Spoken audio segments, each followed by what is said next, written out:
Authorities say he should be considered armed and dangerous, and anyone who sees him should not approach but contact police immediately.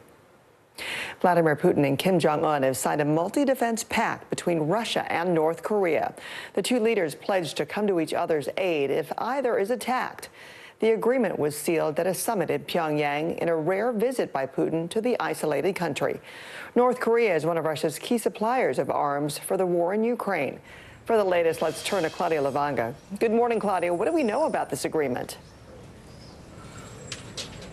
Good morning, Francis. Well, Vladimir Putin called it a breakthrough agreement that raises relations between Russia and North Korea to a whole new level, especially when it comes to security and military cooperation. As you mentioned, the two leaders agreed and pledged to come to each other's help if they are attacked. But the immediate impact could be that North Korea expands the number of munitions it is supplying to Russia for its use in the war in Ukraine in exchange of transfer of military technology from Russia to North Korea. And according to officials who spoke to NBC News, that technology could involve nuclear submarine technology and ballistic missile technology, of course, in a way to enhance and accelerate North Korea's nuclear and ballistic missile programs that are already threatening the Asia-Pacific region, the U.S. allies there, and, of course, U.S. troops stationed there. Now, after the visit to North Korea, Vladimir Putin traveled to Vietnam, where he received a very warm and colorful welcome just literally less than a year after President Biden traveled to Vietnam to strengthen relations with the U.S. And on that visit, a State Department spokesperson told NBC News, and I quote, "No country should give Putin a platform to promote his war of aggression and otherwise allow him to normalize his atrocities." Francis? Claudia Lavanga for us. Claudia, thanks. A top meeting between American and Israeli officials on Iran, originally set for today, has been called off for now.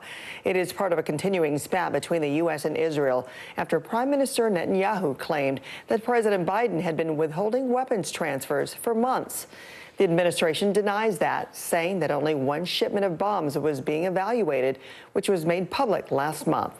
U.S. officials tell NBC News that they don't want to reward Israel with an Iran meeting right after such a high-profile public disagreement.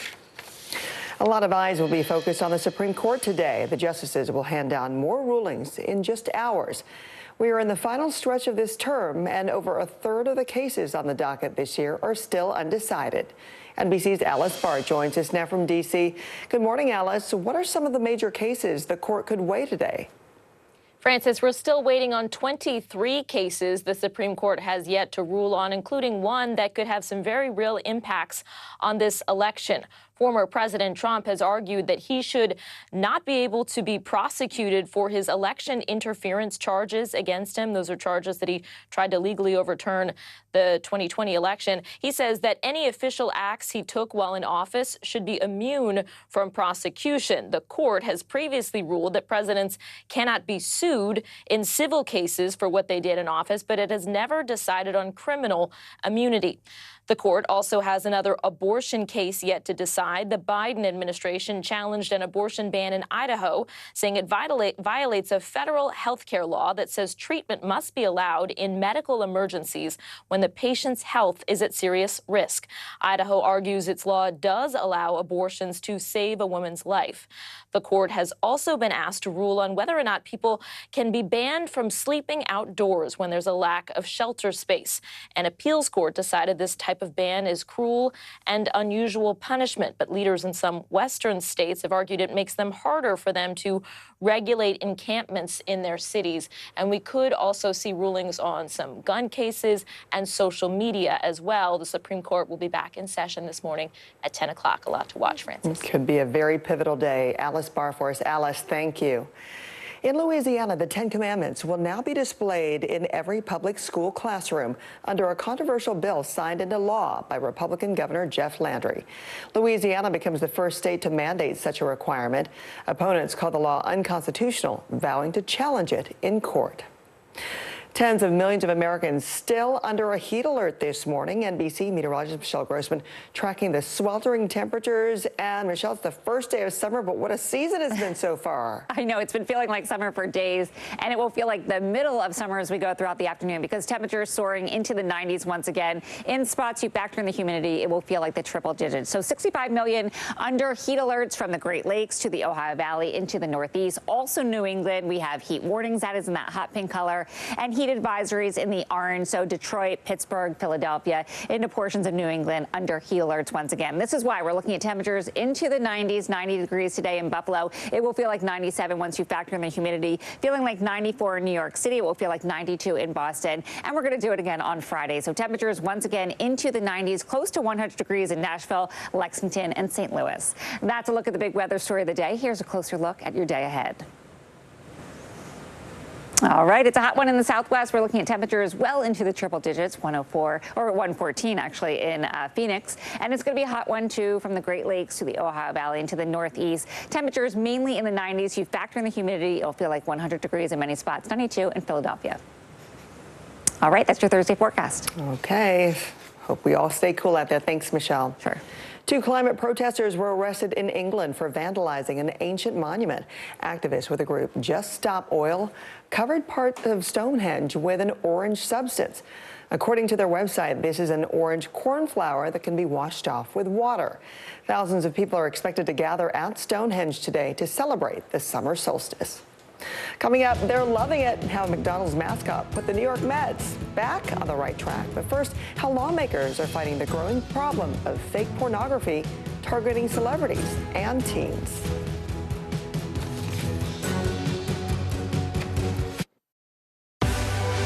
Now is raw.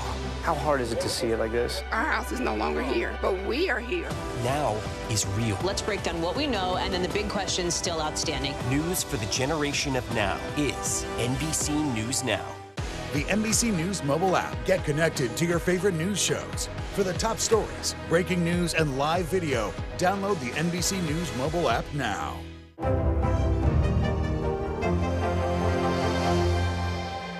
More Americans turn to NBC News than any other news organization. Kristen Welker hosts Meet the Press every Sunday on NBC.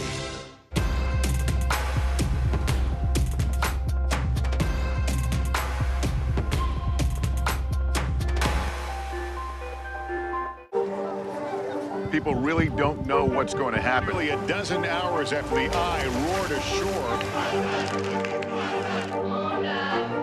More good people than bad people, I know, right? 5 seconds. 4, 3. There is some late-breaking news. 4 hours into the Iowa caucuses. Private man deliberations. All right, it just did too. Good to have you with us. I'm Joe Fryer. And I'm Savannah Sellers. Developing right now on Morning News Now. Growing frustrations over the migrant crisis. Reports of new drone attacks by Houthi militants. The storm is creating dangerous conditions all across the region. Now let's get to some financial headlines. New rules are coming to cap credit card late fees. Talking tuition as a new class of freshmen gets ready to go to college. This is a big decision for families. Do you think this could impact how people vote? 100%. Morning News Now. Streaming weekdays at 7.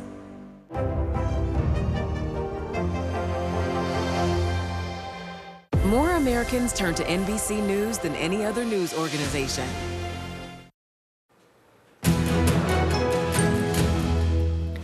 Lawmakers are working to address the growing number of AI pornographic videos and images circulating online. And the victims aren't just big-name celebrities, but teens and students, too. Our Maya Eaglin has more on 2 pieces of legislation aiming to bring accountability to those making sexually explicit deepfakes. Senators Ted Cruz and Amy Klobuchar introducing a bill on Capitol Hill this week to provide additional protection for victims of deepfake pornography created by artificial intelligence. We're all aware that this happened to Taylor Swift. And if you happen to be a global pop star, you can get the images pulled down. If you're just a teenager living in Texas or New Jersey or anywhere else, big tech ignores your pleas for help. Cruz and a bipartisan group of senators proposing the Take It Down Act to be enforced by the Federal Trade Commission. It would hold social media platforms accountable for policing and removing deepfake porn images on their sites, and would require them to take down the images within 48 hours of receiving a valid complaint from a victim. We all agree this is a common sense step to criminalize the publication of non-consensual intimate images and to provide the statutory right. The deceptive explicit images are often made by merging a victim's face onto someone else's body, and they can be created using AI apps or by following online tutorials. According to one report from Home Security Heroes, the production of AI porn increased 464% in 2023 year over year, and the vast majority depict women. Public figures like Taylor Swift and Representative Alexandria Ocasio-Cortez brought attention to the issue after inappropriate AI-generated images of them circulated online. But not all victims have national platforms. It was just immediately felt like nauseous and gross because, yeah, it's my face there, but that's not my body. Stevie Hyder spoke to NBC News' Valerie Castro back in May. She's a sophomore and one of several students at Richmond Burton High School in Illinois who found an explicit AI-generated photo of herself created by a classmate. If you didn't know they were fake and you didn't know the situation, you were just showing it to a random person on the street, they would believe it's real. Earlier this year, Democratic Senator Dick Durbin proposed another bill called the Defiance Act that would allow the victims of non-consensual deepfakes to sue people who created or distributed the explicit AI material. But it failed to get a floor vote last week after another senator objected, saying that the bill was too broad in scope.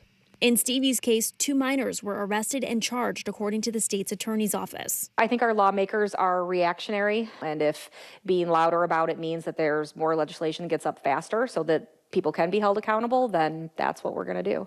Maya Eaglin, NBC News.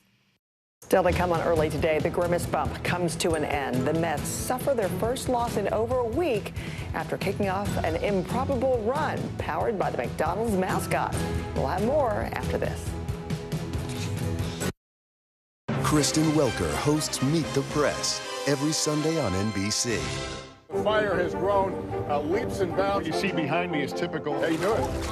Pretty bad.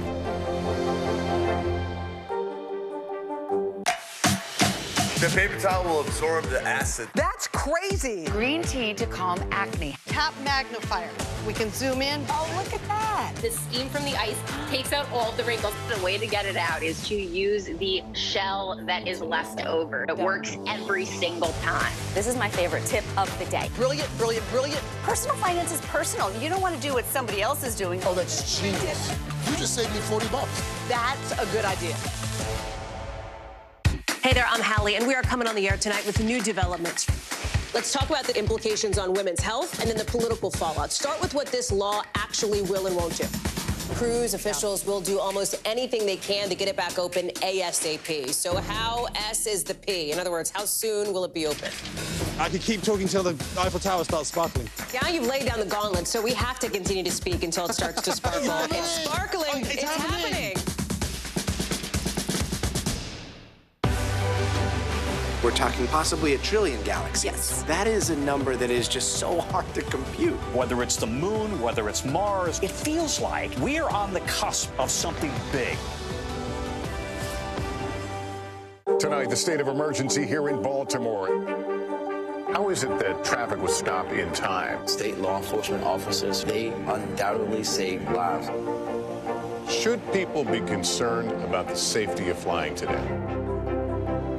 Closer to the Gaza border.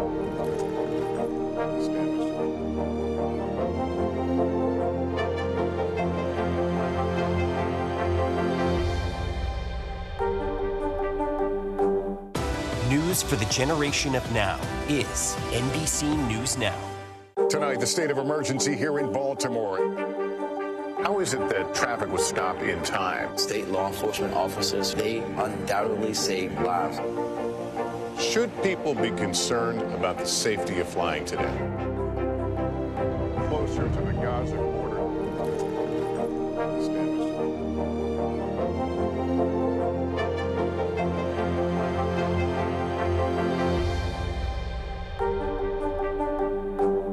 The NBC News mobile app. Get connected to your favorite news shows. For the top stories, breaking news, and live video, download the NBC News mobile app now.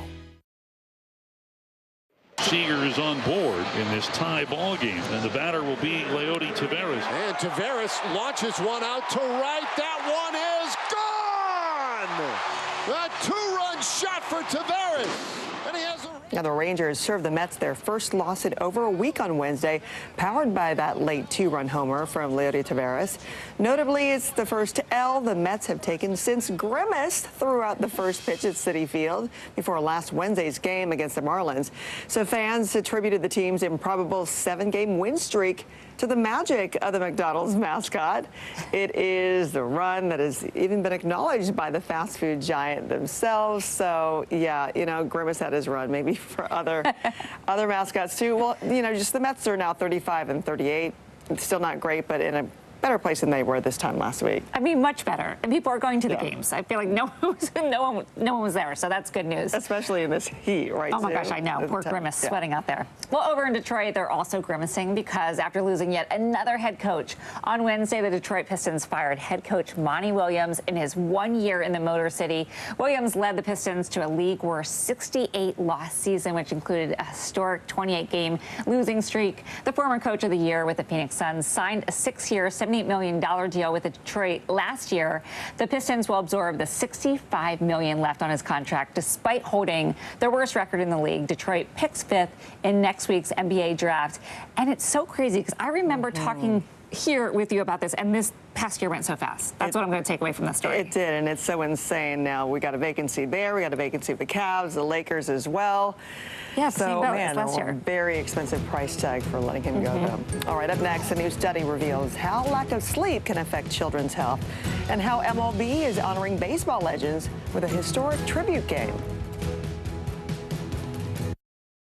Hey there, I'm Hallie, and we are coming on the air tonight with new developments. Let's talk about the implications on women's health and then the political fallout. Start with what this law actually will and won't do. Crews officials will do almost anything they can to get it back open ASAP. So how S is the P? In other words, how soon will it be open?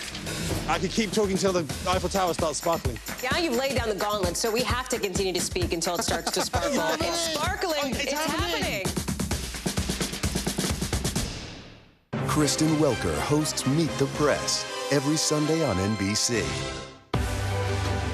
We're talking possibly 1 trillion galaxies. Yes. That is a number that is just so hard to compute. Whether it's the moon, whether it's Mars, it feels like we're on the cusp of something big. The paper towel will absorb the acid. That's crazy. Green tea to calm acne. This is my favorite tip of the day. Brilliant, brilliant, brilliant. Oh, that's genius. You just saved me $40. News lives in the now. Look at this. You can't even see anything anymore. Let's break down what we know. You gotta see this. News for the generation of now is NBC News Now. Kristen Welker hosts Meet the Press every Sunday on NBC.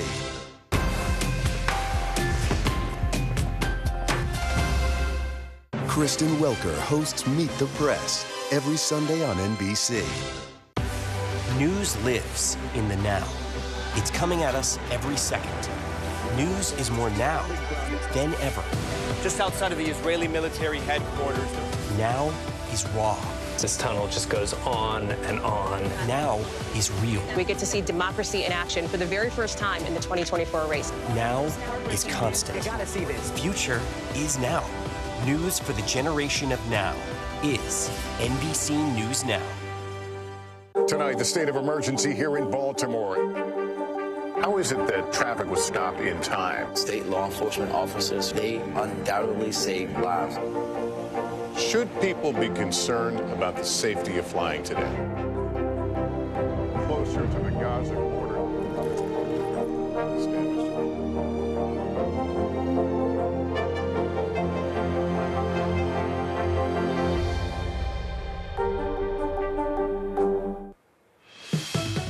Here's what's making headlines this morning. According to a new study published in Pediatrics, children and teens who regularly get too few hours of sleep may be at higher risk of developing high blood pressure. Other major risk factors for hypertension in children and teens include being overweight, not enough physical activity, and a poor diet. Researchers at University of Copenhagen in Denmark found that lifting heavy weights for a year in your 60s can preserve leg strength in older age. The study found that retirement-age people who underwent a 12-month weightlifting training regimen had stronger leg muscles 3 years after the program compared to those who did moderate exercises. Major League Baseball is paying tribute to the Negro Leagues with a regular season matchup between the San Francisco Giants and the St. Louis Cardinals. Tonight's game will take place in Alabama at the historic Rickwood Field and will honor the legacy of Willie Mays and other legendary players. We'll be right back.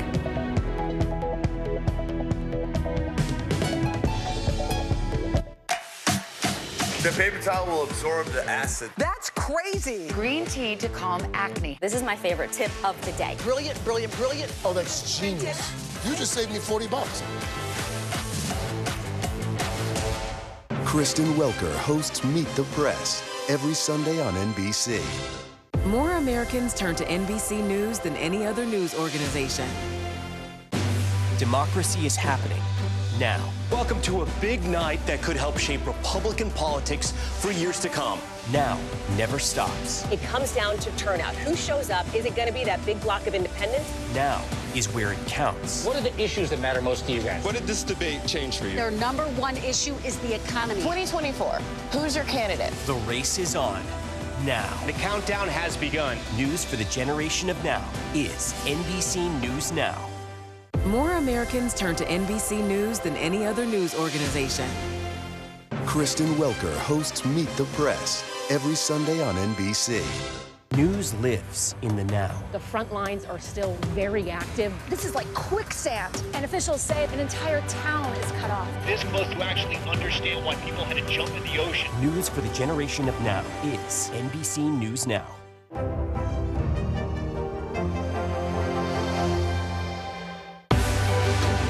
We're talking possibly 1 trillion galaxies. Yes. That is a number that is just so hard to compute. Whether it's the moon, whether it's Mars, it feels like we're on the cusp of something big. More Americans turn to NBC News than any other news organization. Kristen Welker hosts Meet the Press every Sunday on NBC. What is going to happen now? Going back and forth because Go ahead. This is it.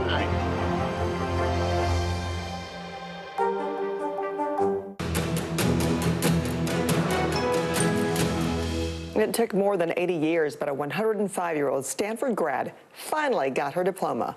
From our Bay Area station, Garvin Thomas has the story. This past Sunday, Stanford University held its commencement exercise. The ceremony for undergraduates ran about a half hour behind schedule. Welcome, everyone. So those getting their graduate degrees had to wait a bit to receive their diplomas. Oh, really? Which did not bother Virginia Hislop in the least. What's a few more minutes to wait for something she earned back in 1940? Yes, 84 years ago. The now 105-year-old Virginia was working on her master's degree in education at Stanford. Virginia was almost done when, as she puts it, life intervened. It was the eve of World War II, and Virginia's husband, George, was a newly appointed second lieutenant in the U.S. Army. His unit was called up, and Virginia soon found herself 1,500 miles away from Stanford. Port Sill, Oklahoma, which is not exactly my idea of a place to take a honeymoon, but I didn't have much choice in the matter. There were soon 2 children to raise, and Virginia never got back to that advanced degree in education. No, had absolutely no effect. Virginia spent decades on boards and committees at every level of schooling, from kindergarten to college, in her new hometown of Yakima, Washington. Gave it a great deal of thought and tried to improve the education where I lived. That's not going to stay on. What Virginia didn't give a lot of thought to, though, I've had that trouble before, was that degree. But recently, her son-in-law contacted Stanford and learned something amazing. You see, at the time Virginia left Stanford in 1940, she had all the credit she needed to graduate, just hadn't completed a master's thesis. Well, since then, that thesis requirement has been dropped, meaning Virginia legitimately has all the credit she needs and has earned that degree.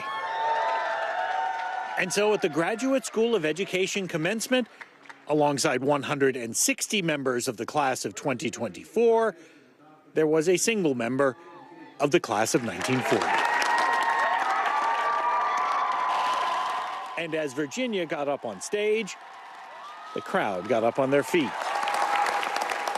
Virginia views it all as recognition, not just of what she did 80-plus years ago, but of all the work in education she has done since. My goodness, I've waited a long time. And certainly worth the wait. And how is she 105? She looks nothing older than 80. Our thanks to Garvin for that report. And thanks to you for watching. I'm Frances Rivera.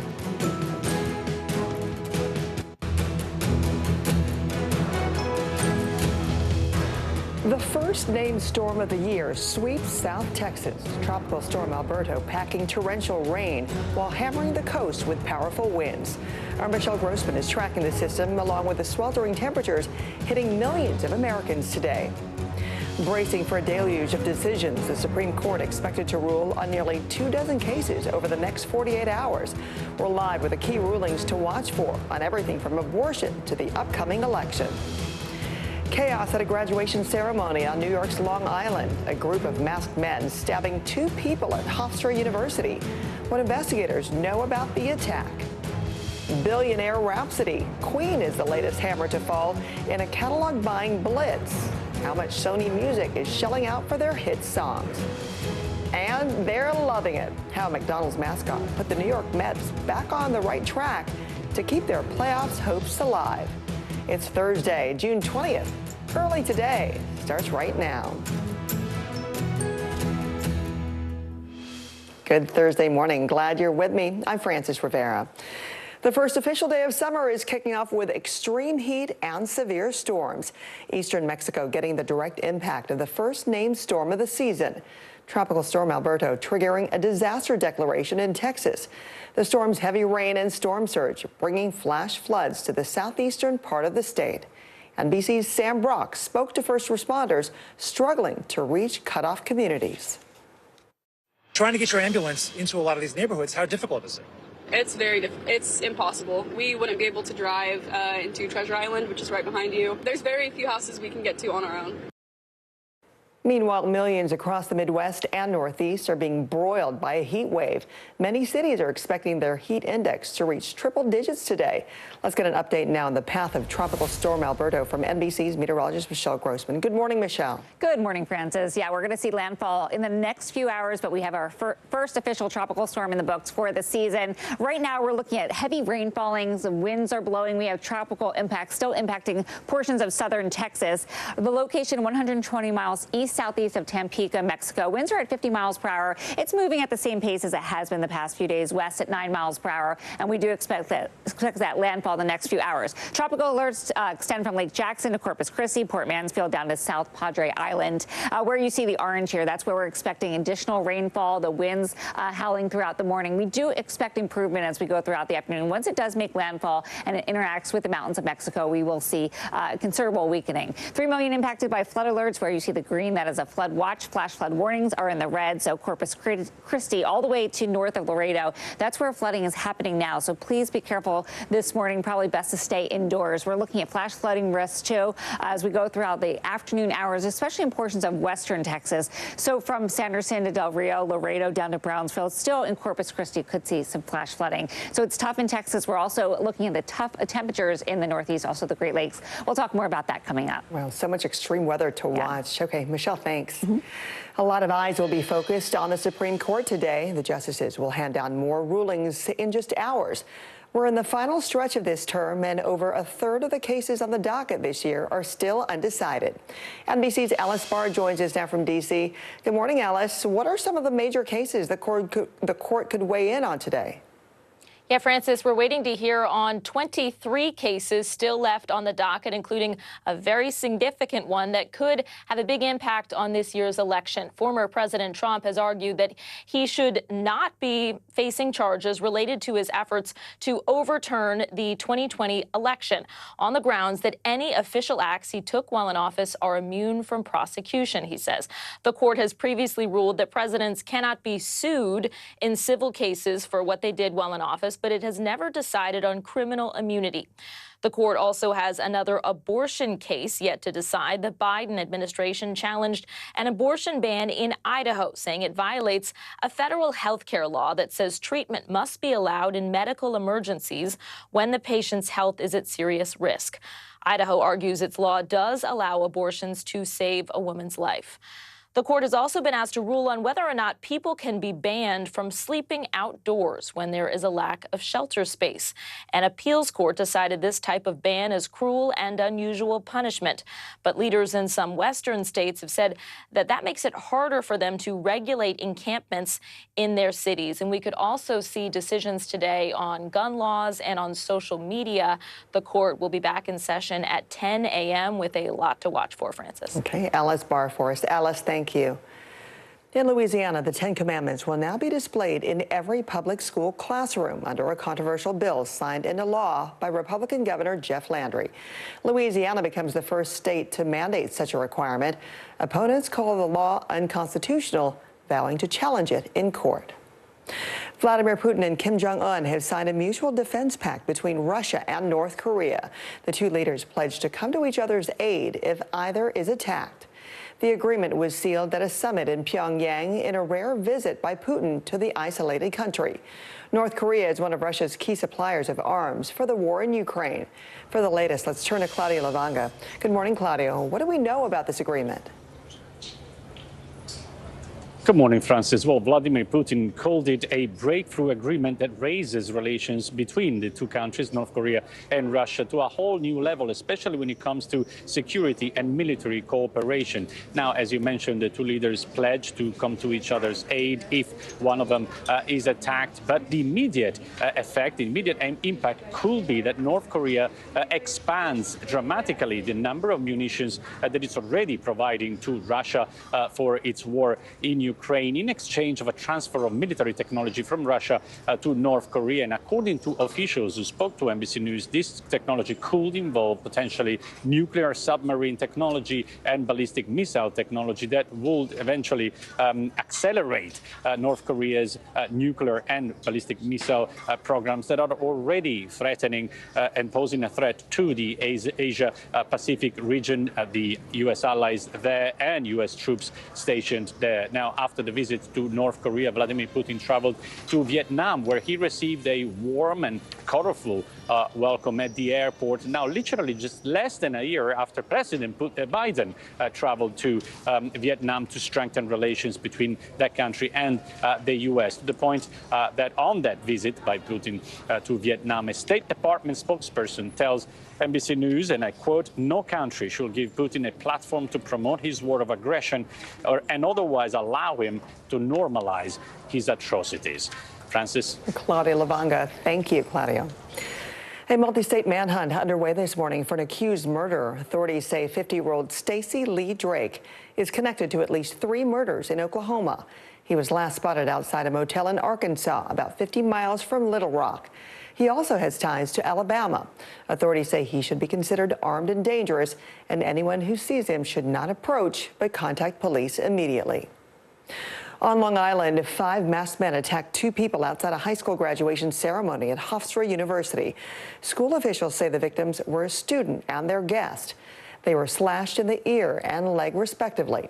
Both were taken to a local hospital. The Academy Charter High School in Hempstead says the campus is now secure. And they also said the attack was part of a, quote, domestic dispute, without elaborating.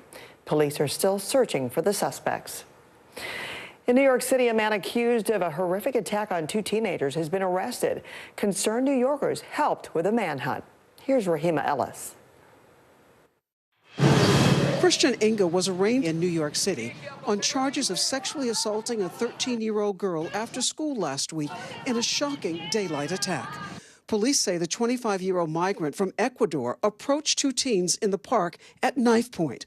According to the criminal complaint, the suspect tied the boy and girl to one another, gagged them, then raped the girl before fleeing the scene. Police put out the sketch of the suspect and later this video of him riding a bike.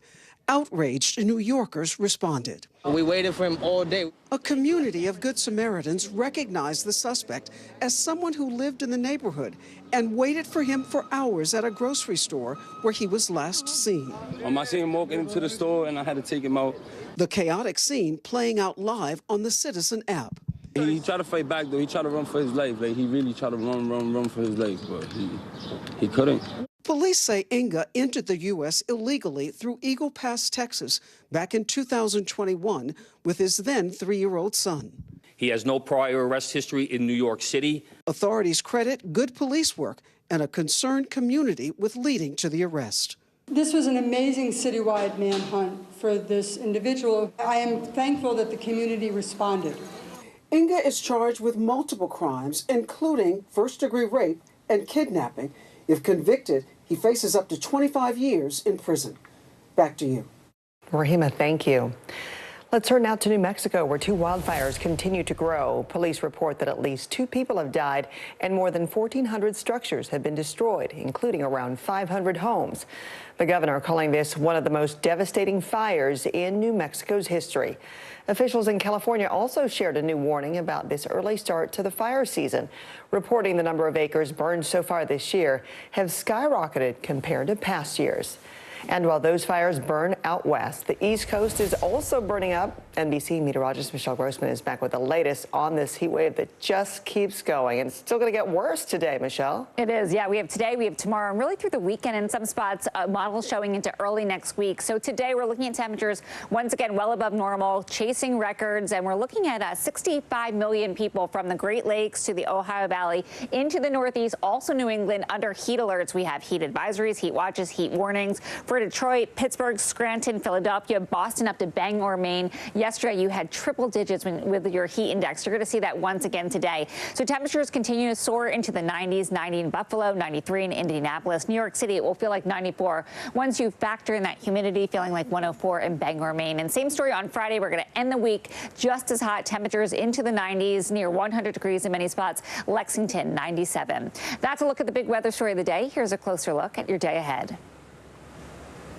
All right, we're looking at temperatures in the triple digits in Phoenix, 114, 108 in Tucson. And it's another hot day in the Northeast, New England, and parts of the Ohio Valley as well. Temperatures into the 90s. Also looking at stormy conditions later on today in Syracuse and Buffalo. All right, that's your Thursday forecast. Thank you, Michelle. Another day, another dominant performance by Katie Ledecky. To Tokyo 3 years ago, Katie Ledecky somehow still keeps it fresh and continues to wow us all. Ledecky swam to her 3rd Olympic trials victory on Wednesday. The 7-time gold medalist finished well ahead of any of her competitors in the women's 1,500-meter freestyle. On the men's side, it was a different story for Caleb Dressel. In a photo finish, the breakout star of the Tokyo Games had to settle for 3rd in the men's 100-meter freestyle. Dressel finished within mere hundredths of a second behind Jack Alexi and Chris Giuliano. You can catch all of Team USA as the games kick off July 26th right here on NBC. Coming up, why Mets fans are crediting a McDonald's mascot for a supersized win streak. But first, another one bites the dust. We're back in a minute with a massive deal to buy a Queen's music catalog. Kristen Welker hosts Meet the Press every Sunday on NBC. NBC News Daily is #1 for afternoon news across all of television. I'm Morgan Radford. I'm Vicki Wynn. I'm Kate Snow. And I'm Zinklea Samwat. What's happening around the world? Israel's military is building up there along the border. And what matters here at home? New numbers are out today showing more encouraging signs for our economy. Let's zero in on exercise. We know we're supposed to be doing it. What does it do for our health? What needs to change for social media to be a safer place? NBC News Daily, weekdays from 12 to 4 on NBC News Now.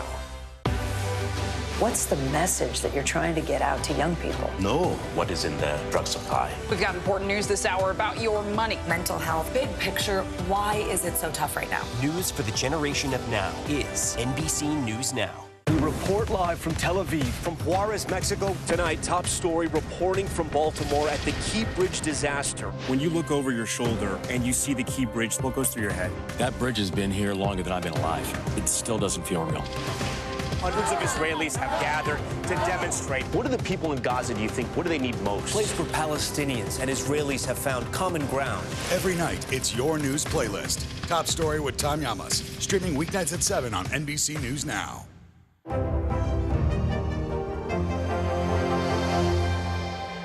Kristen Welker hosts Meet the Press every Sunday on NBC. News for the generation of now is NBC News Now.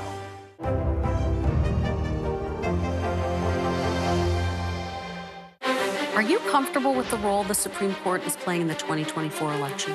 Is there not more that Israel can do to help the humanitarian crisis? Should abortion be the #1 issue in 2024?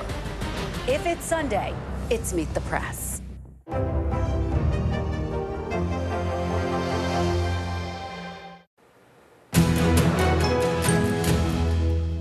Southwest Airlines is celebrating its 53rd birthday with some super savings, but first, the Killer Queen deal. Sony Music is shelling out a huge sum to buy Queen's catalog. CNBC's Charlotte Reed is here with those details. Hi, Charlotte. Good morning. Good morning, Frances. We're going radio gaga. Sony Music reportedly acquiring Queen's music catalog for $1.3 billion, according to Variety. The only revenue not covered by the potential deal is for live performances, as founding members Brian May and Roger Taylor will retain those, as they are still currently touring. Now, the potential deal has been years in the making because of its complexity, and that's because Disney owns Queen's recorded music rights in the US and Canada, and also Universal Music Group owns the band's worldwide distribution rights. Now, Sony Music, who did not confirm the deal, has also recently acquired the back catalogs of Bruce Springsteen and Bob Dylan. Now, it's a birthday sale for Southwest Airlines. The airline is celebrating turning 53 by selling fares for just $53. The one-way tickets are only available on select days for some continental routes, as well as Hawaii and Puerto Rico, and also some international ones. Now, some of the routes advertised for $53 include Atlanta to Tampa and Los Angeles to Phoenix. The $53 fares do not include tax, government, and fees and are non-refundable. The sale ends tonight at 11:59 p.m. Pacific time. Okay, make those summer plans and pack your bags. Charlotte, thank you. Still to come, the Pistons strip their head coaching position for parts, and not even Grimace can save the Mets. We capture the game that put an end to a Mickey D-powered winning streak right after this. NBC News Daily is #1 for afternoon news across all of television. I'm Morgan Radford. I'm Vicki Wynn. I'm Kate Snow. And I'm Zinklea Samwat. What's happening around the world? Israel's military is building up there along the border. And what matters here at home? New numbers are out today showing more encouraging signs for our economy. Let's zero in on exercise. We know we're supposed to be doing it. What does it do for our health? What needs to change for social media to be a safer place? NBC News Daily, weekdays from 12 to 4 on NBC News Now. You gotta see this. I'm Gotti Schwartz. We are following some breaking news. Severe storms continue to wreak havoc. The Supreme Court put a pause on a controversial immigration law. Protesters have redoubled their numbers right here at this makeshift barricade. The future of TikTok as we know it is at risk. Is this a ban or not? The craziest ride I have ever hitched. That is totality. Do you see yourselves in space? I could go to space. How you feeling? I feel great. Stay tuned now, weeknights at 8 Eastern, 5 Pacific on NBC News Now. News for the generation of now is NBC News Now. Good to have you with us. I'm Joe Fryer. And I'm Savannah Sellers. Developing right now on Morning News Now. Growing frustrations over the migrant crisis. Reports of new drone attacks by Houthi militants. The storm is creating dangerous conditions all across the region. Now let's get to some financial headlines. New rules are coming to cap credit card late fees. Talking tuition as a new class of freshmen gets ready to go to college. This is a big decision for families. Do you think this could impact how people vote? 100%. Morning News Now, streaming weekdays at 7. Still to come on the Channel 2 News. Well, the waters are certainly receding now. Still too close to call. Lester Holt reporting from New York. Ground zero, as it's being referred to. It is, in fact, a taste of freedom. The Haitian people know a little something about resiliency. What's the biggest risk right now? Some of the troops who have been proud. I want to welcome you to the first presidential debate. In fact, we've been told we can't go any farther. You with some resilient folks. Let me get a hand.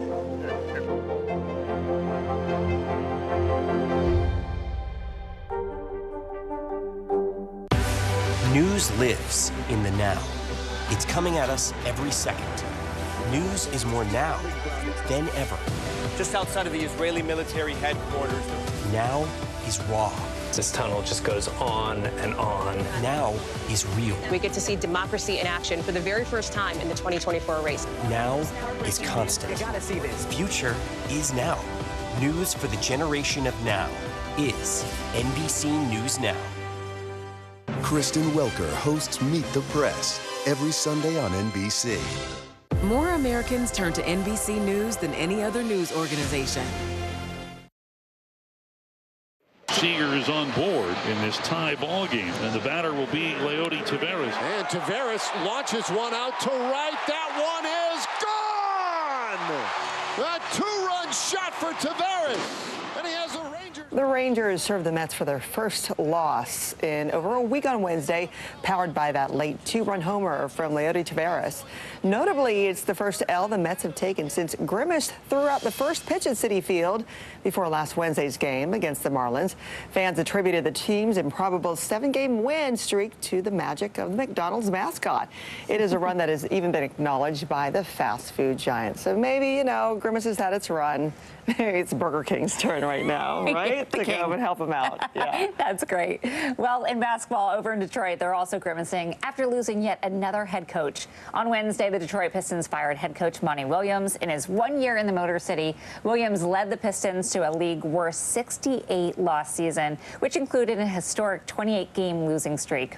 The former coach of the year with the Phoenix Suns signed a 6-year, $78 million deal with Detroit just last June, and the Pistons will absorb the $65 million left on his contract. That's a lot of money. It sure is for a vacancy there, and the vacancy that they share also with the Lakers and the Cavs.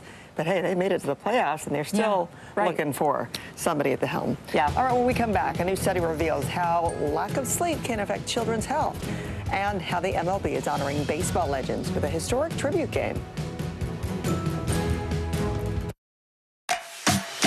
The paper towel will absorb the acid. That's crazy. Green tea to calm acne. Tap magnifier. We can zoom in. Oh, look at that. The steam from the ice takes out all of the wrinkles. The way to get it out is to use the shell that is left over. It works every single time. This is my favorite tip of the day. Brilliant, brilliant, brilliant. Personal finance is personal. You don't want to do what somebody else is doing. Oh, that's genius. You just saved me $40. That's a good idea. We're talking possibly 1 trillion galaxies. Yes. That is a number that is just so hard to compute. Whether it's the moon, whether it's Mars, it feels like we're on the cusp of something big. The fire has grown leaps and bounds. What you see behind me is typical. How you doing? Pretty bad.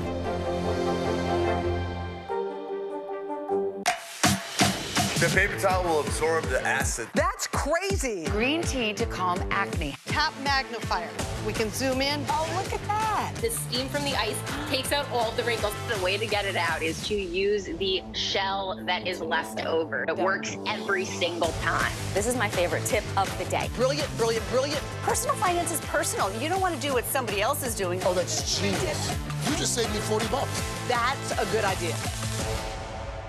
We report live from Tel Aviv, from Juarez, Mexico. Top story reporting from Baltimore. Every weeknight, it's your news playlist. Top Story with Tom Llamas, streaming weeknights at 7 on NBC News Now. What is going to happen now? Going back and forth quickly. Oh, yeah, this is it, right?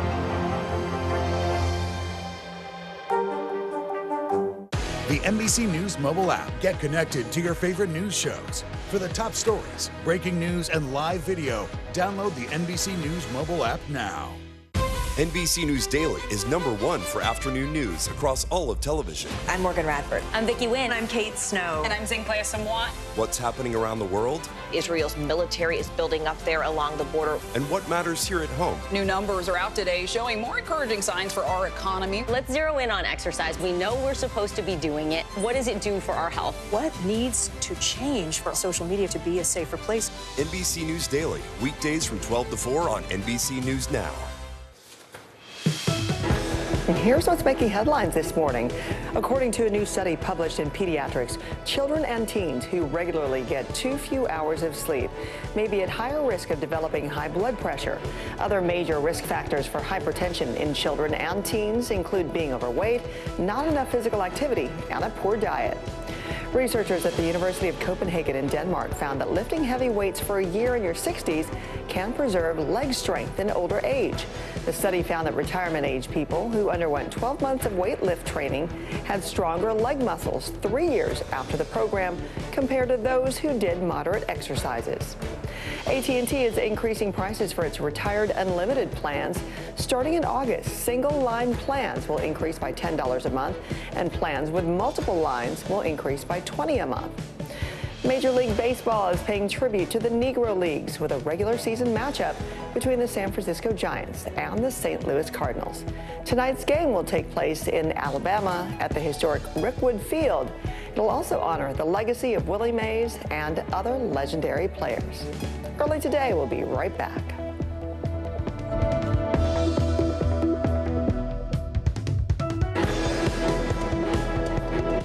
Still to come on the Channel 2 News. Well, the waters are certainly receding now. Still too close to call. Lester Holt reporting from the Ground Zero, as it's being referred to. It is, in fact, the taste of freedom. The Haitian people know a little something about resiliency. What's the biggest risk right now? Some of the troops who have been proud. I want to welcome you to the first presidential debate. In fact, we've been told we can't go any farther. You were some resilient folks. Let me get a hint.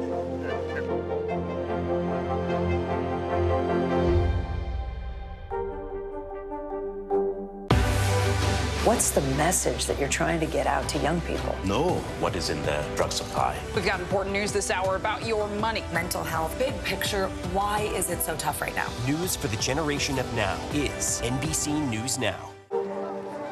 People really don't know what's going to happen. Really, a dozen hours after the eye roared ashore. More good people than bad people, I know, right? 5 seconds. 4, 3. There is some late-breaking news 4 hours into the Iowa caucuses by the Banner and the Richardson. All right, anticipate.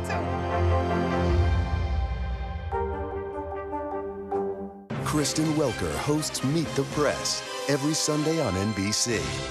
Tonight, the state of emergency here in Baltimore. Should people be concerned about the safety of flying today? Closer to the Gaza border.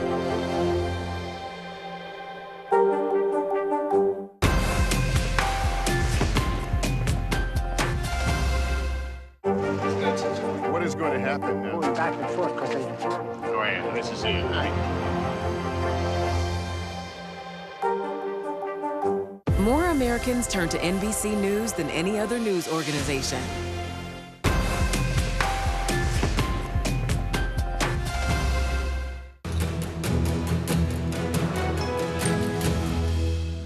Okay, so picture this. A boater in the Florida Keys stumbled upon something unexpected. 65 pounds of cocaine just floating in the water. It's estimated to be worth a whopping $1 million. So these packages, decorated with images of bald eagles on the front, contain 21 individually wrapped kilograms of cocaine. U.S. Border Patrol posted a video of the haul online, and the people who found the drugs promptly reported it to the authorities. Now to the most adorable rescue you'll see all day. New York City police caught a woman in Queens allegedly trying to sell puppies from a sack that was tied shut. And it was all caught on body cam video. From our New York station, Jessica Cunningham has the story. They're the cries of 6 puppies on a corner in Queens. I think that one needs water. Moments after officers rescued them Saturday. I actually found out that they are no more than 6 weeks, so they didn't have much life to even experience, and they were being tortured. At this Dollar General in Far Rockaway, Chris Pimentel was working and noticed a woman with a puppy. She came in the store, started walking up and down the aisles, asking people to offer and make offers on puppies. It was just crazy. Outside were these officers on patrol who said they saw a woman walk out of the store with a puppy, overhearing a conversation.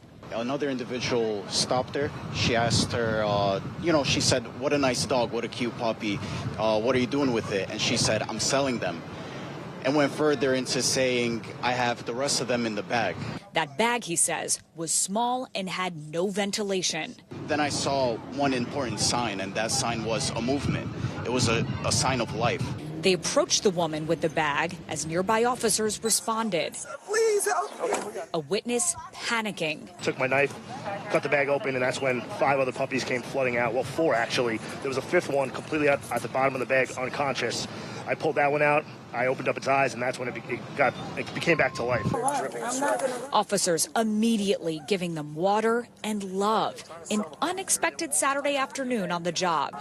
Right place, right time. It makes us feel really, really good.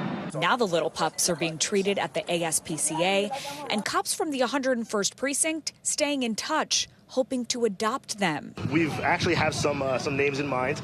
We named them for the general area of where the incident occurred. Hopefully they'll get the extra love soon. Our thanks to Jessica Cunningham for that report.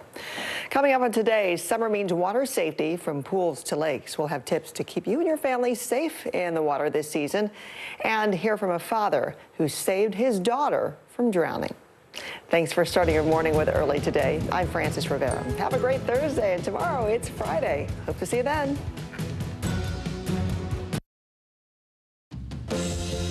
Developing right now on Morning News Now, a split screen of extreme weather ushering in the first official day of summer.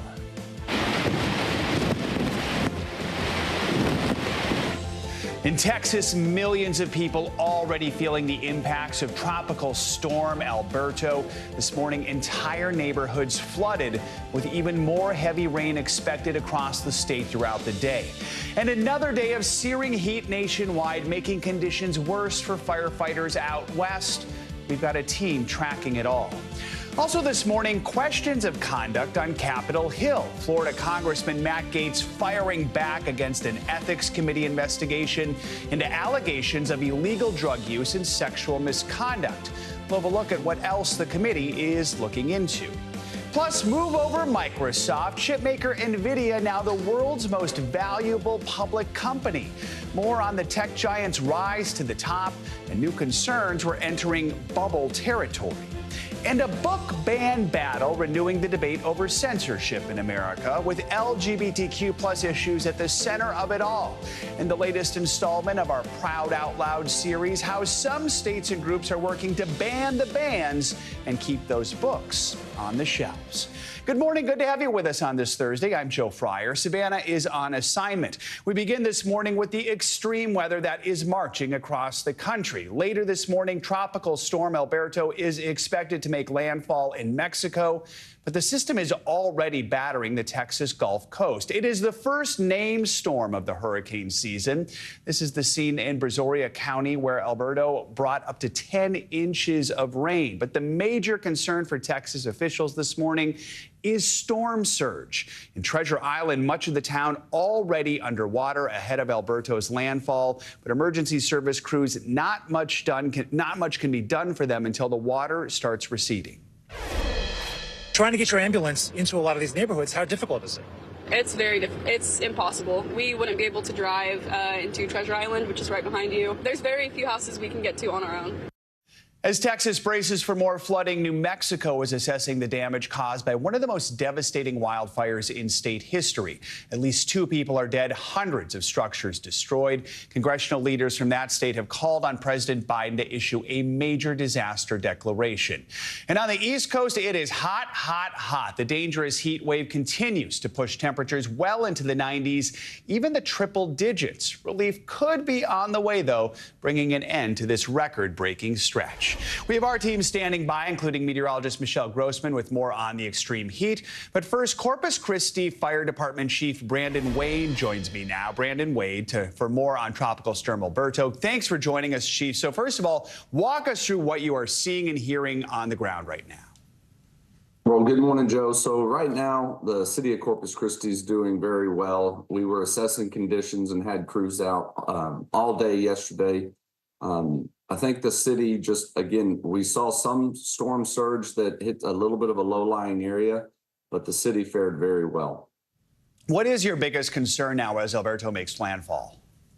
Right now, what we're looking at is the sun's going to rise, is assessing the road conditions, seeing if there's any damage from where the tidal surge came in through the Corpus Christi Bay. We were very fortunate that we had very limited incidents. We had a few traffic accidents from the water pooling on the road. But I think all in all, through the messaging that the city put out, warning residents about the wind and preparing for the water, I think the citizens, took heed of that advice, and we were very fortunate we didn't have extremely high tides or a storm surge coming in. The timing of those tides so important. So we just heard from folks in Treasure Island. They say they're having trouble getting to people who need help. How big of a worry is that for you in Corpus Christi today? And what should people do if they do need assistance today as the storm's rolling through? Absolutely. Well, talking with the National Weather Service, Corpus Christi looks to be kind of on the downhill side of, I think, this the event. So yesterday is where we kind of had our highest concerns if we were going to be able to make it to different areas if we had some storm surge, but we really didn't experience that. So we had maybe 2 or 3 walkouts where some cars were in a little bit of higher water, but we were able to access that. And then again, now as we look at it as daybreak comes up, we're just going to go out and start assessing those road conditions. We closed roads off early, too, and then warned the residents. And again, I think a lot of that from the visitors here in town to the residents, that they took heed of that advice. And as always, if somebody has that emergency, we push them to call 911 early so we can get the response out there and take care of them. And then for non-emergent events, but they're seeing things as water rising on certain roads, they can call 311. And put that to the officials, and then we can go out and take a look and assess the situation. Let's look at the big picture here. Hurricane season just started nearly 3 weeks ago. It goes till the end of November. We're already seeing a tropical storm hit the coast. So is Corpus Christi prepared if 2024 is the active storm system that is being predicted? Absolutely. As a coastal town, this city has strong plans in place with the city departments, in which we prepare for hurricanes that could possibly come here. So we have many planning meetings, but also there's a greater relationship that's built with the state of Texas. And as we work with our regional partners, as we work with our state agencies, this goes on. Planning is year round for us here. And that's everything from assessing plans to assessing the resources we have, and then coordinating with our partners here locally. And that's what's going to really build a safe plan and make sure we always have the strong messaging to the citizens what they should do. All right, Chief Brandon Wade, we are thinking of you and your community in the coming hours. Thanks so much for joining us this morning. We appreciate your time. Joe, thank you very much. Let's turn now to that record-breaking heat wave that is scorching the East Coast and Midwest from Michigan to Maine. And for the West Coast, it's officially wildfire season as fires there continue to rage on. NBC News correspondent Aaron McLaughlin is here in New York with the very latest.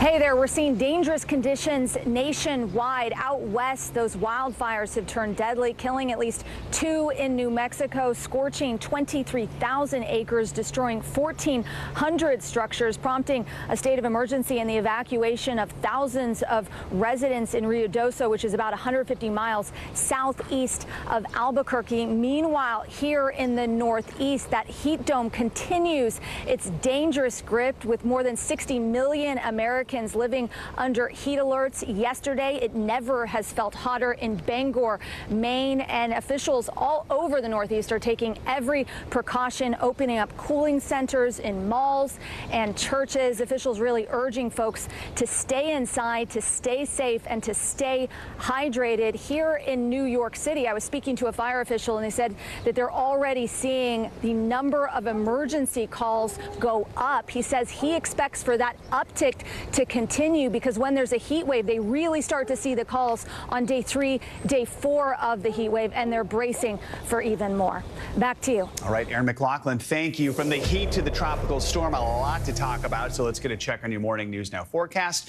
Meteorologist Michelle Grossman is here. Michelle, good morning. Good morning, Joe. Yeah, another really busy day. And we're going to keep it busy over the next several days into early next week in terms of the heat, because this heat is not going anywhere. We have that heat dome tacked in place, and we have 65 million Americans in the Northeast from the Great Lakes to the Ohio Valley, also New England, under heat advisories. That is in the orange. Heat watch is in that darker reddish pink color for Philadelphia. Heat warnings for Fort Wayne, Pittsburgh, also Bangor. Erin had mentioned this. The heat index yesterday so high. We're going to see it high once again today into the triple digits in Bangor. But here are the air temperatures in that black color, and then the box next to it is what it feels like on our body. So as we go throughout the day, it's going to be another day of intense heat. Again, it's that cumulative effect like Erin had mentioned. We're not getting a lot of relief at night, so that makes it as harder on the body as we go throughout the days and days and days of this. So 92 today in Burlington. It will feel like close to 100 degrees. It's going to feel like 103 in Bangor, feeling like 94 in Boston. So it actually feels a little cooler than the actual air temperature. We'll feel like 94 in New York City. Same story as we head towards Indianapolis, Pittsburgh,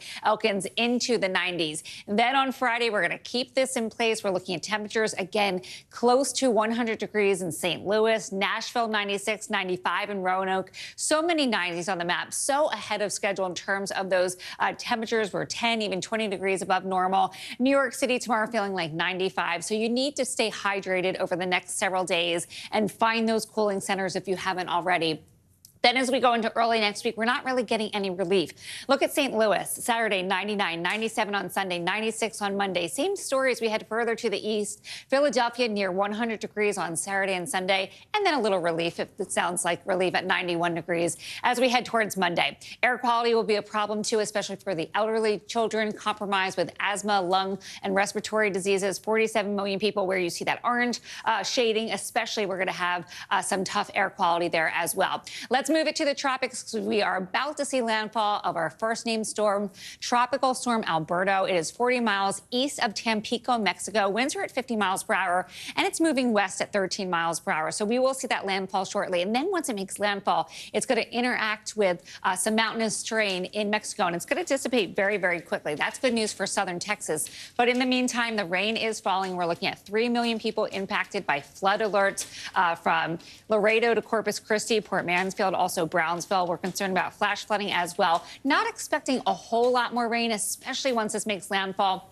We're going to kind of see it winding down, which is good news in terms of the wind and also the rain in southern Texas. Western Texas, you'll get a little bit hit harder as we go throughout this Thursday. You see those yellow colorings, the yellow shading in orange. That's indicating where we could see heavier downpours. And we are still seeing some downpours now. The concern will be with that coastal flooding. And then again, I know we talked about this earlier with our guest, but with some of those high tides through Friday. Flash flood risk is getting a little bit smaller, too. That's good news. We have a marginal risk where we're looking at Corpus Christi and also Brownsville. So something to watch as we head throughout the morning hours. And then a whole nother story. We have a front that's going to bring the chance for severe storms, some really heavy downpours with 3 inches per hour. Some of these storms, that includes Minneapolis to Sioux Falls. Also where you see that darker blue, the slight risk, we're looking at some heavy rain as well. So there's the map for today. It's another busy one. So that summer sizzler does continue, and looking at the severe storms in the northern tier of the nation. Busy is a key word. Yeah. A little something everywhere. All right, I know. I feel like that's going to be the summer. All right. Appreciate you. Yeah. Thanks so much. Sure.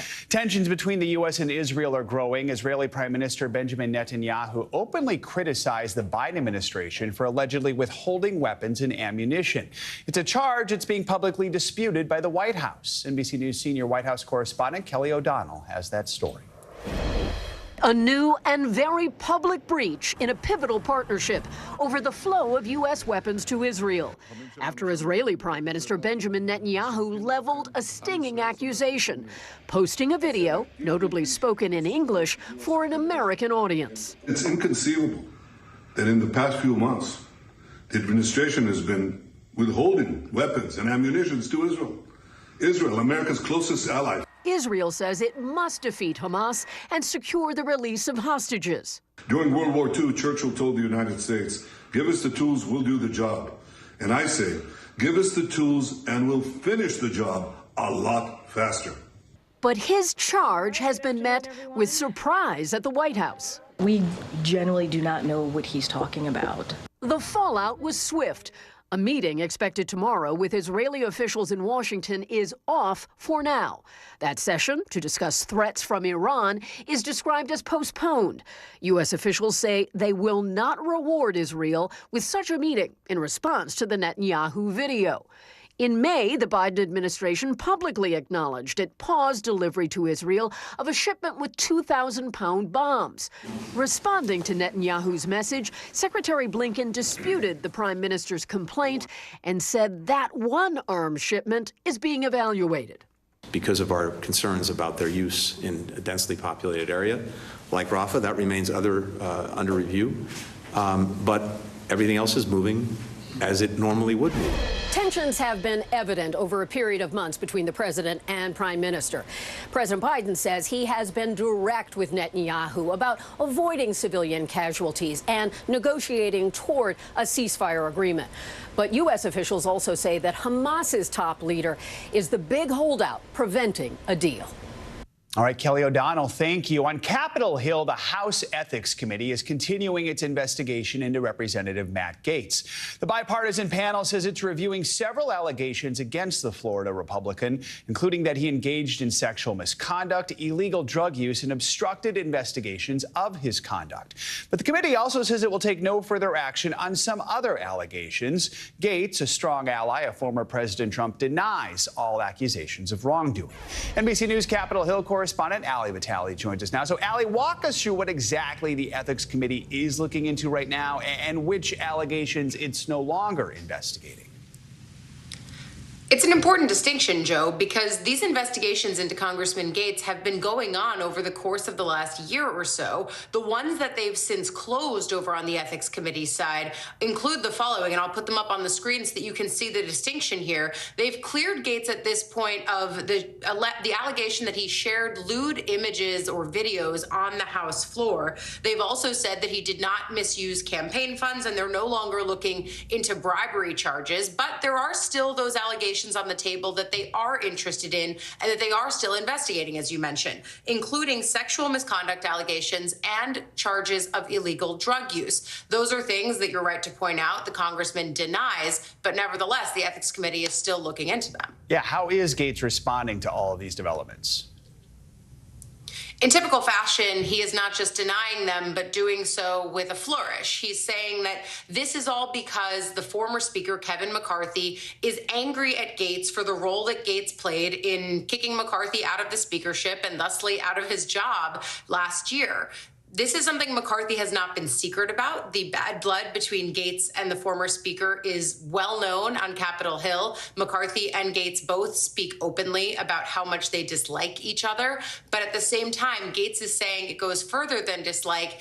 He thinks that McCarthy basically put the Ethics Committee up to it. Of course, that's not our understanding of the situation, but it's part of his denial of the allegations and the things that the Ethics Committee is looking into right now. Okay, so now we have this update on where things stand. Let's talk about what happens next. How long does this whole process take? What might happen to Gaetz? This is a really dark process, specifically because it's shrouded in mystery. The Ethics Committee doesn't typically give any updates as to what they're investigating until they've either A, decided to open an investigation, or B, closed an investigation. It's why we have this sense right now of where they are in their inquiries into Matt Gaetz. But we don't expect many updates in the interim period. They'll finish this when they finish this, and they'll give their report. But until then, it's really just a waiting game. All right, Ali Vitale with this update. Thank you so much. Wall Street has a new top dog. NVIDIA overtook Microsoft on Tuesday to become the world's most valuable public company by market capitalization. That is the total value of all the outstanding shares of stock. The chipmaker passed the lofty $3 trillion mark in early June, becoming only the third member of an elite club that includes Microsoft and Apple.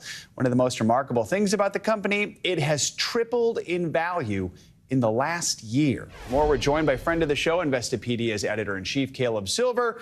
Caleb, good morning. So we all know Apple, we all know Microsoft, but NVIDIA is far less of a household name. So for those who don't know, tell us a little bit about this company. What do they make and who do they make it for? Yeah, unless you're a big-time gamer or you're making your own cryptocurrency, mining your own cryptocurrency, or running a data center, you probably never touched an NVIDIA product, but they do make chips, high processing chips, GPUs we call them, for gaming originally, and now they're making them for AI. Guess who its biggest customers in the world are? Apple, Microsoft, Alphabet. The biggest companies of the world are buying these smart chips from NVIDIA. They've been doing that aggressively over the past few years. It's become the most valuable company, $3.3 trillion. You say it tripled in the past year. Well, since 2021, it's up 627%. Joe, not to give you FOMO, since 2019, up 3,444%. I'm going to walk you through some even more numbers here. It had a remarkable 170% surge in its share price this year, a more than ninefold increase since the end of 2022. So what is behind this massive spike? Yeah, NVIDIA is not just a company that got here a few minutes ago. The company's been around for about 30 years. Its CEO, a very personable, popular guy named Jensen Huang, created the first GPUs for gaming back in 1990, 93, 1999. The first GPUs came out. Then they started doing parallel processing in the early 2000s. They've been at the forefront of every big technological development, making the chips, making the processors, the things you don't see or touch, but are inside our machines, making them work better. And now they're making chips for AI servers, for big AI server farms, for big hardcore processing, and they've been there for crypto, they've been there for gaming, they got there for AI, they've been at the front of every revolution, and that's why the share price is so high right now, and so many people want to own it. And guess what? If you feel like, oh, I missed buying that stock, I should have bought it 5 years ago, you probably own it because it's in one of the top holdings in the biggest mutual funds in the world. Good point that a lot of people forget about there, Coach. So your numbers, guys, so we'll throw out some more numbers here. In the span of just 1 year, the tech giant's market valuation, it's gone from $1 trillion to more than $3 trillion. By comparison, it took Apple and Microsoft nearly 5 years to make that same leap. So what can we learn from this meteoric rise, and just how much higher could it go? Yeah, I mean, infinitely higher, of course, because you can go as high as people want to bid the stock up. But it's important to know there are story stocks that come along every now and then. Tesla was one of them. Amazon was one of them. NVIDIA is definitely one of them. They change the course of technology. They change the way we work. They change the way we operate. And people pile into those shares. It is the darling stock of the moment. And for good reason. It did $60 billion, I should say, in revenue last year, but $30 billion in profit. So it's immensely profitable. And what do shareholders, what do investors want? They want companies that are growing their profits big time over the long term. And NVIDIA has done that really for the past several years. No reason to think it can't keep growing its profits because its customers are the biggest companies in the world and they all want its products. So a lot of people love this company, yet outside of Wall Street and the tech sector, not a lot of people are familiar with it. Is there a possibility that this could be a bubble? Yeah, it could always be a bubble. And there are people that have been piling aggressively into the stock because it just keeps rising up and to the right. So that happens sometimes and it lets out some steam. But it's important to know this stock split a couple of weeks ago and that the share price was about 10 times higher. It split. There are a lot more shares out there. It's a lot cheaper. So a lot more investors feel like they can afford it right now, even though you could buy it at any price, at any dollar amount. It split. So it's now more available and it's in a lot more indexes. So would imagine it would probably go higher. All right, Caleb Silver with a little NVIDIA 101 for us this morning. Caleb, good to see you. Thanks for joining us. Much more to come here on Morning News Now. Later this hour, a new chapter in the battle over book bans as a counter movement gains traction. More on how lawmakers and LGBTQ+ groups are working to keep books in libraries and schools. Up first after the break, a setback in space. NASA saying it's delaying the return of the manned Boeing Starliner again. Stay with us.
report live from Tel Aviv. From Juarez, Mexico, top story reporting from Baltimore. Every weeknight, it's your news playlist. Top Story with Tom Llamas, streaming weeknights at 7 on NBC News Now. The fire has grown leaps and bounds. You see behind me is typical. How you doing? Pretty bad.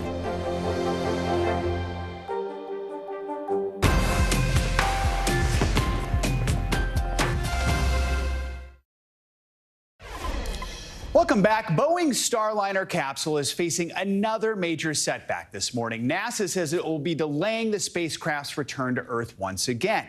Now, 2 weeks ago, the world watched as the astronauts on board became the Starliner's first crew to successfully dock the spacecraft to the International Space Station.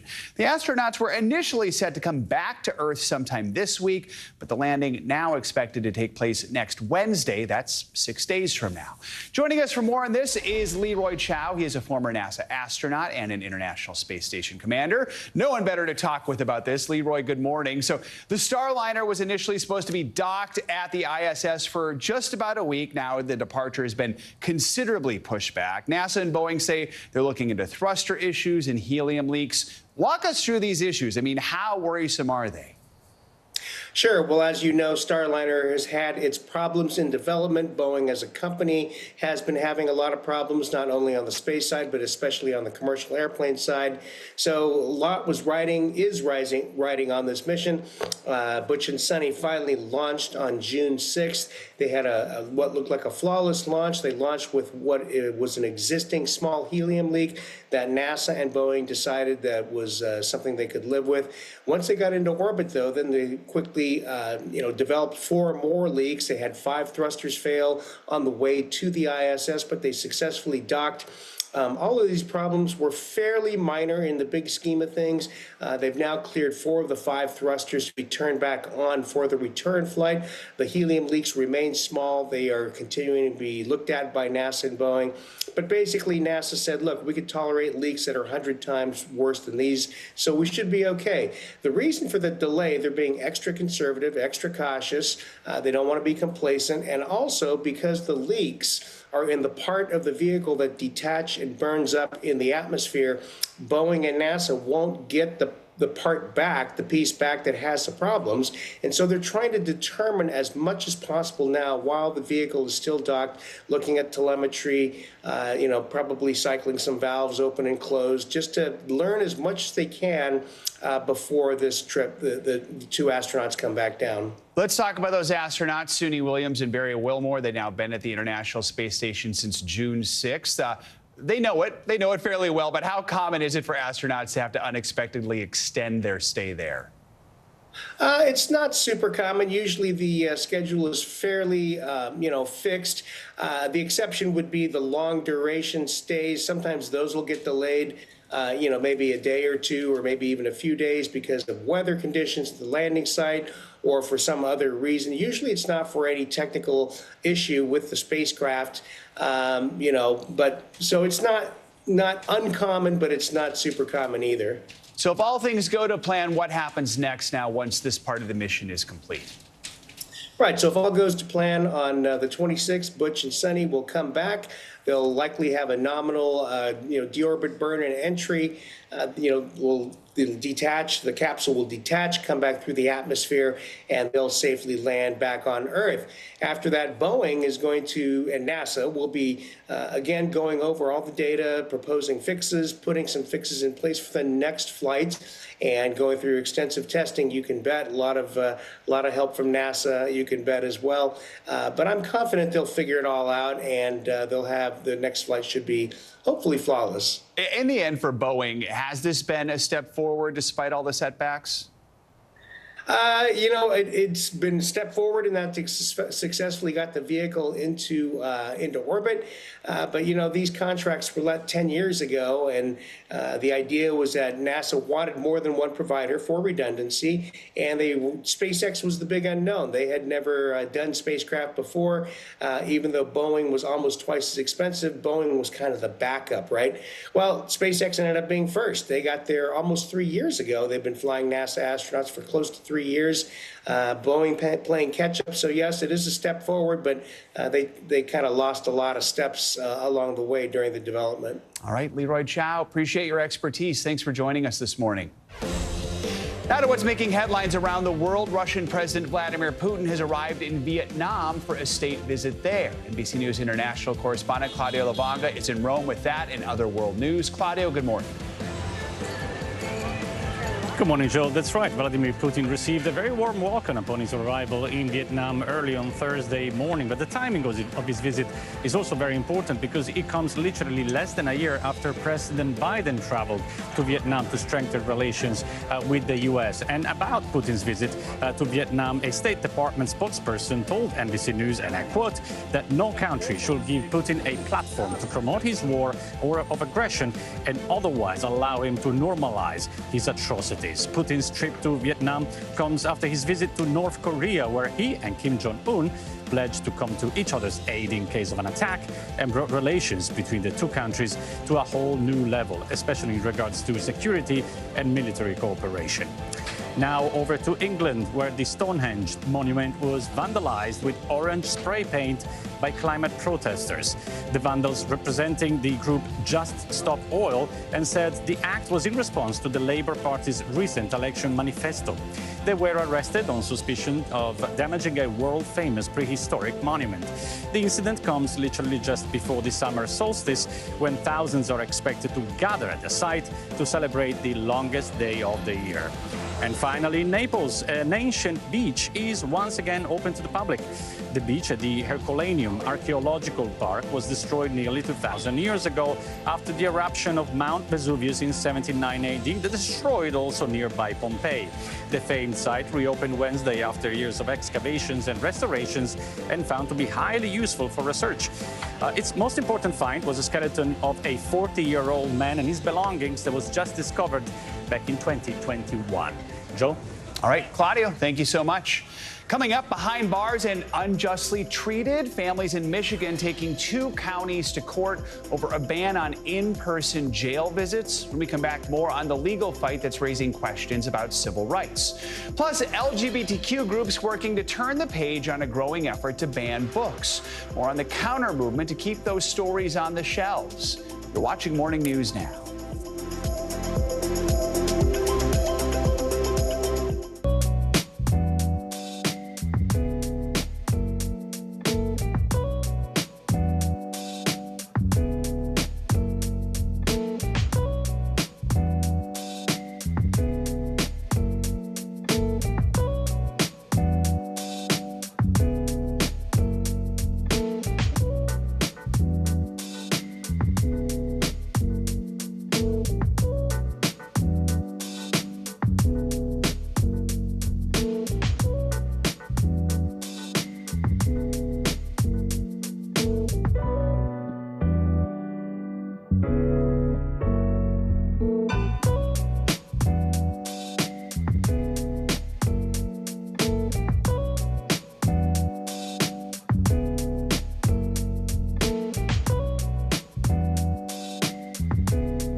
we're talking possibly 1 trillion galaxies. Yes. That is a number that is just so hard to compute. Whether it's the moon, whether it's Mars, it feels like we're on the cusp of something big. The NBC News mobile app. Get connected to your favorite news shows. For the top stories, breaking news, and live video, download the NBC News mobile app now. More Americans turn to NBC News than any other news organization. We're back with a legal fight in Michigan. 2 counties are being sued, accused of violating the civil rights of people with family members in jail by banning in-person visits to incarcerated relatives. The current policy also forces families to pay for what can be expensive video calls. As part of our NBC News Justice for All series, nightly news anchor Lester Holt spoke exclusively to the sheriff in one of those counties about his plans to change this policy. There are thousands of people in county jails in this country awaiting trial, many unable to see their children in person, instead forced to pay for video visits. Now that money-making policy is being challenged. One lawsuit filed in Flint, Michigan, where I sat down with a defendant in the case who tells me he's had second thoughts about a policy he once embraced. How you doing today? What begins as excitement ends in tears for Rakila Harris Dudley and her children. Don't cry. Separated by less than 2 miles and by a jail policy that doesn't allow in-person visitation. Rakila's parents, Philip and Brenda, have been caring for her children. Every day, where's Mama when she's coming home? It must have made for some rough moments with the kids. Oh, yes. Oh, yes. I said, well, right now, Granny's mommy, and I'm gonna hold you until you feel better. Replacing free in-person visits with costly video calls has become the norm in hundreds of jails across the country. Here, a 25-minute call typically costs $10. It just costs too much, and it's not even guaranteed that it's gonna work.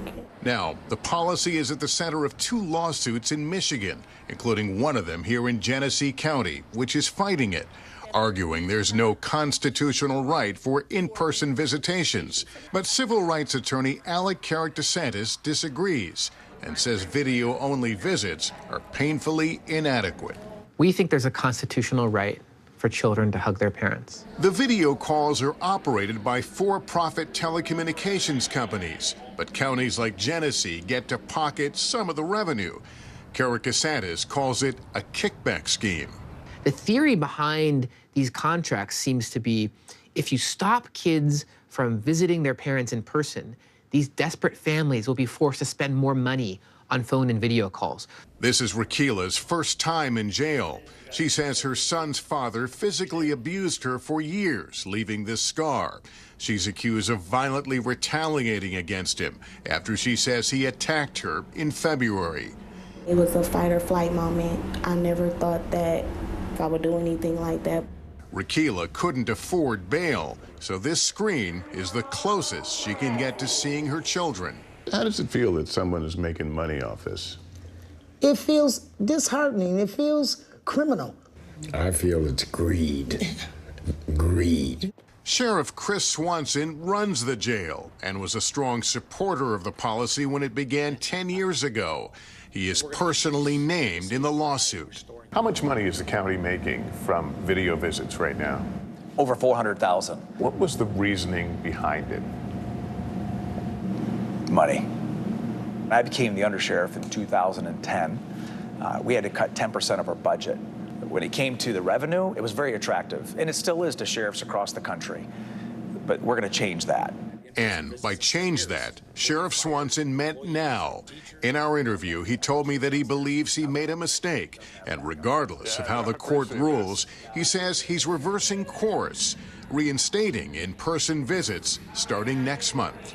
We're going to return to in-person visits, and we're going to reinvest our revenues back to lowering costs for jail calls and video visitations. You're going to be leaving money on the table. It's money I don't need, and it's money that doesn't come from the inmates, it comes from their families. And so you're penalizing people, and I see that now. You were one of the guys that was a proponent of ending in-person visits, and now you've made this giant turn here. Because the person that I am today is not the same person I was in 2012, 2014. But not long ago, you were celebrating the dollars coming in. I accept that. Why did it take a lawsuit, though, to make this turn? It didn't have to. But it did. It did. After spending more than 100 days in jail, Rakila finally made bail last week, able once more to hug her children, unlike thousands of others in jails across the country. The Flint case is back in court next week, but no matter what happens, Sheriff Swanson says he is committed to restoring in-person visits, and he is inviting other sheriffs to join him. All right, Lester, thank you so much. Now for another special conversation for our Pride Month series, Proud Out Loud. Today, we're looking at the political battle over what you can read at the library.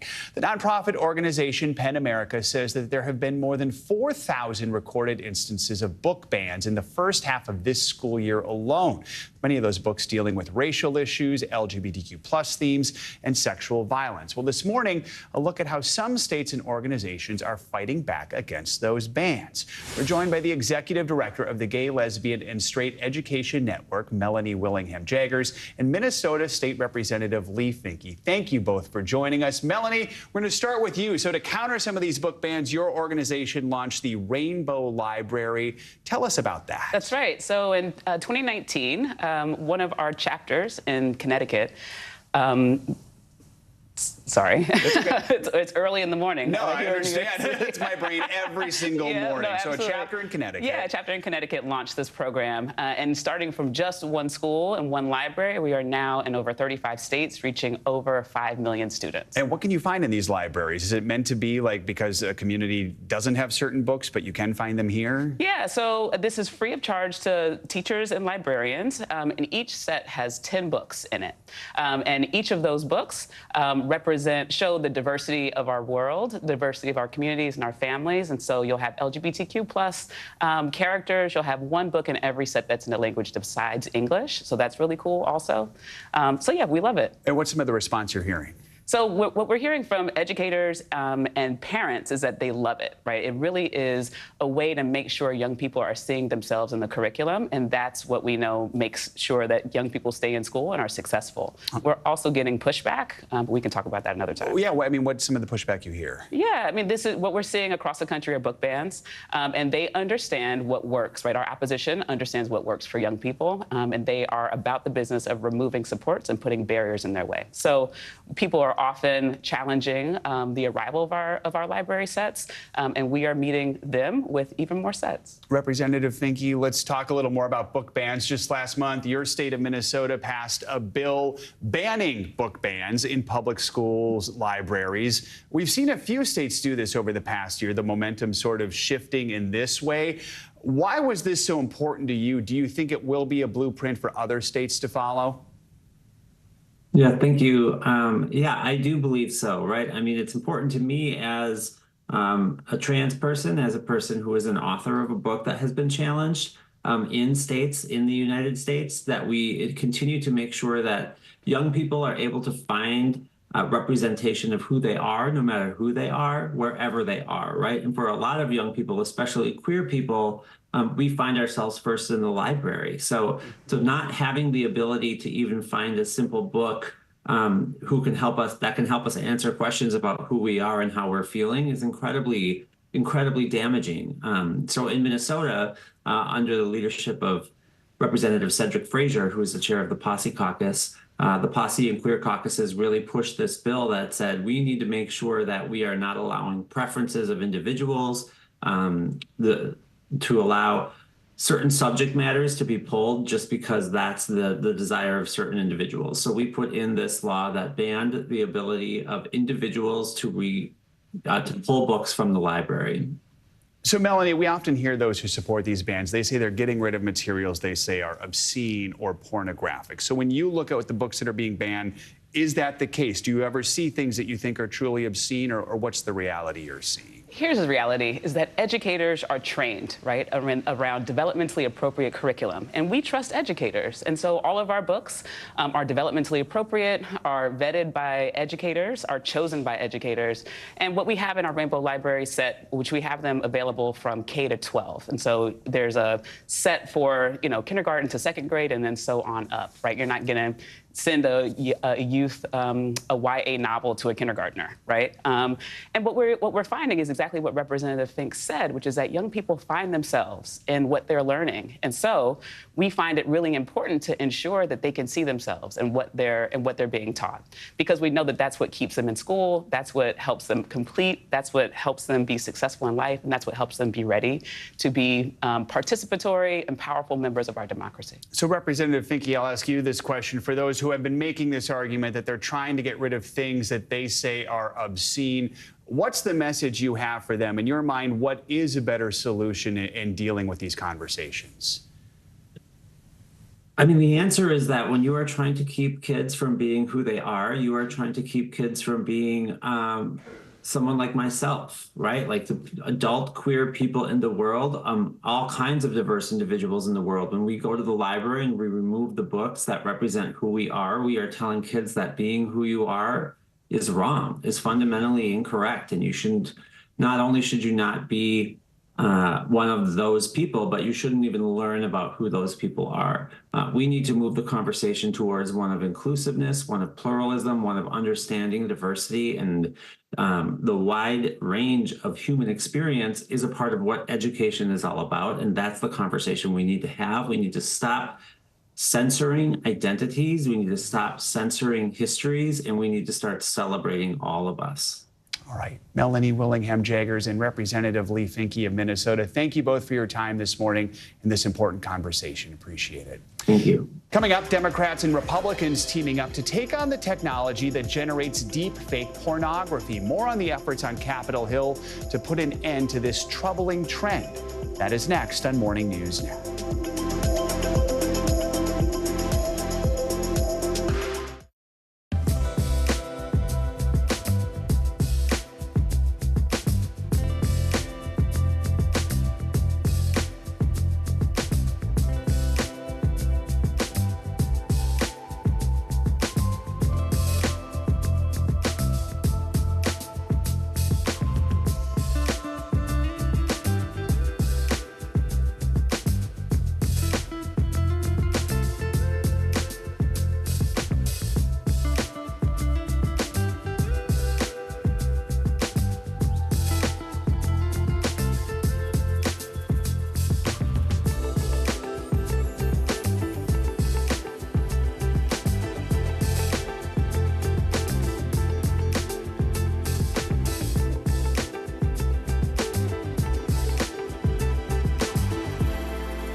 What's the message that you're trying to get out to young people? Know what is in the drug supply. We've got important news this hour about your money. Mental health, big picture, why is it so tough right now? News for the generation of now is NBC News Now. The fire has grown leaps and bounds. You see behind me is typical. How you doing? Pretty bad.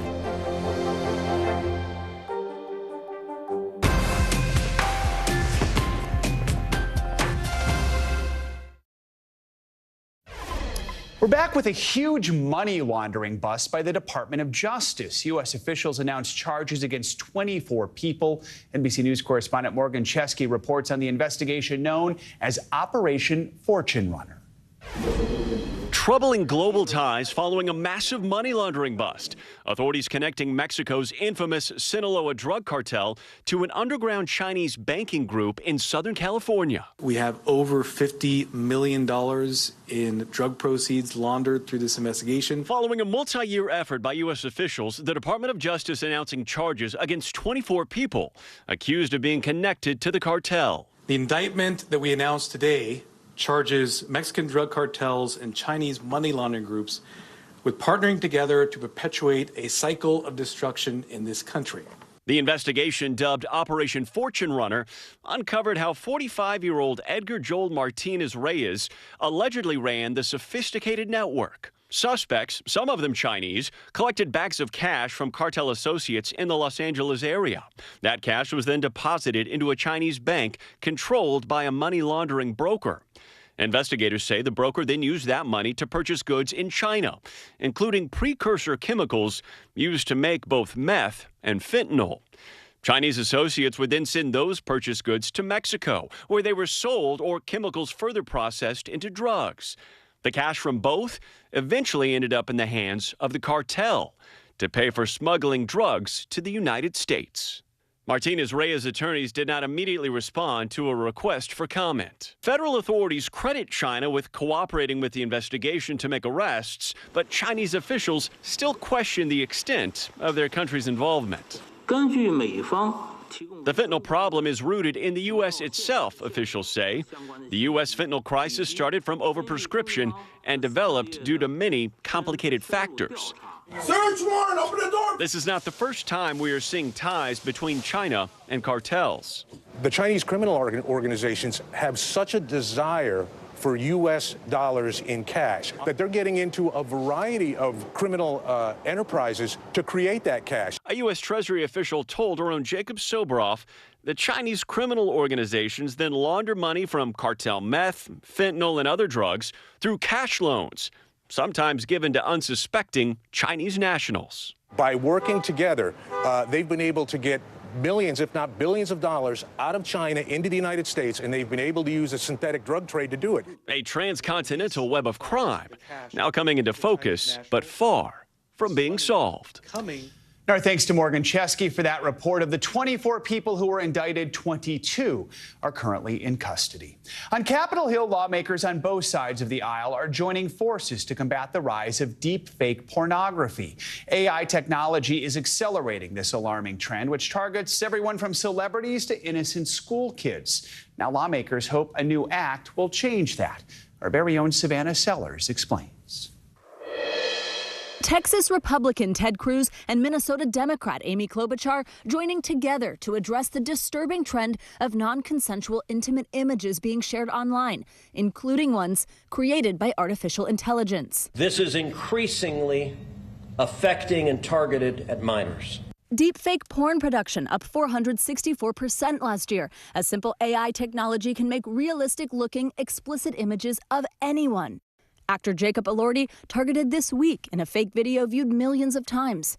Other stars similarly targeted with face swapping or nudification technology include Emma Watson, Scarlett Johansson, and Taylor Swift. But it's far from just celebrities. I was just thinking, like, this is my photo from my Instagram. Why would there be a body that's not mine on it? Elliston Berry says she was 14 when fake explicit images of her, created by a classmate in her Texas high school, spread via Snapchat. Did it feel like there was anything you could do about it?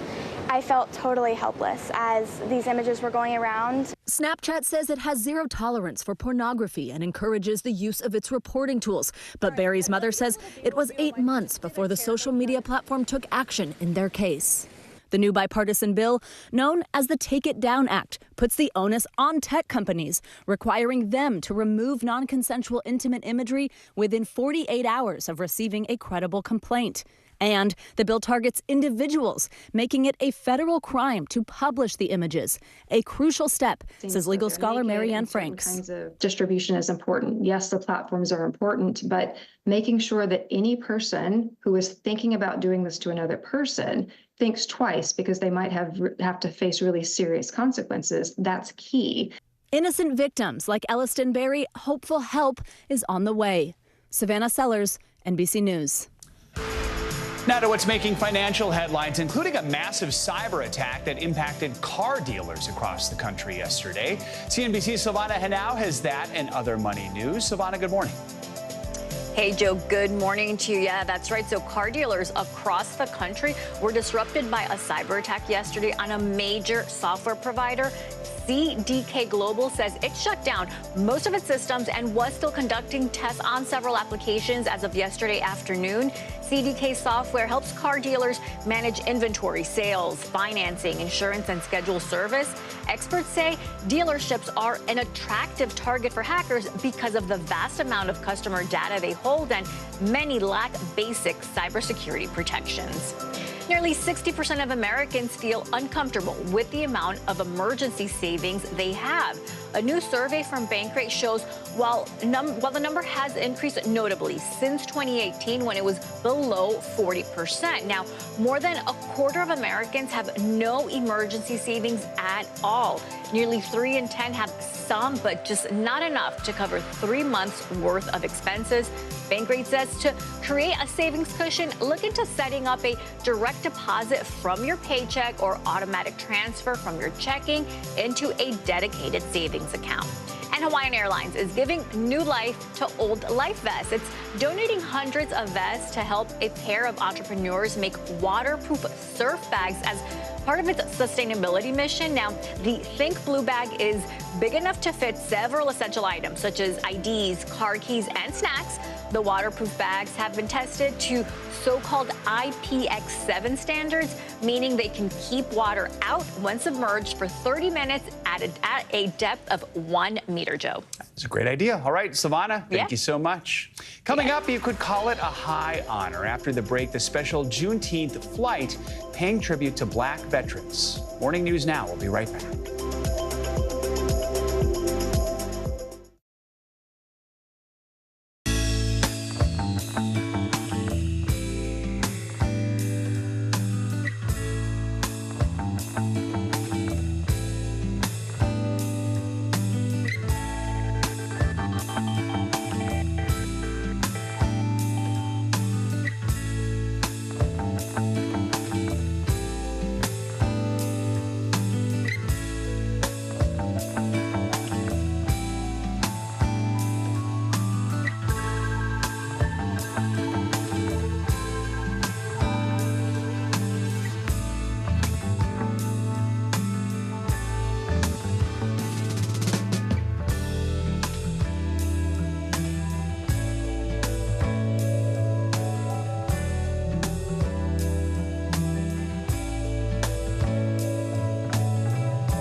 Report live from Tel Aviv, from Juarez, Mexico. Top story reporting from Baltimore. Every weeknight, it's your news playlist. Top story with Tom Llamas, streaming weeknights at 7 on NBC News Now. The paper towel will absorb the acid. That's crazy. Green tea to calm acne. This is my favorite tip of the day. Brilliant, brilliant, brilliant. Oh, that's genius. You just saved me $40.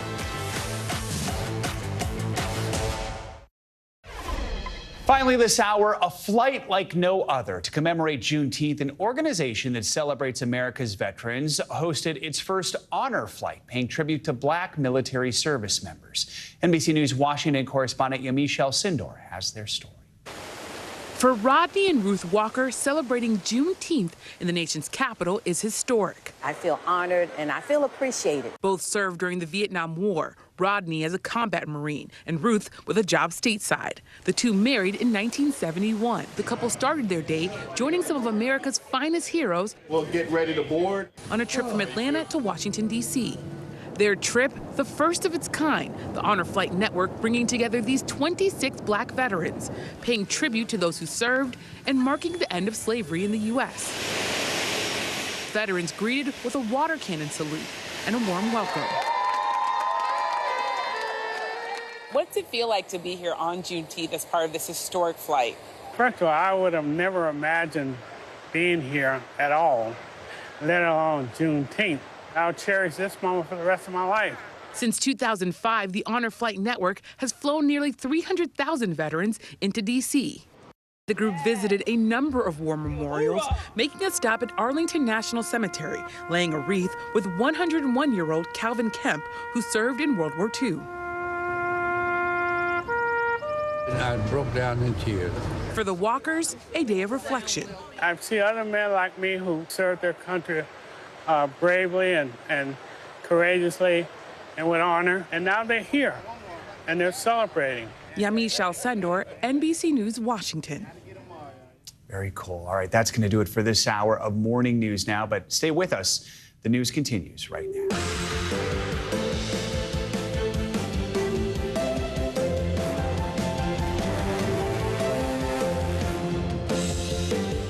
Good morning, I'm Joe Fryer. Savannah is on assignment. Right now on Morning News Now, a barrage of wild weather battering Americans from coast to coast. Along the Gulf Coast, Tropical Storm Alberto is hammering Texas and parts of Mexico, bringing unrelenting rains to millions. And it's not over yet. Our Michelle Grossman has the storm's latest track in just a moment. Comes as sky-high temperatures continue to scorch parts of the Midwest and East Coast. And dangerous wildfires flare in the West. We are covering it all. Also this morning, a legal battle brewing in Louisiana classrooms. The state's Republican governor signing a controversial new law requiring the Ten Commandments be displayed in every public school classroom. We're going to break down all of the challenges to this legislation that are soon to come. Plus, we're learning new details about the high-profile DWI arrest of Justin Timberlake, how his lawyer is now responding, and the legal fight that could be shaping up for the pop star who's still on tour. And later in the hour, a Pride Month conversation with the incomparable and hilarious Judy Gold. She's part of a brand new Netflix documentary called Outstanding, a comedy revolution chronicling the LGBTQ plus stand-up scene over the years, their struggles and successes in the limelight. We begin this hour with the latest on the first named storm of the hurricane season, Tropical Storm Alberto. The system is set to make landfall in Mexico this morning. The effects are already being felt all along the Texas Gulf Coast. From heavy flooding to storm surge, officials are preparing for what's ahead. NBC News correspondent Sam Brock is in Freeport, Texas, with a closer look at the impact. Sam, good morning. Yeah, Joe, good morning. Things are a bit calmer here this morning, but Governor Abbott did issue a disaster declaration for 51 counties in Texas. That includes Brazoria, where I'm standing, and Alberta right now being blamed for the death of 3 people in Mexico, Joe. That includes, sadly, 2 children. As far as what we're seeing on the ground right now, this is a home development, okay, that's completely flooded out. As you can see, there's trash bins still floating in the water this morning. The high tide has brought a lot of those waters up, and we are watching as folks, even now, are having to wade in and out of their own homes. Alberta making a monster splash this morning, kicking off what's predicted to be a record hurricane season. The tropical storm moving over the coast of Mexico, but managing to drench southern Texas and Louisiana in the process. The Texas governor declaring a severe weather disaster as residents like Roy Scott urge neighbors to take the storm seriously. No. I said, if you go out there in the bay, if you go out there, you're going to die. Vacationers in Freeport, Texas were greeted by a wall of water at their front door. How high was the water? Thigh high. Yeah, at least mid-thigh. Yeah, it was hard. As some tried to evacuate, others opted to ride out the storm. Cars and trucks trying to make their way through the blinding rains. The rising waters even prevented ambulances from reaching stranded homes. Trying to get your ambulance into a lot of these neighborhoods, how difficult is it? It's impossible. There are some back there, some houses that are almost completely underwater. Rains were also inundating roadways in Louisiana, like Highway 1 in Lafourche, just the beginning of what's expected to be a powerful and punishing hurricane season. It's actually the expectation, Joe, this morning is that this could be a record-breaking hurricane season, partly due to the fact we have just such strong ocean heat right now. NOAA forecasting in the range of 17 to 25 named storms, 8 to 13 of which are expected to become hurricanes. Back to you. All right, Sam, thank you so much. To the north now, millions of people across the Midwest and East Coast searching for relief as the heat index soars into the 100s. And on the West Coast, firefighters from California to New Mexico are racing to put out some of the worst wildfires they have ever seen. This extreme weather continues as the first day of summer begins. NBC News correspondent Aaron McLaughlin joining us from Central Park here in New York with more on the dangerous heat. Aaron, how's it feeling out there? Hey, Joel, it's feeling pretty hot. We're seeing dangerous conditions across the country out west. At least 2 were killed in wildfires in New Mexico. And then here in the Northeast, that heat dome continues its dangerous grip, with officials warning folks to stay inside and stay safe. This morning, dangerous weather from extreme heat to fires across the country, with over 80 million under heat alerts. Please stay in the house, stay cool as you can. In the Northeast today, half a dozen cities are forecasted to either meet or exceed record highs. In Bangor, Maine, it's never felt hotter. It's like being slapped in the face. Folks are staying safe any way they can, with shopping malls and churches turned cooling centers. In Connecticut, hundreds crowded the beach. It's crazy. Like, the only spots open are in the ocean. At yesterday's Phillies game, misters, water stations, and sunblock dispensers to deal with the scorching temps. Water. Lots of water. The Major League team taking every precaution. We've increased medical staff for games this week, especially those games that are during the day. Wild weather also bringing dangerous conditions out west.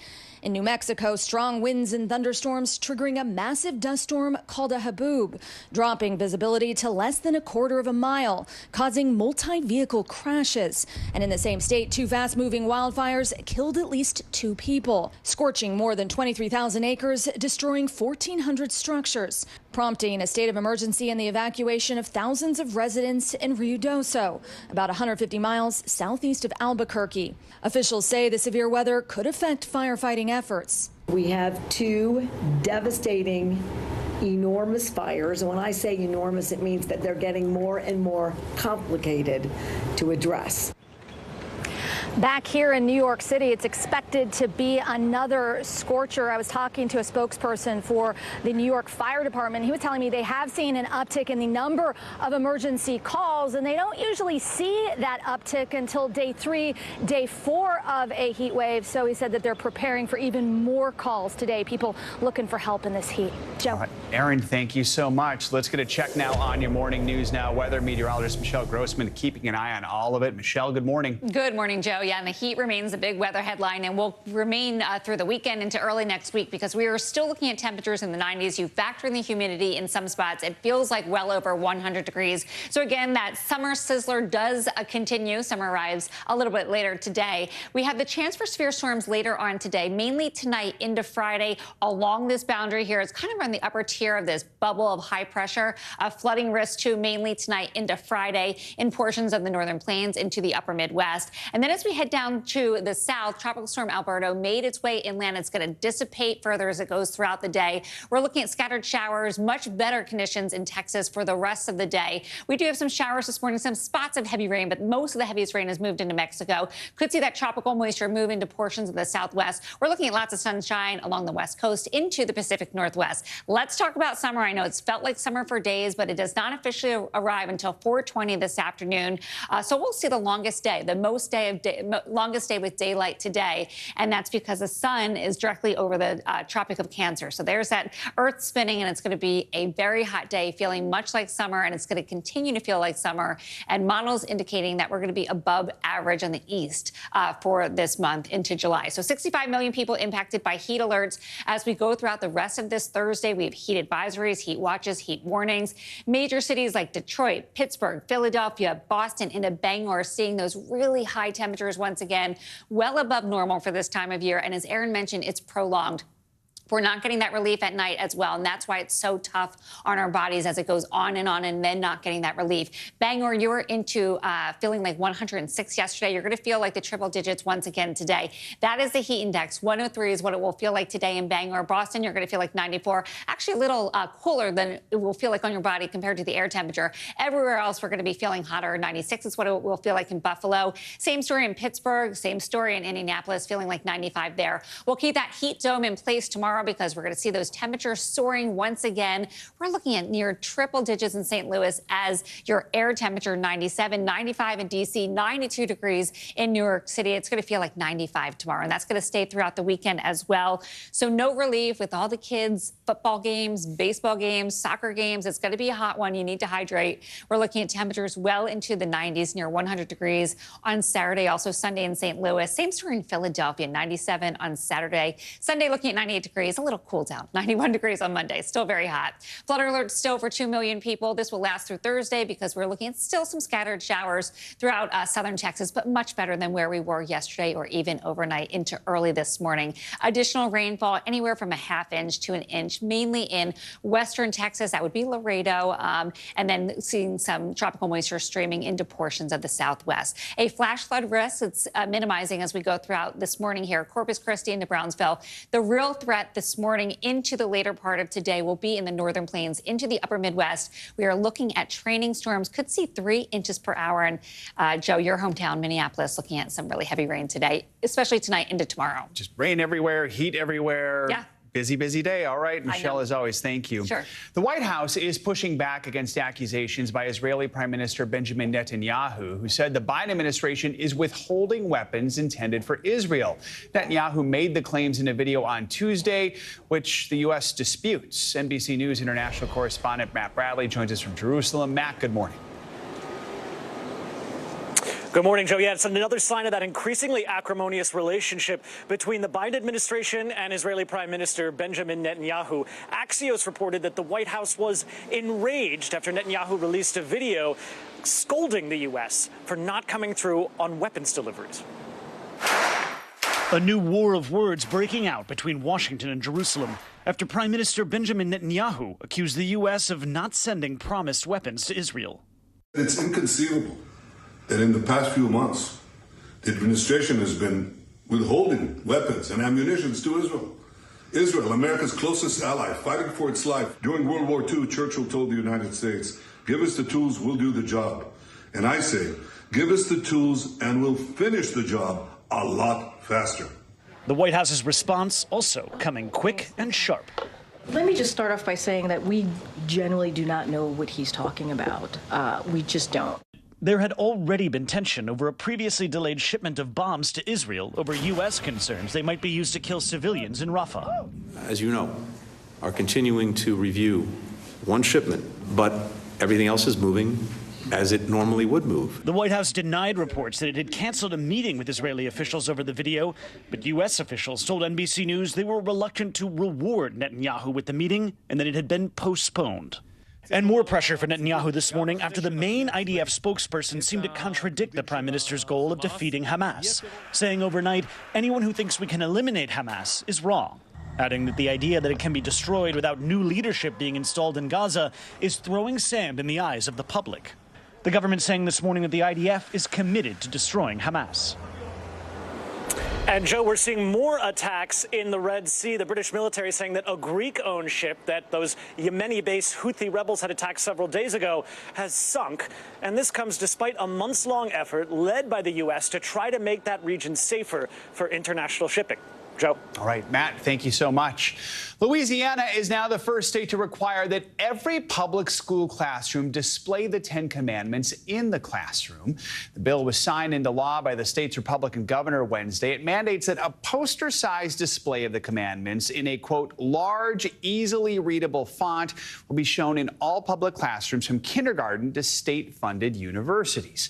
Civil liberties groups vow to challenge the move, saying, quote, the law violates the separation of church and Russian state and is blatantly unconstitutional. Joining us now for more on this is Kristen Gibbons-Fedden. She's an NBC News contributor, civil rights attorney, and former prosecutor. Kristen, good to have you with us. So advocates for the law say that its purpose is not only religious, but also for historical significance. According to the law's language, the commandments are described as foundational documents akin to the Declaration of Independence, the U.S. Constitution, that they'll be accompanied by a context statement that says the commandments were part of American public education for almost 3 centuries.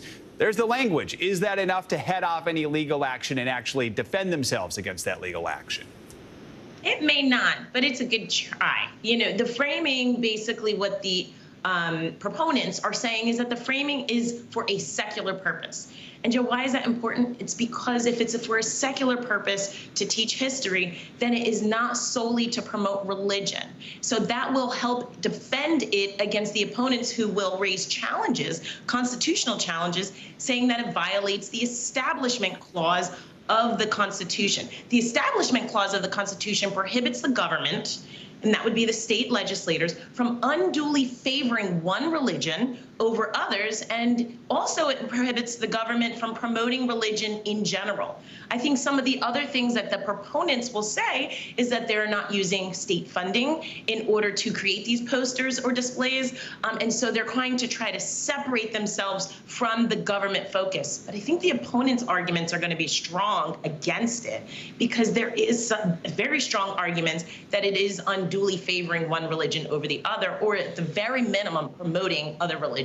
So let's talk more about that. No surprise, civil liberties groups plan to sue. So they're saying the bill violates the First Amendment. They also say there's a 1980 ruling from the Supreme Court that overturned a similar statute that was approved in Kentucky. So walk us through more of the arguments you expect them to make.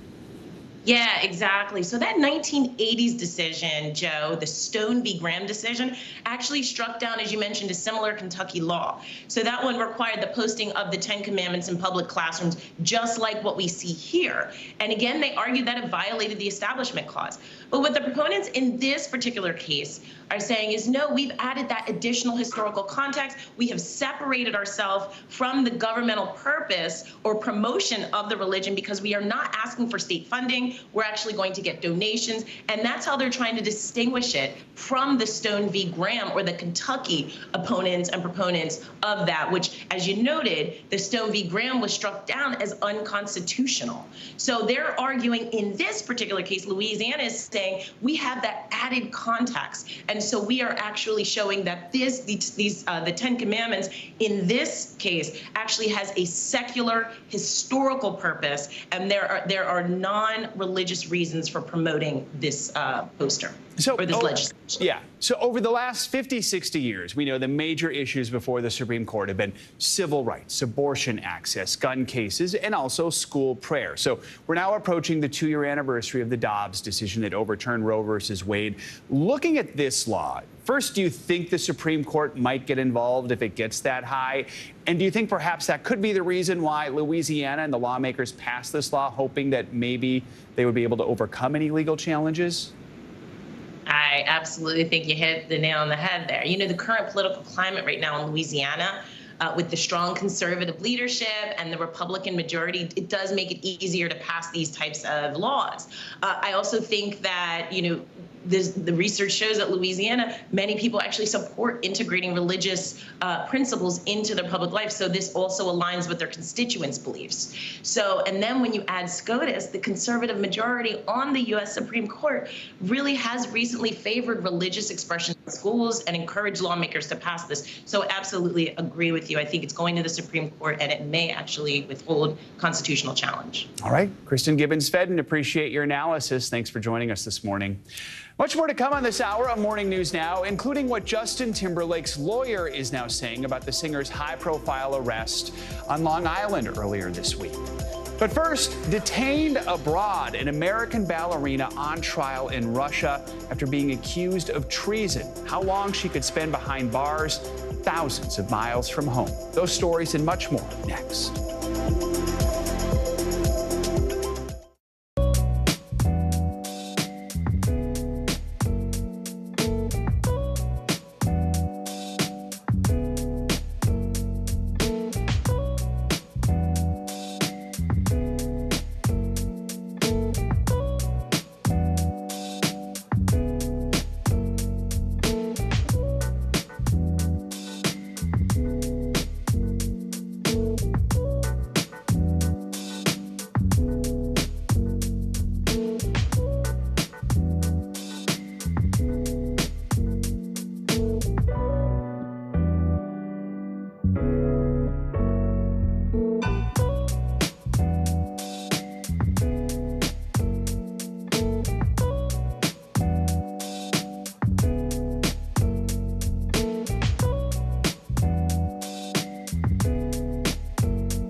Democracy is happening now. Welcome to a big night that could help shape Republican politics for years to come.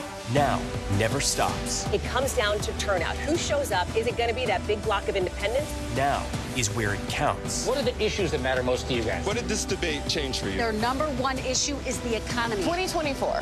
Who's your candidate? The race is on now. The countdown has begun. News for the generation of now is NBC News Now. Welcome back. A Los Angeles-based ballerina detained in Russia went on trial earlier this morning. Russian-American dual citizen Ksenia Karelina was detained in January, charged with treason after she gave money to a Ukrainian charity. NBC News chief international correspondent Keir Simmons joins us with more on this. Keir, good morning. Hey, Joe, good morning to you. It's just more agony for Ksenia Karelina and the people close to her back home in California, because this morning her trial started for a few minutes and then was postponed because the court said of procedural issues. And last year, the charge that she faces, the sentence for that, if she was found guilty, the charge of treason was increased to a lifetime in prison. This morning, our first glimpse of American Ksenia Karelina in months. Casually dressed, sitting in the dock, managing something of a smile. Karelina in court for her trial in Ekaterinburg, Russia, only to learn she will wait longer, the case postponed until August. A long way from her life in California, an amateur ballerina who became a US citizen and, friends say, was only in Russia to visit her elderly mother. The 33-year-old charged with treason because her boyfriend says she donated just $51.80 to a Ukrainian charity. In a statement overnight, he told NBC News, "She is an innocent young woman with her whole life ahead of her. She is full of compassion and donated a small amount to a US non-profit to help people in need. She is not an activist for any cause." Expressing the hope the court will see that prosecuting her is a mistake and send her home to Los Angeles. She joins a growing list of American citizens imprisoned in Russia, including Wall Street Journal reporter Evan Gershkovich, whose trial begins next week, facing the same judge as Ksenia Karelina. His newspaper says he is innocent. The US says he is wrongfully detained. President Putin this morning in Vietnam after a visit to Kim Jong-un in North Korea, signing more strategic partnership agreements, has said talks are underway to exchange Gershkovich following the 2022 deal for WNBA star Brittany Griner, who was freed in a prisoner swap after time in a penal colony she says she will never forget. And that news, Joe, that Evan Gershkovich will face the same judge as Ksenia Karelina, that will be noted by his friends and family. The fact that the case today started and then stopped so quickly, perhaps a warning to them to prepare themselves emotionally, Joe. All right, Keir, thank you so much. More international headlines now. In Ecuador, a major blackout left some 18 million people in the dark. NBC's Claudio Labonga joins us from Rome with that and other world news. Claudio, good morning. Good morning, Joe. That's right. At least 18 million people were left in the dark on Wednesday all across Ecuador after the country experienced nationwide electricity outage. Now, the problem affected also the capital, Quito, including its subway system, which has been interrupted. The electricity crisis is caused by a combination of a drought that has affected hydroelectric power generators and heavy rains over the weekend that forced the authorities to take 3 hydroelectric plants offline. And let's come back to this part of the world, to the Vatican, where one of the defendants in a big financial trial there claimed his human rights were violated after Pope Francis authorized wide-ranging surveillance during the investigation. The defendant, called Raffaele Mincione, filed a complaint to the United Nations Commissioner for Human Rights, citing 4 secret executive decrees signed by Pope Francis that allowed Vatican prosecutors the use of unchecked wiretapping. The trial focused on the Holy See's investment in a London property worth around $375 million that resulted in massive losses for the Vatican. And let's end this tour of the world in the Australian island state of Tasmania, where authorities advertised a series of very odd jobs to boost tourism during its winter months. Among the job titles, you can find paranormal investigator, which involves picking up on paranormal activity using ghost hunting techniques, or you can apply for the position of wombat walker, which speaks for itself. Another job is oyster organizer, which entails sorting, cleaning, and categorizing freshly harvested oysters. And my all-time favorite, stargazer. Now, the positions are unpaid, but travel expenses will be covered by the tourism board there. Back to you, John. Wombat walker. Do wombats use leashes? Yeah. Claudio, thank you so much. Right. Coming up, new details in the Hamptons arrest of jumper Justin Timberlake this morning. What the singer's lawyer is now saying about the charges brought against him. That's next.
The paper towel will absorb the acid. That's crazy. Green tea to calm acne. Top magnifier.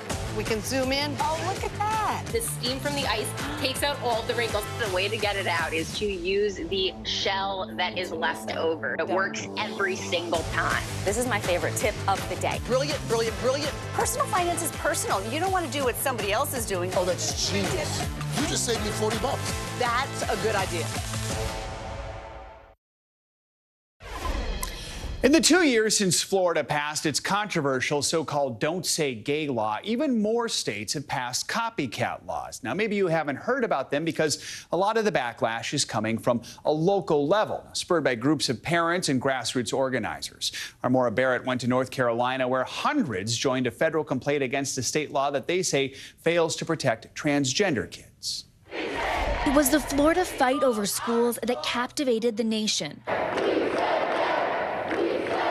Republicans pushing through the parental rights and education law, dubbed Don't Say Gay by opponents. Now, 2 years later, several states swiftly and without much fanfare passed their own laws replicating Florida as part of a flurry of anti-LGBTQ bills introduced in red state houses. The laws across 11 states limit instruction around sexual orientation or gender identity in schools. This legislation codifies the rights of parents and guardians and creates a system for remedies for parents wishing to address concerns. In North Carolina, it goes a step further, including a provision that requires teachers to notify parents of pronoun changes, which advocates say effectively outs trans students, something that worries 17-year-old Milo, who is trans. I have multiple friends who, if their parents found out that they were trans, they would probably get kicked out of their house. Experts contrast the lack of national attention with the widespread backlash to the state's trans bathroom bill in 2016, which was later repealed.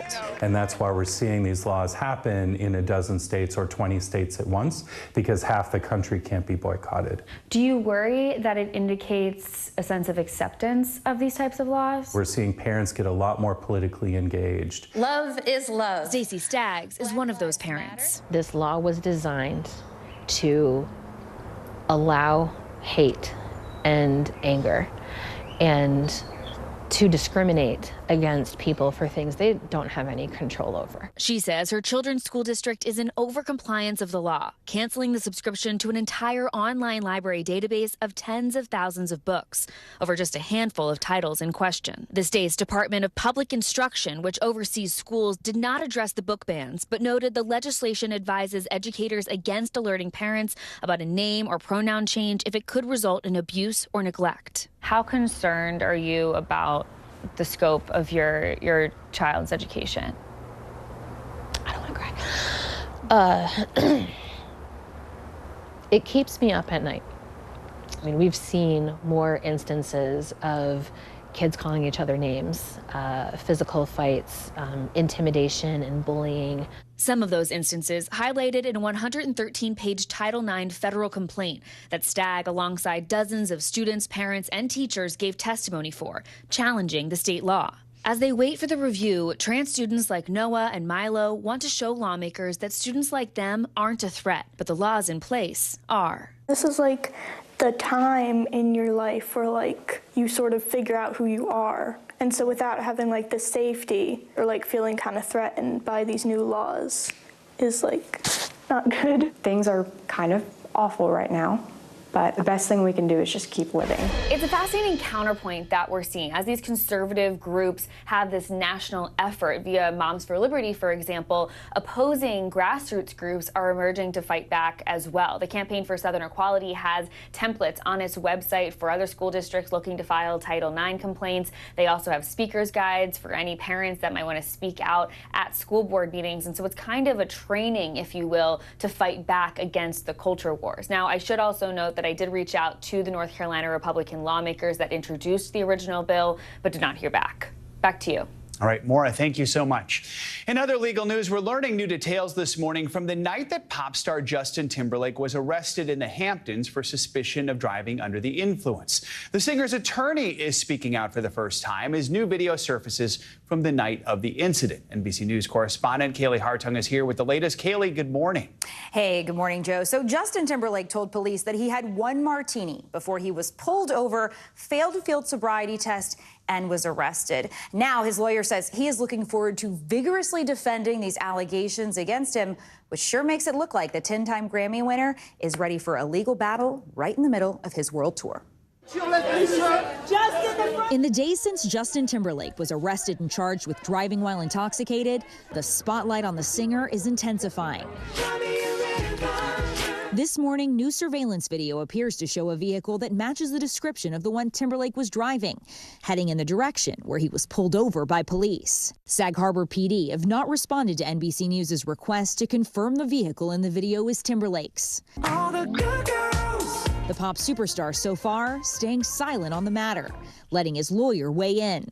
I will have a lot to say at the appropriate time, but am currently awaiting full discovery from the district attorney's office. The 43-year-old was seen Monday night at the American Hotel, a Hamptons establishment frequented by celebrities. Police say they pulled him over just after midnight in a BMW after he failed to stop at this stop sign and swerved in 2 different places. According to court documents, an officer determined Timberlake was intoxicated, struggling to walk heel to toe and stand on 1 foot without swaying or using arms to balance. Timberlake told the officers he had 1 martini and refused to take a breathalyzer test 3 times, according to documents. He was arrested and released about 9 hours later without having to post bail. This comes in the middle of the 10-time Grammy winner's world tour. He was last on stage Saturday in Miami and is expected tomorrow in Chicago, giving no indication these legal troubles will affect his upcoming schedule. But just as he kicks off the European leg of the tour on July 26th, he'll face his next court hearing. The singer likely joining the virtual proceedings from Krakow, Poland, where he'll perform that night. His wife, actress Jessica Biel, spotted in nearby New York City this week, shooting her latest project. Last month, Biel addressed the challenges of their busy schedules. And when he has his breaks, we'll hang out and try to do something that's relaxing and fun. He has to relax. Like, he really has to relax. So just as we say, it looks like Timberlake's world tour won't be affected. Of course, there are potential consequences to discuss here. So, Joe, if convicted, he could face up to a year in jail. We've talked to legal experts who say that's unlikely. What's more likely for a first-time offender is a fine, community service, and his driver's license suspended. Got it. Of course, a long way to go before that. All right. Kaylee, thanks so much. Appreciate your update there. Coming up, a major scare for one family playing out just as summer starts to heat up. After the break, the dramatic poolside rescue caught on camera and how you can keep yourself and your family safe in the water this season. Stay with us.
More Americans turn to NBC News than any other news organization.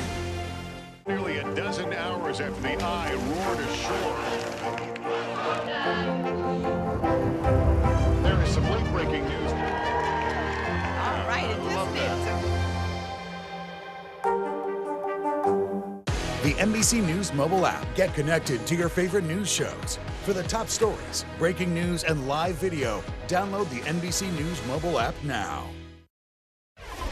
We're back now with a terrifying close call for one California family. New video shows a father saving his 2-year-old daughter's life with CPR after she nearly drowned in their family pool. It is a reminder to parents just how critical water safety is, especially this time of year. Here with more is NBC News correspondent Morgan Chesky. Morgan, good morning. Yeah, Joe, parent or not, as soon as you see this video, you can't help but be reminded how critical CPR is when it comes to saving a person's life. And now with school already out in many parts of the country, pools, beaches, and lakes already filling up fast. But as one family can attest, it just took a few seconds for fun in the sun to take a potentially deadly turn.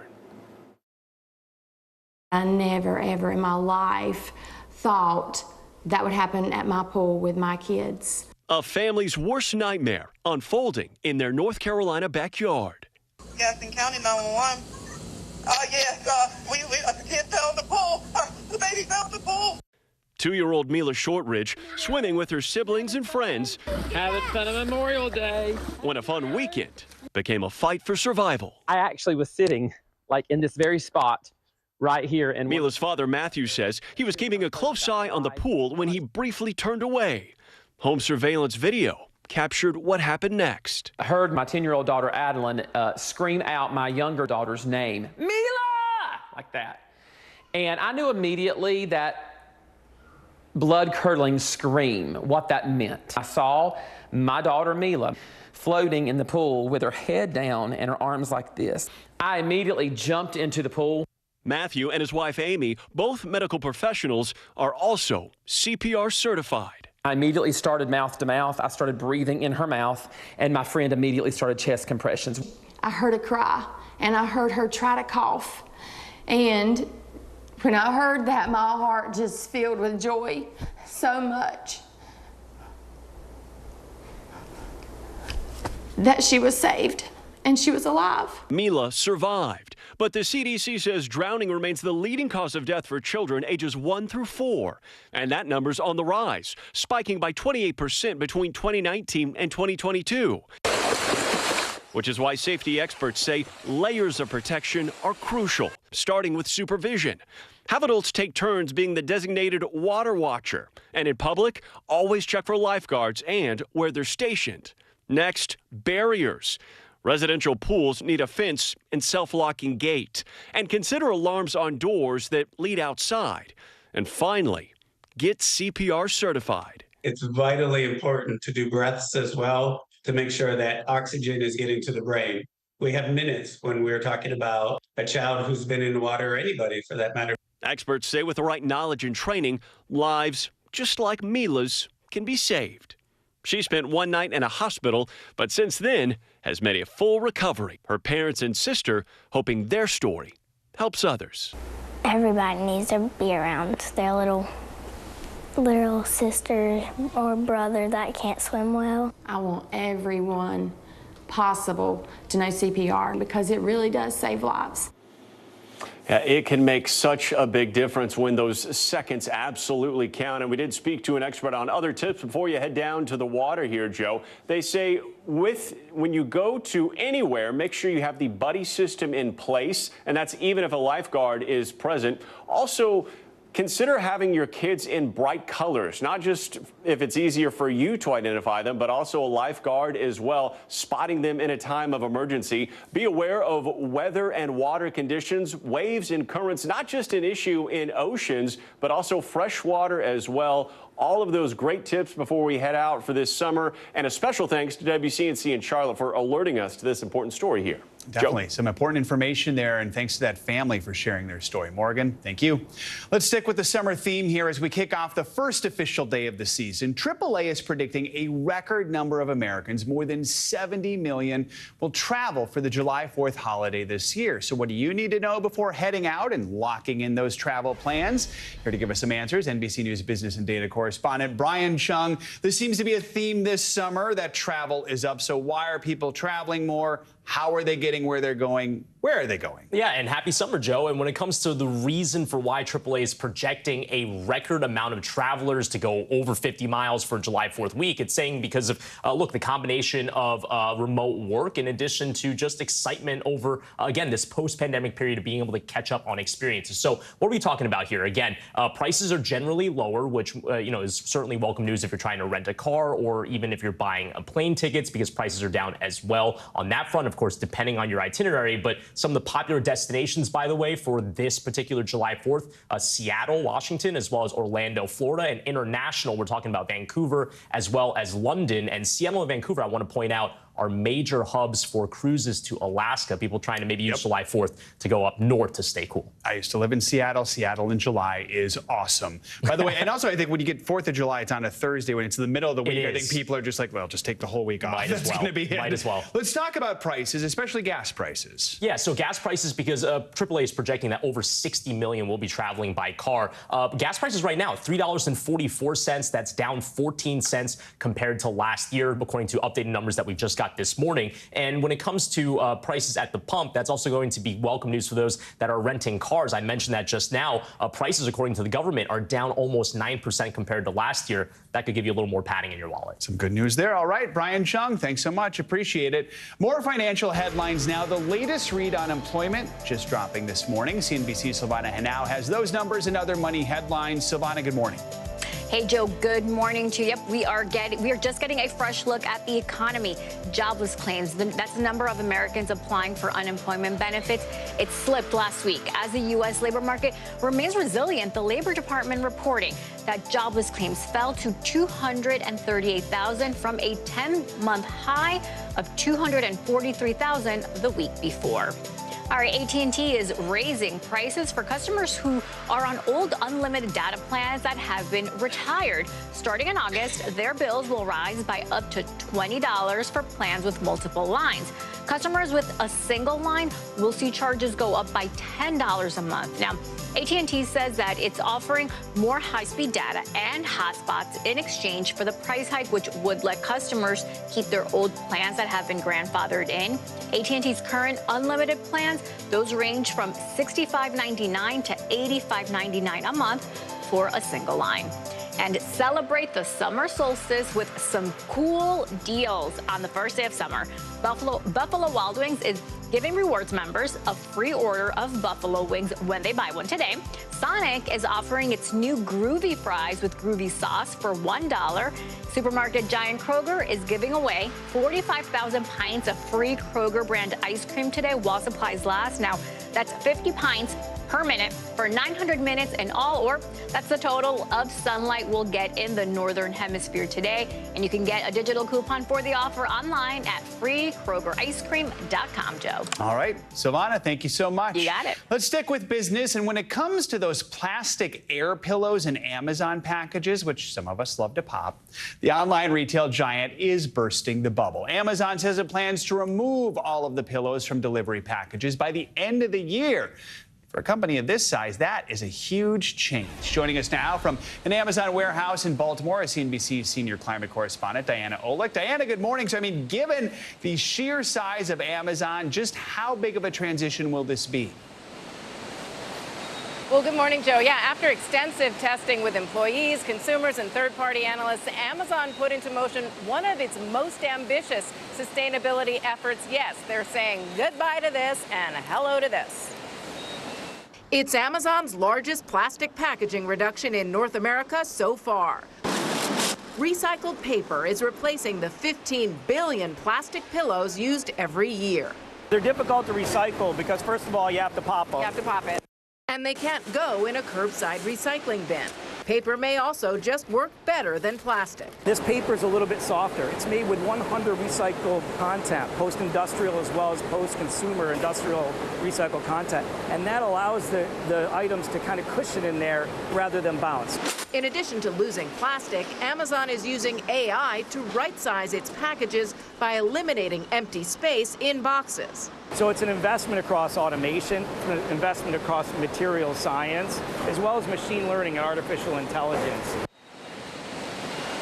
Change protects the environment on the consumer, and what does it do behind the scenes? I mean, how big of a change will this be for the systems that actually prepare the packaging? Well, it's a huge change, Joe. Look, we asked Linder how much the transition will actually end up costing Amazon. He wouldn't say exactly, only that some plastic bags, these are less expensive than paper. But the new technology, by simplifying the process and automating and right-sizing packaging, he said it allows Amazon to bring that cost difference down. But it's going to be a big transition. It's taking a year, but they do expect it to be done by the end of this year. You also mentioned Amazon will be implementing AI in their systems more. So what is that going to do? How will it help? Well, it's like, you know, when you get the big box from Amazon and there's one thing in it and there's all this space, and then you get, you know, two things in a big box, or you get a small box with a big, it's just they want to be able to right size it. That is, get rid of the extra space. And by using artificial intelligence to really look into the boxes, how they're packaged, how they're sent, what they can do, they want to get it so that you have as little packaging on each package, still protected, but as little packaging as possible. Because, you know, again, you want to click that one where it says put as many items in the same box. We all want to do that. We all want to save on the packaging. But again, it's that right sizing so you don't have so much of the paper even around it to be wasted. All right, Diana Olick, important story. Thank you so much. Coming up, a comedian who is the definition of being proud out loud. After the break, we are continuing our Pride Month celebrations with the hilarious Judy Gold. She's part of a brand new Netflix documentary called Outstanding, a Comedy Revolution, all about LGBTQ plus comics through the years. We're going to chat about that and so much more after the break. You are an excellent Vanna White there, Judy. This is Morning News Now.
We're talking possibly 1 trillion galaxies. Yes. That is a number that is just so hard to compute. Whether it's the moon, whether it's Mars, it feels like we're on the cusp of something big. Are you comfortable with the role the Supreme Court is playing in the 2024 election? Is there not more that Israel can do to help the humanitarian crisis? Should abortion be the #1 issue in 2024? If it's Sunday, it's Meet the Press. People really don't know what's going to happen. Nearly a dozen hours after the eye roared ashore.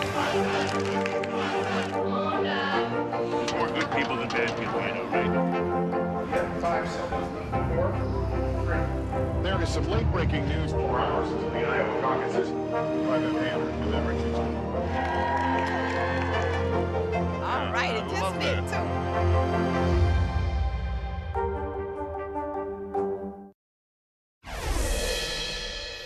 Our celebration of Pride Month continues with our series Proud Out Loud, focusing on trailblazers in the LGBTQ+ community. This morning, we are joined by a comedy legend, Judy Gold. Her stand-up specials have appeared on HBO, Comedy Central, and Logo. She's also an author and host of the podcast It's Judy's Show with Judy Gold. Now, she is featured in the new Netflix documentary Outstanding, a Comedy Revolution, which chronicles the history of stand-up comedy in the LGBTQ+ community, the many obstacles, and also the successes. Here's a look.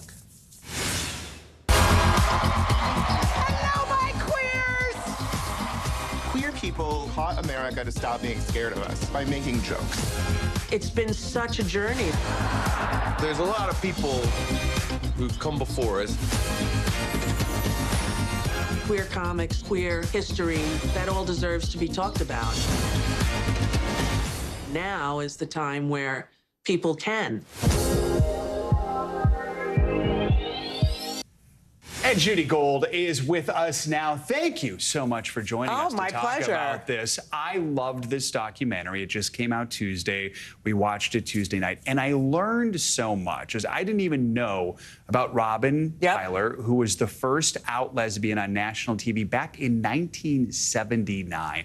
What should we know about these trailblazers who were out and proud before most people were? Well, I love Robin Tyler. Let's start with that. So brave. But I think the thing that you really get from this documentary, besides this really intimate history and understanding the power of comedy, the power of stand-up comedy, that it is something that soothes us, but it's also a weapon for change, that if you watch the documentary, you see it goes from shoulder to shoulder to shoulder to shoulder, that we are standing on the people who came before us shoulders, and how important that was, because it wasn't easy and it was dangerous. So it's just, the journey is so interesting, because most people don't look at stand-up comedy as an art form that changes the world. But it is an art form that can change the world, can change your mind, and can make you think out of the box. And nor do people maybe think of it as something that can be dangerous, but in this situation, it certainly was for people. You talk in the documentary about your own evolution, how at first you kind of wanted to be a comedian who just happened to be a lesbian. Right. And then that kind of had to change, right? It had to change for me because, well, first of all, I started out in the straight clubs. And I was working purely in the straight clubs. And then I sort of ventured into the gay clubs, because they're the greatest audiences. I can't even tell you. And once I had a child, my eldest son, Henry, was born in 1996. And I thought to myself, every comic talks about their family on stage. And what kind of message is it to my kids if I say, oh, well, I talk about everyone else, but, we don't talk about that on stage, because it's going to have a negative effect or whatever.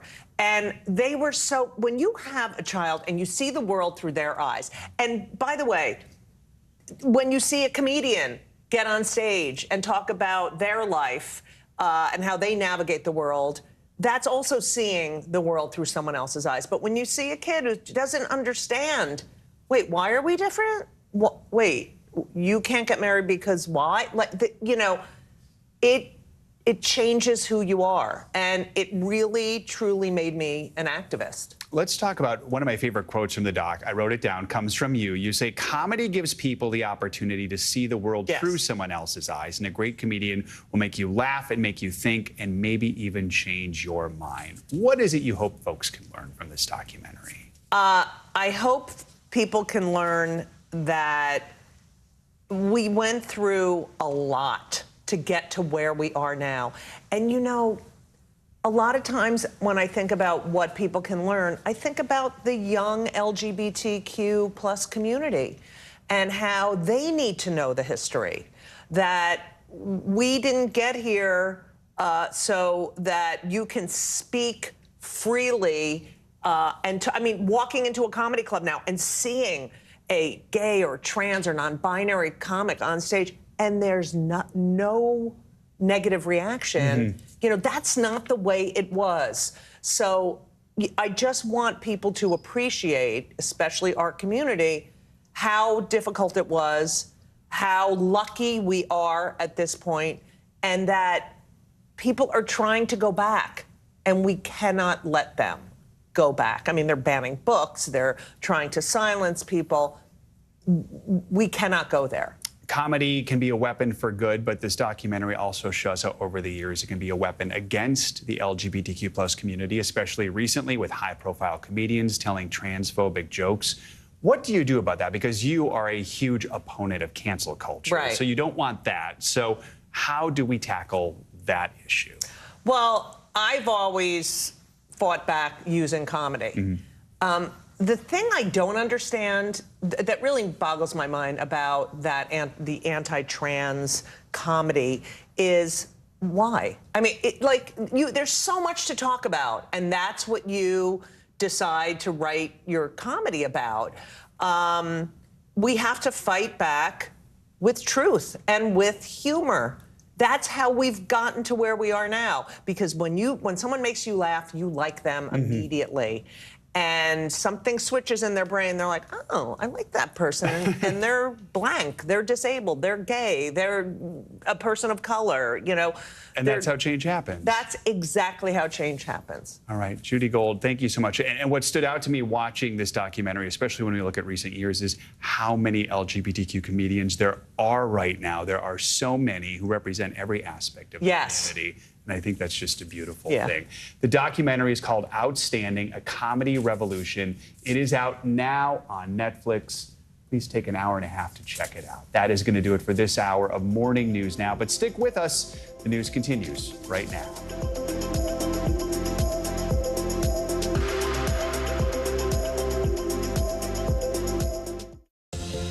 Developing right now on Morning News Now, a split screen of extreme weather ushering in the first official day of summer.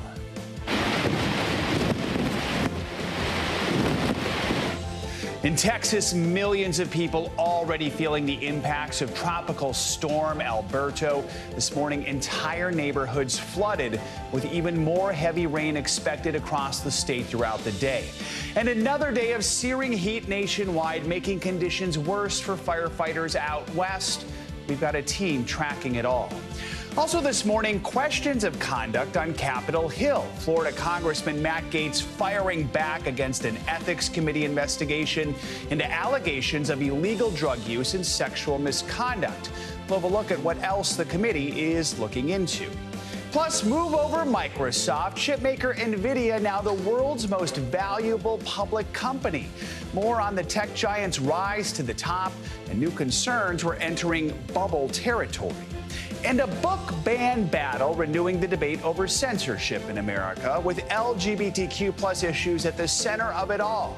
In the latest installment of our Proud Out Loud series, how some states and groups are working to ban the bans and keep those books on the shelves. Good morning. Good to have you with us on this Thursday. I'm Joe Fryer. Savannah is on assignment. We begin this morning with the extreme weather that is marching across the country. Later this morning, Tropical Storm Alberto is expected to make landfall in Mexico, but the system is already battering the Texas Gulf Coast. It is the first named storm of the hurricane season.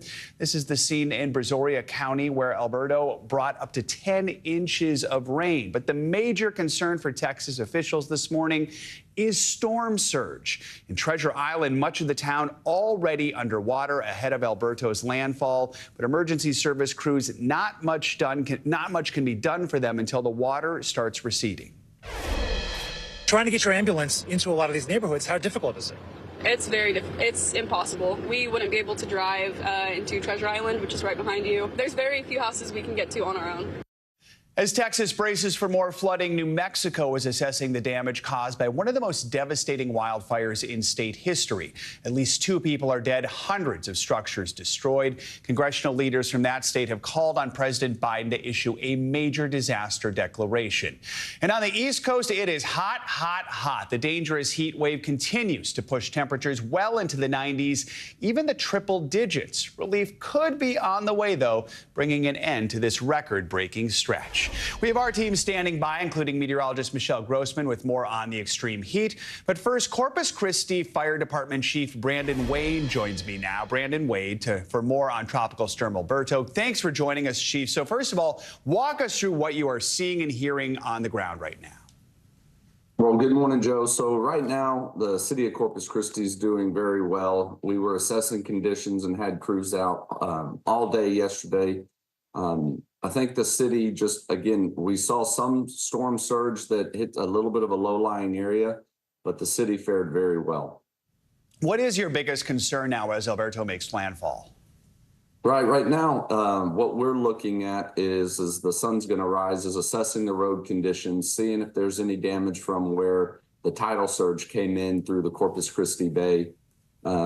We were very fortunate that we had very limited incidents. We had a few traffic accidents from the water pooling on the road.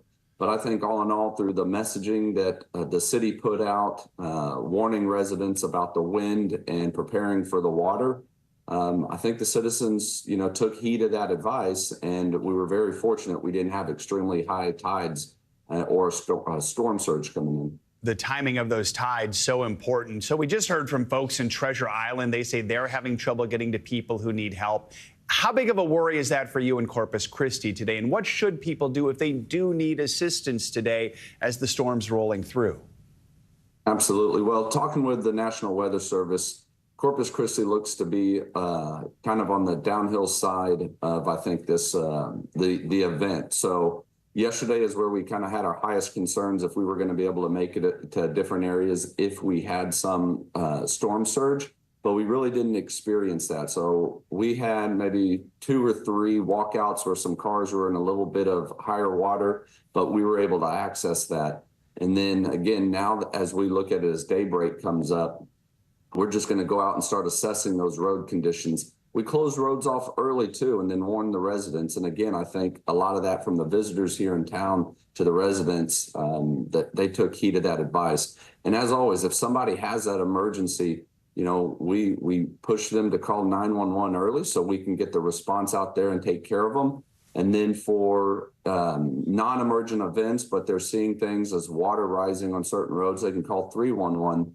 And put that to the officials, and then we can go out and take a look and assess the situation. Let's look at the big picture here. Hurricane season just started nearly 3 weeks ago. It goes till the end of November.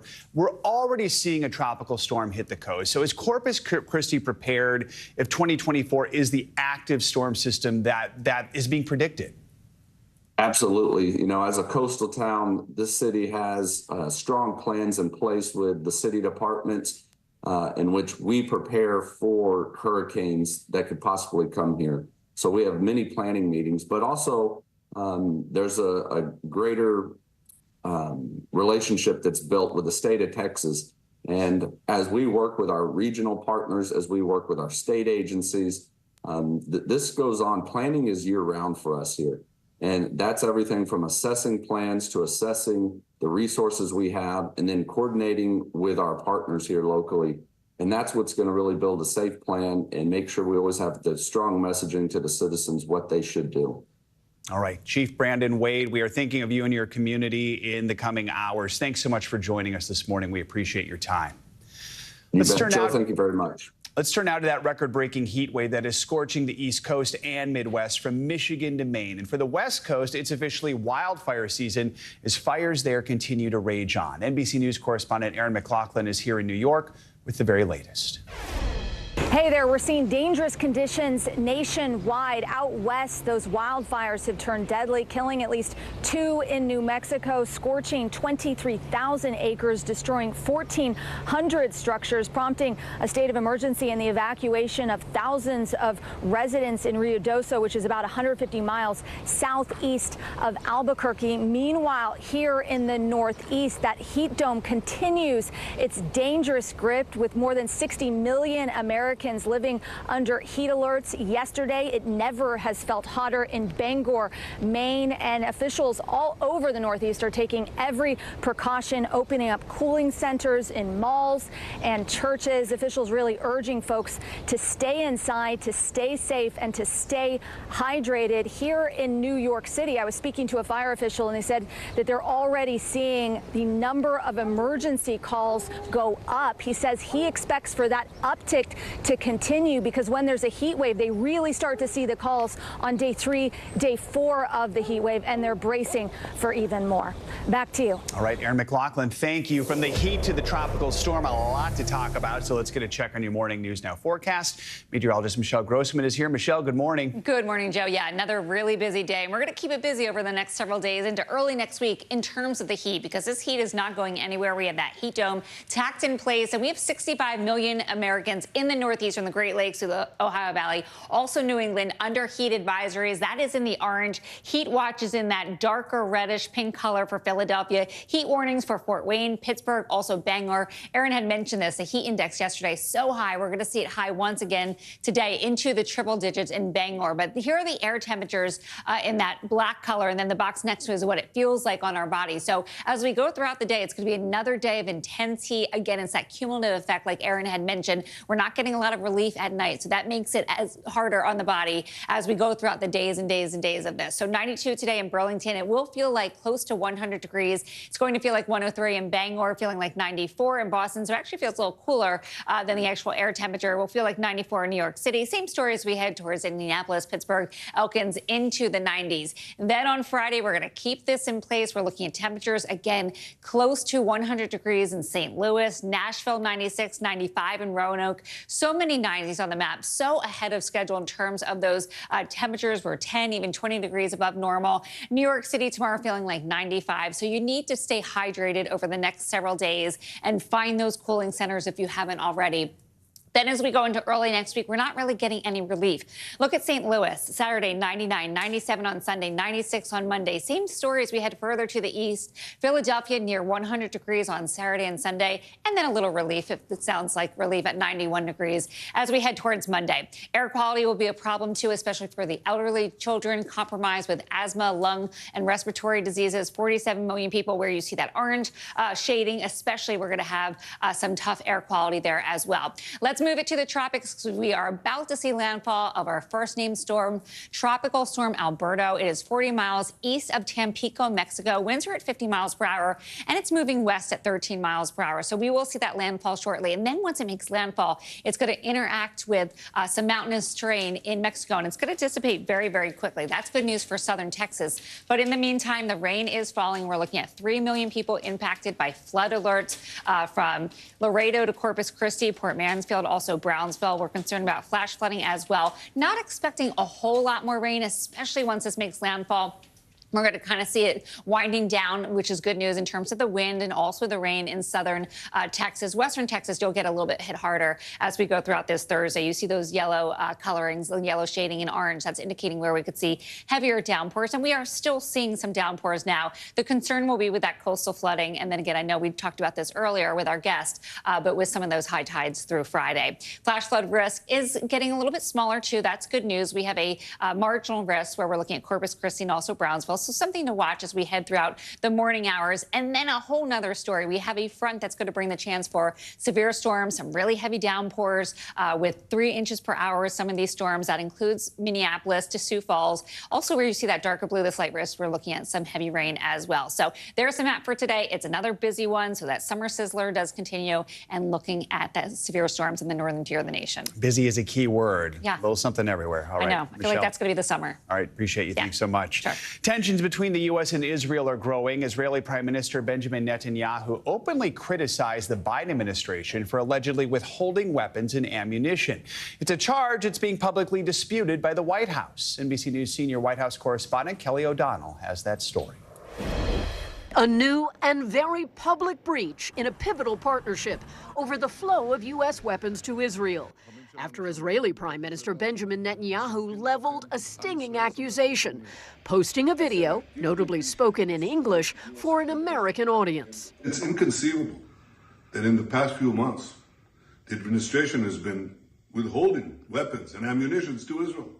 Israel, America's closest ally. Israel says it must defeat Hamas and secure the release of hostages. During World War II, Churchill told the United States, "Give us the tools, we'll do the job." And I say, give us the tools and we'll finish the job a lot faster. But his charge has been met with surprise at the White House. We generally do not know what he's talking about. In May, the Biden administration publicly acknowledged it paused delivery to Israel of a shipment with 2,000-pound bombs. Responding to Netanyahu's message, Secretary Blinken disputed the prime minister's complaint and said that one arms shipment is being evaluated. Because of our concerns about their use in a densely populated area like Rafah, that remains under review. But everything else is moving as it normally would move. Tensions have been evident over a period of months between the president and prime minister. President Biden says he has been direct with Netanyahu about avoiding civilian casualties and negotiating toward a ceasefire agreement. But U.S. officials also say that Hamas's top leader is the big holdout preventing a deal. All right, Kelly O'Donnell, thank you. On Capitol Hill, the House Ethics Committee is continuing its investigation into Representative Matt Gaetz. The bipartisan panel says it's reviewing several allegations against the Florida Republican, including that he engaged in sexual misconduct, illegal drug use, and obstructed investigations of his conduct. But the committee also says it will take no further action on some other allegations. Gaetz, a strong ally of former President Trump, denies all accusations of wrongdoing. NBC News Capitol Hill correspondent Ali Vitale joins us now. So, Ali, walk us through what exactly the Ethics Committee is looking into right now and which allegations it's no longer investigating. It's an important distinction, Joe, because these investigations into Congressman Gaetz have been going on over the course of the last year or so. The ones that they've since closed over on the Ethics Committee side include the following, and I'll put them up on the screen so that you can see the distinction here. They've cleared Gaetz at this point of the allegation that he shared lewd images or videos on the House floor. They've also said that he did not misuse campaign funds, and they're no longer looking into bribery charges, but there are still those allegations on the table that they are interested in and that they are still investigating, as you mentioned, including sexual misconduct allegations and charges of illegal drug use. Those are things that you're right to point out the congressman denies, but nevertheless, the Ethics Committee is still looking into them. Yeah, how is Gaetz responding to all of these developments?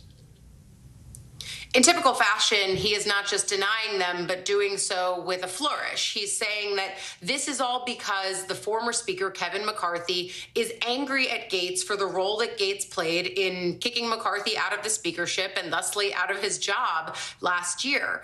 This is something McCarthy has not been secret about. The bad blood between Gaetz and the former speaker is well known on Capitol Hill. McCarthy and Gaetz both speak openly about how much they dislike each other. But at the same time, Gaetz is saying it goes further than dislike. He thinks that McCarthy basically put the Ethics Committee up to it. Of course, that's not our understanding of the situation, but it's part of his denial of the allegations and the things that the Ethics Committee is looking into right now. Okay, so now we have this update on where things stand. Let's talk about what happens next. How long does this whole process take? What might happen to Gaetz? This is a really dark process, specifically because it's shrouded in mystery. The Ethics Committee doesn't typically give any updates as to what they're investigating until they've either A, decided to open an investigation, or B, closed an investigation. It's why we have this sense right now of where they are in their inquiries into Matt Gaetz. But we don't expect many updates in the interim period. They'll finish this when they finish this, and they'll give their report. But until then, it's really just a waiting game. All right, Ali Vitale with this update. Thank you so much. Wall Street has a new top dog. NVIDIA overtook Microsoft on Tuesday to become the world's most valuable public company by market capitalization. That is the total value of all the outstanding shares of stock. The chipmaker passed the lofty $3 trillion mark in early June, becoming only the third member of an elite club that includes Microsoft and Apple. One of the most remarkable things about the company, it has tripled in value in the last year. More, we're joined by friend of the show, Investopedia's editor-in-chief, Caleb Silver. Caleb, good morning. So we all know Apple, we all know Microsoft, but NVIDIA is far less of a household name. So for those who don't know, tell us a little bit about this company. What do they make and who do they make it for? Yeah, unless you're a big-time gamer or you're making your own cryptocurrency, mining your own cryptocurrency, or running a data center, you probably never touched an NVIDIA product, but they do make chips, high processing chips, GPUs we call them, for gaming originally, and now they're making them for AI. Guess who its biggest customers in the world are? Apple, Microsoft, Alphabet. The biggest companies of the world are buying these smart chips from NVIDIA. They've been doing that aggressively over the past few years. It's become the most valuable company, $3.3 trillion. You say it tripled in the past year. Well, since 2021, it's up 627%. Joe, not to give you a FOMO, since 2019, up 3,444%. I'm going to walk you through some even more numbers here. It had a remarkable 170% surge in its share price this year, a more than ninefold increase since the end of 2022. So what is behind this massive spike? Yeah, NVIDIA is not just a company that got here a few minutes ago. The company's been around for about 30 years. Its CEO, very personable, popular guy named Jensen Huang, created the first GPUs for gaming back in 1990, 93, 1999. The first GPUs came out. Then they started doing parallel processing in the early 2000s. They've been at the forefront of every big technological development, making the chips, making the processors, the things you don't see or touch, but are inside our machines, making them work better. And now they're making chips for AI servers, for big AI server farms, for big hardcore processing, and they've been there for crypto, they've been there for gaming, they got there for AI, they've been at the front of every revolution, and that's why the share price is so high right now, and so many people want to own it. And guess what? If you feel like, oh, I missed buying that stock, I should have bought it 5 years ago, you probably own it because it's in one of the top holdings in the biggest mutual funds in the world. Good point that a lot of people forget about there, Coach. So your numbers, guys, so we'll throw out some more numbers here. In the span of just 1 year, the tech giant's market valuation, it's gone from $1 trillion to more than $3 trillion. By comparison, it took Apple and Microsoft nearly 5 years to make that same leap. So what can we learn from this meteoric rise, and just how much higher could it go? Yeah, I mean, infinitely higher, of course, because you can go as high as people want to bid the stock up. But it's important to know there are story stocks that come along every now and then. Tesla was one of them. Amazon was one of them. NVIDIA is definitely one of them. They change the course of technology. They change the way we work. They change the way we operate. And people pile into those shares. It is the darling stock of the moment. And for good reason. It did $60 billion, I should say, in revenue last year, but $30 billion in profit. So it's immensely profitable. And what do shareholders, what do investors want? They want companies that are growing their profits big time over the long term. And NVIDIA has done that really for the past several years. No reason to think it can't keep growing its profits because its customers are the biggest companies in the world and they all want its products. So a lot of people love this company, yet outside of Wall Street and the tech sector, not a lot of people are familiar with it. Is there a possibility that this could be a bubble? Yeah, it could always be a bubble. And there are people that have been piling aggressively into the stock because it just keeps rising up and to the right. So that happens sometimes and it lets out some steam. But it's important to know this stock split a couple of weeks ago and that the share price was about 10 times higher. It split. There are a lot more shares out there. It's a lot cheaper. So a lot more investors feel like they can afford it right now, even though you could buy it at any price, at any dollar amount. It split. So it's now more available and it's in a lot more indexes. So would imagine it would probably go higher. All right, Caleb Silver with a little NVIDIA 101 for us this morning. Caleb, good to see you. Thanks for joining us. Much more to come here on Morning News Now. Later this hour, a new chapter in the battle over book bans as a counter movement gains traction. More on how lawmakers and LGBTQ+ groups are working to keep books in libraries and schools. Up first after the break, a setback in space. NASA saying it's delaying the return of the manned Boeing Starliner again. Stay with us. Tonight, the state of emergency here in Baltimore. Should people be concerned about the safety of flying today? Closer to the Gaza border.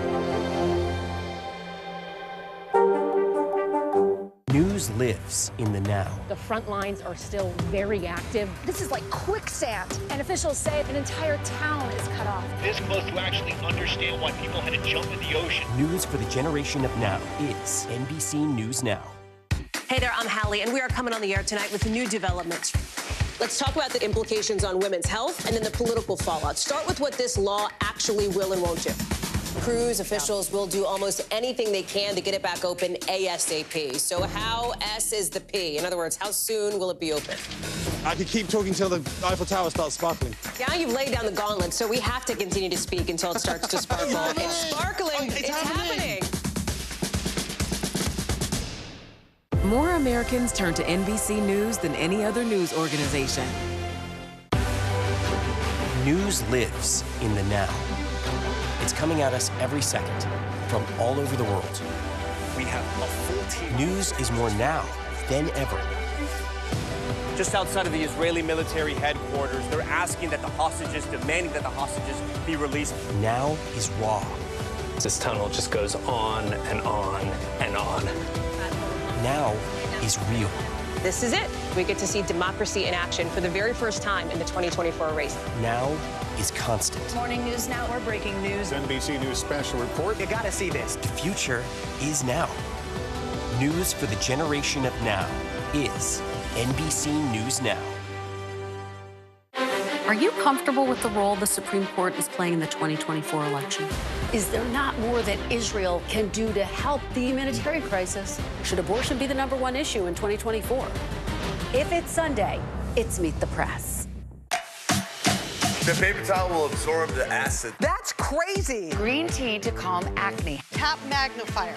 We can zoom in. Oh, look at that. The steam from the ice takes out all of the wrinkles. The way to get it out is to use the shell that is left over. It works every single time. This is my favorite tip of the day. Brilliant, brilliant, brilliant. Personal finance is personal. You don't want to do what somebody else is doing. Oh, that's genius.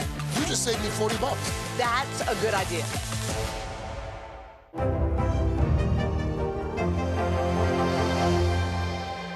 Kristen Welker hosts Meet the Press every Sunday on NBC.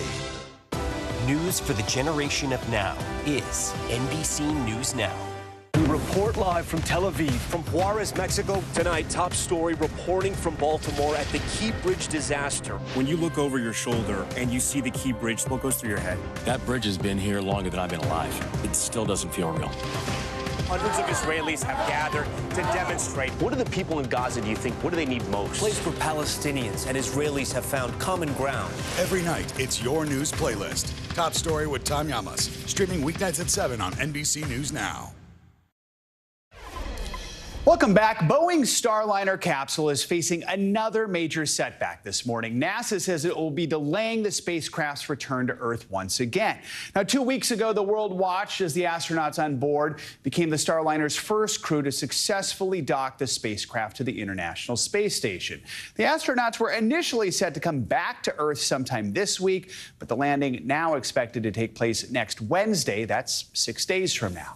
Joining us for more on this is Leroy Chow. He is a former NASA astronaut and an International Space Station commander. No one better to talk with about this. Leroy, good morning. So the Starliner was initially supposed to be docked at the ISS for just about a week. Now the departure has been considerably pushed back. NASA and Boeing say they're looking into thruster issues and helium leaks. Walk us through these issues. I mean, how worrisome are they?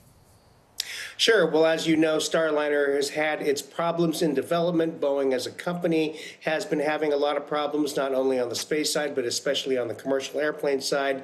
So a lot was riding on this mission. Butch and Sunny finally launched on June 6th. They had what looked like a flawless launch. They launched with what was an existing small helium leak that NASA and Boeing decided that was something they could live with.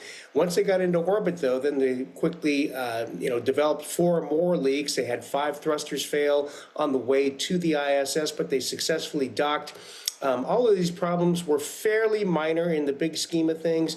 They've now cleared 4 of the 5 thrusters to be turned back on for the return flight. The helium leaks remain small. They are continuing to be looked at by NASA and Boeing. But basically, NASA said, look, we could tolerate leaks that are 100 times worse than these, so we should be okay. The reason for the delay, they're being extra conservative, extra cautious. They don't want to be complacent. And also because the leaks are in the part of the vehicle that detach and burns up in the atmosphere, Boeing and NASA won't get the part back, the piece back that has the problems. And so they're trying to determine as much as possible now while the vehicle is still docked, looking at telemetry, probably cycling some valves open and closed, just to learn as much as they can before this trip, the 2 astronauts come back down. Let's talk about those astronauts, Suni Williams and Barry Wilmore. They've now been at the International Space Station since June 6th. They know it fairly well, but how common is it for astronauts to have to unexpectedly extend their stay there? It's not super common. Usually the schedule is fairly, fixed. The exception would be the long duration stays. Sometimes those will get delayed, maybe a day or 2 or maybe even a few days because of weather conditions at the landing site or for some other reason. Usually it's not for any technical issue with the spacecraft, but so it's not uncommon, but it's not super common either. So if all things go to plan, what happens next now once this part of the mission is complete? Right, so if all goes to plan on the 26th, Butch and Sunny will come back. They'll likely have a nominal, deorbit burn and entry. It'll detach, the capsule will detach, come back through the atmosphere, and they'll safely land back on Earth.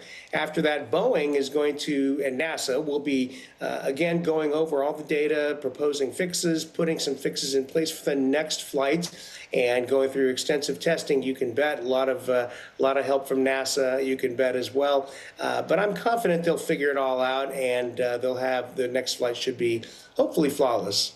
In the end, for Boeing, has this been a step forward despite all the setbacks? It's been a step forward in that they successfully got the vehicle into orbit. But these contracts were let 10 years ago, and the idea was that NASA wanted more than one provider for redundancy, and SpaceX was the big unknown. They had never done spacecraft before, even though Boeing was almost twice as expensive. Boeing was kind of the backup, right? Well, SpaceX ended up being first. They got there almost 3 years ago. They've been flying NASA astronauts for close to 3 years. Boeing playing catch up. So yes, it is a step forward, but they kind of lost a lot of steps along the way during the development. All right, Leroy Chow, appreciate your expertise. Thanks for joining us this morning. Now to what's making headlines around the world. Russian President Vladimir Putin has arrived in Vietnam for a state visit there. NBC News international correspondent Claudio Lavanga is in Rome with that and other world news. Claudio, good morning. Good morning, Joel. That's right. Vladimir Putin received a very warm welcome upon his arrival in Vietnam early on Thursday morning. But the timing of his visit is also very important because it comes literally less than a year after President Biden traveled to Vietnam to strengthen relations with the U.S. And about Putin's visit to Vietnam, a State Department spokesperson told NBC News, and I quote, that no country should give Putin a platform to promote his war or of aggression and otherwise allow him to normalize his atrocities. Putin's trip to Vietnam comes after his visit to North Korea, where he and Kim Jong-un pledged to come to each other's aid in case of an attack and brought relations between the two countries to a whole new level, especially in regards to security and military cooperation. Now over to England, where the Stonehenge monument was vandalized with orange spray paint by climate protesters. The vandals, representing the group Just Stop Oil, and said the act was in response to the Labour Party's recent election manifesto. They were arrested on suspicion of damaging a world-famous prehistoric monument. The incident comes literally just before the summer solstice, when thousands are expected to gather at the site to celebrate the longest day of the year. And finally, Naples, an ancient beach, is once again open to the public. The beach at the Herculaneum Archaeological Park was destroyed nearly 2,000 years ago after the eruption of Mount Vesuvius in 79 AD that destroyed also nearby Pompeii. The famed site reopened Wednesday after years of excavations and restorations and found to be highly useful for research. Its most important find was a skeleton of a 40-year-old man and his belongings that was just discovered back in 2021. Joe? All right, Claudio, thank you so much. Coming up, behind bars and unjustly treated, families in Michigan taking 2 counties to court over a ban on in-person jail visits. When we come back, more on the legal fight that's raising questions about civil rights. Plus, LGBTQ groups working to turn the page on a growing effort to ban books. More on the counter movement to keep those stories on the shelves. You're watching Morning News Now.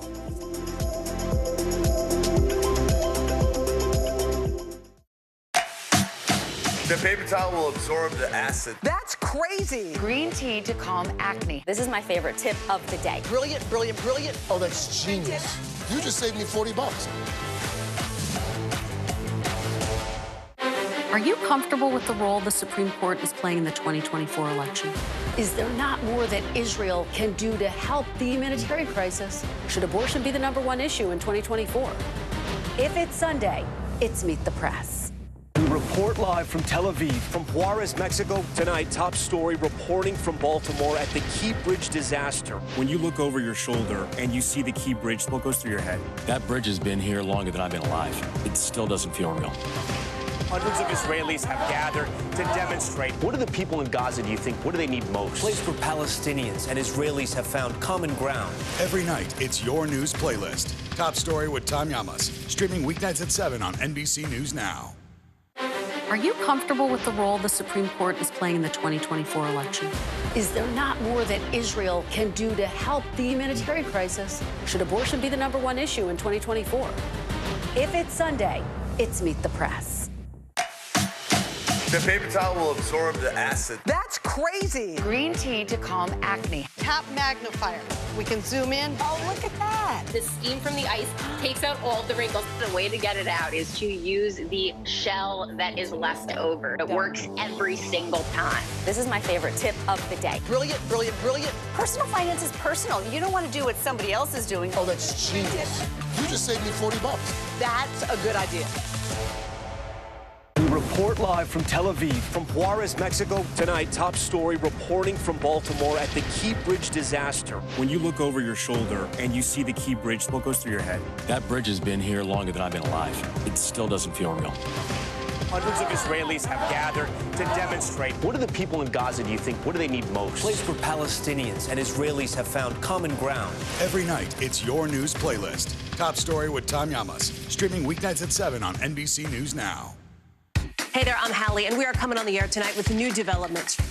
Let's talk about the implications on women's health and then the political fallout. Start with what this law actually will and won't do. Cruise officials will do almost anything they can to get it back open ASAP. So how S is the P? In other words, how soon will it be open? I could keep talking till the Eiffel Tower starts sparkling. Now you've laid down the gauntlet, so we have to continue to speak until it starts to sparkle. It's sparkling. It's happening. News lives in the now. Look at this. You can't even see anything anymore. Let's break down what we know. You gotta see this. News for the generation of now is NBC News Now. Kristen Welker hosts Meet the Press every Sunday on NBC. We're back with a legal fight in Michigan. 2 counties are being sued, accused of violating the civil rights of people with family members in jail by banning in-person visits to incarcerated relatives. The current policy also forces families to pay for what can be expensive video calls. As part of our NBC News Justice for All series, nightly news anchor Lester Holt spoke exclusively to the sheriff in one of those counties about his plans to change this policy. There are thousands of people in county jails in this country awaiting trial, many unable to see their children in person, instead forced to pay for video visits. Now that money-making policy is being challenged. One lawsuit filed in Flint, Michigan, where I sat down with a defendant in the case who tells me he's had second thoughts about a policy he once embraced. How you doing today? What begins as excitement ends in tears for Rakila Harris Dudley and her children. Don't cry. Separated by less than 2 miles and by a jail policy that doesn't allow in-person visitation. Rakila's parents, Philip and Brenda, have been caring for her children. Every day, where's Mama when she's coming home? It must have made for some rough moments with the kids. Oh, yes. Oh, yes. I said, well, right now, Granny's mommy, and I'm gonna hold you until you feel better. Replacing free in-person visits with costly video calls has become the norm in hundreds of jails across the country. Here, a 25-minute call typically costs $10. It just costs too much, and it's not even guaranteed that it's gonna work. Now, the policy is at the center of 2 lawsuits in Michigan, including one of them here in Genesee County, which is fighting it, arguing there's no constitutional right for in-person visitations. But civil rights attorney Alec Carrick-DeSantis disagrees and says video-only visits are painfully inadequate. We think there's a constitutional right for children to hug their parents. The video calls are operated by for-profit telecommunications companies, but counties like Genesee get to pocket some of the revenue. Carrick-DeSantis calls it a kickback scheme. The theory behind these contracts seems to be if you stop kids from visiting their parents in person, these desperate families will be forced to spend more money on phone and video calls. This is Rakila's first time in jail. She says her son's father physically abused her for years, leaving this scar. She's accused of violently retaliating against him after she says he attacked her in February. It was a fight or flight moment. I never thought that I would do anything like that. Rakila couldn't afford bail, so this screen is the closest she can get to seeing her children. How does it feel that someone is making money off this? It feels disheartening. It feels criminal. I feel it's greed. Greed. Sheriff Chris Swanson runs the jail and was a strong supporter of the policy when it began 10 years ago. He is personally named in the lawsuit. How much money is the county making from video visits right now? Over $400,000. What was the reasoning behind it? Money. When I became the undersheriff in 2010, we had to cut 10% of our budget. When it came to the revenue, it was very attractive, and it still is to sheriffs across the country. But we're going to change that. And by change that, Sheriff Swanson meant now. In our interview, he told me that he believes he made a mistake, and regardless of how the court rules, he says he's reversing course, reinstating in-person visits starting next month. We're going to return to in-person visits, and we're going to reinvest our revenues back to lowering costs for jail calls and video visitations. You're going to be leaving money on the table.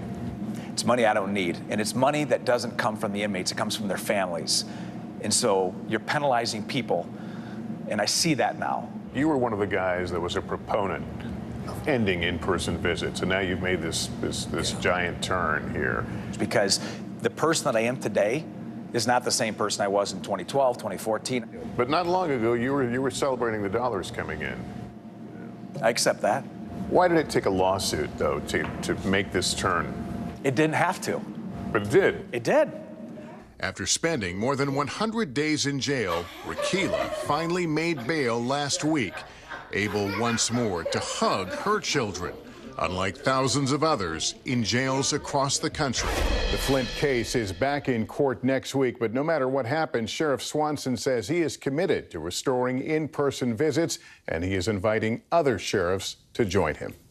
All right, Lester, thank you so much. Now for another special conversation for our Pride Month series, Proud Out Loud. Today, we're looking at the political battle over what you can read at the library.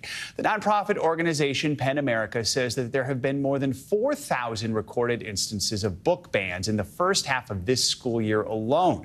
Many of those books dealing with racial issues, LGBTQ+ themes, and sexual violence. Well, this morning, a look at how some states and organizations are fighting back against those bans. bands. We're joined by the executive director of the Gay, Lesbian, and Straight Education Network, Melanie Willingham-Jaggers, and Minnesota State Representative Lee Finke. Thank you both for joining us. Melanie, we're going to start with you. So to counter some of these book bans, your organization launched the Rainbow Library. Tell us about that. That's right. So in 2019, one of our chapters in Connecticut, sorry, it's early in the morning. No, I understand. It's my brain every single morning. So a chapter in Connecticut. Yeah, a chapter in Connecticut launched this program. And starting from just one school and one library, we are now in over 35 states, reaching over 5 million students. And what can you find in these libraries? Is it meant to be like because a community doesn't have certain books, but you can find them here? Yeah, so this is free of charge to teachers and librarians. And each set has 10 books in it. And each of those books show the diversity of our world, the diversity of our communities and our families. And so you'll have LGBTQ plus characters. You'll have one book in every set that's in a language besides English. So that's really cool also. So yeah, we love it. And what's some of the response you're hearing? So what we're hearing from educators and parents is that they love it, right? It really is a way to make sure young people are seeing themselves in the curriculum, and that's what we know makes sure that young people stay in school and are successful. We're also getting pushback, but we can talk about that another time. Yeah, well, I mean, what's some of the pushback you hear? Yeah, I mean, this is what we're seeing across the country are book bans, and they understand what works, right? Our opposition understands what works for young people, and they are about the business of removing supports and putting barriers in their way. So people are often challenging the arrival of our library sets, and we are meeting them with even more sets. Representative Finke, let's talk a little more about book bans. Just last month, your state of Minnesota passed a bill banning book bans in public schools, libraries. We've seen a few states do this over the past year, the momentum sort of shifting in this way. Why was this so important to you? Do you think it will be a blueprint for other states to follow? Yeah, thank you. Yeah, I do believe so, right? I mean, it's important to me as a trans person, as a person who is an author of a book that has been challenged in states in the United States, that we continue to make sure that young people are able to find representation of who they are, no matter who they are, wherever they are, right? And for a lot of young people, especially queer people, we find ourselves first in the library. So not having the ability to even find a simple book that can help us answer questions about who we are and how we're feeling is incredibly damaging. So in Minnesota, under the leadership of Representative Cedric Frazier, who is the chair of the Posse Caucus, the Posse and Queer Caucuses really pushed this bill that said we need to make sure that we are not allowing preferences of individuals, to allow certain subject matters to be pulled just because that's the desire of certain individuals. So we put in this law that banned the ability of individuals to pull books from the library. So, Melanie, we often hear those who support these bans. They say they're getting rid of materials they say are obscene or pornographic. So when you look at the books that are being banned, is that the case? Do you ever see things that you think are truly obscene, or what's the reality you're seeing? Here's the reality, is that educators are trained, right, around developmentally appropriate curriculum. And we trust educators. And so all of our books are developmentally appropriate, are vetted by educators, are chosen by educators. And what we have in our Rainbow Library set, which we have them available from K to 12. And so there's a set for, kindergarten to second grade and then so on up, right? You're not going to send a youth a YA novel to a kindergartner, right? And what we're finding is exactly what Representative Fink said, which is that young people find themselves in what they're learning, and so we find it really important to ensure that they can see themselves in what they're being taught, because we know that that's what keeps them in school, that's what helps them complete, that's what helps them be successful in life, and that's what helps them be ready to be participatory and powerful members of our democracy. So, Representative Finke, I'll ask you this question. For those who have been making this argument that they're trying to get rid of things that they say are obscene, what's the message you have for them? In your mind, what is a better solution in dealing with these conversations? I mean, the answer is that when you are trying to keep kids from being who they are, you are trying to keep kids from being someone like myself, right? Like the adult queer people in the world, all kinds of diverse individuals in the world. When we go to the library and we remove the books that represent who we are telling kids that being who you are is wrong, is fundamentally incorrect. And you shouldn't, not only should you not be one of those people, but you shouldn't even learn about who those people are. We need to move the conversation towards one of inclusiveness, one of pluralism, one of understanding diversity, and the wide range of human experience is a part of what education is all about. And that's the conversation we need to have. We need to stop censoring identities. We need to stop censoring histories, and we need to start celebrating all of us. All right, Melanie Willingham-Jaggers and Representative Lee Finke of Minnesota, thank you both for your time this morning in this important conversation. Appreciate it. Thank you. Coming up, Democrats and Republicans teaming up to take on the technology that generates deep fake pornography. More on the efforts on Capitol Hill to put an end to this troubling trend. That is next on Morning News Now.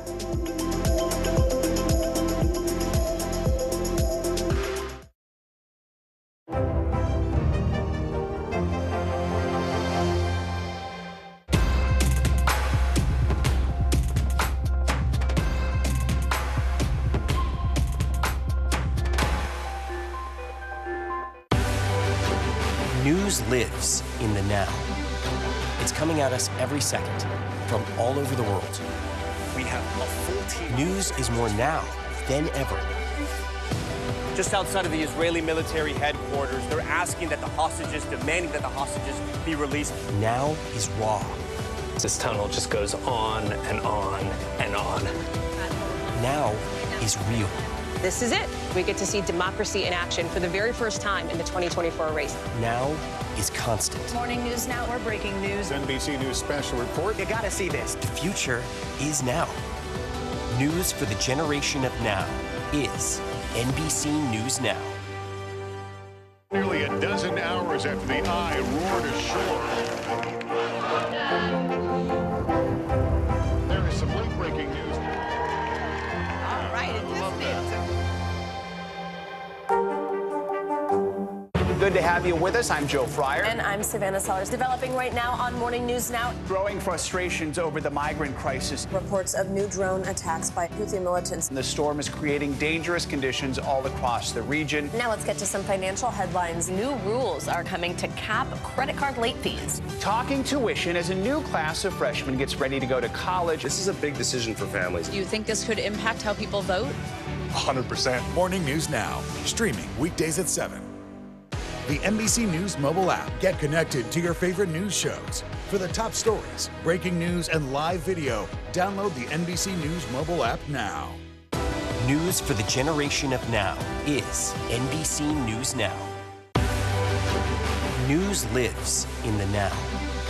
It's coming at us every second from all over the world. We have a full team. News is more now than ever. Just outside of the Israeli military headquarters, they're asking that the hostages, demanding that the hostages be released. Now is raw. This tunnel just goes on and on and on. Now is real.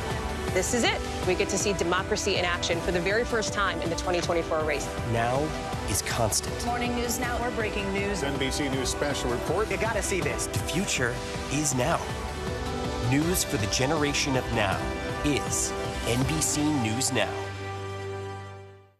Are you comfortable with the role the Supreme Court is playing in the 2024 election? Is there not more that Israel can do to help the humanitarian crisis? Should abortion be the #1 issue in 2024? If it's Sunday, it's Meet the Press. We're back with a huge money laundering bust by the Department of Justice. U.S. officials announced charges against 24 people. NBC News correspondent Morgan Chesky reports on the investigation known as Operation Fortune Runner. Troubling global ties following a massive money laundering bust.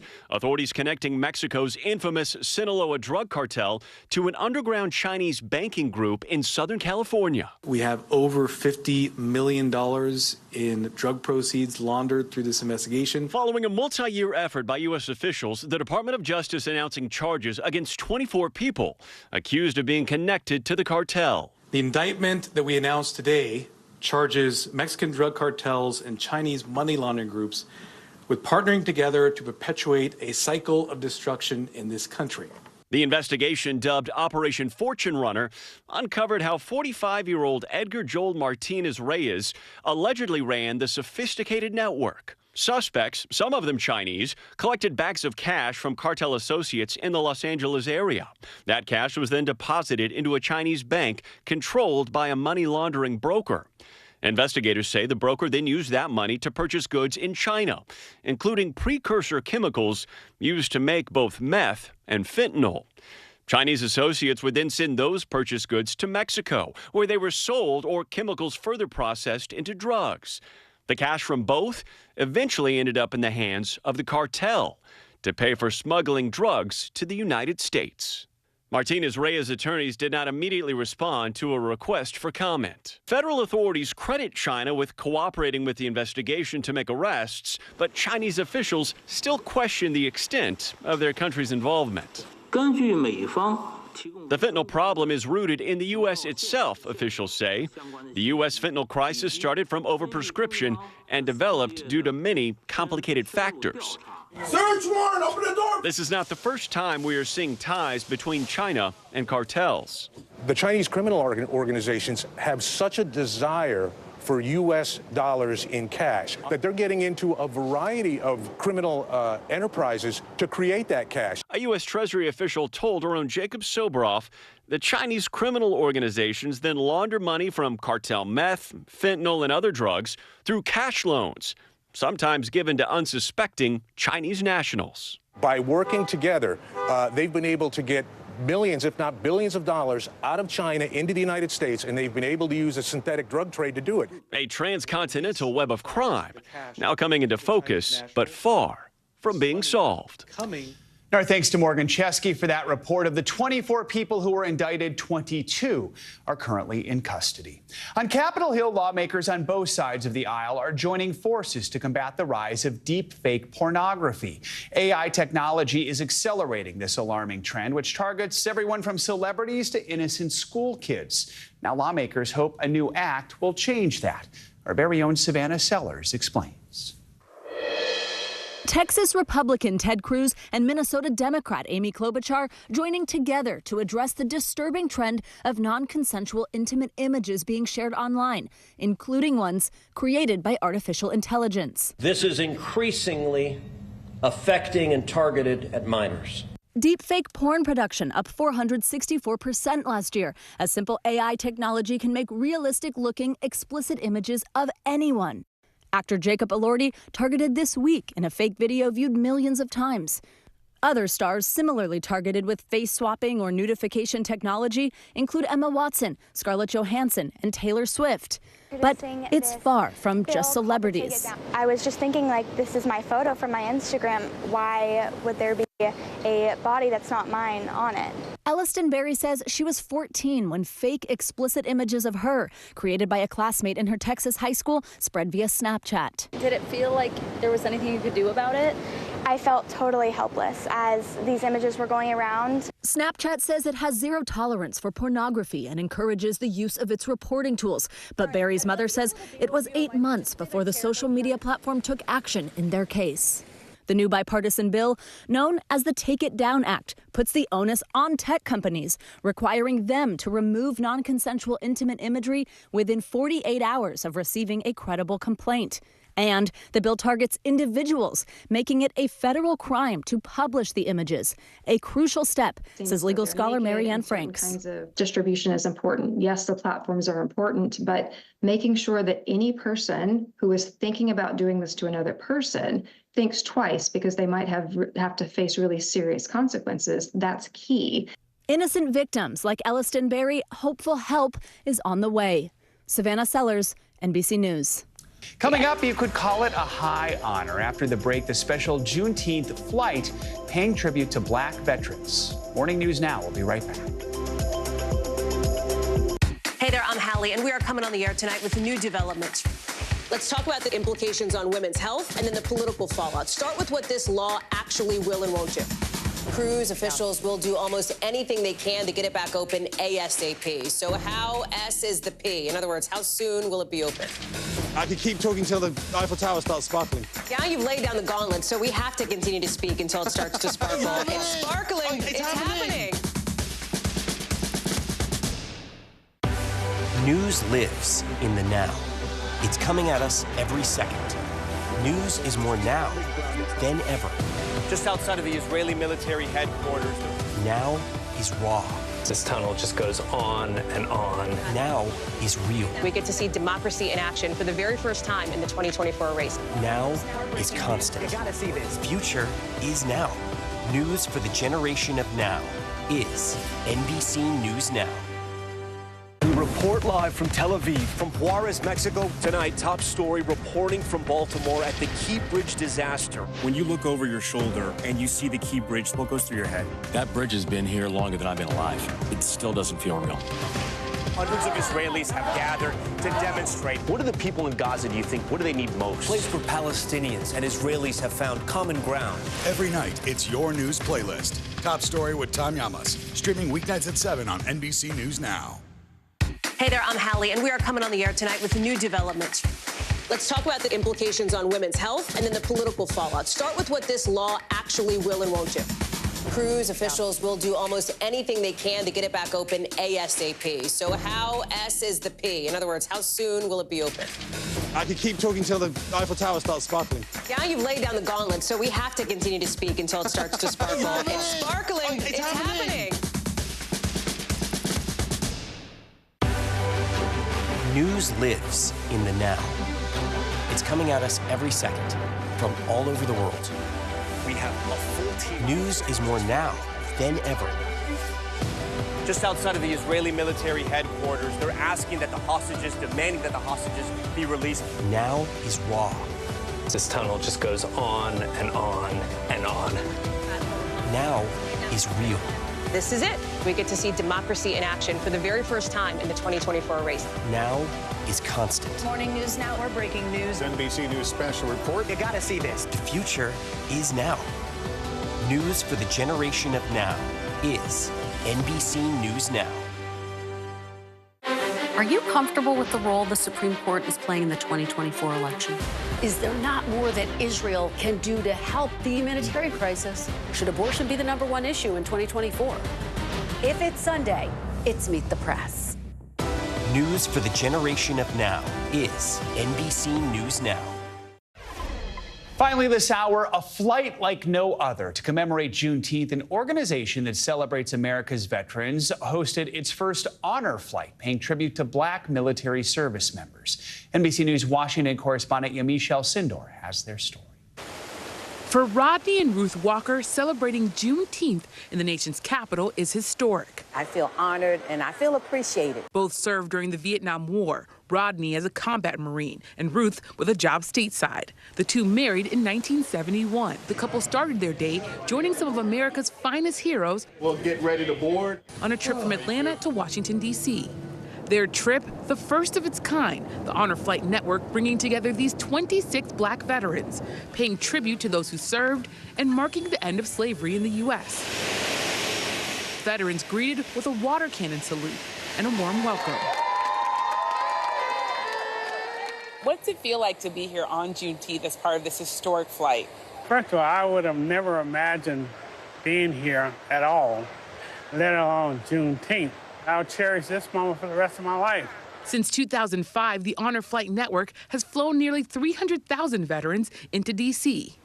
The group visited a number of war memorials, making a stop at Arlington National Cemetery, laying a wreath with 101-year-old Calvin Kemp, who served in World War II. I broke down in tears.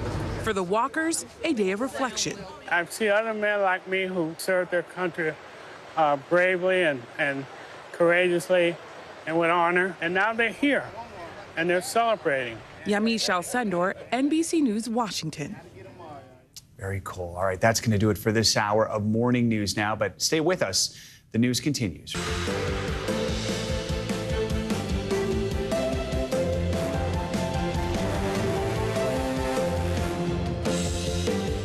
Good morning, I'm Joe Fryer. Savannah is on assignment. Right now on Morning News Now, a barrage of wild weather battering Americans from coast to coast. Along the Gulf Coast, Tropical Storm Alberto is hammering Texas and parts of Mexico, bringing unrelenting rains to millions. And it's not over yet. Our Michelle Grossman has the storm's latest track in just a moment. Comes as sky-high temperatures continue to scorch parts of the Midwest and East Coast. Dangerous wildfires flare in the West. We are covering it all. Also this morning, a legal battle brewing in Louisiana classrooms. The state's Republican governor signing a controversial new law requiring the 10 Commandments be displayed in every public school classroom. We're going to break down all of the challenges to this legislation that are soon to come. Plus, we're learning new details about the high-profile DWI arrest of Justin Timberlake, how his lawyer is now responding, and the legal fight that could be shaping up for the pop star, who's still on tour. And later in the hour, a Pride Month conversation with the incomparable and hilarious Judy Gold. She's part of a brand new Netflix documentary called Outstanding, a comedy revolution chronicling the LGBTQ+ stand-up scene over the years, their struggles and successes in the limelight. We begin this hour with the latest on the first named storm of the hurricane season, Tropical Storm Alberto. The system is set to make landfall in Mexico this morning. The effects are already being felt all along the Texas Gulf Coast. From heavy flooding to storm surge, officials are preparing for what's ahead. NBC News correspondent Sam Brock is in Freeport, Texas, with a closer look at the impact. Sam, good morning. Yeah, Joe, good morning. Things are a bit calmer here this morning, but Governor Abbott did issue a disaster declaration for 51 counties in Texas. That includes Brazoria, where I'm standing, and Alberta right now being blamed for the death of 3 people in Mexico, Joe. That includes, sadly, 2 children. As far as what we're seeing on the ground right now, this is a home development, okay, that's completely flooded out. As you can see, there's trash bins still floating in the water this morning. The high tide has brought a lot of those waters up, and we are watching as folks, even now, are having to wade in and out of their own homes. Alberta making a monster splash this morning, kicking off what's predicted to be a record hurricane season. The tropical storm moving over the coast of Mexico, but managing to drench southern Texas and Louisiana in the process. The Texas governor declaring a severe weather disaster as residents like Roy Scott urge neighbors to take the storm seriously. No. I said, if you go out there in the bay, if you go out there, you're going to die. Vacationers in Freeport, Texas were greeted by a wall of water at their front door. How high was the water? Thigh high. Yeah, at least mid-thigh. Yeah, it was hard. As some tried to evacuate, others opted to ride out the storm. Cars and trucks trying to make their way through the blinding rains. The rising waters even prevented ambulances from reaching stranded homes. Trying to get your ambulance into a lot of these neighborhoods, how difficult is it? It's impossible. There are some back there, some houses that are almost completely underwater. Rains were also inundating roadways in Louisiana, like Highway 1 in Lafourche, just the beginning of what's expected to be a powerful and punishing hurricane season. It's actually the expectation, Joe, this morning is that this could be a record-breaking hurricane season, partly due to the fact we have just such strong ocean heat right now. NOAA forecasting in the range of 17 to 25 named storms, 8 to 13 of which are expected to become hurricanes. Back to you. All right, Sam, thank you so much. To the north now, millions of people across the Midwest and East Coast searching for relief as the heat index soars into the 100s. And on the West Coast, firefighters from California to New Mexico are racing to put out some of the worst wildfires they have ever seen. This extreme weather continues as the first day of summer begins. NBC News correspondent Aaron McLaughlin joining us from Central Park here in New York with more on the dangerous heat. Aaron, how's it feeling out there? Hey, Joel, it's feeling pretty hot. We're seeing dangerous conditions across the country out west. At least 2 were killed in wildfires in New Mexico. And then here in the Northeast, that heat dome continues its dangerous grip, with officials warning folks to stay inside and stay safe. This morning, dangerous weather from extreme heat to fires across the country, with over 80 million under heat alerts. Please stay in the house, stay cool as you can. In the Northeast today, half a dozen cities are forecasted to either meet or exceed record highs. In Bangor, Maine, it's never felt hotter. It's like being slapped in the face. Folks are staying safe any way they can, with shopping malls and churches turned cooling centers. In Connecticut, hundreds crowded the beach. It's crazy. Like, the only spots open are in the ocean. At yesterday's Phillies game, misters, water stations, and sunblock dispensers to deal with the scorching temps. Water. Lots of water. The Major League team taking every precaution. We've increased medical staff for games this week, especially those games that are during the day. Wild weather also bringing dangerous conditions out west.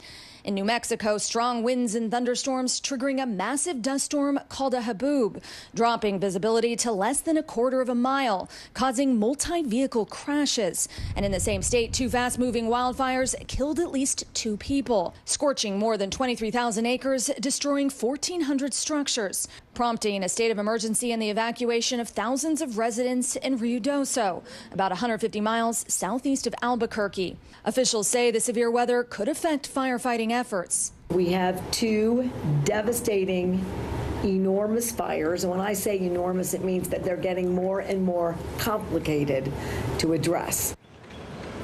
Back here in New York City, it's expected to be another scorcher. I was talking to a spokesperson for the New York Fire Department. He was telling me they have seen an uptick in the number of emergency calls, and they don't usually see that uptick until day 3, day 4 of a heat wave. So he said that they're preparing for even more calls today, people looking for help in this heat. Joe. Erin, thank you so much. Let's get a check now on your morning News Now weather. Meteorologist Michelle Grossman keeping an eye on all of it. Michelle, good morning. Good morning, Joe. Yeah, and the heat remains a big weather headline and will remain through the weekend into early next week because we are still looking at temperatures in the 90s. You factor in the humidity in some spots. It feels like well over 100 degrees. So again, that summer sizzler does continue. Summer arrives a little bit later today. We have the chance for severe storms later on today, mainly tonight into Friday along this boundary here. It's kind of on the upper tier of this bubble of high pressure.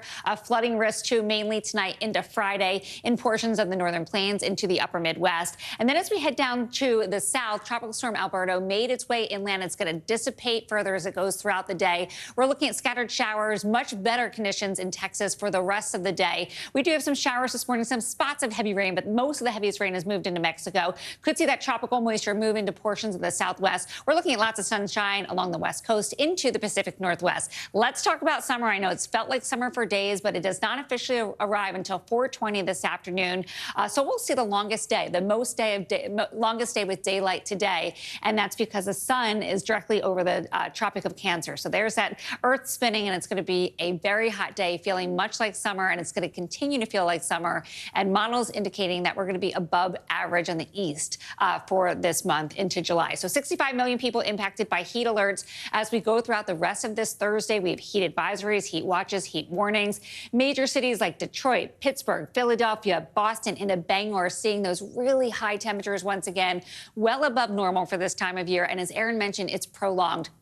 We're not getting that relief at night as well, and that's why it's so tough on our bodies as it goes on, and then not getting that relief. Bangor, you were into feeling like 106 yesterday. You're going to feel like the triple digits once again today. That is the heat index. 103 is what it will feel like today in Bangor. Boston, you're going to feel like 94. Actually, a little cooler than it will feel like on your body compared to the air temperature. Everywhere else, we're going to be feeling hotter. 96 is what it will feel like in Buffalo. Same story in Pittsburgh. Same story in Indianapolis, feeling like 95 there. We'll keep that heat dome in place tomorrow because we're going to see those temperatures soaring once again.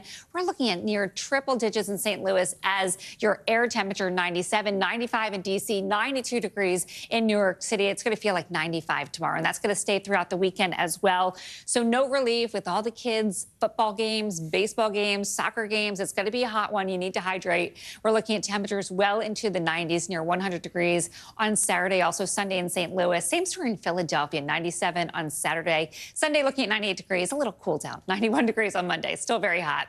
Flood alert still for 2 million people. This will last through Thursday because we're looking at still some scattered showers throughout southern Texas, but much better than where we were yesterday or even overnight into early this morning. Additional rainfall anywhere from a ½ inch to an inch, mainly in western Texas. That would be Laredo, and then seeing some tropical moisture streaming into portions of the southwest. A flash flood risk, it's minimizing as we go throughout this morning here. Corpus Christi into Brownsville. The real threat this morning into the later part of today will be in the northern plains into the upper Midwest. We are looking at training storms, could see 3 inches per hour. And Joe, your hometown, Minneapolis, looking at some really heavy rain today, especially tonight into tomorrow. Just rain everywhere, heat everywhere. Yeah.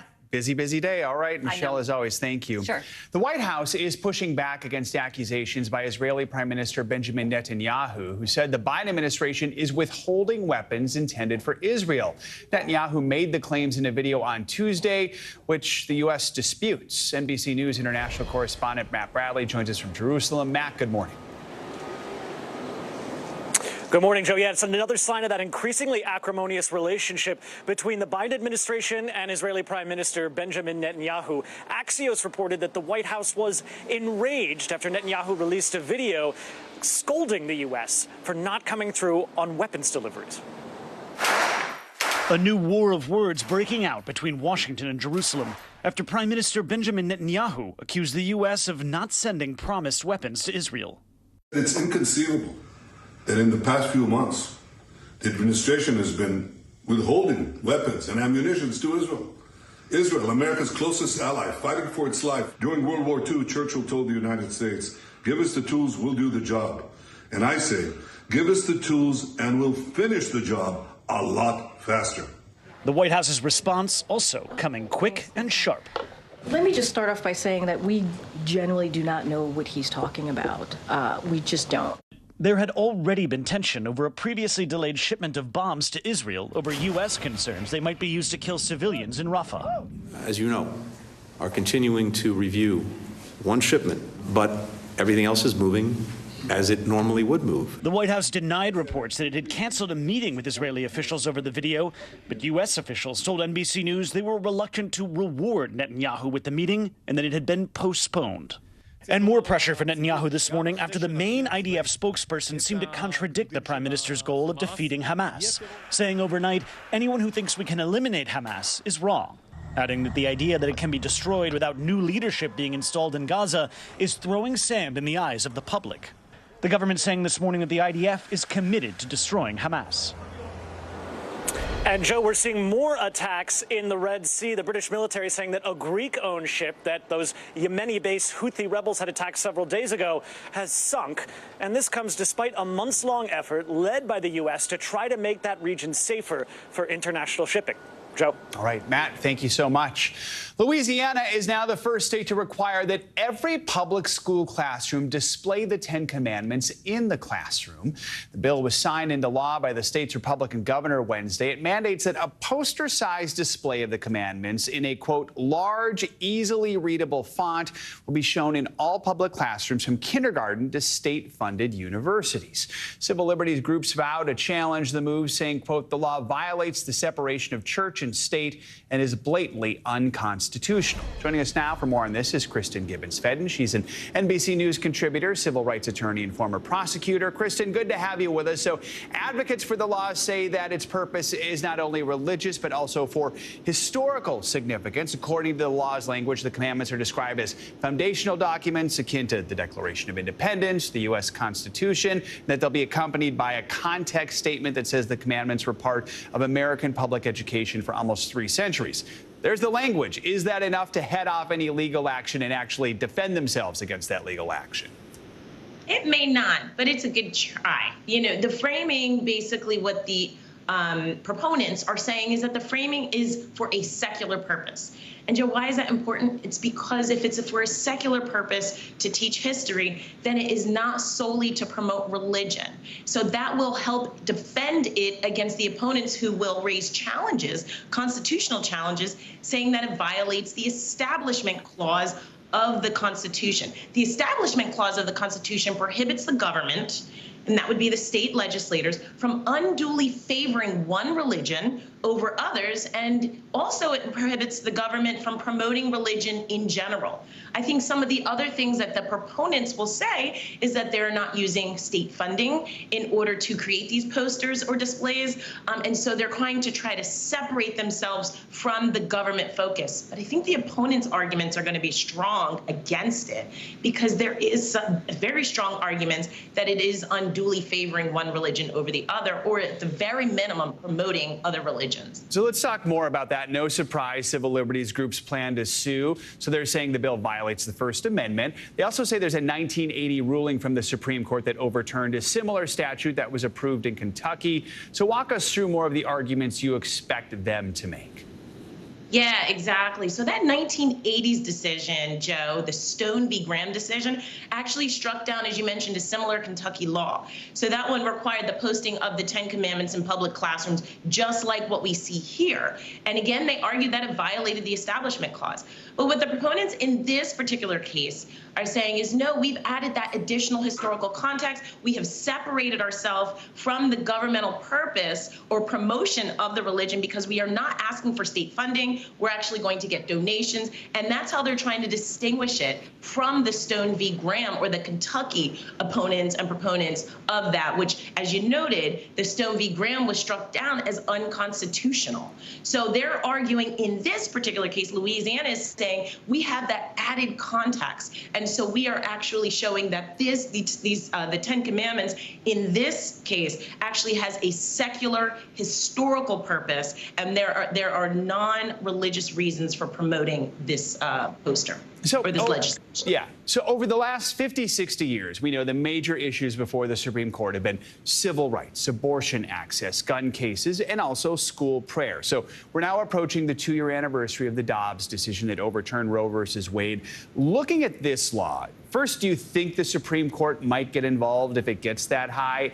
And do you think perhaps that could be the reason why Louisiana and the lawmakers passed this law, hoping that maybe they would be able to overcome any legal challenges? I absolutely think you hit the nail on the head there. You know, the current political climate right now in Louisiana, with the strong conservative leadership and the Republican majority, it does make it easier to pass these types of laws.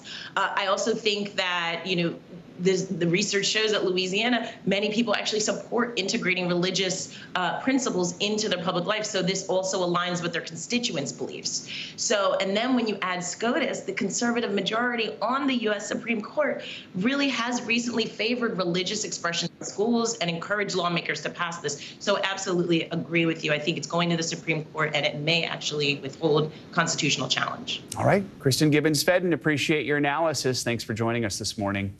Much more to come on this hour of Morning News Now, including what Justin Timberlake's lawyer is now saying about the singer's high-profile arrest on Long Island earlier this week. But first, detained abroad, an American ballerina on trial in Russia after being accused of treason. How long she could spend behind bars, thousands of miles from home. Those stories and much more next.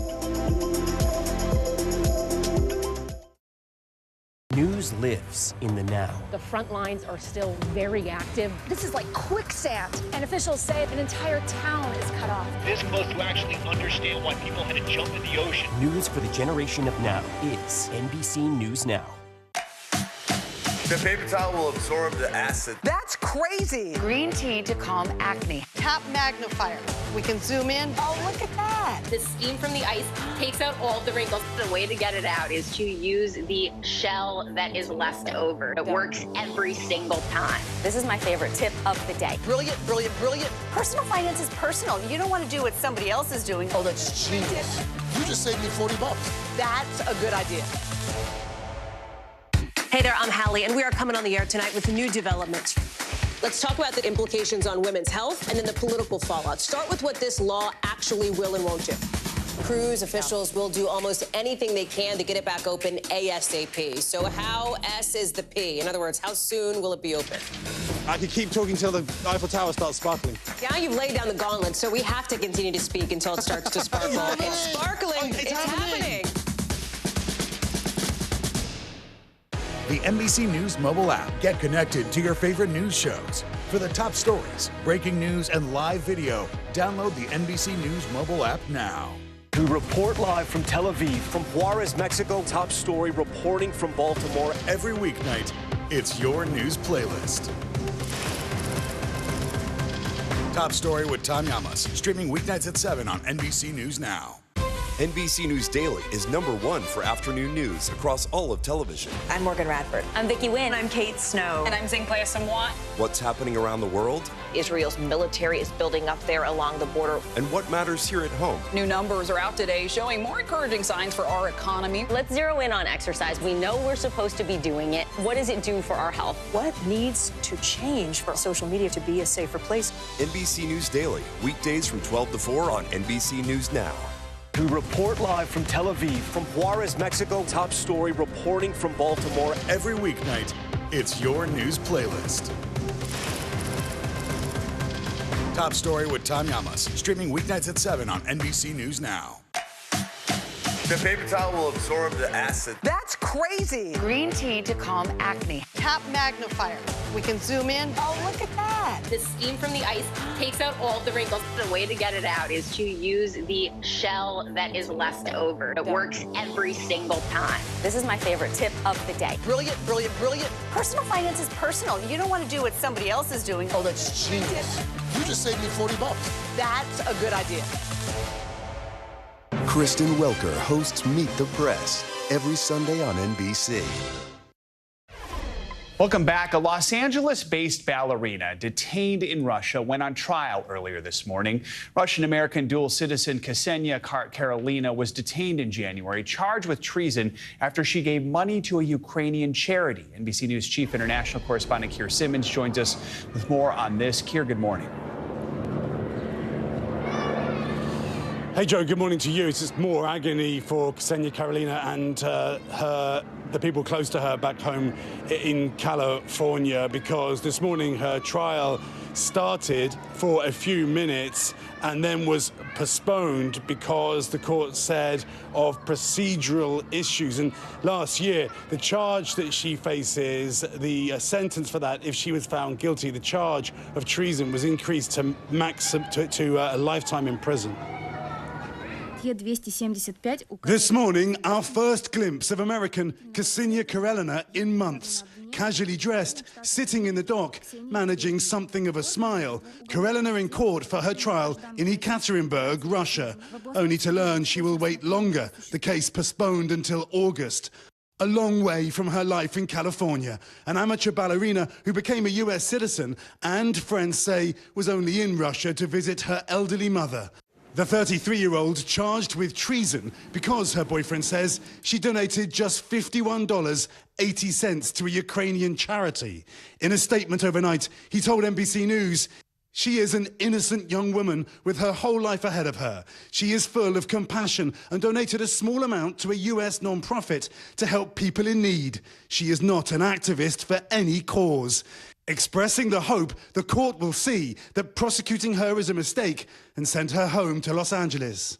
She joins a growing list of American citizens imprisoned in Russia, including Wall Street Journal reporter Evan Gershkovich, whose trial begins next week, facing the same judge as Ksenia Karelina. His newspaper says he is innocent. The US says he is wrongfully detained. President Putin this morning in Vietnam after a visit to Kim Jong-un in North Korea, signing more strategic partnership agreements, has said talks are underway to exchange Gershkovich following the 2022 deal for WNBA star Brittany Griner, who was freed in a prisoner swap after time in a penal colony she says she will never forget.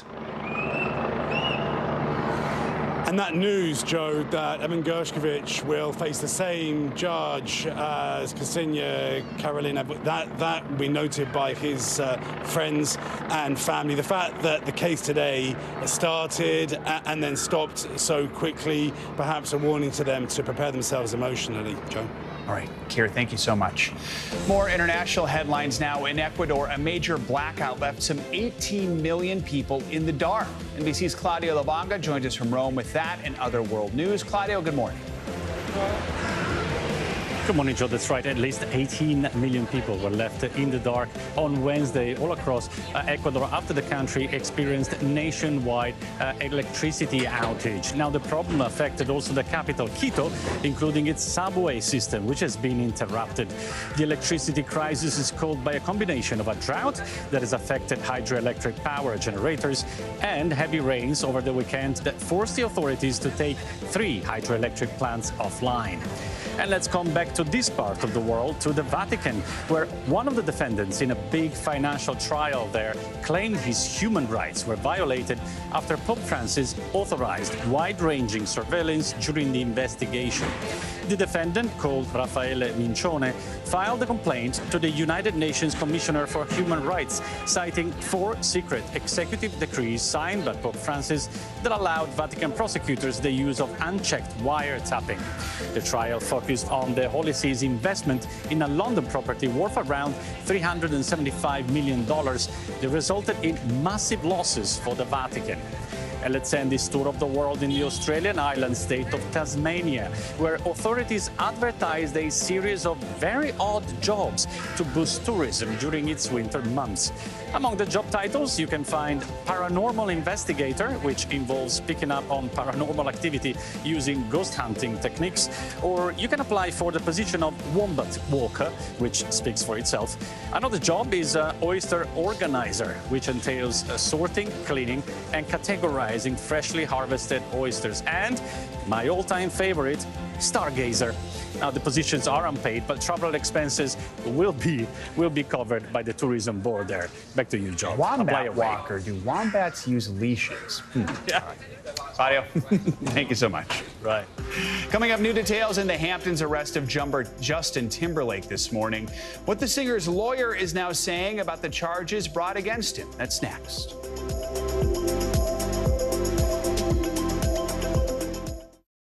You gotta see this. I'm Gotti Schwartz. We are following some breaking news. Severe storms continue to wreak havoc. The Supreme Court put a pause on a controversial immigration law.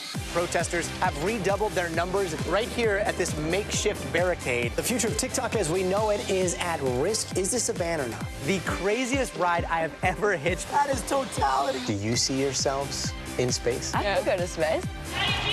I feel great! Stay tuned now, weeknights at 8 Eastern, 5 Pacific on NBC News Now. People really don't know what's going to happen. Nearly a dozen hours after the eye roared ashore. More good people than bad people, I know, right? 5 seconds. 4, 3. There is some late-breaking news 4 hours into the Iowa caucuses. Private hand deliberations. All right, it just did too.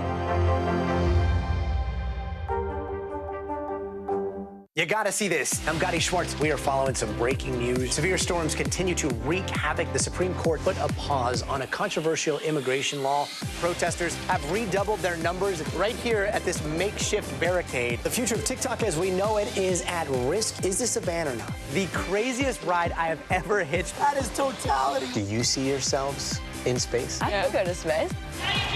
I feel great! Stay tuned now, weeknights at 8 Eastern, 5 Pacific on NBC News Now. Nearly a dozen hours after the eye roared ashore.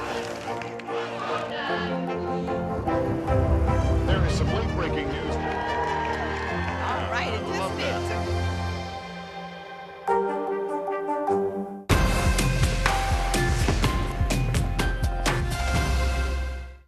News for the generation of now is NBC News Now.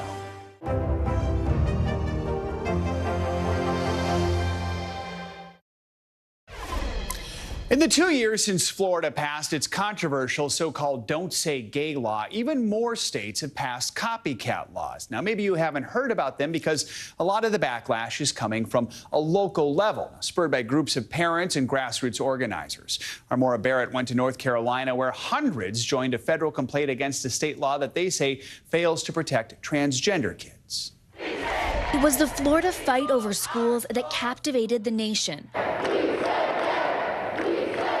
Republicans pushing through the parental rights and education law, dubbed Don't Say Gay by opponents. Now, 2 years later, several states swiftly and without much fanfare passed their own laws replicating Florida as part of a flurry of anti-LGBTQ bills introduced in red state houses. The laws across 11 states limit instruction around sexual orientation or gender identity in schools. This legislation codifies the rights of parents and guardians and creates a system for remedies for parents wishing to address concerns. In North Carolina, it goes a step further, including a provision that requires teachers to notify parents of pronoun changes, which advocates say effectively outs trans students, something that worries 17-year-old Milo, who is trans. I have multiple friends who, if their parents found out that they were trans, they would probably get kicked out of their house. Experts contrast the lack of national attention with the widespread backlash to the state's trans bathroom bill in 2016, which was later repealed.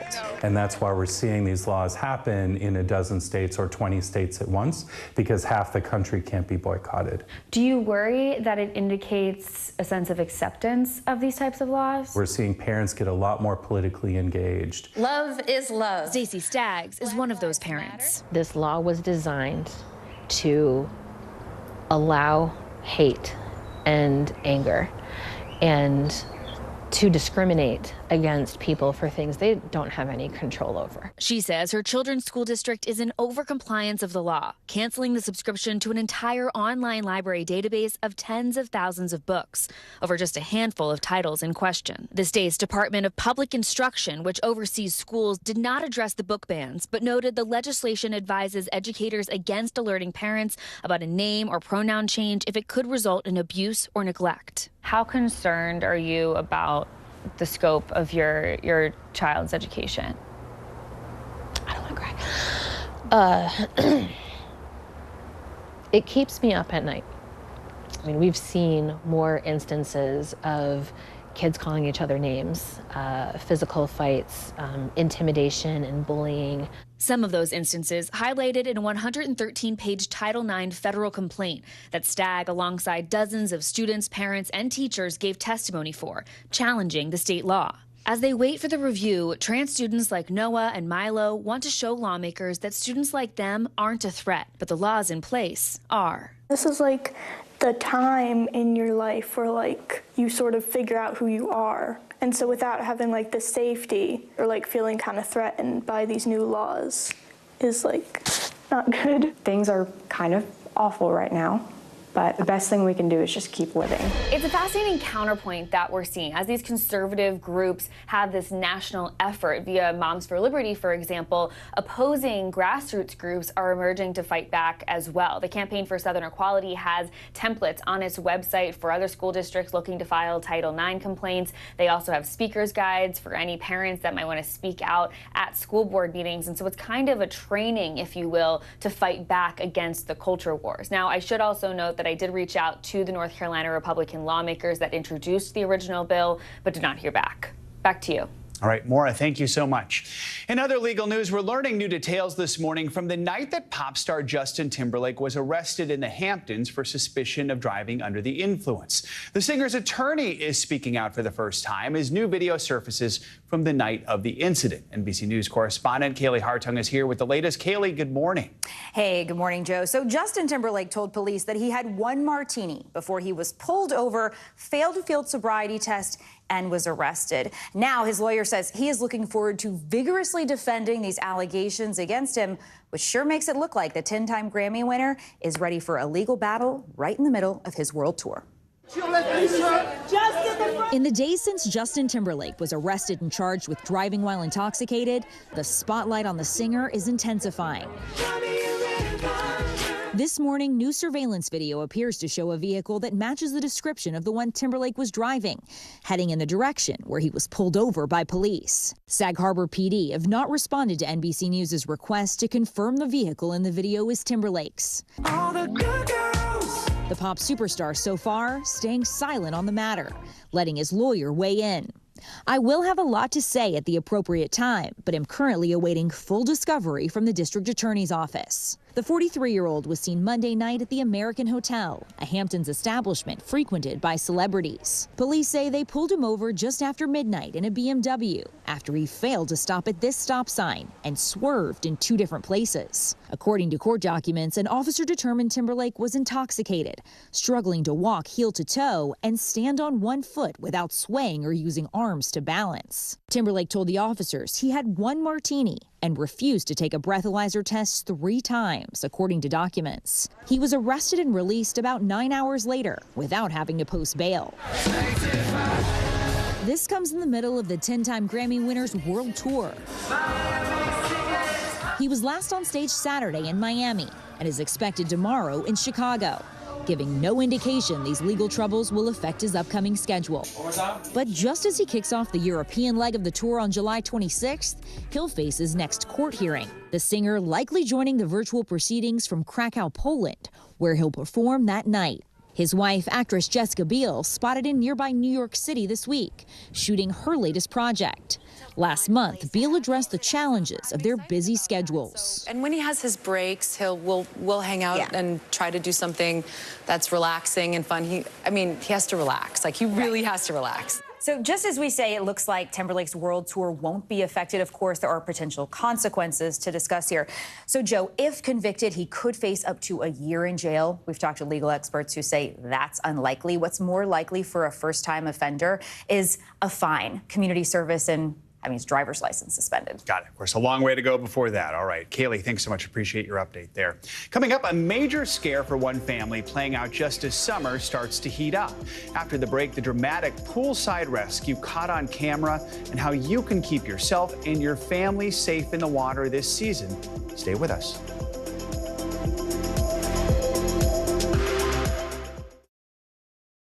Nearly a dozen hours after the eye roared ashore. There is some late-breaking news. All right, Hey there, I'm Hallie, and we are coming on the air tonight with new developments. Let's talk about the implications on women's health and then the political fallout. Start with what this law actually will and won't do. Cruise officials will do almost anything they can to get it back open ASAP. So how S is the P? In other words, how soon will it be open? I could keep talking till the Eiffel Tower starts sparkling. Now you've laid down the gauntlet, so we have to continue to speak until it starts to sparkle. It's sparkling. It's happening.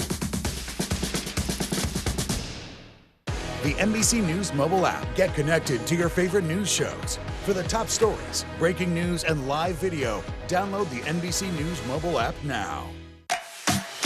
The paper towel will absorb the acid. That's crazy. Green tea to calm acne. Top magnifier. We can zoom in. Oh, look at that. The steam from the ice takes out all the wrinkles. The way to get it out is to use the shell that is left over. It works every single time. This is my favorite tip of the day. Brilliant, brilliant, brilliant. Personal finance is personal. You don't want to do what somebody else is doing. Oh, that's genius. You just saved me $40. That's a good idea. The fire has grown leaps and bounds. You see behind me is typical. How you doing? Pretty bad.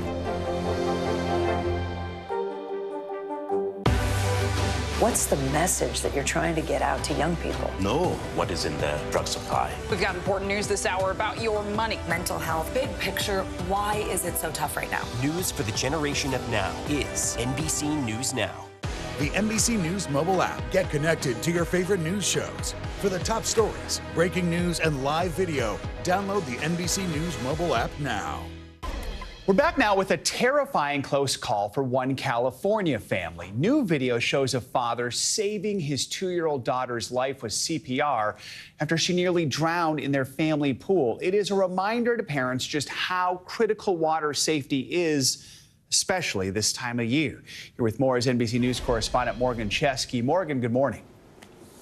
Yeah, Joe, parent or not, as soon as you see this video, you can't help but be reminded how critical CPR is when it comes to saving a person's life. And now with school already out in many parts of the country, pools, beaches, and lakes already filling up fast. But as one family can attest, it just took a few seconds for fun in the sun to take a potentially deadly turn.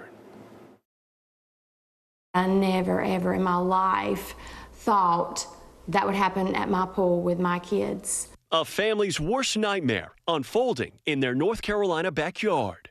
Gaston County 911. The kid fell in the pool. The baby fell in the pool. 2-year-old Mila Shortridge swimming with her siblings and friends. Haven't spent a Memorial Day. When a fun weekend became a fight for survival. I actually was sitting in this very spot, right here. And Mila's father, Matthew, says he was keeping a close eye on the pool when he briefly turned away. Home surveillance video captured what happened next. I heard my 10-year-old daughter, Adeline, scream out my younger daughter's name, Mila, like that. And I knew immediately that blood-curdling scream, what that meant. I saw my daughter, Mila, floating in the pool with her head down and her arms like this. I immediately jumped into the pool. Matthew and his wife, Amy, both medical professionals, are also CPR certified. I immediately started mouth to mouth. I started breathing in her mouth, and my friend immediately started chest compressions. I heard a cry, and I heard her try to cough. And when I heard that, my heart just filled with joy so much that she was saved and she was alive. Mila survived, but the CDC says drowning remains the leading cause of death for children ages 1 through 4. And that number's on the rise, spiking by 28% between 2019 and 2022. Which is why safety experts say layers of protection are crucial, starting with supervision. Have adults take turns being the designated water watcher. And in public, always check for lifeguards and where they're stationed. Next, barriers. Residential pools need a fence and self-locking gate. And consider alarms on doors that lead outside. And finally, get CPR certified. It's vitally important to do breaths as well to make sure that oxygen is getting to the brain. We have minutes when we're talking about a child who's been in the water, or anybody for that matter. Experts say with the right knowledge and training, lives just like Mila's can be saved. She spent one night in a hospital, but since then has made a full recovery. Her parents and sister hoping their story helps others. Everybody needs to be around their little sister or brother that can't swim well. I want everyone possible to know CPR because it really does save lives. Yeah, it can make such a big difference when those seconds absolutely count. And we did speak to an expert on other tips before you head down to the water here, Joe. They say when you go to anywhere, make sure you have the buddy system in place. And that's even if a lifeguard is present. Also, consider having your kids in bright colors, not just if it's easier for you to identify them, but also a lifeguard as well, spotting them in a time of emergency. Be aware of weather and water conditions, waves and currents, not just an issue in oceans, but also fresh water as well. All of those great tips before we head out for this summer. And a special thanks to WCNC in Charlotte for alerting us to this important story here. Definitely some important information there, and thanks to that family for sharing their story. Morgan, thank you. Let's stick with the summer theme here as we kick off the first official day of the season. AAA is predicting a record number of Americans, more than 70 million, will travel for the July 4th holiday this year. So what do you need to know before heading out and locking in those travel plans? Here to give us some answers, NBC News business and data correspondent Brian Chung. This seems to be a theme this summer that travel is up. So why are people traveling more? How are they getting where they're going? Where are they going? Yeah, and happy summer, Joe. And when it comes to the reason for why AAA is projecting a record amount of travelers to go over 50 miles for July 4th week, it's saying because of, look, the combination of remote work in addition to just excitement over, again, this post-pandemic period of being able to catch up on experiences. So what are we talking about here? Again, prices are generally lower, which, is certainly welcome news if you're trying to rent a car or even if you're buying plane tickets because prices are down as well on that front. Of course, depending on your itinerary, but some of the popular destinations, by the way, for this particular July 4th,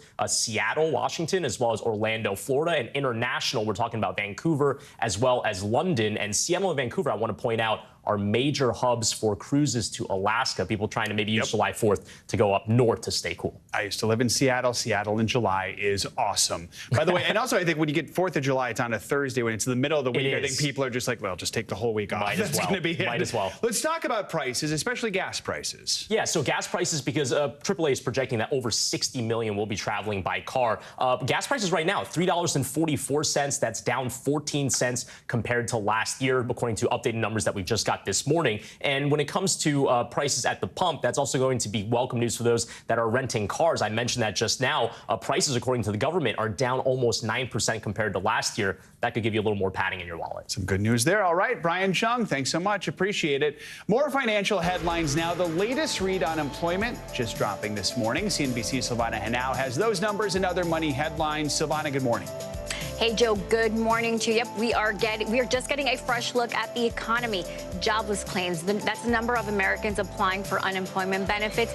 It slipped last week. As the U.S. labor market remains resilient, the Labor Department reporting that jobless claims fell to 238,000 from a 10-month high of 243,000 the week before. All right, AT&T is raising prices for customers who are on old unlimited data plans that have been retired. Starting in August, their bills will rise by up to $20 for plans with multiple lines.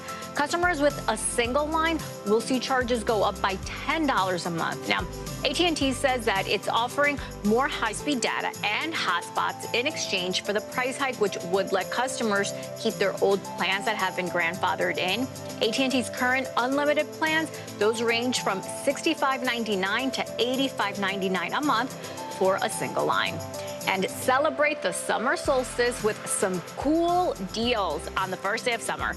Buffalo Wild Wings is giving rewards members a free order of buffalo wings when they buy one today. Sonic is offering its new Groovy Fries with Groovy Sauce for $1.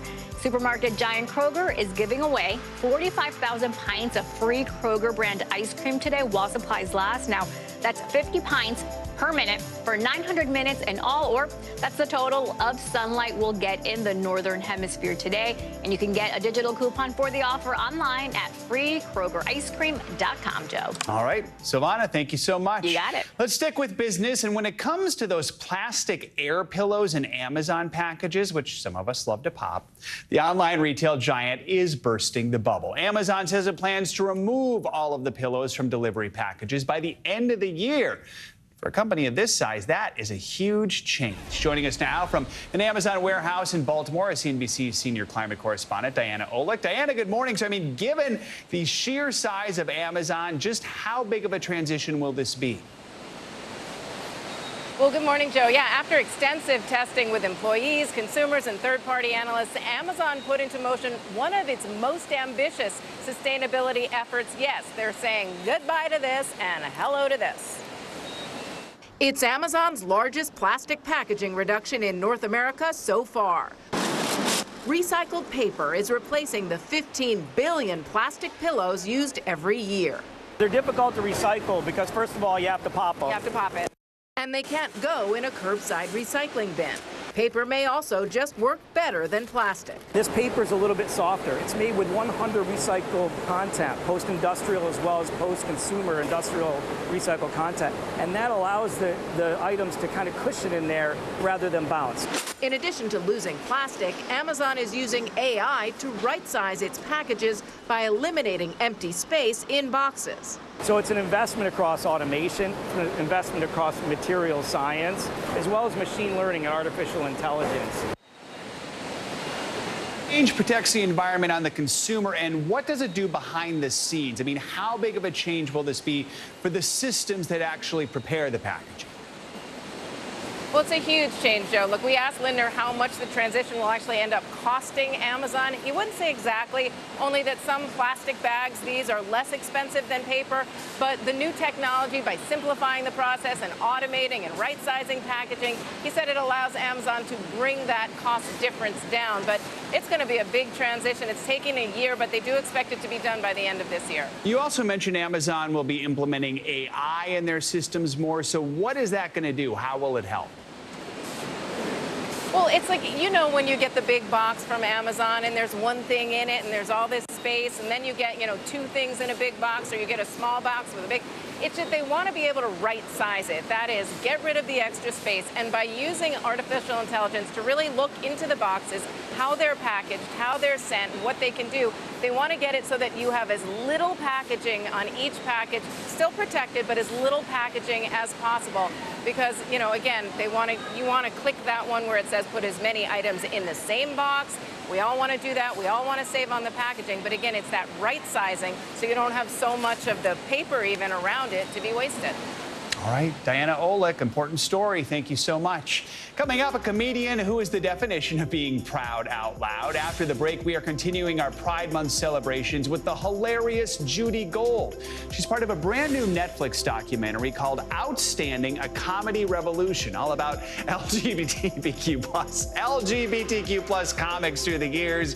We're going to chat about that and so much more after the break. You are an excellent Vanna White there, Judy. This is Morning News Now. You gotta see this. I'm Gotti Schwartz. We are following some breaking news. Severe storms continue to wreak havoc. The Supreme Court put a pause on a controversial immigration law. Protesters have redoubled their numbers right here at this makeshift barricade. The future of TikTok as we know it is at risk. Is this a ban or not? The craziest ride I have ever hitched. That is totality. Do you see yourselves in space? I could go to space. How you feeling? I feel great. Stay tuned now, weeknights at 8 Eastern, 5 Pacific on NBC News Now.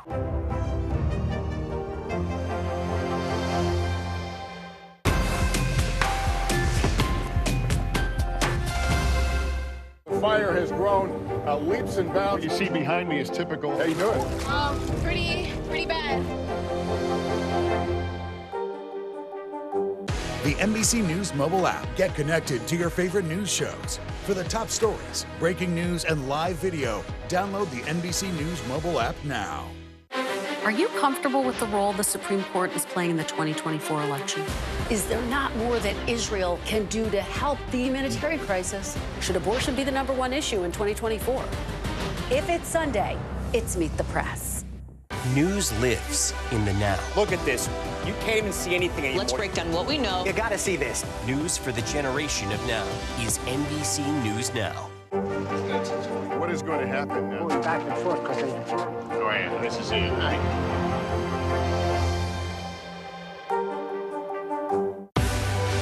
Now is raw. How hard is it to see it like this? Our house is no longer here, but we are here. Now is real. Let's break down what we know and then the big questions still outstanding. News for the generation of now is NBC News Now.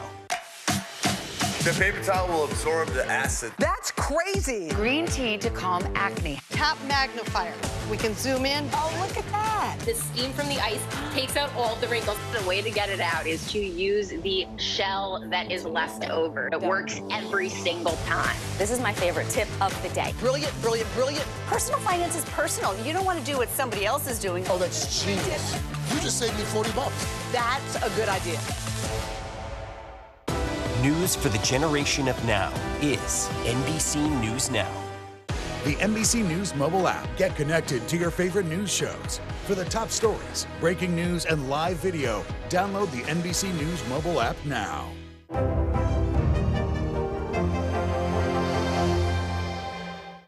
Are you comfortable with the role the Supreme Court is playing in the 2024 election? Is there not more that Israel can do to help the humanitarian crisis? Should abortion be the #1 issue in 2024? If it's Sunday, it's Meet the Press.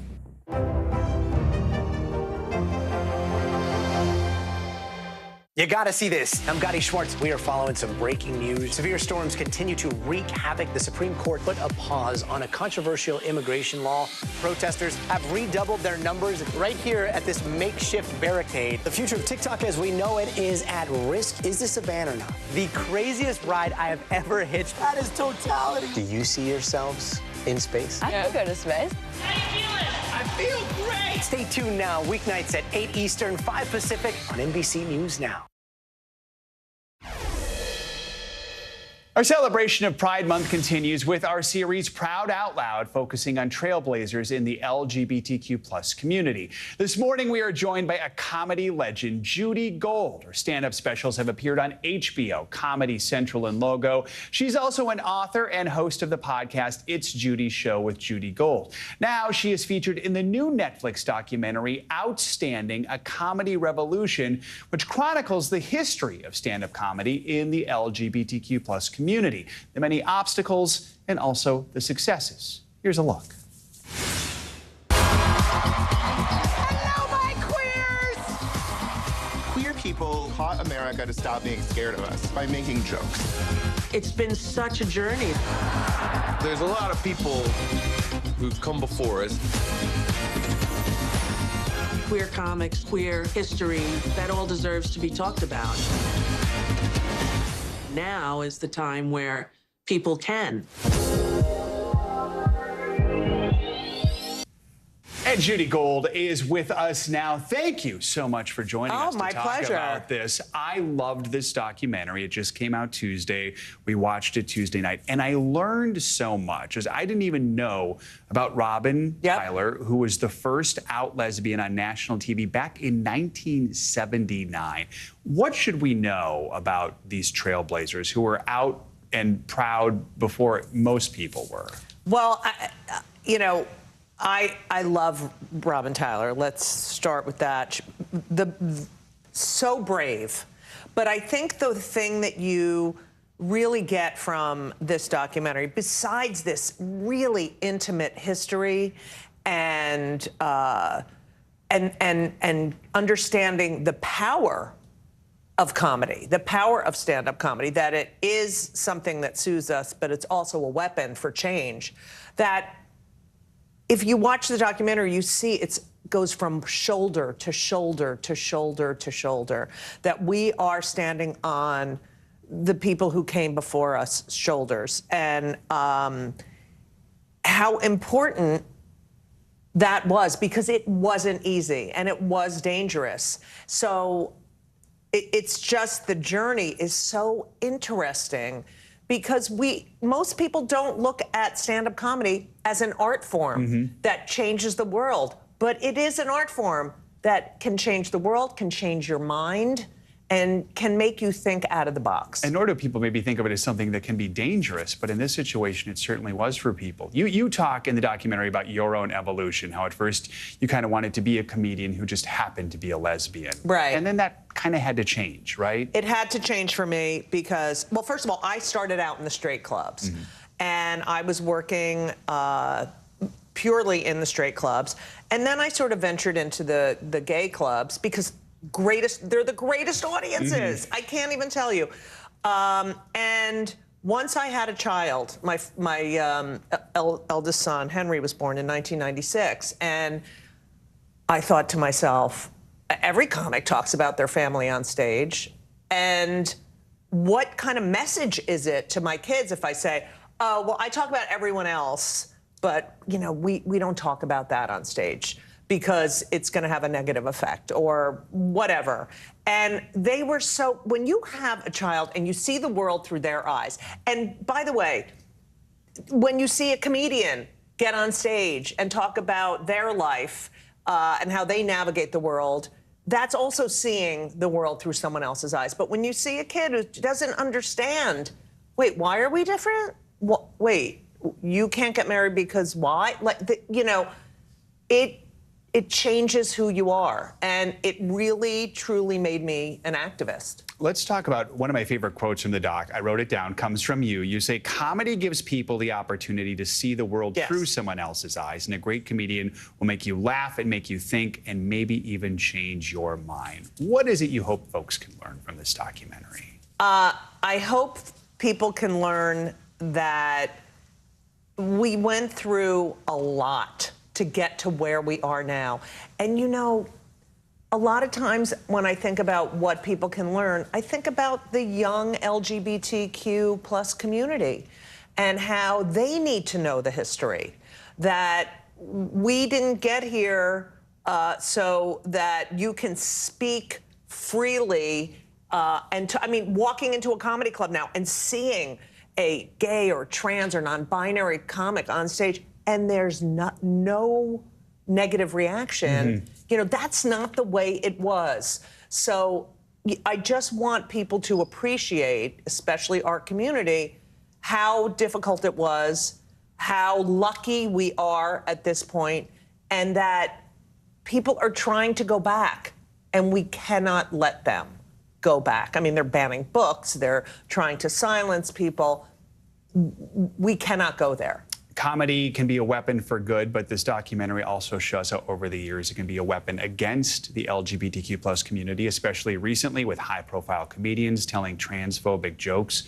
What do you do about that? Because you are a huge opponent of cancel culture. Right. So you don't want that. So how do we tackle that issue? Well, I've always fought back using comedy. The thing I don't understand that really boggles my mind about that the anti-trans comedy is why? I mean, there's so much to talk about, and that's what you decide to write your comedy about. We have to fight back with truth and with humor. That's how we've gotten to where we are now. Because when someone makes you laugh, you like them immediately. And something switches in their brain. They're like, oh, I like that person. And they're blank. They're disabled. They're gay. They're a person of color, you know. And that's how change happens. That's exactly how change happens. All right, Judy Gold, thank you so much. And what stood out to me watching this documentary, especially when we look at recent years, is how many LGBTQ comedians there are right now. There are so many who represent every aspect of humanity. And I think that's just a beautiful thing. The documentary is called Outstanding, A Comedy Revolution. It is out now on Netflix. Please take an hour and a half to check it out. That is going to do it for this hour of Morning News Now. But stick with us. The news continues right now.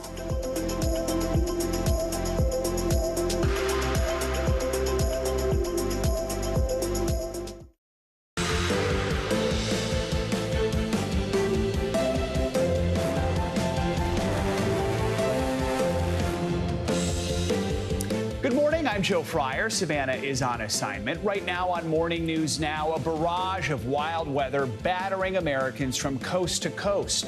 Along the Gulf Coast, Tropical Storm Alberto is hammering Texas and parts of Mexico, bringing unrelenting rains to millions. And it's not over yet. Our Michelle Grossman has the storm's latest track in just a moment. Comes as sky-high temperatures continue to scorch parts of the Midwest and East Coast. Dangerous wildfires flare in the West. We are covering it all. Also this morning, a legal battle brewing in Louisiana classrooms. The state's Republican governor signing a controversial new law requiring the 10 Commandments be displayed in every public school classroom. We're going to break down all of the challenges to this legislation that are soon to come.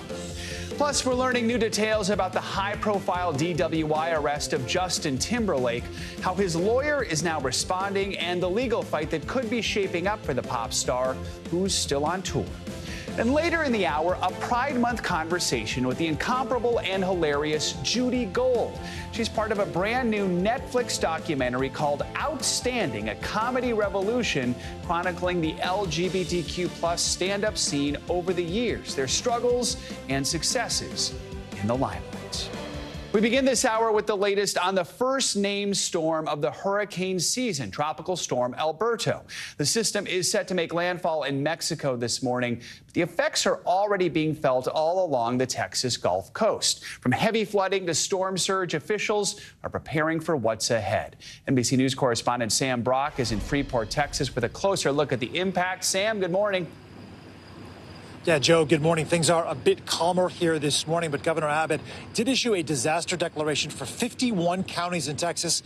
That includes Brazoria, where I'm standing, and Alberta right now being blamed for the death of 3 people in Mexico, Joe. That includes, sadly, 2 children. As far as what we're seeing on the ground right now, this is a home development, okay, that's completely flooded out. As you can see, there's trash bins still floating in the water this morning. The high tide has brought a lot of those waters up, and we are watching as folks, even now, are having to wade in and out of their own homes. Alberto making a monster splash this morning, kicking off what's predicted to be a record hurricane season. The tropical storm moving over the coast of Mexico, but managing to drench southern Texas and Louisiana in the process.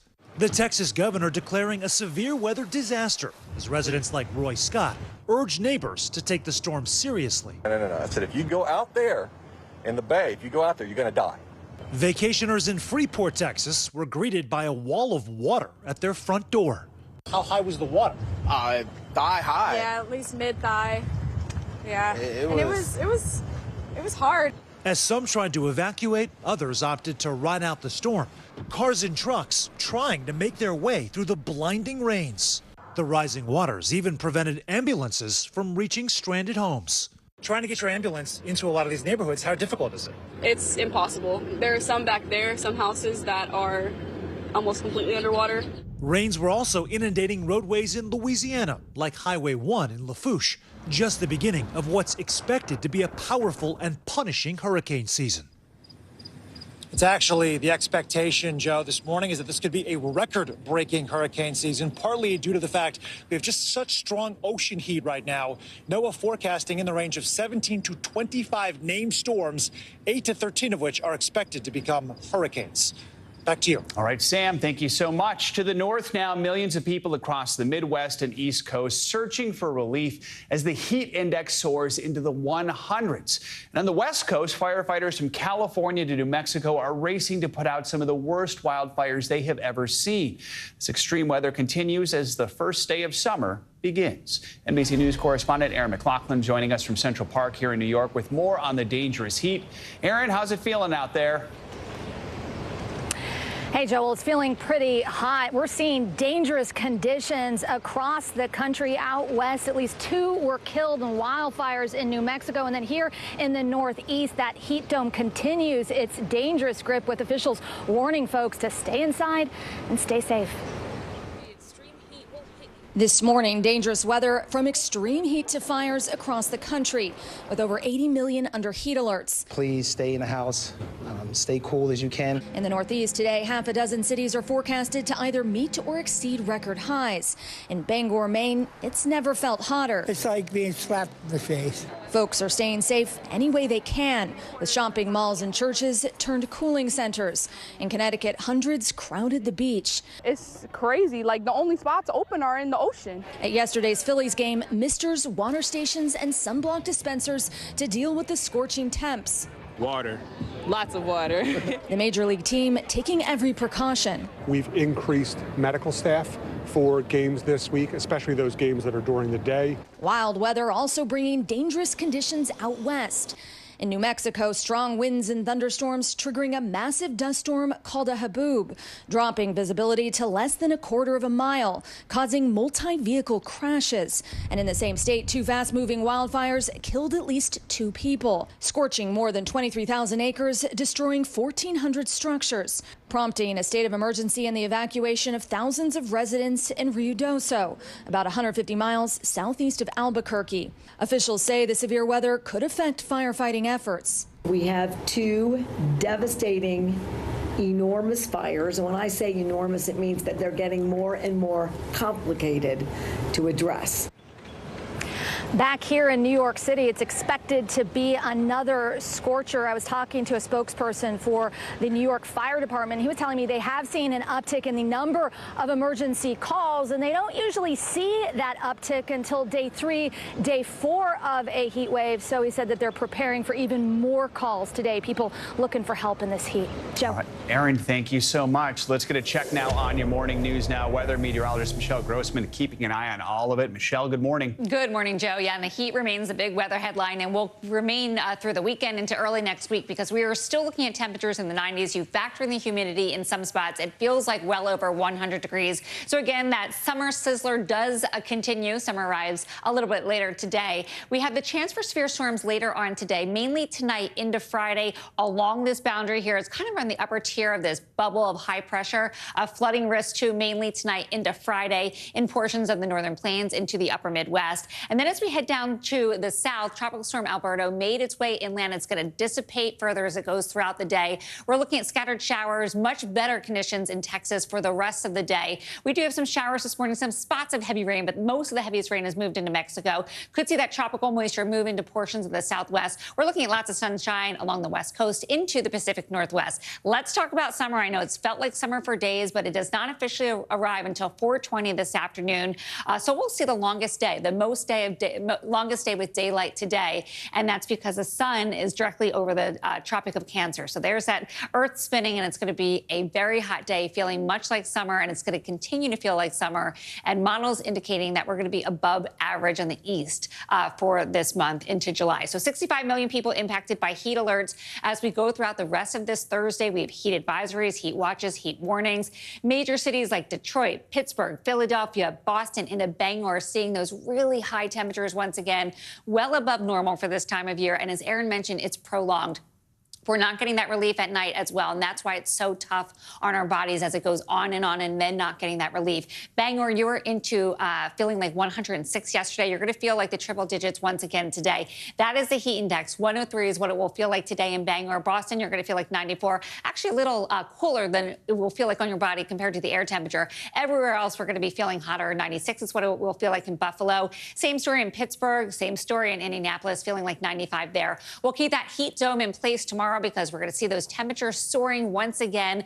We're looking at near triple digits in St. Louis as your air temperature 97, 95 in D.C., 92 degrees in New York City. It's going to feel like 95 tomorrow, and that's going to stay throughout the weekend as well. So no relief with all the kids, football games, baseball games, soccer games. It's going to be a hot one. You need to hydrate. We're looking at temperatures well into the 90s, near 100 degrees on Saturday, also Sunday in St. Louis. Same story in Philadelphia, 97 on Saturday. Sunday looking at 98 degrees, a little cool down. 91 degrees on Monday, still very hot. Flood alert still for 2 million people. This will last through Thursday because we're looking at still some scattered showers throughout southern Texas, but much better than where we were yesterday or even overnight into early this morning. Additional rainfall anywhere from a ½ inch to an inch, mainly in western Texas. That would be Laredo, and then seeing some tropical moisture streaming into portions of the southwest. A flash flood risk, it's minimizing as we go throughout this morning here. Corpus Christi into Brownsville.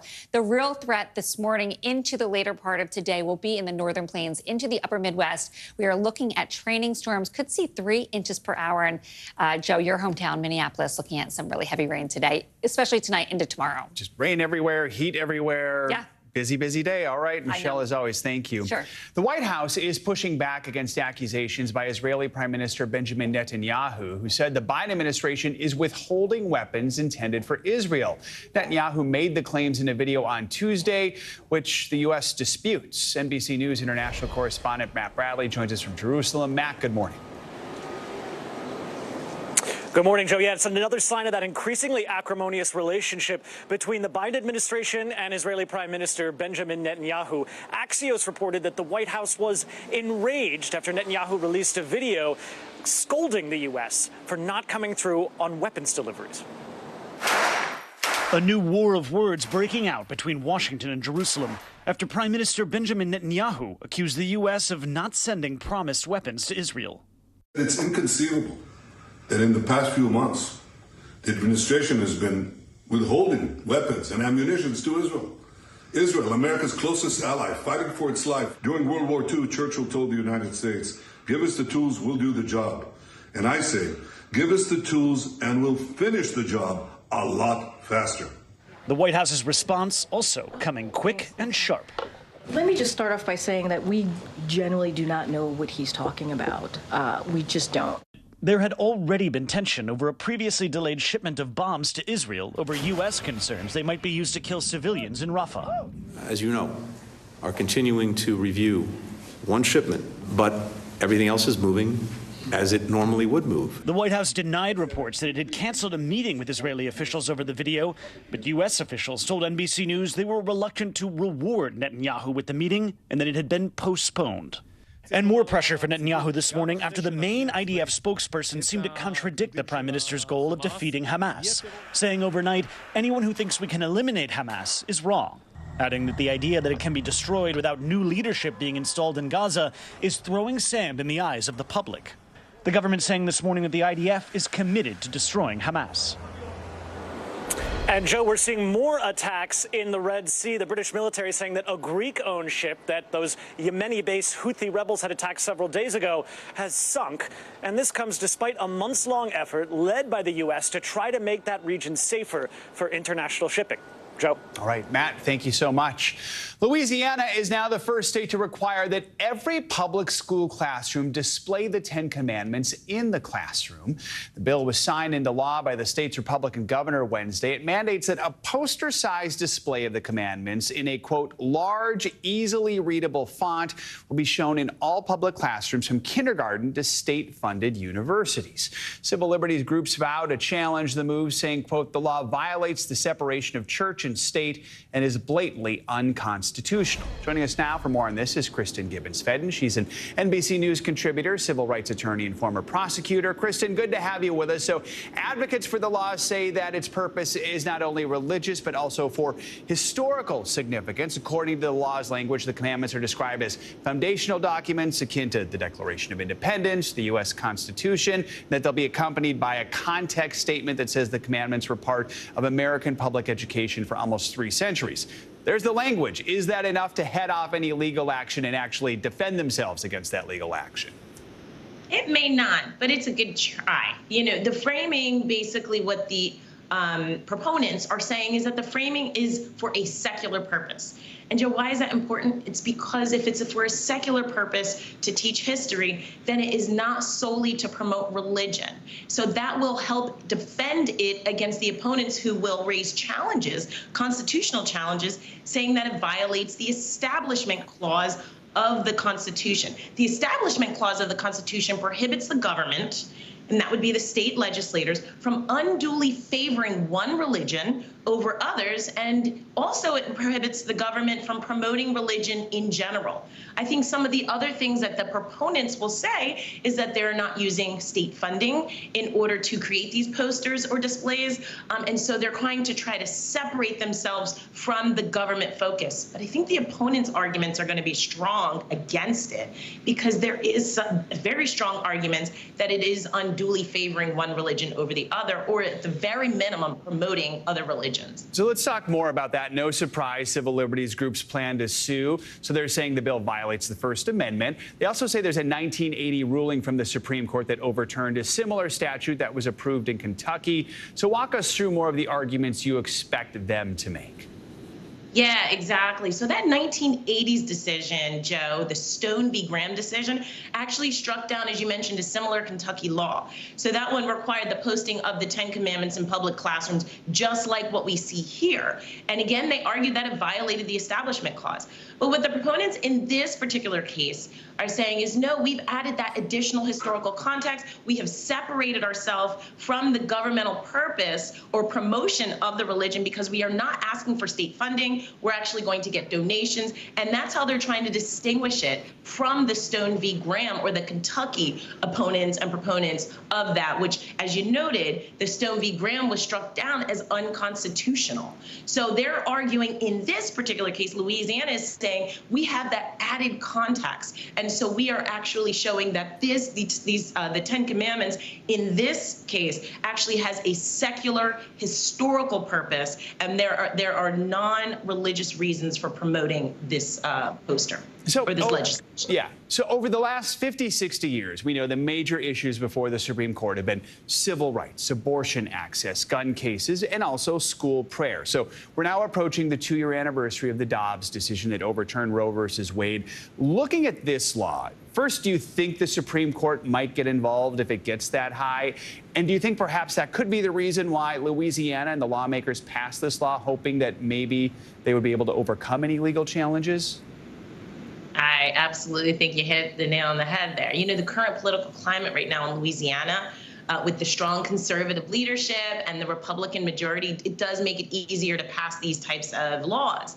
I also think that, you know, the research shows that Louisiana, many people actually support integrating religious principles into their public life. So this also aligns with their constituents' beliefs. So, and then when you add SCOTUS, the conservative majority on the U.S. Supreme Court really has recently favored religious expression in schools and encouraged lawmakers to pass this. So absolutely agree with you. I think it's going to the Supreme Court, and it may actually withhold constitutional challenge. All right. Kristen Gibbons-Fedden, appreciate your analysis. Thanks for joining us this morning. Much more to come on this hour on Morning News Now, including what Justin Timberlake's lawyer is now saying about the singer's high-profile arrest on Long Island earlier this week. But first, detained abroad, an American ballerina on trial in Russia after being accused of treason. How long she could spend behind bars, thousands of miles from home. Those stories and much more next. The paper towel will absorb the acid. That's crazy. Green tea to calm acne. Tap magnifier. We can zoom in. Oh, look at that. The steam from the ice takes out all of the wrinkles. The way to get it out is to use the shell that is left over. It works every single time. This is my favorite tip of the day. Brilliant, brilliant, brilliant. Personal finance is personal. You don't want to do what somebody else is doing. Oh, that's genius. You just saved me $40. That's a good idea. We report live from Tel Aviv, from Juarez, Mexico. Tonight, top story reporting from Baltimore at the Key Bridge disaster. When you look over your shoulder and you see the Key Bridge, what goes through your head? That bridge has been here longer than I've been alive. It still doesn't feel real. Hundreds of Israelis have gathered to demonstrate. What do the people in Gaza, do you think, what do they need most? A place where Palestinians and Israelis have found common ground. Every night, it's your news playlist. Top Story with Tom Yamas. Streaming weeknights at 7 on NBC News Now. News lives in the now.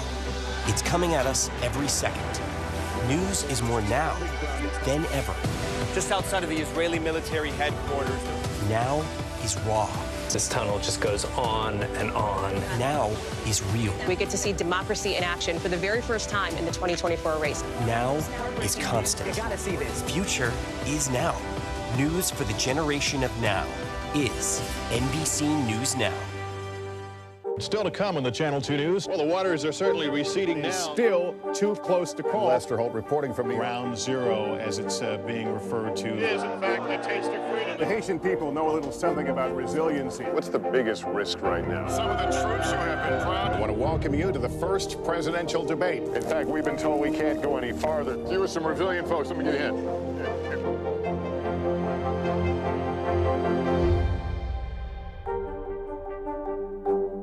Hey there, I'm Hallie, and we are coming on the air tonight with new developments. Let's talk about the implications on women's health and then the political fallout. Start with what this law actually will and won't do. Cruise officials will do almost anything they can to get it back open ASAP. So how S is the P? In other words, how soon will it be open? I could keep talking till the Eiffel Tower starts sparkling. Now you've laid down the gauntlet, so we have to continue to speak until it starts to sparkle. It's sparkling. It's happening. News lives in the now. It's coming at us every second. News is more now than ever. Just outside of the Israeli military headquarters. Now is raw. This tunnel just goes on and on. Now is real. We get to see democracy in action for the very first time in the 2024 race. Now is constant. You gotta see this. Future is now. News for the generation of now is NBC News Now. Welcome back. A Los Angeles-based ballerina detained in Russia went on trial earlier this morning.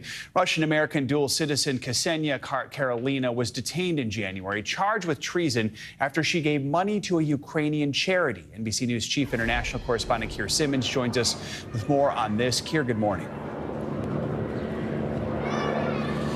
Hey, Joe, good morning to you. It's just more agony for Ksenia Karelina and the people close to her back home in California, because this morning her trial started for a few minutes and then was postponed because the court said of procedural issues. And last year, the charge that she faces, the sentence for that, if she was found guilty, the charge of treason was increased to a lifetime in prison.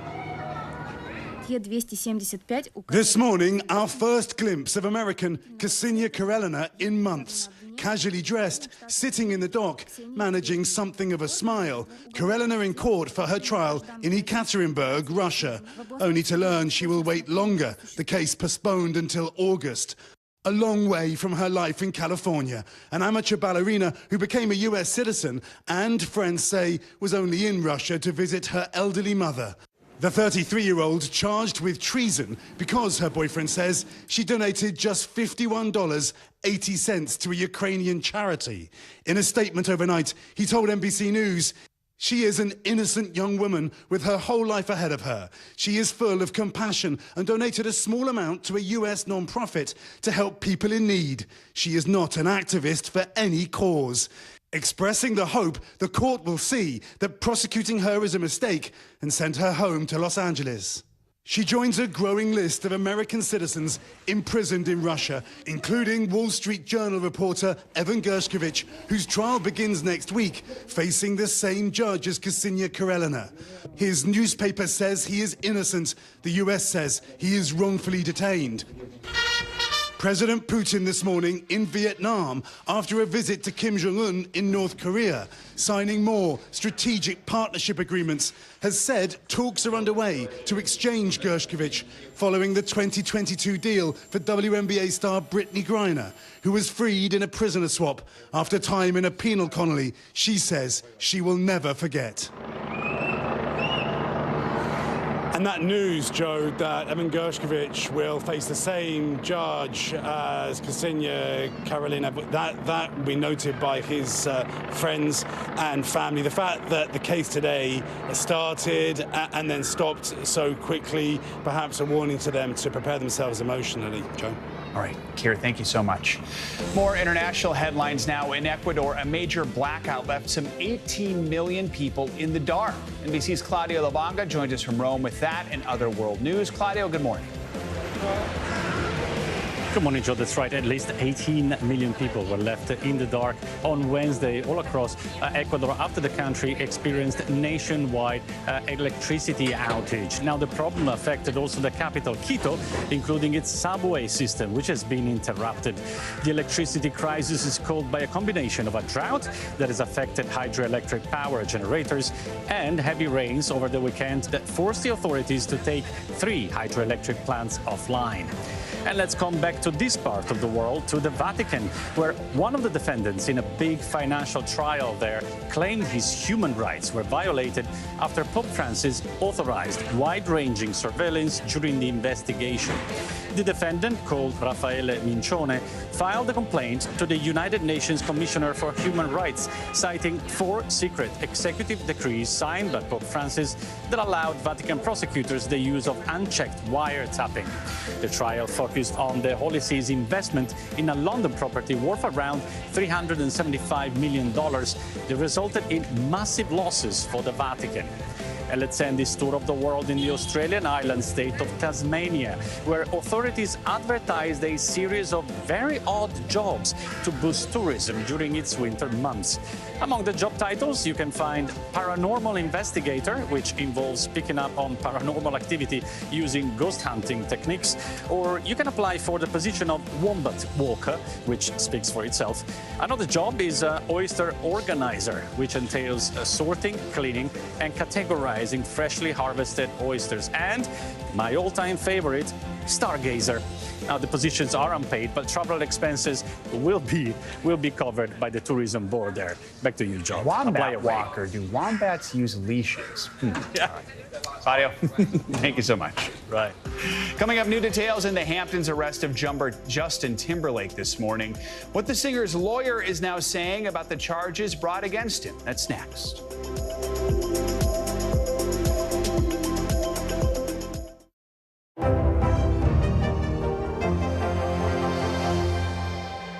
Kristen Welker hosts Meet the Press every Sunday on NBC.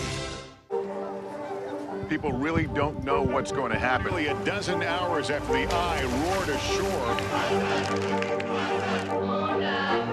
More good people than bad people, I know, right? There is some late-breaking news 4 hours into the Iowa caucuses by the Hammer deliberations. All right, it just me too.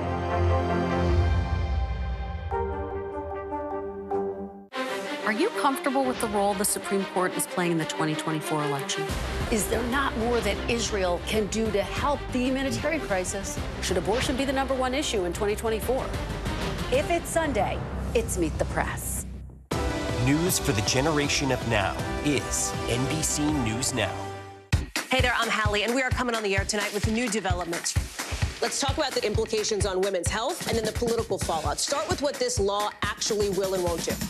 Cruise officials will do almost anything they can to get it back open ASAP. So how S is the P? In other words, how soon will it be open? I could keep talking till the Eiffel Tower starts sparkling. Now you've laid down the gauntlet, so we have to continue to speak until it starts to sparkle. It's sparkling. It's happening. NBC News Daily is #1 for afternoon news across all of television. I'm Morgan Radford. I'm Vicki Wynn. I'm Kate Snow. And I'm Zinklea Samwat. What's happening around the world? Israel's military is building up there along the border. And what matters here at home? New numbers are out today showing more encouraging signs for our economy. Let's zero in on exercise. We know we're supposed to be doing it. What does it do for our health? What needs to change for social media to be a safer place? NBC News Daily, weekdays from 12 to 4 on NBC News Now. In the 2 years since Florida passed its controversial so-called Don't Say Gay law, even more states have passed copycat laws. Now, maybe you haven't heard about them because a lot of the backlash is coming from a local level, spurred by groups of parents and grassroots organizers.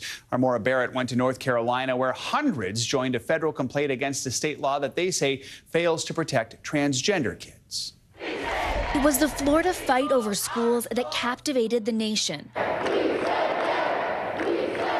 Republicans pushing through the parental rights and education law, dubbed Don't Say Gay by opponents. Now, 2 years later, several states swiftly and without much fanfare passed their own laws replicating Florida as part of a flurry of anti-LGBTQ bills introduced in red state houses. The laws across 11 states limit instruction around sexual orientation or gender identity in schools. This legislation codifies the rights of parents and guardians and creates a system for remedies for parents wishing to address concerns. In North Carolina, it goes a step further, including a provision that requires teachers to notify parents of pronoun changes, which advocates say effectively outs trans students, something that worries 17-year-old Milo, who is trans. I have multiple friends who, if their parents found out that they were trans, they would probably get kicked out of their house. Experts contrast the lack of national attention with the widespread backlash to the state's trans bathroom bill in 2016, which was later repealed. And that's why we're seeing these laws happen in a dozen states or 20 states at once, because half the country can't be boycotted. Do you worry that it indicates a sense of acceptance of these types of laws? We're seeing parents get a lot more politically engaged. Love is love. Stacey Staggs is one of those parents. This law was designed to allow hate and anger and to discriminate against people for things they don't have any control over. She says her children's school district is in overcompliance of the law, canceling the subscription to an entire online library database of tens of thousands of books over just a handful of titles in question. The state's Department of Public Instruction, which oversees schools, did not address the book bans, but noted the legislation advises educators against alerting parents about a name or pronoun change if it could result in abuse or neglect. How concerned are you about the scope of your child's education? I don't want to cry. It keeps me up at night. I mean, we've seen more instances of kids calling each other names, physical fights, intimidation and bullying. Some of those instances highlighted in a 113-page Title IX federal complaint that Stagg, alongside dozens of students, parents, and teachers, gave testimony for, challenging the state law. As they wait for the review, trans students like Noah and Milo want to show lawmakers that students like them aren't a threat, but the laws in place are. This is the time in your life where you sort of figure out who you are. And so without having the safety or feeling kind of threatened by these new laws is not good. Things are kind of awful right now, but the best thing we can do is just keep living. It's a fascinating counterpoint that we're seeing as these conservative groups have this national effort via Moms for Liberty, for example. Opposing grassroots groups are emerging to fight back as well. The Campaign for Southern Equality has templates on its website for other school districts looking to file Title IX complaints. They also have speakers guides for any parents that might want to speak out at school board meetings. And so it's kind of a training, if you will, to fight back against the culture wars. Now, I should also note that I did reach out to the North Carolina Republican lawmakers that introduced the original bill, but did not hear back. Back to you. All right, Maura, thank you so much. In other legal news, we're learning new details this morning from the night that pop star Justin Timberlake was arrested in the Hamptons for suspicion of driving under the influence. The singer's attorney is speaking out for the first time as new video surfaces from the night of the incident. NBC News correspondent Kaylee Hartung is here with the latest. Kaylee, good morning. Hey, good morning, Joe. So Justin Timberlake told police that he had one martini before he was pulled over, failed a field sobriety test, and was arrested. Now his lawyer says he is looking forward to vigorously defending these allegations against him, which sure makes it look like the 10-time Grammy winner is ready for a legal battle right in the middle of his world tour. In the days since Justin Timberlake was arrested and charged with driving while intoxicated, the spotlight on the singer is intensifying. This morning, new surveillance video appears to show a vehicle that matches the description of the one Timberlake was driving, heading in the direction where he was pulled over by police. Sag Harbor PD have not responded to NBC News' request to confirm the vehicle in the video is Timberlake's. All the good girls. The pop superstar so far staying silent on the matter, letting his lawyer weigh in. I will have a lot to say at the appropriate time, but am currently awaiting full discovery from the district attorney's office. The 43-year-old was seen Monday night at the American Hotel, a Hamptons establishment frequented by celebrities. Police say they pulled him over just after midnight in a BMW after he failed to stop at this stop sign and swerved in two different places. According to court documents, an officer determined Timberlake was intoxicated, struggling to walk heel to toe and stand on one foot without swaying or using arms to balance. Timberlake told the officers he had one martini and refused to take a breathalyzer test 3 times, according to documents. He was arrested and released about 9 hours later without having to post bail. This comes in the middle of the 10-time Grammy winner's world tour. He was last on stage Saturday in Miami and is expected tomorrow in Chicago, giving no indication these legal troubles will affect his upcoming schedule. But just as he kicks off the European leg of the tour on July 26th, he'll face his next court hearing. The singer likely joining the virtual proceedings from Krakow, Poland, where he'll perform that night.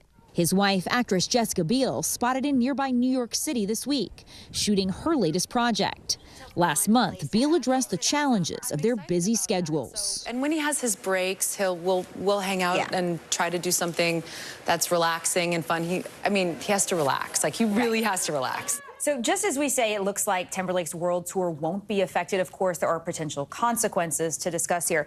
So, Joe, if convicted, he could face up to a year in jail. We've talked to legal experts who say that's unlikely. What's more likely for a first-time offender is a fine, community service, and his driver's license suspended. Got it. Of course, a long way to go before that. All right. Kaylee, thanks so much. Appreciate your update there. Coming up, a major scare for one family playing out just as summer starts to heat up. After the break, the dramatic poolside rescue caught on camera and how you can keep yourself and your family safe in the water this season. Stay with us.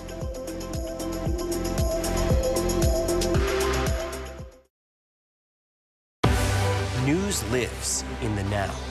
It's coming at us every second. News is more now than ever. Just outside of the Israeli military headquarters. Now is raw. This tunnel just goes on and on. Now is real. We get to see democracy in action for the very first time in the 2024 race. Now is constant. You gotta see this. Future is now.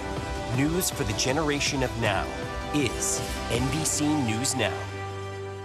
More Americans turn to NBC News than any other news organization. We report live from Tel Aviv, from Juarez, Mexico. Top story reporting from Baltimore. Every weeknight, it's your news playlist.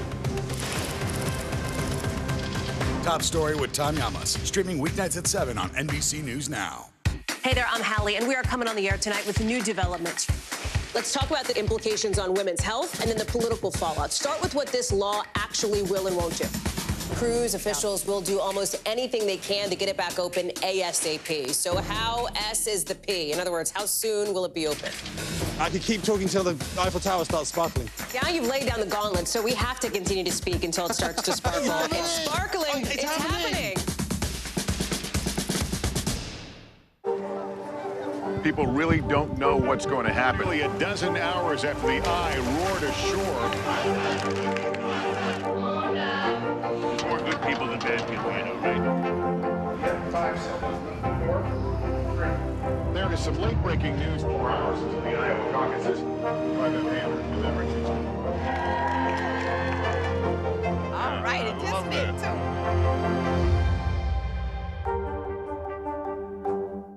News lives in the now. Look at this. You can't even see anything anymore. Let's break down what we know. You gotta see this. News for the generation of now is NBC News Now. We're back now with a terrifying close call for one California family. New video shows a father saving his 2-year-old daughter's life with CPR after she nearly drowned in their family pool. It is a reminder to parents just how critical water safety is, especially this time of year. Here with more is NBC News correspondent Morgan Chesky. Morgan, good morning. Yeah, Joe, parent or not, as soon as you see this video, you can't help but be reminded how critical CPR is when it comes to saving a person's life. And now with school already out in many parts of the country, pools, beaches, and lakes already filling up fast. But as one family can attest, it just took a few seconds for fun in the sun to take a potentially deadly turn. I never, ever in my life thought that would happen at my pool with my kids. A family's worst nightmare unfolding in their North Carolina backyard. Gaston County 911. Yes, the kid fell in the pool. The baby fell in the pool. 2-year-old Mila Shortridge swimming with her siblings and friends. Having fun on Memorial Day. When a fun weekend became a fight for survival. I actually was sitting like in this very spot right here. And Mila's father, Matthew, says he was keeping a close eye on the pool when he briefly turned away. Home surveillance video captured what happened next. I heard my 10-year-old daughter, Adeline, scream out my younger daughter's name, Mila, like that. And I knew immediately that blood-curdling scream, what that meant. I saw my daughter, Mila, floating in the pool with her head down and her arms like this. I immediately jumped into the pool. Matthew and his wife, Amy, both medical professionals, are also CPR certified. I immediately started mouth to mouth. I started breathing in her mouth, and my friend immediately started chest compressions. I heard a cry, and I heard her try to cough. And when I heard that, my heart just filled with joy so much that she was saved and she was alive. Mila survived, but the CDC says drowning remains the leading cause of death for children ages 1 through 4. And that number's on the rise, spiking by 28% between 2019 and 2022. Which is why safety experts say layers of protection are crucial, starting with supervision. Have adults take turns being the designated water watcher. And in public, always check for lifeguards and where they're stationed. Next, barriers. Residential pools need a fence and self-locking gate. And consider alarms on doors that lead outside. And finally, get CPR certified. It's vitally important to do breaths as well to make sure that oxygen is getting to the brain. We have minutes when we're talking about a child who's been in the water, or anybody for that matter. Experts say with the right knowledge and training, lives just like Mila's can be saved. She spent one night in a hospital, but since then has made a full recovery. Her parents and sister hoping their story helps others. Everybody needs to be around their little sister or brother that can't swim well. I want everyone possible to know CPR because it really does save lives.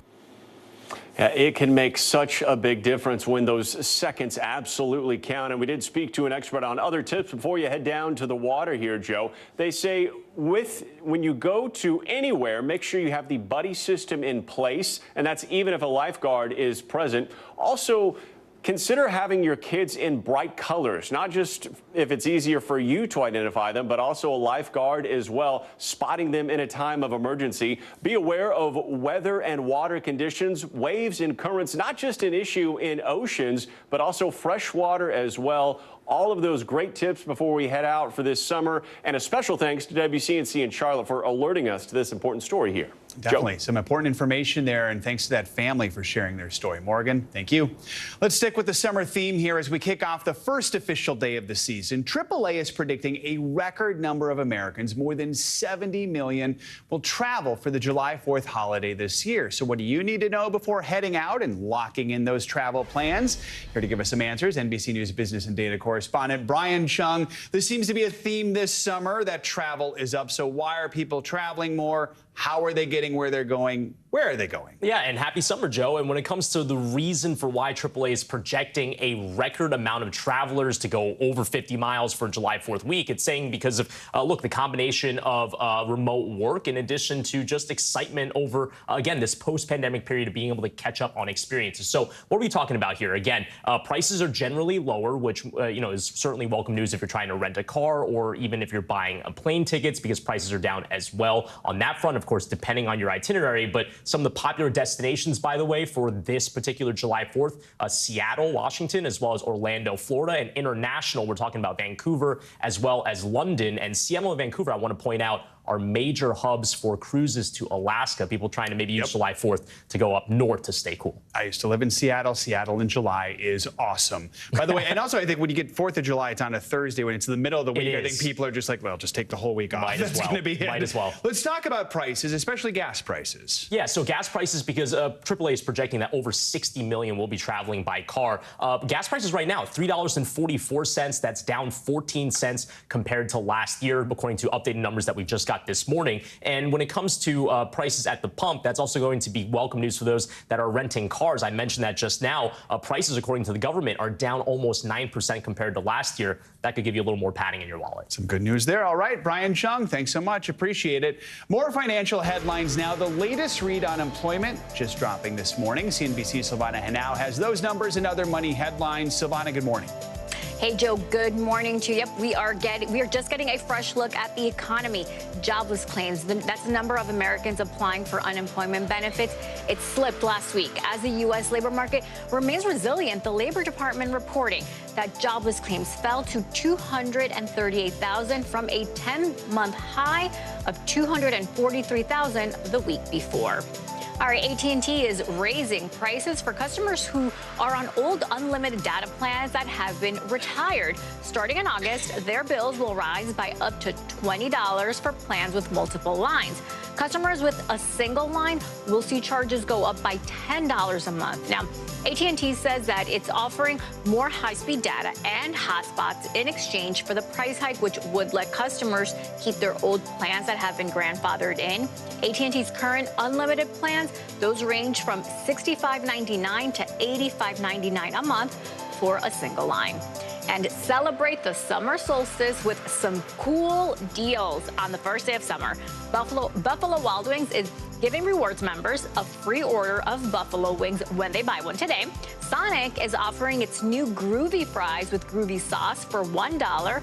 Supermarket giant Kroger is giving away 45,000 pints of free Kroger brand ice cream today while supplies last. Now, that's 50 pints per minute for 900 minutes in all, or that's the total of sunlight we'll get in the Northern Hemisphere today. And you can get a digital coupon for the offer online at freekrogericecream.com, Joe. All right, Silvana, thank you so much. You got it. Let's stick with business. And when it comes to those plastic air pillows and Amazon packages, which some of us love to pop, the online retail giant is bursting the bubble. Amazon says it plans to remove all of the pillows from delivery packages by the end of the year.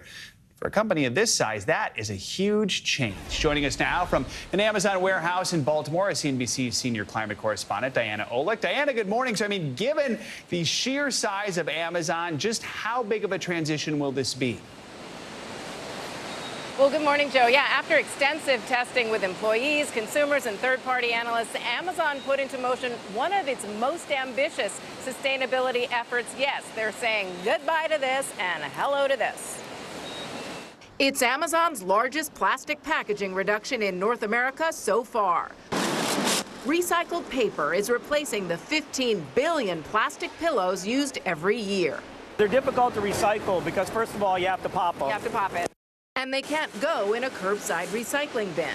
Paper may also just work better than plastic. This paper is a little bit softer. It's made with 100 recycled content, post-industrial as well as post-consumer industrial recycled content. And that allows the items to kind of cushion in there rather than bounce.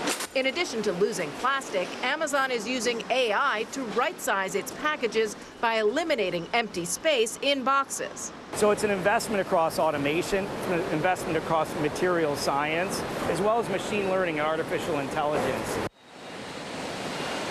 Change protects the environment on the consumer, and what does it do behind the scenes? I mean, how big of a change will this be for the systems that actually prepare the packaging? Well, it's a huge change, Joe. Look, we asked Lindner how much the transition will actually end up costing Amazon. He wouldn't say exactly, only that some plastic bags, these are less expensive than paper. But the new technology, by simplifying the process and automating and right-sizing packaging, he said it allows Amazon to bring that cost difference down. But it's going to be a big transition. It's taking a year, but they do expect it to be done by the end of this year. You also mentioned Amazon will be implementing AI in their systems more. So what is that going to do? How will it help?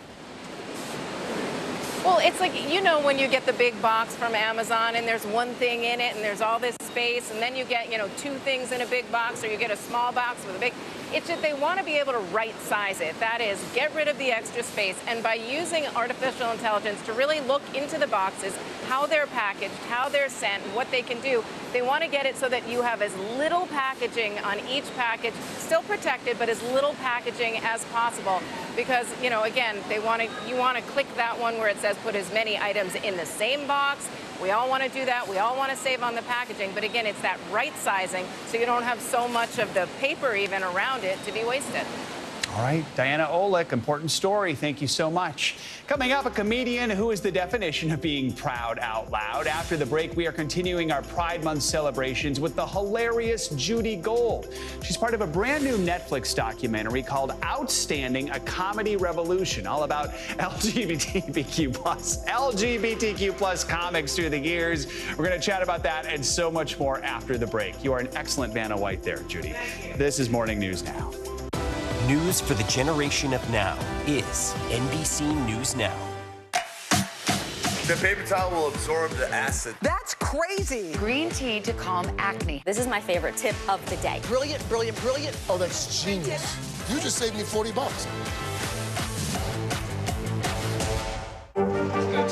What is going to happen now? Going back and forth because Oh, yeah, this is it.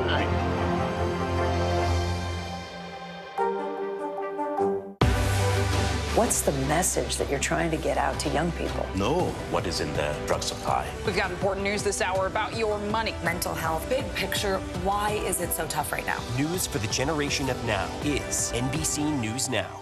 Still to come on the Channel 2 News. Well, the waters are certainly receding now. Still too close to call. Lester Holt reporting from Ground Zero, as it's being referred to. It is, in fact, the taste of freedom. The Haitian people know a little something about resiliency. What's the biggest risk right now? Some of the troops who have been proud. I want to welcome you to the first presidential debate. In fact, we've been told we can't go any farther. You are some resilient folks. Let me get in.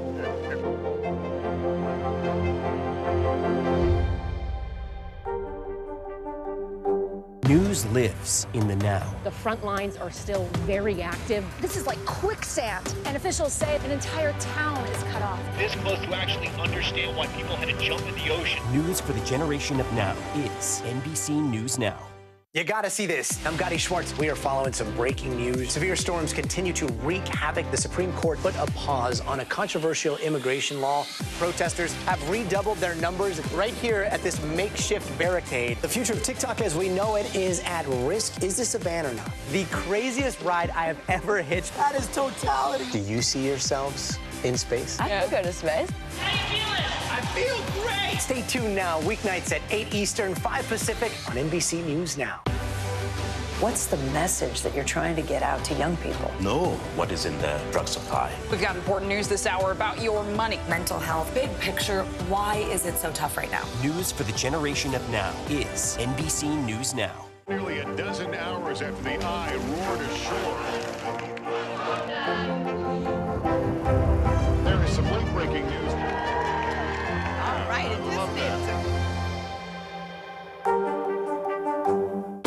News for the generation of now is NBC News Now.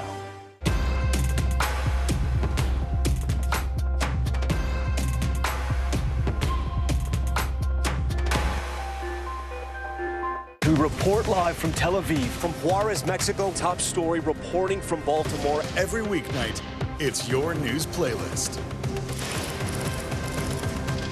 Top Story with Tom Llamas, streaming weeknights at 7 on NBC News Now.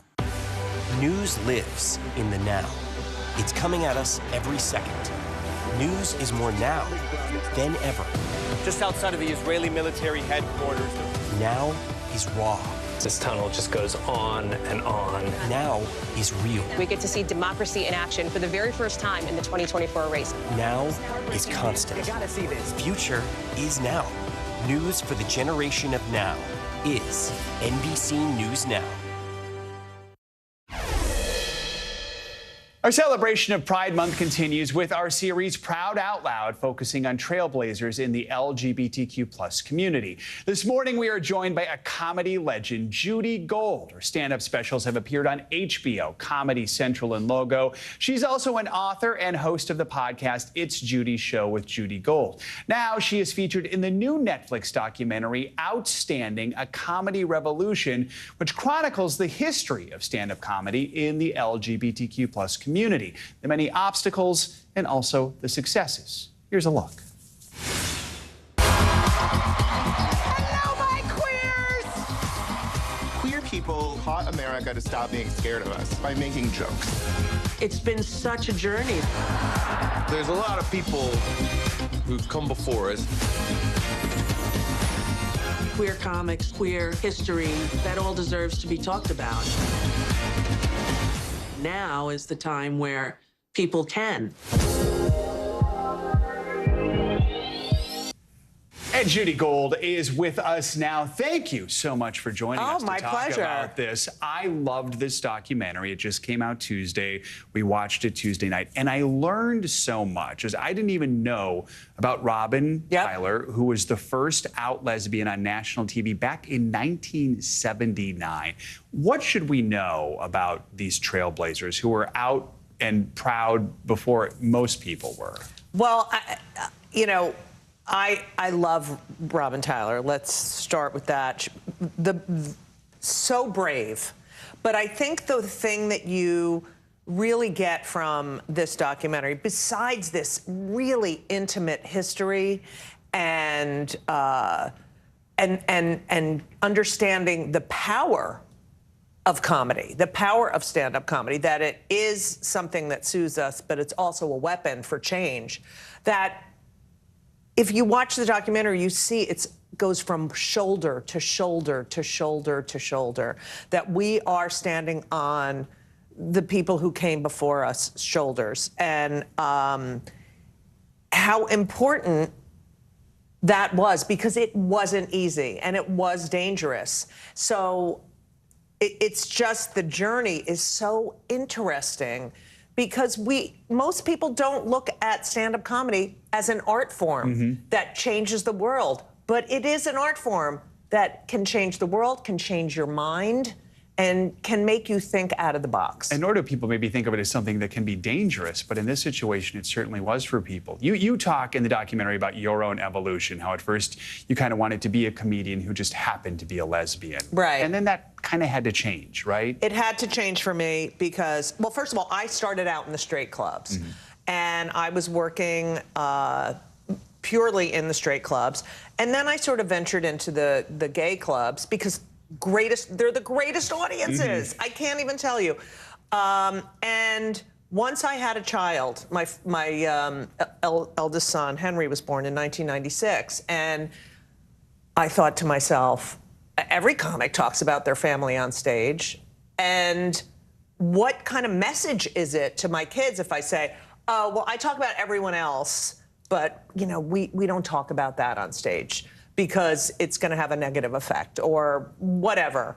And they were so, when you have a child and you see the world through their eyes, and by the way, when you see a comedian get on stage and talk about their life and how they navigate the world, that's also seeing the world through someone else's eyes. But when you see a kid who doesn't understand, wait, why are we different? Wait, you can't get married because why? It changes who you are. And it really, truly made me an activist. Let's talk about one of my favorite quotes from the doc. I wrote it down, comes from you. You say, comedy gives people the opportunity to see the world through someone else's eyes. And a great comedian will make you laugh and make you think and maybe even change your mind. What is it you hope folks can learn from this documentary? I hope people can learn that we went through a lot to get to where we are now. And you know, a lot of times when I think about what people can learn, I think about the young LGBTQ plus community and how they need to know the history, that we didn't get here so that you can speak freely. I mean, walking into a comedy club now and seeing a gay or trans or non-binary comic on stage, and there's no negative reaction, you know, that's not the way it was. So I just want people to appreciate, especially our community, how difficult it was, how lucky we are at this point, and that people are trying to go back, and we cannot let them go back. I mean, they're banning books, they're trying to silence people. We cannot go there. Comedy can be a weapon for good, but this documentary also shows how over the years it can be a weapon against the LGBTQ plus community, especially recently with high-profile comedians telling transphobic jokes. What do you do about that? Because you are a huge opponent of cancel culture, right? So you don't want that. So how do we tackle that issue? Well, I've always fought back using comedy. The thing I don't understand that really boggles my mind about that the anti-trans comedy is why? I mean, there's so much to talk about, and that's what you decide to write your comedy about. We have to fight back with truth and with humor. That's how we've gotten to where we are now. Because when someone makes you laugh, you like them immediately. And something switches in their brain, they're like, oh, I like that person. And they're blank, they're disabled, they're gay, they're a person of color, you know. And that's how change happens. That's exactly how change happens. All right, Judy Gold, thank you so much. And what stood out to me watching this documentary, especially when we look at recent years, is how many LGBTQ comedians there are right now. There are so many who represent every aspect of the community. And I think that's just a beautiful thing. The documentary is called Outstanding, A Comedy Revolution. It is out now on Netflix. Please take an hour and a half to check it out. That is going to do it for this hour of Morning News Now. But stick with us. The news continues right now.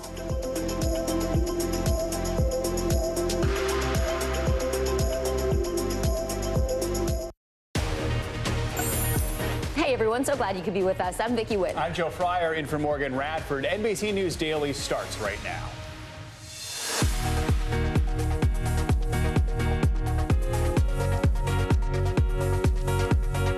Today is Thursday, June 20th. Wild weather, Texas and Louisiana drenched with rain as tropical storm Alberto made landfall in nearby Mexico. Plus, the heat dome putting millions of people in the Northeast under alert.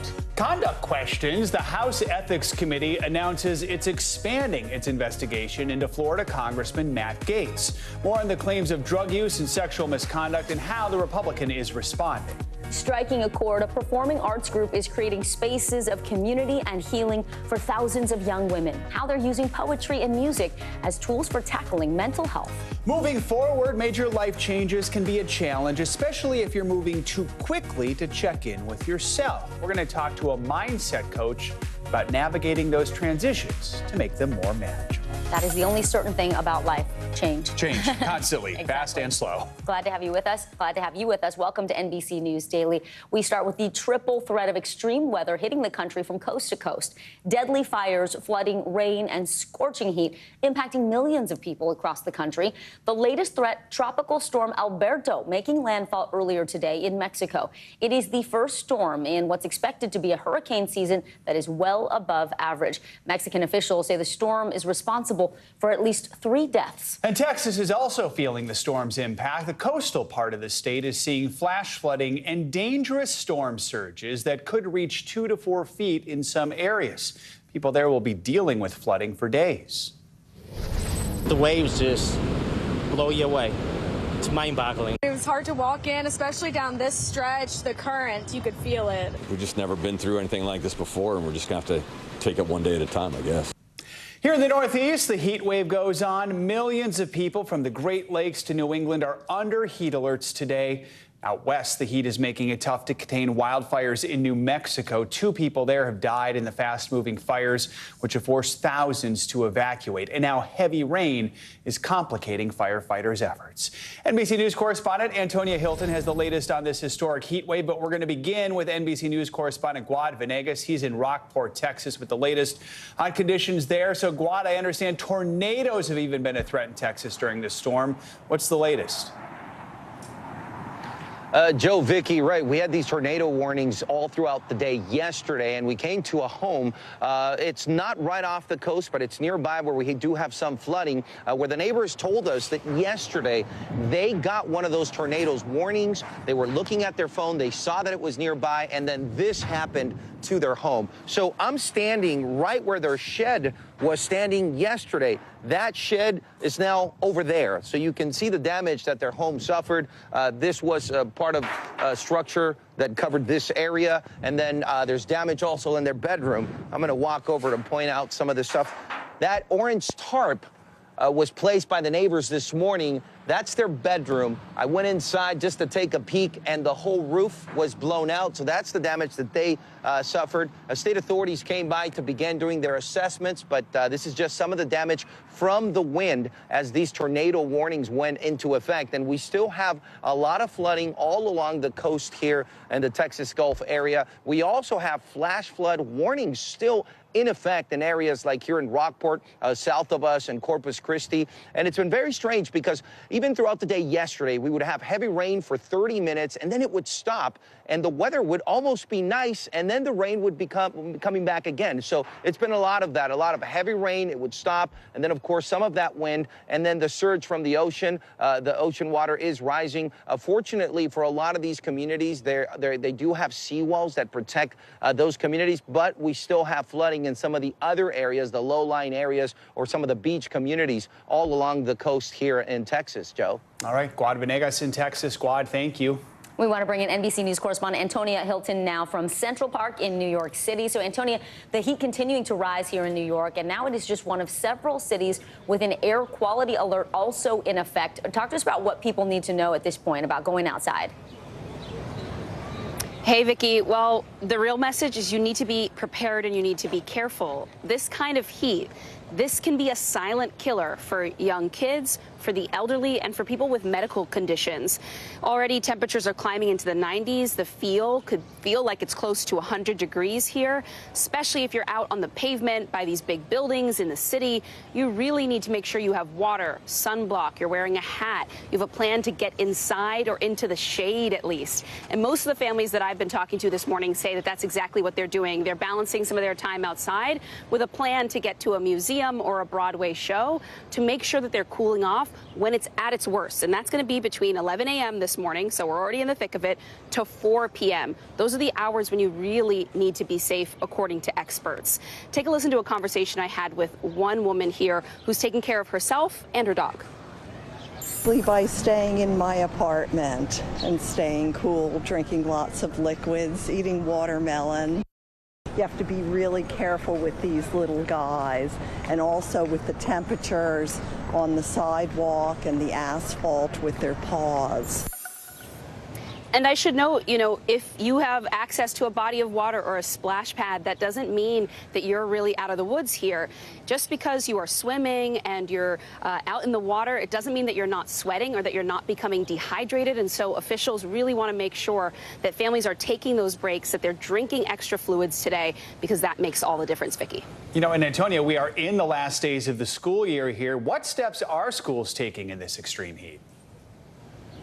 They're taking some very important steps, Joe, because, again, like I said, kids can really be at risk here, and sometimes they're slower to communicate to adults that they're getting tired, that they maybe don't feel so well. And so some school districts in the New York area are actually going to start emptying out right now. They're going to send kids back home to their after-school programs, places where there's air conditioning and where they know those kids can be safe. And they're out of some of the schools that, in some cases, don't always have the best central air systems inside. They really want to make sure kids aren't stuck inside some of these school buildings at the end of the year.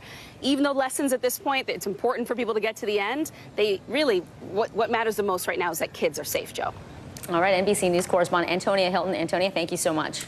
As Israel faces more pressure over its offensive in Gaza, a rift appears to be growing between the U.S. and Israeli governments. The Biden administration is now pushing back on claims from Israeli Prime Minister Benjamin Netanyahu. In a video posted on social media, he accused the U.S. of withholding weapons and suggested it is taking a toll on his military's war efforts.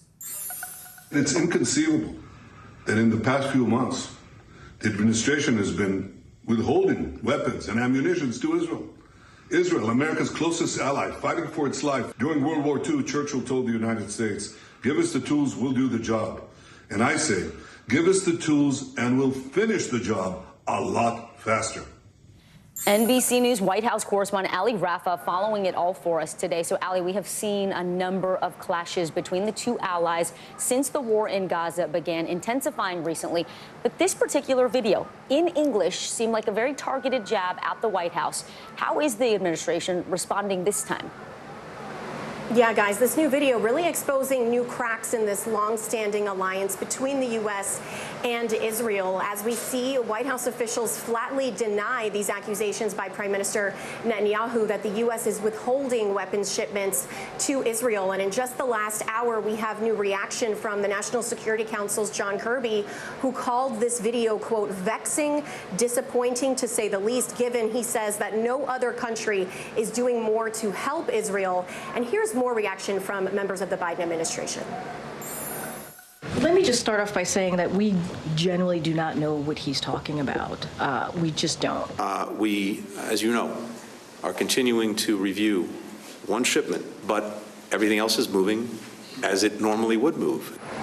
And guys, the fallout from this video has been pretty swift. The White House postponing a meeting with Israeli officials slated for today that was supposed to be about threats from Iran, saying that they will not reward Netanyahu with that meeting because of that video, though officials still insist that that meeting will take place eventually. But that is not stopping the White House's efforts overall to reach an end to this war. We know that Secretary of State Antony Blinken, as well as the National Security Advisor Jake Sullivan, are meeting with Israeli officials, Netanyahu's advisors to be more specific, this afternoon in Washington to talk about that ongoing war, you guys. Ali, just yesterday, an Israeli army spokesperson seemed to publicly question whether it's possible to destroy Hamas. Of course, that's been one of Netanyahu's main goals. Real quick, what could that mean for Israel's political and military leadership moving forward?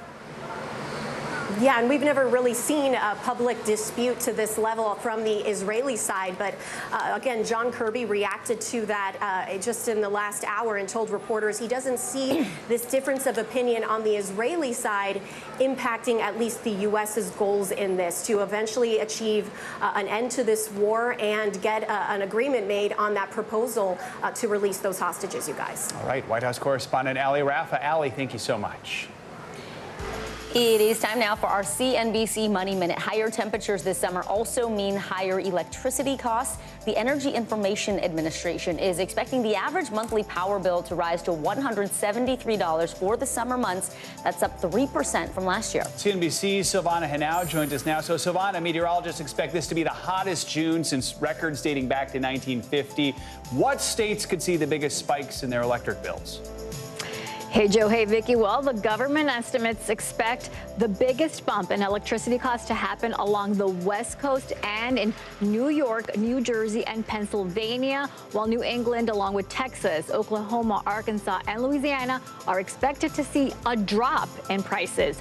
Meanwhile, a new law took effect in New York Wednesday that requires employers to give a half hour of paid break to new moms who need to pump breast milk. The law applies to all public and private employers, and the break time can't be subtracted from other paid break times.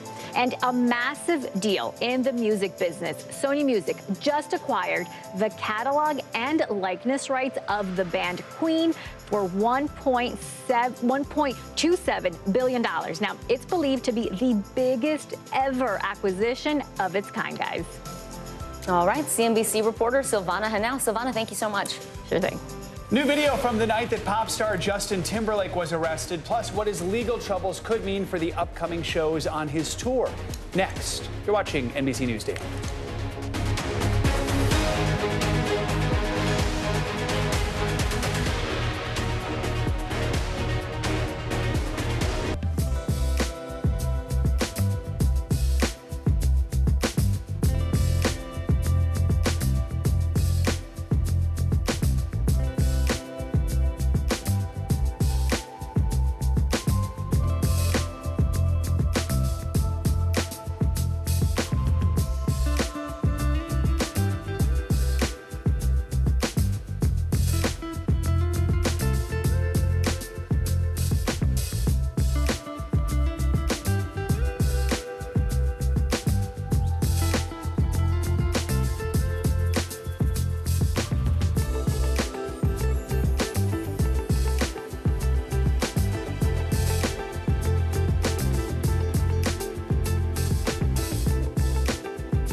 Kelly, and we are coming on the air tonight with new developments. Let's talk about the implications on women's health and then the political fallout. Start with what this law actually will and won't do. Cruise officials will do almost anything they can to get it back open ASAP. So how S is the P? In other words, how soon will it be open? I could keep talking till the Eiffel Tower starts sparkling. Now you've laid down the gauntlet, so we have to continue to speak until it starts to sparkle. It's sparkling. It's happening.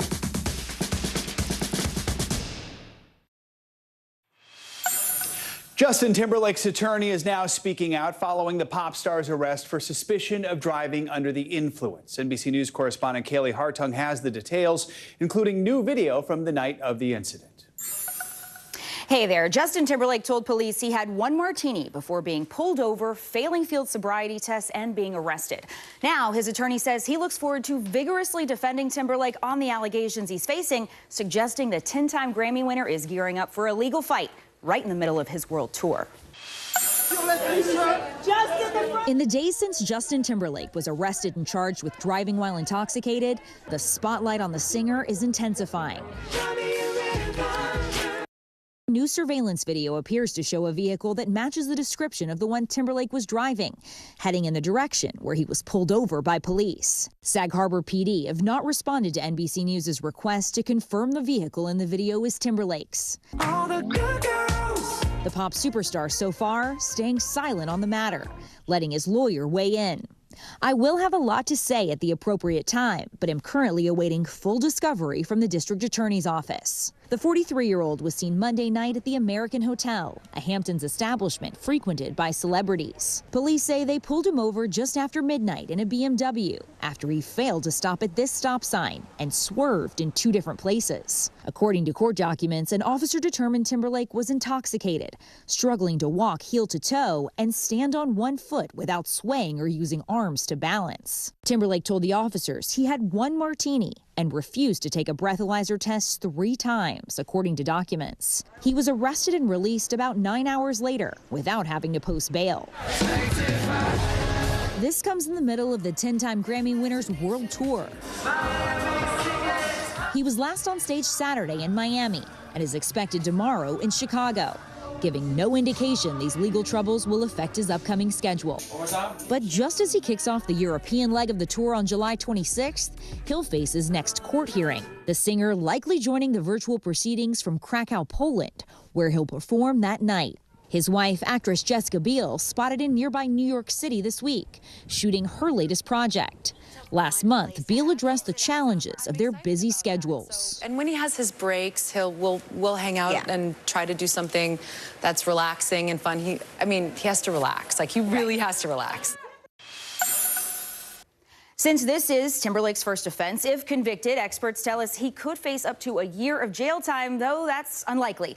He'd be more likely to be fined, required to perform community service, and have his driver's license suspended. Back to you. Kaylee, thank you. A group of people in New York City is being credited for tracking down a man wanted for the rape of a 13-year-old girl. That man is now behind bars. NBC News correspondent Rahima Ellis has more on this disturbing case and explains how he was found. Christian Inga was arraigned in New York City on charges of sexually assaulting a 13-year-old girl after school last week in a shocking daylight attack. Police say the 25-year-old migrant from Ecuador approached 2 teens in the park at knife point. According to the criminal complaint, the suspect tied the boy and girl to one another, gagged them, then raped the girl before fleeing the scene. Police put out the sketch of the suspect and later this video of him riding a bike. Outraged New Yorkers responded. We waited for him all day. A community of Good Samaritans recognized the suspect as someone who lived in the neighborhood and waited for him for hours at a grocery store where he was last seen. I seen him walking into the store and I had to take him out. The chaotic scene playing out live on the Citizen app. He tried to fight back, though. He tried to run for his life. Like, he really tried to run for his life, but he couldn't. Police say Inga entered the U.S. illegally through Eagle Pass, Texas, back in 2021 with his then 3-year-old son. He has no prior arrest history in New York City. Authorities credit good police work and a concerned community with leading to the arrest. This was an amazing citywide manhunt for this individual. I am thankful that the community responded. Rahima Ellis, NBC News. The clock is ticking. Every school in Louisiana is now facing an end-of-year deadline to display the 10 Commandments in every public classroom. How the state will enforce the first-in-the-nation policy coming up. You're watching NBC News Daily.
Tonight, the state of emergency here in Baltimore.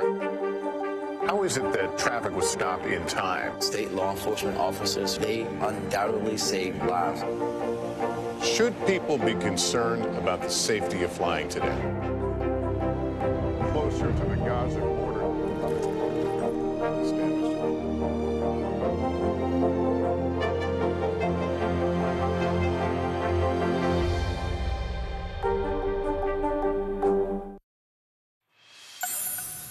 Hundreds of jails across America have replaced in-person visits with video calls, and that decision isn't just expensive. Experts say it also deprives inmates and their families of human contact. NBC Nightly News anchor Lester Holt spoke to the parents of a woman locked up in Michigan and a sheriff who's vowing to make a change. How you doing today? What begins as excitement ends in tears for Rakila Harris Dudley and her children. Don't cry. Separated by less than 2 miles and by a jail policy that doesn't allow in-person visitation. Rakila's parents, Philip and Brenda, have been caring for her children. Every day, where's Mama when she's coming home? It must have made for some rough moments with the kids. Oh, yes. Oh, yes. I said, well, right now, Granny's mommy, and I'm gonna hold you until you feel better. Replacing free in-person visits with costly video calls has become the norm in hundreds of jails across the country. Here, a 25-minute call typically costs $10. It just costs too much, and it's not even guaranteed that it's gonna work. Now, the policy is at the center of 2 lawsuits in Michigan, including one of them here in Genesee County, which is fighting it, arguing there's no constitutional right for in-person visitations. But civil rights attorney Alec Carrick DeSantis disagrees. and says video-only visits are painfully inadequate. We think there's a constitutional right for children to hug their parents. The video calls are operated by for-profit telecommunications companies, but counties like Genesee get to pocket some of the revenue. Karakasandis calls it a kickback scheme. The theory behind these contracts seems to be if you stop kids from visiting their parents in person, these desperate families will be forced to spend more money on phone and video calls. This is Rakila's first time in jail. She says her son's father physically abused her for years, leaving this scar. She's accused of violently retaliating against him after she says he attacked her in February. It was a fight or flight moment. I never thought that I would do anything like that. Rakila couldn't afford bail, so this screen is the closest she can get to seeing her children. How does it feel that someone is making money off this? It feels disheartening. It feels criminal. I feel it's greed. Greed. Sheriff Chris Swanson runs the jail and was a strong supporter of the policy when it began 10 years ago. He is personally named in the lawsuit. How much money is the county making from video visits right now? Over $400,000. What was the reasoning behind it? Money.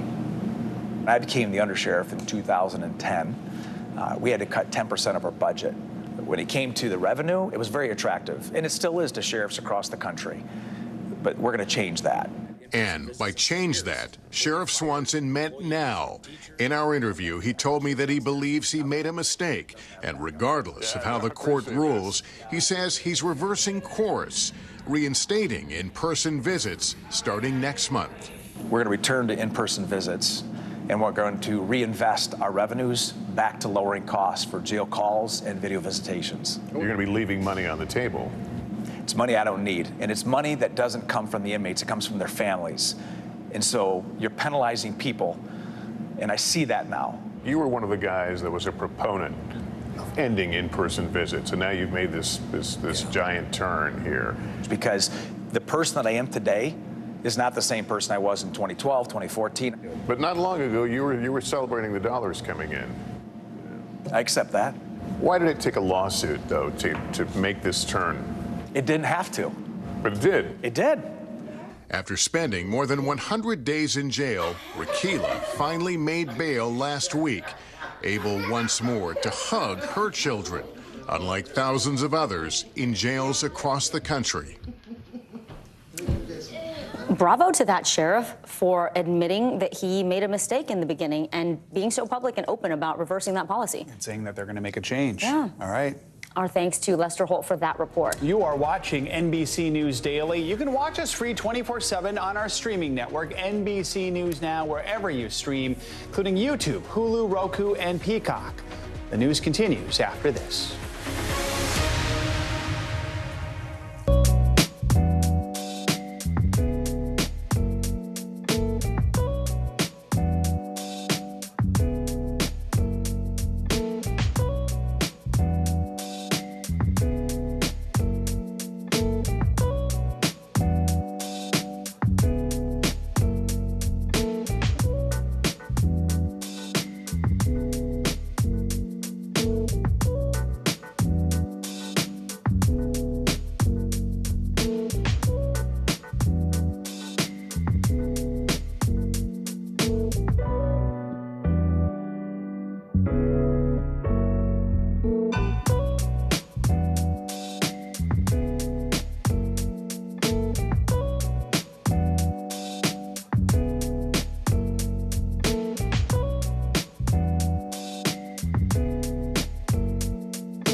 has grown leaps and bounds. What you see behind me is typical. How you doing?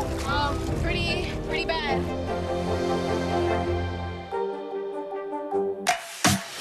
The paper towel will absorb the acid. That's crazy. Green tea to calm acne. This is my favorite tip of the day. Brilliant, brilliant, brilliant. Oh, that's genius. You just saved me $40.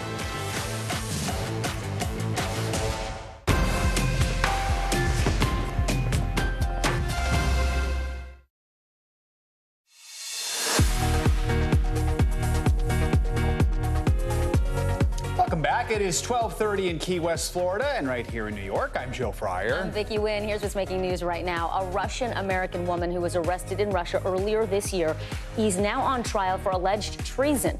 Ksenia Karolina is a former ballerina who immigrated to the U.S. from Russia more than a decade ago. Russian officials are accusing her of raising money to send to the Ukrainian army. If convicted, she faces a maximum penalty of life in prison.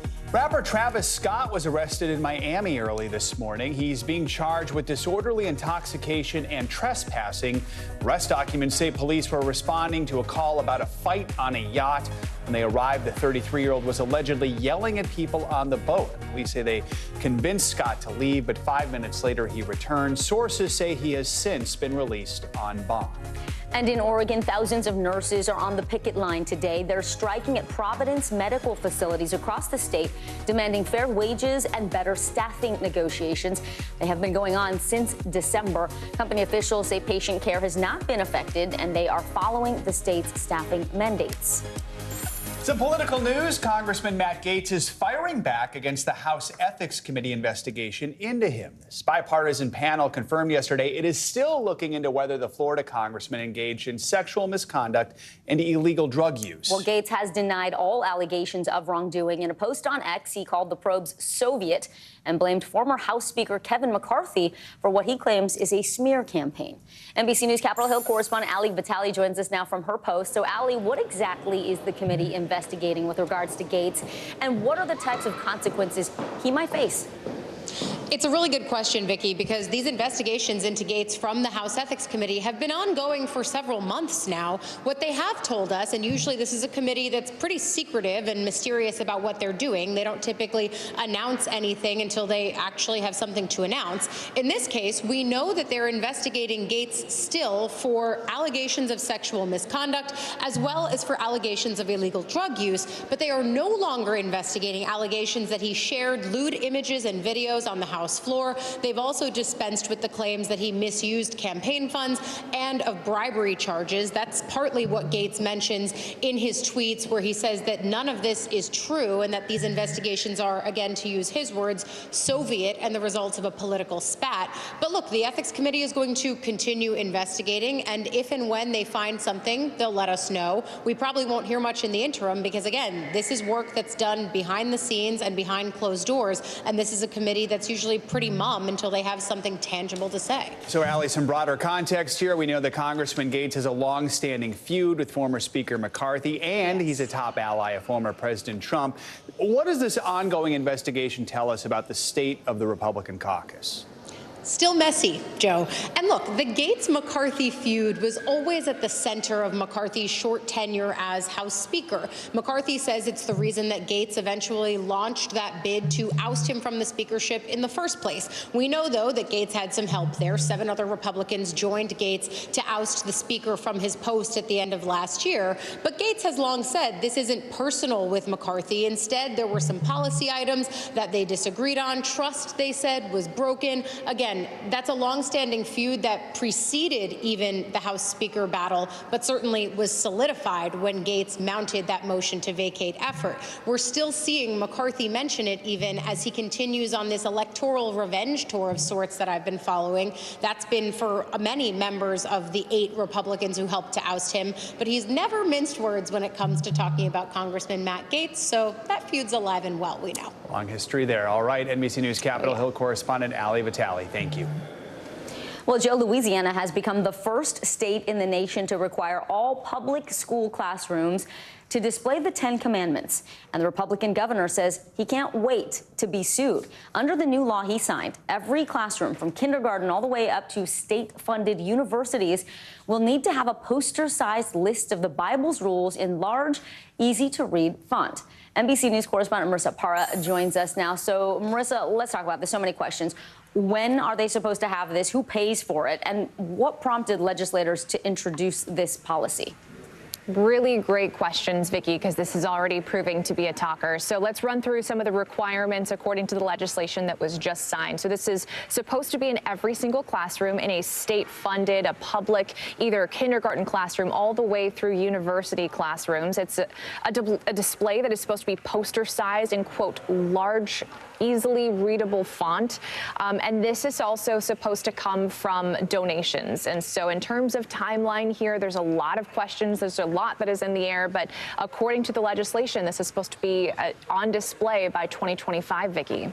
Marissa, we know civil liberties groups are already lining up to sue. What are they saying about this lawsuit? And have you gotten any reaction from the people who live in Louisiana? Do they welcome this change?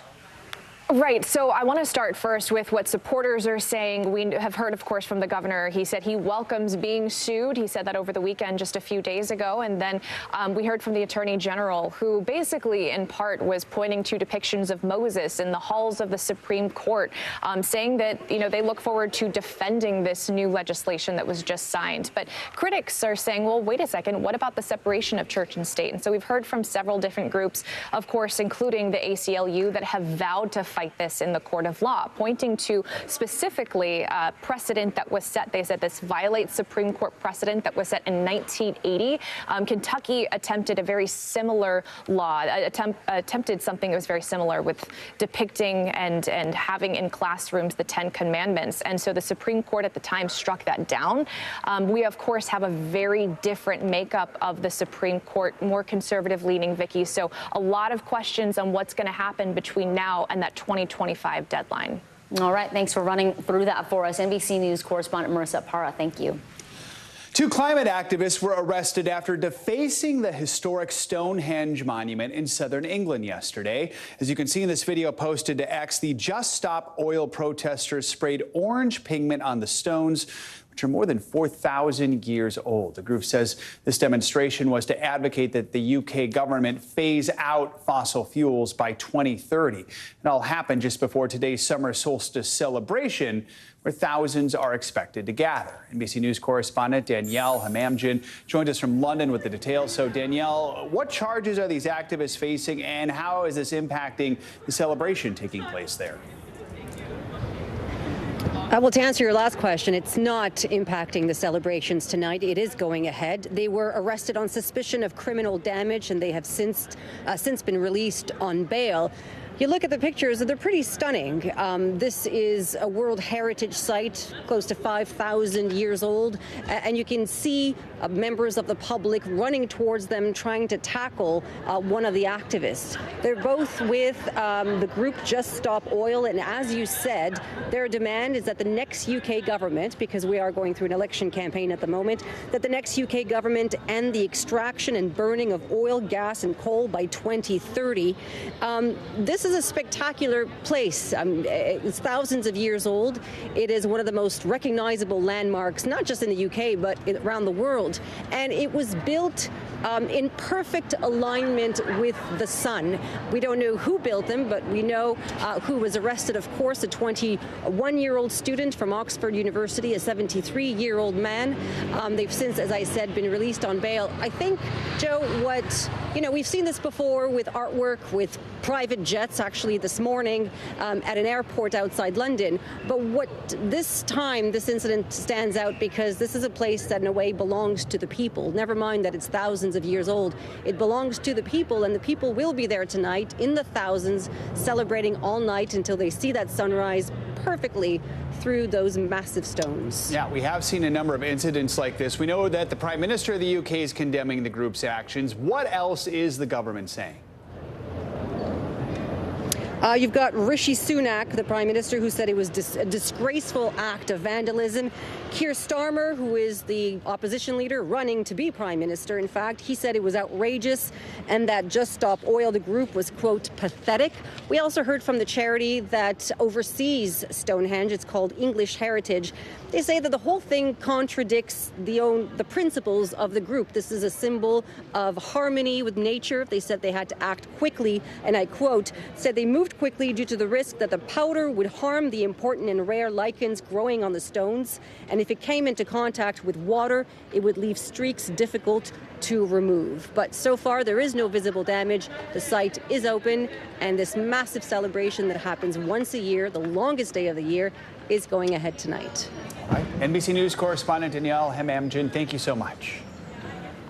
Well, in New York City, a nonprofit organization is combining mental health, activism, and art in hopes of creating a community of healing. NBC News reporter Maya Eaglin shows us how Girl Be Heard is helping young girls find creative ways to express themselves, while also inspiring them to make social change.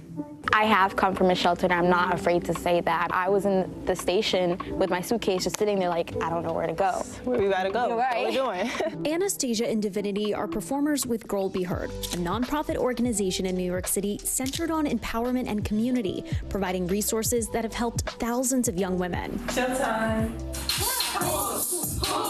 Who's had it harder? The program encourages girls to express themselves using poetry, dance, music, and acting. And a group of them created a show called Rise, The Pursuit of Utopia. When you don't have people who really are there and you would like to, tell you, I'm proud of you, you got it, girl. I have that now, but I didn't have that before.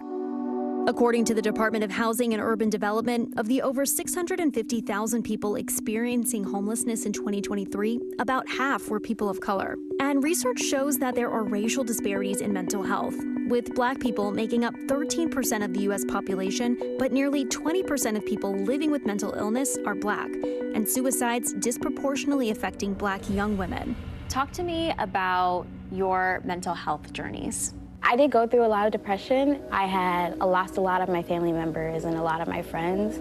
So it was very tough to deal with my mind. No matter how much I've been through or things that have tried to stop me, I never let it. There's something in my spirit that is called perseverance. Yes. And that's something that I know that can't be taken away from me. The program supports girls from all types of backgrounds in NYC. The reality is that the community has a lot to do with the amount of validation and the amount of support that they could be giving young people. Welcome to the show. Cynthia Renta is the executive director of Girl Be Heard. For her, helping improve young people's confidence and mental health is personal. It's so amazing to be here. I lost a very close friend to suicide, a beautiful Black woman, artist in the community. I want to definitely emphasize the importance of seeking clinical help with mental health issues, but also promoting the power of community around creating spaces of safety and inspiration and healing. Maya Eaglin, NBC News. A new home, a new job, or a new phase of life can be nerve-wracking. How you can make any transition in your life a smooth one when we come back. More NBC News Daily right after this.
a dozen hours after the eye roared ashore.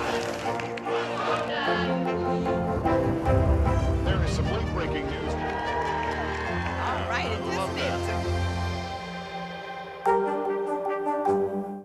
Are you comfortable with the role the Supreme Court is playing in the 2024 election? Is there not more that Israel can do to help the humanitarian crisis? Should abortion be the #1 issue in 2024? If it's Sunday, it's Meet the Press.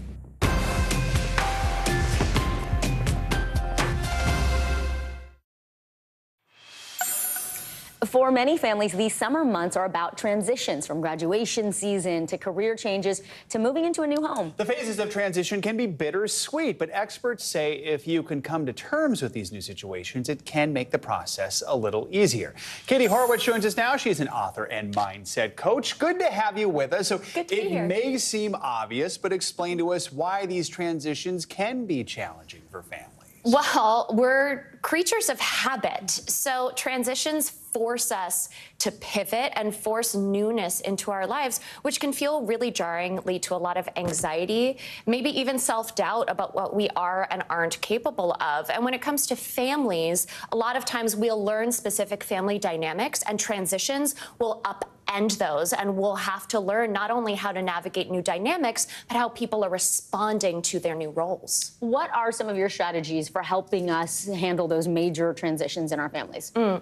#1 is self-compassion. Self-compassion, self-compassion, self-compassion. So feeling your feelings, it is important to acknowledge where you actually are instead of rushing past it. And then getting clear on how you want to feel in the future. A lot of times people can feel upended by transitions because they don't know what's next. So getting clear on how you want to feel, getting clear on your goals, your values and priorities, and reevaluating habits or patterns that may or may not have been working all along. You say there are phases to transition. Talk more about that and how families can work together to manage all of this. Yeah, so I love to think of transitions like bridges between a before and an after. You can't get to the after if you don't walk across that bridge. So it's really important to maximize that moment that you're in. And as a family, you want to work as a team. You want to honor the team dynamic and really honor each person's individual feelings, listening to understand instead of fix or solve, which can be really hard if you're someone who wants to make it all better for the family, which also leads me to being mindful of toxic positivity, saying, oh, don't worry about this, you're okay. Even phrases like, you're so resilient. Sometimes the most resilient people need the most care. And what can you do then instead of saying those phrases? Instead of saying those phrases, you can work together as a family to get clear on where everybody is and put together a sort of team game plan on how are we going to move forward? How do we want to feel? And what are we willing to do to get to that place? And reminding people in your family, we are a team, we've got each other's backs. Mm-hmm. You say in your book, moving forward isn't a death of who you were, it's a rebirth of who you are. Explain what you mean by that. Yeah, it's one of my favorite phrases. So moving forward, a lot of people can think of it as a stop, a goodbye to who we've once been. But when you're moving forward, you are peeling back the layers on who you are. So you're learning more and more about yourself. And as you move forward, you get to become more of who you've always been meant to be all along. What if you're in the opposite situation? Maybe you feel a little stuck and you welcome a transition. You want to make some changes. What's your advice there? Yeah, so first, being mindful of where you actually are in that before, during, after transition bridge. A lot of people will focus on the after. So reverse engineering to get yourself back into the transition, back on that bridge is super important. Getting clear on how you want to feel, recognizing that it's going to be a journey. And then asking yourself, what am I willing to do to feel the way that I want to feel? And then going back to what are my values, what are my priorities? And don't be afraid to start small, because sometimes those small changes can make the biggest difference. All right, mindset coach Katie Horowitz, thank you so much. Really appreciate it. Thank you. You are watching NBC News Daily. Great.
The paper towel will absorb the acid. That's crazy. Green tea to calm acne. This is my favorite tip of the day. Brilliant, brilliant, brilliant. Oh, that's genius. You just saved me 40 bucks. News lives in the now. The front lines are still very active. This is like quicksand, and officials say an entire town is cut off. This close to actually understand why people had to jump in the ocean. News for the generation of now is NBC News Now.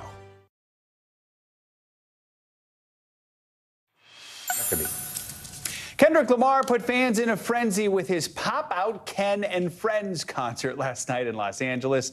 The Compton native hosted what some would call an LA homecoming, bringing out multiple surprise guests to perform on stage. And fresh off his battle with Drake, Lamar did not shy away from the beef, rapping some of his hit diss tracks for the very first time in front of that sold-out crowd. Television host and pop culture expert Andrew Freund joins us now. Andrew, always great to see you. So first, tell us about this concert last night. We heard it was like popping on social media. People were live watching it together. And then who were some of these big special guests? Yeah, so it was a huge concert that took place last night for Juneteenth, and it was really a unity to showcase West Coast rappers.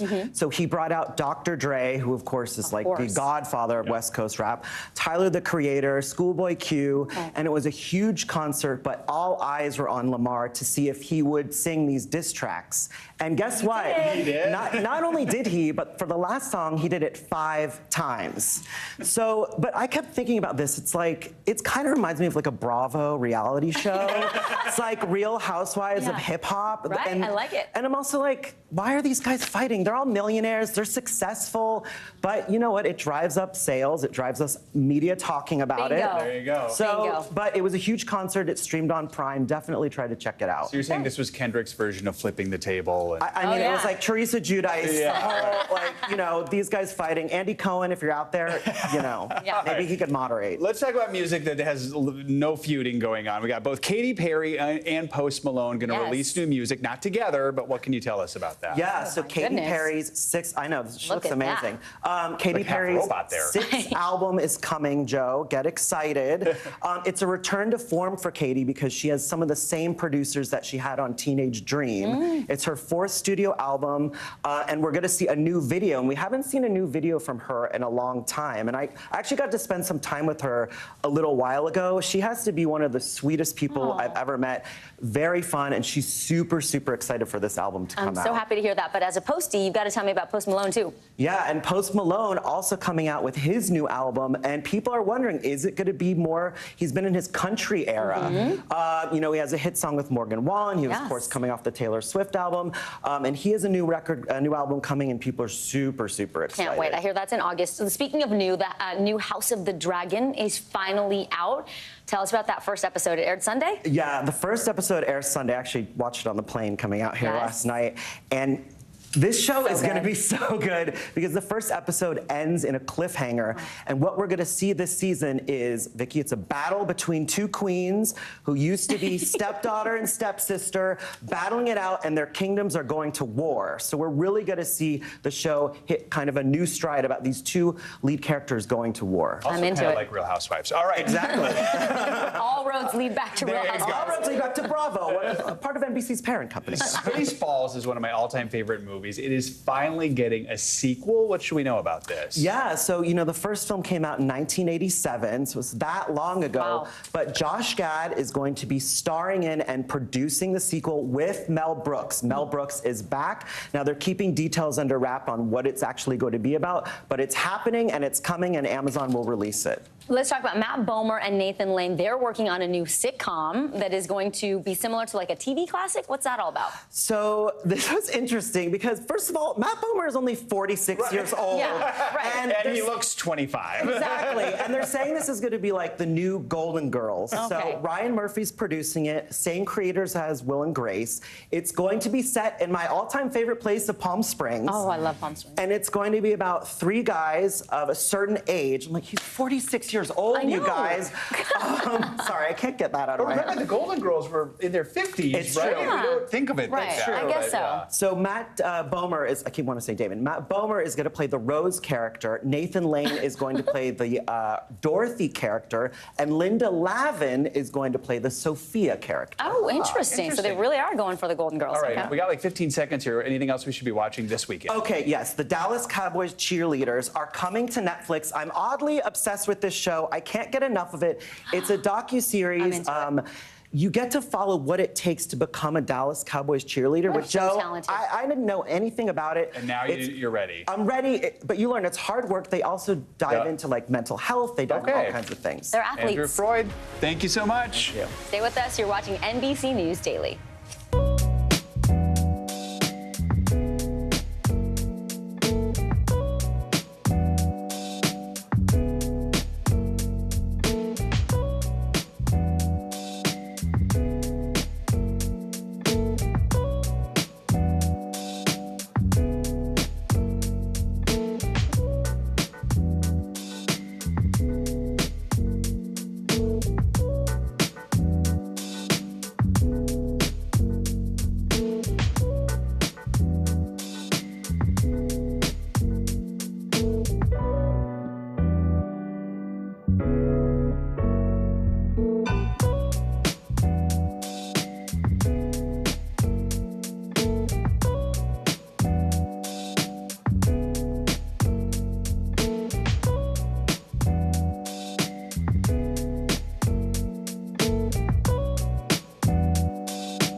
Live from Tel Aviv, from Juarez, Mexico. Tonight, top story reporting from Baltimore at the Key Bridge disaster. When you look over your shoulder and you see the Key Bridge, what goes through your head? That bridge has been here longer than I've been alive. It still doesn't feel real. Hundreds of Israelis have gathered to demonstrate. What do the people in Gaza, do you think, what do they need most? A place where Palestinians and Israelis have found common ground. Every night, it's your news playlist. Top Story with Tom Llamas. Streaming weeknights at 7 on NBC News Now. Hey, everybody. Thank you so much for joining us this Thursday. I'm Vicki Wynn. I'm Joe Fryer in for Morgan Radford. NBC News Daily starts right now.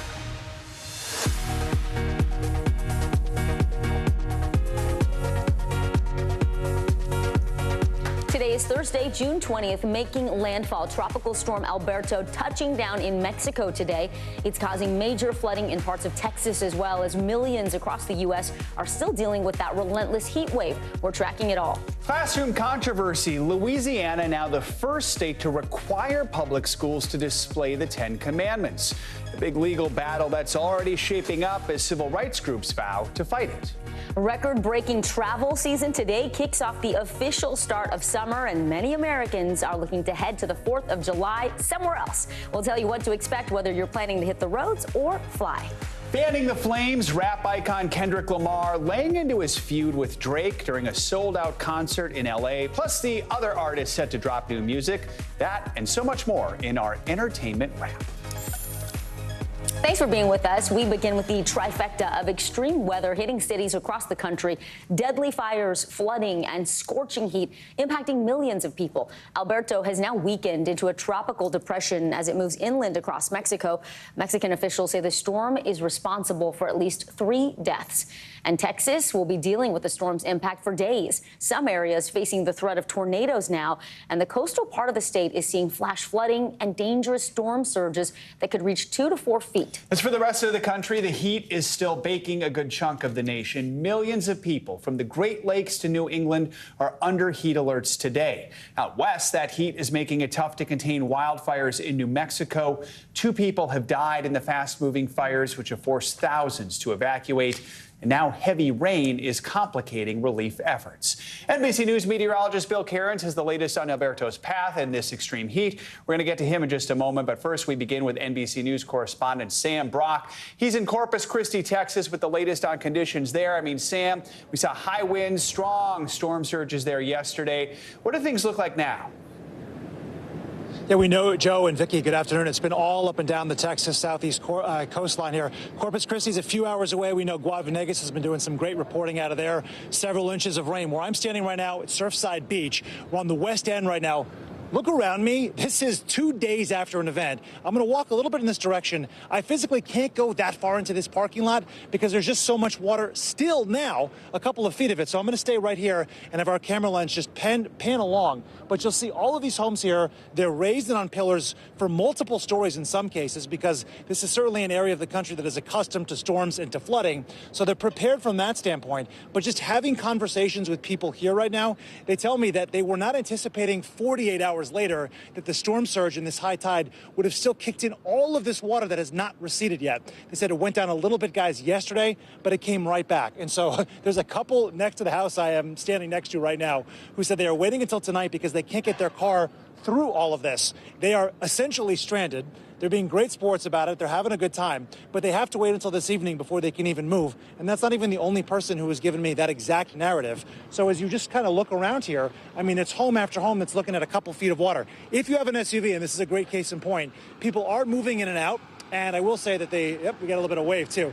I will say that since we have seen the waters come down a little bit more this afternoon, more people have started to move. But you're looking at a scenario now where they had 51 counties in the state of Texas that declared a disaster emergency, this coming from Governor Abbott. I spoke with the mayor here in Surfside Beach. He said that there could be some damage. He doesn't expect it to be extensive, but for all those folks who did suffer some level of damage, the standards are so high for FEMA assistance that's very unlikely in this case. Perhaps the state does sort of open up the channels to be able to provide some sort of financial assistance. But right now, folks here are just sort of trying to dry out. And what is, get this, the first named system of the season. There's, as we know, many more to come. And right now, just a taste of the action here in Surfside Beach, guys. Yeah, this hurricane season lasts through November, Sam. And NOAA has said that the Atlantic hurricane season is shaping up to be extraordinary. What do residents there need to do to prepare for what could be a really long hurricane season? Sure. So they need to do things, Vicki, that are based in common sense, right? You can't be driving through water that is standing. You need to have generators on the steady and on the standby, I should say, in case they need that power source. I've talked to a few folks who did lose power and were able to get it back very quickly. There's, by the way, roughly about 100 customers, at least as of this morning, that had no power. And then it's also just these localities as well, prepping and having the resources from swift water boats to high-profile vehicles ready and going out there and alerting folks to the dangers of flooding and to stay put if, in fact, you are going to get an event like this. That's essentially what happened. You can't see it from where I am right here. On the other side of this main road, there's a firehouse that we were at earlier today where the water had come in a little bit. They had their high-profile vehicle ready. Just turned out they didn't need it. You know, we saw a handful of rescues here and there, but for the most part, this was not a major event. But people just need to have this top of mind right now because the next few iterations could very well be worse. Be a long several months. All right, Sam Brock in Texas. Sam, thank you so much. Let's bring in NBC News meteorologist Bill Cairns. Bill, does the worst of Alberto appear to be over at this point? Yes, no more damage. The water is going to recede. The winds are dying off. The Hurricane Center will probably stop tracking it shortly because it's over the mountainous areas of Mexico. We still have scattered showers in Texas from the flow coming in off the Gulf, but that's about it. This was like kind of like a good warm-up act for a lot of people. You know, reminder that you should already have your hurricane preps done anyways. And, you know, we could have more storms rapidly right after this one. Hurricane Center is already tracking 2 different areas. One could actually go very similar in about 4 to 5 days from now to where Alberto went. On Friday, Friday, tomorrow, probably early in the day, we're going to see whatever this develops into, heading towards North Florida, anywhere from the Jacksonville area, possibly up there towards Savannah, Georgia. So we'll keep track of that. Hurricane Center has a 40% chance. Neither of these are expected to become big, powerful systems, but they could bring some gusty winds, minor coastal flooding when they do come on shore. Then the other story has to be the heat, especially in these areas of northern New England. Today's the last day for northern New England. Then it's going to sink more to the south, the mid-Atlantic, areas that are a little more accustomed and used to this. And this has been amazing to watch today. Rochester, New Hampshire, last hour had a heat index of 107. I couldn't find another location in the entire country that had a higher heat index than southern New Hampshire. So I don't know if that's ever happened before. In Boston at Logan, if you've ever been there, it's right on the water. That strong west wind keeping that cool breeze out to sea. 101 degrees in Boston right now. So the real extreme stuff here is in areas of interior and right through northern New England. Everywhere else from D.C. to New York, it's like a kind of a typical hot summer day, although Detroit there at 97 degrees. Tomorrow we do it again. Numerous areas are going to be in the mid-90s. Heat index near about 90 to 95 to about 100. But it's over the weekend that we're going to see the peak of the heat moving into areas like Richmond. You could have a temperature of 101, heat index getting there between 105 and 110. Washington, D.C. has a chance of hitting 100 by the time we get to Sunday. And guys, the July outlook just came out. There's a lot of red on this map, which means almost from coast to coast, hotter than normal. Hot one. All right, got to get ready for that. Bill Cairns, as always, thank you so much. Well, AAA is predicting a record number of Americans will hit the roads and the skies for the 4th of July holiday. Their new estimates find nearly 71 million people will travel 50 miles or more during the holiday week. That's a 5% jump from the same time last year. NBC News business and data correspondent Brian Chung has everything you need to know ahead of your trip. Well, summer means a lot of summer travel, and AAA is projecting that it could be a record-breaking one. They're projecting 70.9 million people to travel more than 50 miles this summer. That'll be by car, by train, by plane, by boat in some cases. Now, for those over 60 million people that will be traveling by car, some welcome news. Gas is cheaper than this time last year. AAA says the average cost for a gallon of gas is $3.44. That's down 14 cents from a year ago. And some forecasters are saying that the price of gas could fall 10% leading up into July 4th. Again, certainly some welcome news, which could provide a little bit more padding for your wallet. And while we're at it, rental cars are also cheaper.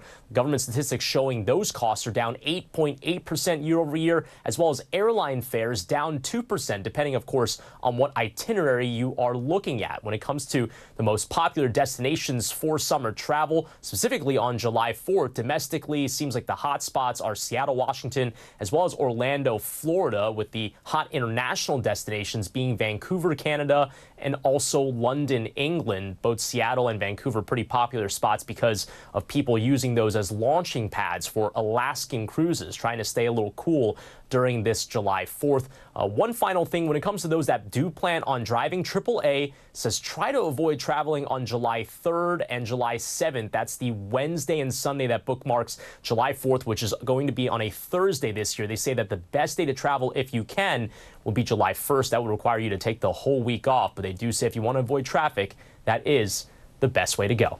Back to you. All great advice. Thank you, Brian Chung. Turning now to our CNBC Money Minute. Even though interest rates are dropping, consumers still seem reluctant to get into the housing market. The number of mortgage applications only rose 0.9% last week compared with the week before. This according to the Mortgage Bankers Association. CNBC Markets and investing reporter Pippa Stevens joins us now. So, Pippa, interest rates just hit their lowest level since March. Still, they're pretty high. Why are we not seeing a bigger spike in mortgage demand? That's right. Well, the average interest rate for a 30-year fixed mortgage fell to about 6.94%. But that's not the only factor when it comes to buying a house. The Mortgage Bankers Association says home prices are still high and the supply of homes for sale is still lean. And while rates are seeing a drop, they're still slightly higher than they were a year ago. Meantime, if you want to snag a seat to see rookie sensations Caitlin Clark and Angel Reese in their WNBA rematch this weekend, you'll have to dig deep into your wallet. According to ticket resale site TickPick, the average price to watch Clark's Indiana Fever take on Reese's Chicago Sky is around $253. That is well above the Sky's usual average of about $83. The most expensive tickets are going for $9,000. And NVIDIA remains on top today, days after overtaking Microsoft as the most valuable public company. Shares of the artificial intelligence giant are rising today to build on the previous session's gains that cemented NVIDIA in the #1 spot. NVIDIA is up 180% this year as demand for artificial intelligence soars. I mean, just watching the rise of NVIDIA has been really remarkable with all this hype around AI and data centers. And they're at the center of it all. All right, CNBC Markets and investing reporter Pippa Stevens. Pippa, thank you. Coming up, a woman's makeup tutorial cut short by gunfire.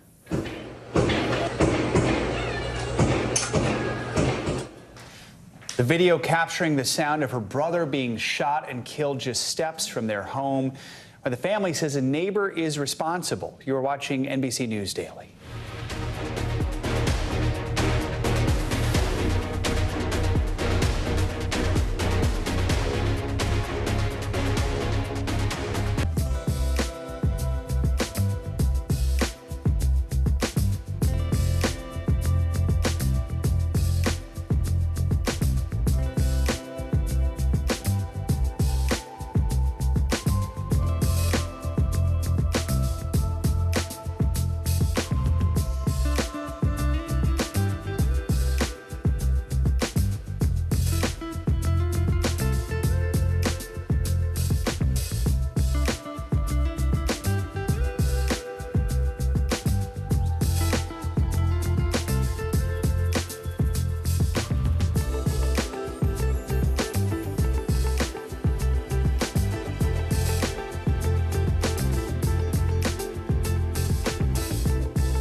You gotta see this. I'm Gotti Schwartz. We are following some breaking news. Severe storms continue to wreak havoc. The Supreme Court put a pause on a controversial immigration law. Protesters have redoubled their numbers right here at this makeshift barricade. The future of TikTok as we know it is at risk. Is this a ban or not? The craziest ride I have ever hitched. That is totality. Do you see yourselves in space? I can go to space. How you feeling? I feel great. Stay tuned now, weeknights at 8 Eastern, 5 Pacific on NBC News Now. The man accused of killing a Golden Gloves boxing champion appeared in court today. He is facing first and second-degree murder charges, and he is now being held without bond after gunning down the boxer just steps from his home on Monday night. The victim's sister was filming a video inside a makeup tutorial when the sound of the fatal gunshots could be heard on her camera. Amy Cho from NBC Washington spoke with the grieving family. Isaiah Olugbemi had dreams of being a professional boxer. When he wasn't training at the gym, his family says he was spending time with his 2-year-old son.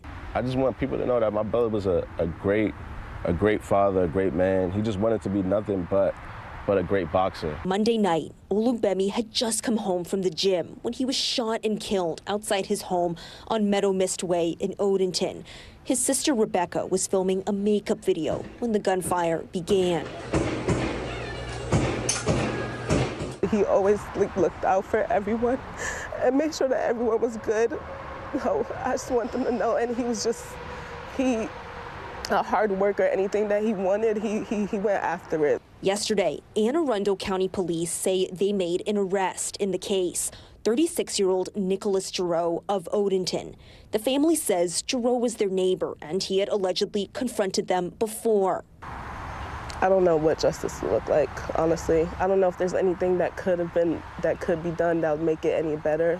Olugbemi's family says he had just won a National Boxing Golden Gloves Championship 3 weeks ago.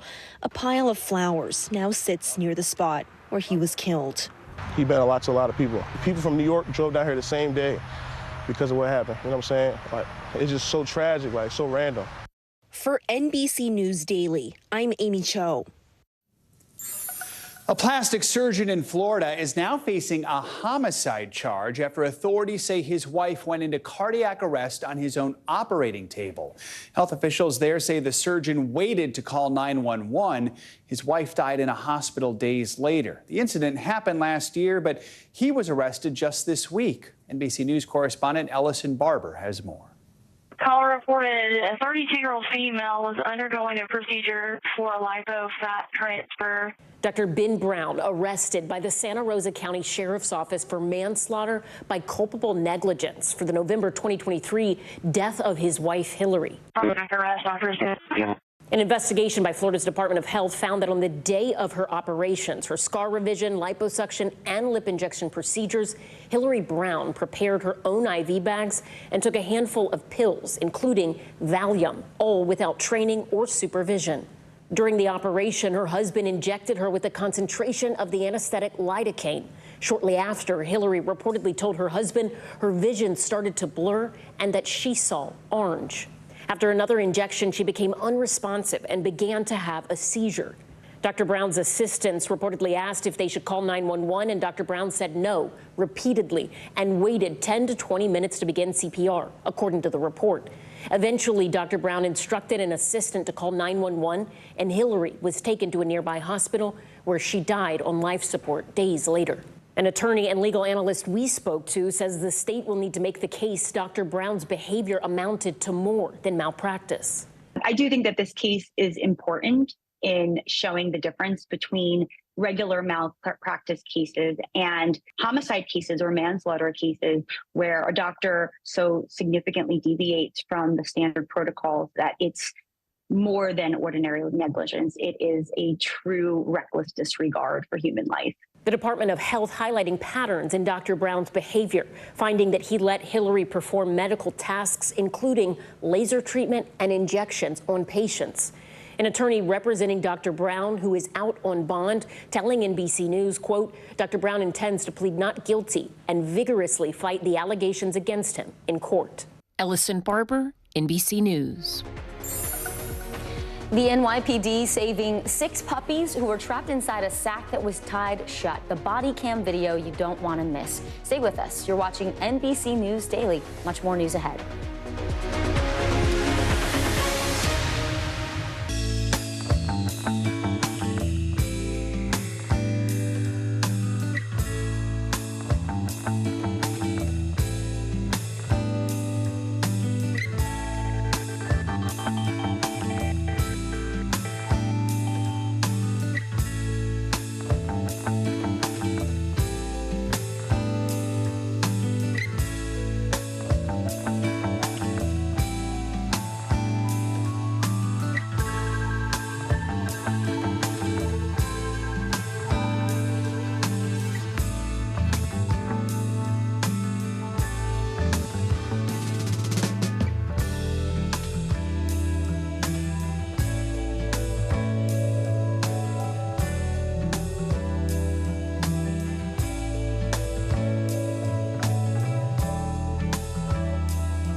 What's the message that you're trying to get out to young people? Know what is in the drug supply. We've got important news this hour about your money. Mental health, big picture, why is it so tough right now? News for the generation of now is NBC News Now. Tonight, the state of emergency here in Baltimore. Should people be concerned about the safety of flying today? Closer to the Gaza border.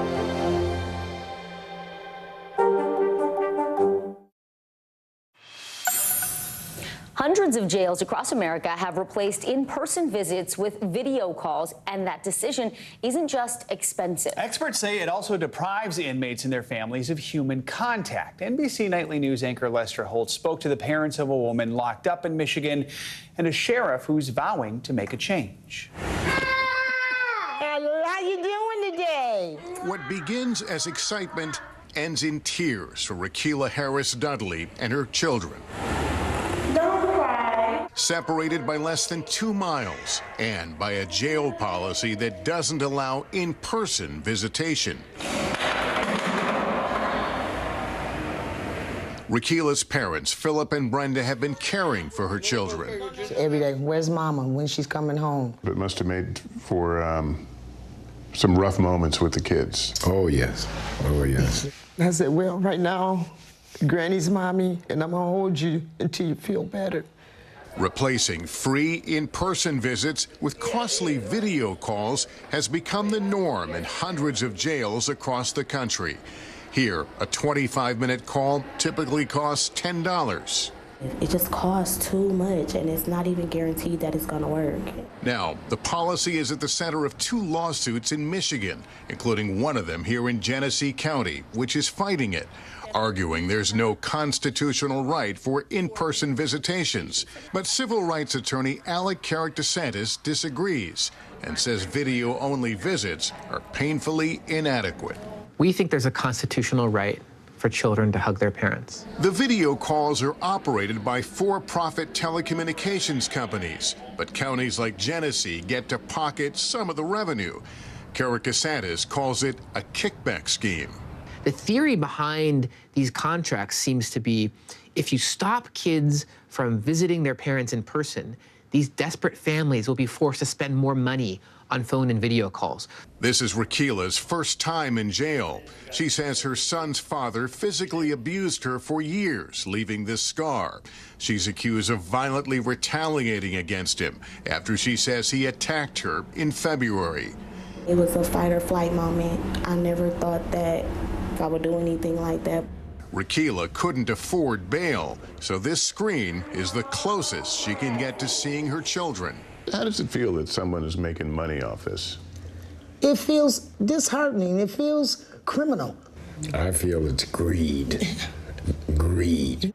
Sheriff Chris Swanson runs the jail and was a strong supporter of the policy when it began 10 years ago. He is personally named in the lawsuit. How much money is the county making from video visits right now? Over $400,000. What was the reasoning behind it? Money. I became the undersheriff in 2010. We had to cut 10% of our budget. When it came to the revenue, it was very attractive, and it still is to sheriffs across the country. But we're going to change that. And by change that, Sheriff Swanson meant now. In our interview, he told me that he believes he made a mistake. And regardless of how the court rules, he says he's reversing course, reinstating in-person visits starting next month. We're going to return to in-person visits, and we're going to reinvest our revenues back to lowering costs for jail calls and video visitations. You're going to be leaving money on the table. It's money I don't need, and it's money that doesn't come from the inmates, it comes from their families. And so you're penalizing people, and I see that now. You were one of the guys that was a proponent of ending in-person visits, and now you've made this giant turn here. It's because the person that I am today is not the same person I was in 2012, 2014. But not long ago, you were celebrating the dollars coming in. I accept that. Why did it take a lawsuit, though, to make this turn? It didn't have to. But it did. It did. After spending more than 100 days in jail, Rakila finally made bail last week, able once more to hug her children, unlike thousands of others in jails across the country. Bravo to that sheriff for admitting that he made a mistake in the beginning and being so public and open about reversing that policy. And saying that they're going to make a change. Yeah. All right. Our thanks to Lester Holt for that report. You are watching NBC News Daily. You can watch us free 24/7 on our streaming network, NBC News Now, wherever you stream, including YouTube, Hulu, Roku, and Peacock. The news continues after this.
People really don't know what's going to happen. Really, a dozen hours after the eye roared ashore.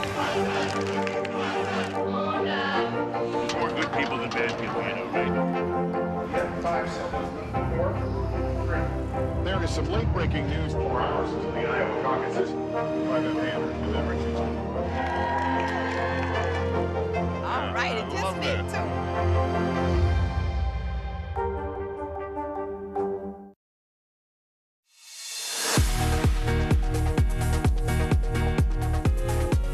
Welcome back. It is 12:30 in Madison, Wisconsin, and 1:30 in Columbus, Georgia. I'm Vicki Wynn. And I'm Joe Fryer. Making news right now. Actor Donald Sutherland has died today in Miami after a long illness.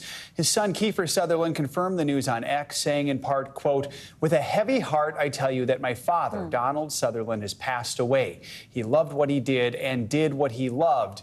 And one can never ask for more than that." The actor was best known for his roles in films like MASH and The Hunger Games and so much more. He was 88 years old. Ecuador was hit by a nationwide power outage yesterday, leaving roughly 18 million people in the dark. Senior officials there say an energy transmission line failed, leaving homes without power and causing the capital's subway system to halt service. As of last night, power had been restored to 95% of the country. This comes after Ecuador's president declared an energy emergency back in April and warned of planned electricity cuts. And the 2024 Copa America kicks off tonight. Reigning champion Argentina is facing off against Canada at the tournament's first match, with captain Lionel Messi hoping to lead Argentina to its next trophy following the nation's huge 2022 World Cup win. 16 countries set to take part in the Copa, which is hosted by the United States. Louisiana has become the first state in the nation to require the 10 Commandments to be displayed in all public classrooms, from kindergarten all the way up to state-funded universities. Those displays need to be poster-sized with big, easy-to-read font. The Republican governor who signed the law says he can't wait to be sued. NBC News correspondent Marissa Parra joins us now. So, Marissa, obviously this raises a lot of questions about separation of church and state. How exactly is this new 10 Commandments law going to work? And that's a great question, and that's a question that everyone is sort of wondering, and there's not really a roadmap for us to look at how this is going to be enforced, for instance. I've been making calls on exactly that, guys, to get a sense of what would the punishment be, and the answer is we don't really know at this moment. There are states that have similar legislation that have passed that gave permission to schools to teach things as part of their curriculum, like the 10 Commandments, but this is the first time that we have seen a state pass legislation that requires classrooms, publicly funded classrooms, kindergarten all the way through universities, to have them displayed. You mentioned some of those requirements there, including the large, easily readable font. And also, I will mention, it does require that this all be funded by donations. And in terms of what we do know, guys, as of right now, this is supposed to go into effect at the start of 2025. You know, Marissa, a group of civil liberties organizations already vowing to file a lawsuit. What are we hearing from supporters and opponents of this law? Right. So supporters have been pointing to, including the governor himself. You mentioned he was welcoming and very eager to be sued, just really showing that he was prepared for this. But we heard from the attorney general making the argument that this isn't about religion. This is about displaying a moral code of conduct, pointing to the depiction of Moses within the halls of the Supreme Court, for instance. But the ACLU, among other civil rights groups, are raising that exact question, guys, asking, well, wait a second, what about the separation of church and state? And pointing specifically to precedent that was set by the Supreme Court in 1980. Kentucky tried to pass something very similar and they were struck down. But as we've been mentioning, the Supreme Court today is very different than what we've seen before. It is conservative leaning. So a lot of questions, guys, on where this is going to go and what that timeline is going to look like in the days, weeks, and years ahead. All right, NBC News correspondent Marissa Parra, thank you. Well, Joe, in an effort to be more sustainable, Amazon is ditching the plastic air pillows that it uses for packages in North America.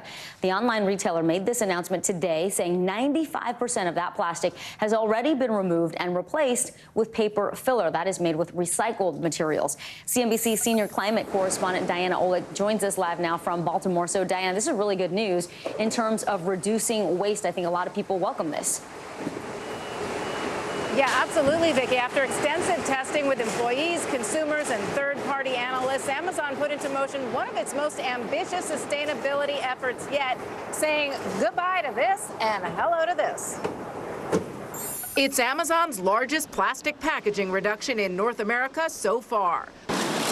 Recycled paper is replacing the 15 billion plastic pillows used every year. They're difficult to recycle because, first of all, you have to pop them. You have to pop it. And they can't go in a curbside recycling bin. Paper may also just work better than plastic. This paper is a little bit softer. It's made with 100 recycled content, post-industrial as well as post-consumer industrial recycled content. And that allows the items to kind of cushion in there rather than bounce. In addition to losing plastic, Amazon is using AI to right-size its packages by eliminating empty space in boxes. So it's an investment across automation, an investment across material science, as well as machine learning and artificial intelligence. So, Dan, I think the question is, when will the company be entirely plastic-free? And also, what does this mean for us as consumers? Is this going to cost us more or no difference? Well, so they'll be entirely plastic pillow-free by the end of this year, though there will still be some plastic envelopes. They're still working on that. But we asked Linder how much this transition will end up costing Amazon. He wouldn't say exactly, only that plastic bags are less expensive than paper bags, but the new technology and simplifying the process and the AI allows Amazon to bring down that cost difference, so it shouldn't be cast on to consumers, Vicki. Before you go, Diana, you mentioned Amazon's using AI to right-size its packaging. Talk to us more about that. Yeah, I mean, so look, we've all gotten the package, right, where you have a couple of items in it and, you know, there's tons of space around it, or there's one little thing in a big box. They're using AI to read into the packages, look at how they're being packed, and try to right-size them to make the boxes much smaller or to get more items into one box, etc. Using that kind of learning to say this is how we're going to pack it better and use less space and less waste. It is all welcome news for consumers. CNBC senior climate correspondent Diana Olick, thank you so much. It is the first official day of summer. That means many families will be spending more time in the water. But the recent dramatic rescue of a North Carolina toddler who nearly drowned in her backyard pool is highlighting the importance of swim safety. NBC News correspondent Morgan Chesky has more on this terrifying close call. And we do want to warn you, the video of the rescue could be upsetting to some of our viewers. I never, ever in my life thought that would happen at my pool with my kids. A family's worst nightmare unfolding in their North Carolina backyard. Gaston County 911. Yes, the kid fell in the pool. The baby fell in the pool. 2-year-old Mila Shortridge swimming with her siblings and friends. Haven't spent a Memorial Day. When a fun weekend became a fight for survival. I actually was sitting like in this very spot right here. And Mila's father, Matthew, says he was keeping a close eye on the pool when he briefly turned away. Home surveillance video captured what happened next. I heard my 10-year-old daughter, Adeline, scream out my younger daughter's name, Mila, like that. And I knew immediately that blood-curdling scream, what that meant. I saw my daughter, Mila, floating in the pool with her head down and her arms like this. I immediately jumped into the pool. Matthew and his wife, Amy, both medical professionals, are also CPR certified. I immediately started mouth to mouth. I started breathing in her mouth, and my friend immediately started chest compressions. I heard a cry, and I heard her try to cough. And when I heard that, my heart just filled with joy so much that she was saved and she was alive. Mila survived, but the CDC says drowning remains the leading cause of death for children ages 1 through 4. And that number's on the rise, spiking by 28% between 2019 and 2022. Which is why safety experts say layers of protection are crucial, starting with supervision. Have adults take turns being the designated water watcher. And in public, always check for lifeguards and where they're stationed. Next, barriers. Residential pools need a fence and self-locking gate. And consider alarms on doors that lead outside. And finally, get CPR certified. It's vitally important to do breaths as well to make sure that oxygen is getting to the brain. We have minutes when we're talking about a child who's been in the water, or anybody for that matter. Experts say with the right knowledge and training, lives just like Mila's can be saved. She spent one night in a hospital, but since then has made a full recovery. Her parents and sister hoping their story helps others. Everybody needs to be around their little sister or brother that can't swim well. I want everyone possible to know CPR because it really does save lives. So glad she is okay. Our thanks to Morgan Chesky for that story. Well, in New York City, a woman is facing multiple charges after police allegedly saw her trying to sell puppies that were trapped and stuffed inside of a small bag. The incident caught on police body camera video. Jessica Cunnington from NBC New York shows us the moment NYPD officers saved the puppies just before they could have been seriously injured.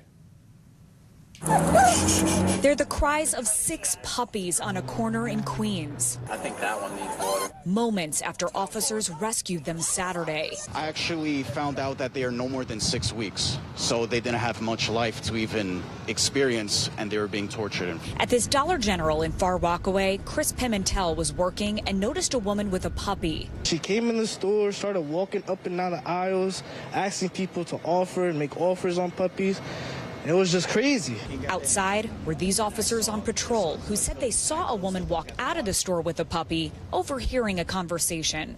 Another individual stopped her. She asked her, she said, "What a nice dog, what a cute puppy. What are you doing with it?" And she said, "I'm selling them." And went further into saying, "I have the rest of them in the bag." That bag, he says, was small and had no ventilation. Then I saw one important sign, and that sign was a movement. It was a sign of life. They approached the woman with the bag as nearby officers responded. Please help.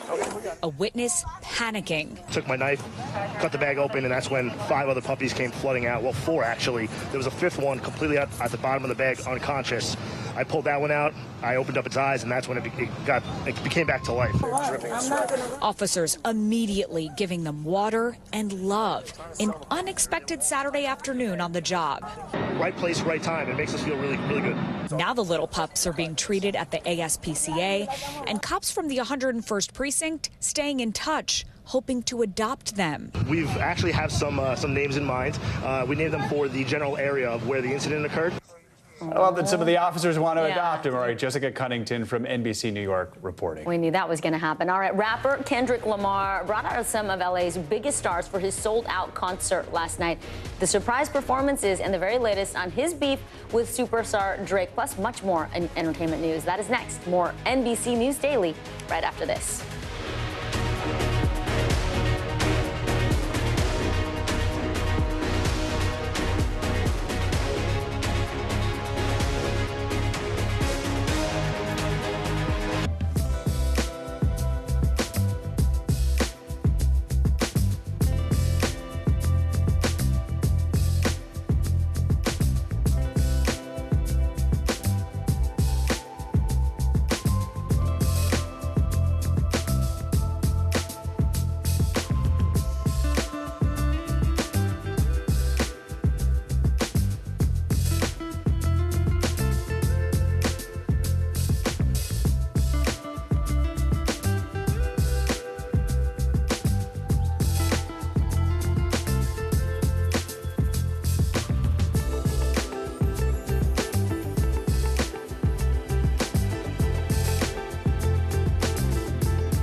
The paper towel will absorb the acid. That's crazy. Green tea to calm acne. Tap magnifier.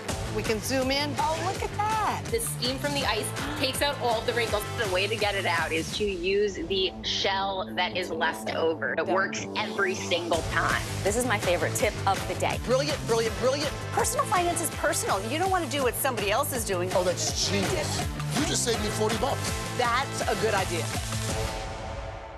More Americans turn to NBC News than any other news organization. Kendrick Lamar put fans in a frenzy with his Pop Out Ken and Friends concert last night in Los Angeles. The Compton native hosted what some would call an LA homecoming, bringing out multiple surprise guests to perform on stage. And fresh off his battle with Drake, Lamar did not shy away from the beef, rapping some of his hit diss tracks for the very first time in front of that sold-out crowd. Television host and pop culture expert Andrew Freund joins us now. Andrew, always great to see you. So first, tell us about this concert last night. We heard it was like popping on social media. People were live watching it together. And then who were some of these big special guests? Yeah, so it was a huge concert that took place last night for Juneteenth, and it was really a unity to showcase West Coast rappers. So he brought out Dr. Dre, who of course is like the godfather of West Coast rap, Tyler, the Creator, Schoolboy Q, and it was a huge concert, but all eyes were on Lamar to see if he would sing these diss tracks. And guess what? He did. Not only did he, but for the last song, he did it 5 times. So, but I kept thinking about this. It's like, it kind of reminds me of like a Bravo reality show. It's like Real Housewives of hip hop. Right, and, I like it. And I'm also like, why are these guys fighting? They're all millionaires, they're successful, but you know what? It drives up sales, it drives us media talking about it. There you go. So, but it was a huge concert, it streamed on Prime, definitely try to check it out. So you're saying this was Kendrick's version of flipping the table? And... I mean, it was like Teresa Giudice, like, you know, these guys fighting. Andy Cohen, if you're out there, you know, maybe he could moderate. Let's talk about music that has no no feuding going on. We got both Katy Perry and Post Malone going to release new music, not together, but what can you tell us about that? Yeah, so Katy Perry's I know, she looks amazing. Katy Perry's 6th album is coming, Joe. Get excited. It's a return to form for Katy because she has some of the same producers that she had on Teenage Dream. It's her 4th studio album, and we're going to see a new video. And we haven't seen a new video from her in a long time. And I actually got to spend some time with her a little while ago. She has to be one of the sweetest people I've ever met. Very fun, and she's super, super excited for this album to come out. I'm so happy to hear that. But as a postie, you've got to tell me about Post Malone, too. Yeah, and Post Malone also coming out with his new album, and people are wondering, is it going to be more, he's been in his country era. You know, he has a hit song with Morgan Wallen. He was, of course, coming off the Taylor Swift album, and he has a new record, a new album coming, and people are super, super excited. Can't wait. I hear that's in August. So speaking of new, the new House of the Dragon is finally out. Tell us about that first episode. It aired Sunday? Yeah, the first episode airs Sunday. I actually watched it on the plane coming out here last night. And this show is going to be so good because the first episode ends in a cliffhanger. And what we're going to see this season is, Vicky, it's a battle between two queens who used to be stepdaughter and stepsister, battling it out, and their kingdoms are going to war. So we're really going to see the show hit kind of a new stride about these two lead characters going to war. Also, I'm into it. Like Real Housewives. All right. Exactly.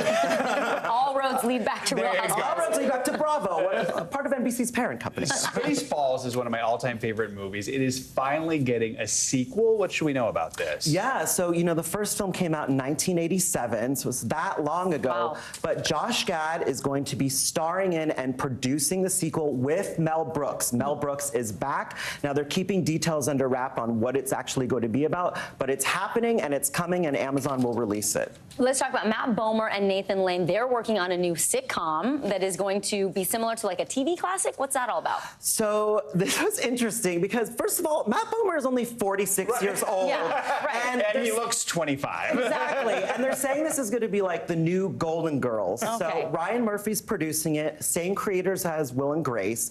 It's going to be set in my all-time favorite place of Palm Springs. Oh, I love Palm Springs. And it's going to be about 3 guys of a certain age. I'm like, he's 46 years old, you guys.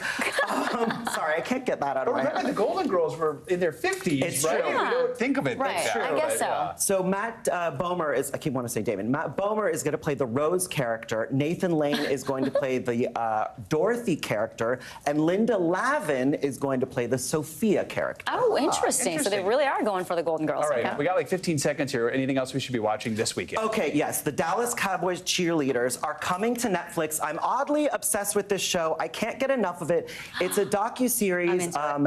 You get to follow what it takes to become a Dallas Cowboys cheerleader. With Joe, I didn't know anything about it. And now you're ready. I'm ready, but you learn it's hard work. They also dive into like mental health. They dive into all kinds of things. They're athletes. Andrew Freud, thank you so much. Stay with us. You're watching NBC News Daily.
Are you comfortable with the role the Supreme Court is playing in the 2024 election? Is there not more that Israel can do to help the humanitarian crisis? Should abortion be the #1 issue in 2024? If it's Sunday, it's Meet the Press. We report live from Tel Aviv, from Juarez, Mexico. Top story reporting from Baltimore. Every weeknight, it's your news playlist. Top Story with Tom Yamas, streaming weeknights at 7 on NBC News Now.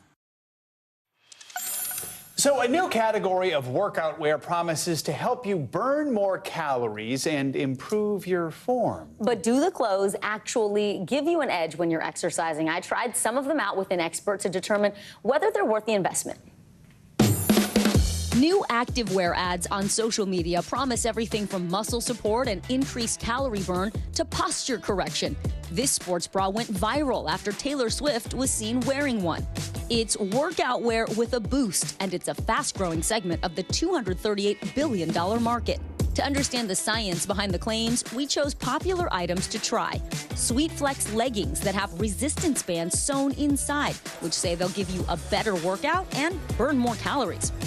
Fanka leggings, which tout compression for muscle support and recovery, and Form Science sports apparel, the sports bra Taylor wore, and the Sculpt shorts. Both claim to help with posture and alignment. Who's it best for? That's really what we're looking at. We met with Emma Seymour, senior textile editor at the Good Housekeeping Institute.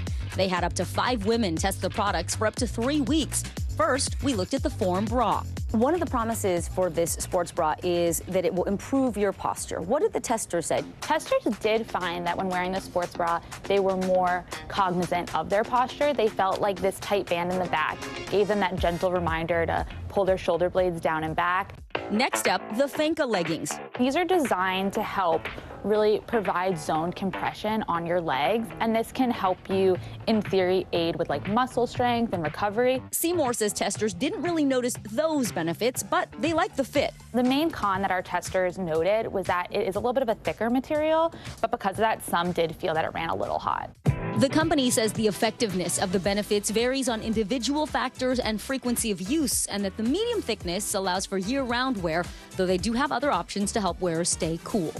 The Sweet Flex leggings we bought made the boldest claims that the built-in resistance bands can help give you a better workout and burn more calories.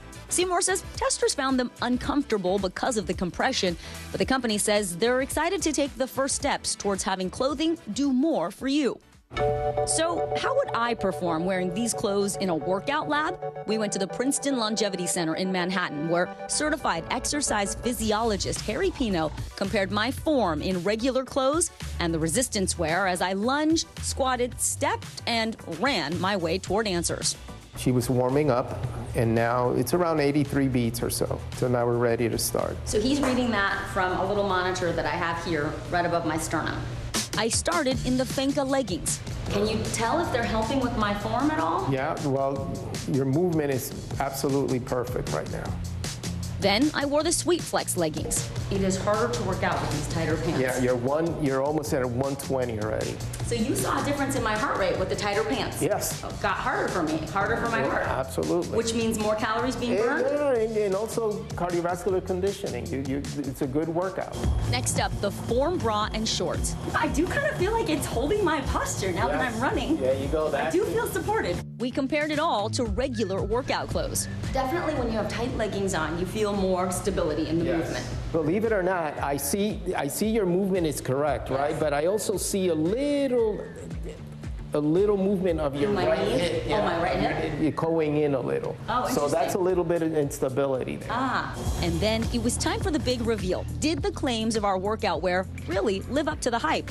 What was your biggest takeaway from when I was just wearing regular clothes versus when I was wearing the resistance clothing? The takeaway here was really your running economy. It's specifically on the treadmill. With the outfit, you were very stable. Your heart rate was under control. When you had the regular running outfit on, immediately we noticed a hip drop on your right side. And we also noticed your left elbow flying out. You were breathing a little heavier. That is then telling us that these outfits may help. Yeah, Joe, we should mention that these were not scientific tests, in case you didn't know. Results may vary based on the individual. Excellent. Well, thank you very much. It was helped actually by the clothing. And here's the thing, there are a lot of companies that make clothes with these claims. We just happen to choose these ones because they're popular. But I would say I was surprised. I went to it pretty skeptical, and now it makes sense. The more constricted your clothes are, the more you'll be held into place. But don't wear the stuff all day long. It's not comfortable. Yeah, exactly. I need clothes that actually get me to go to the gym.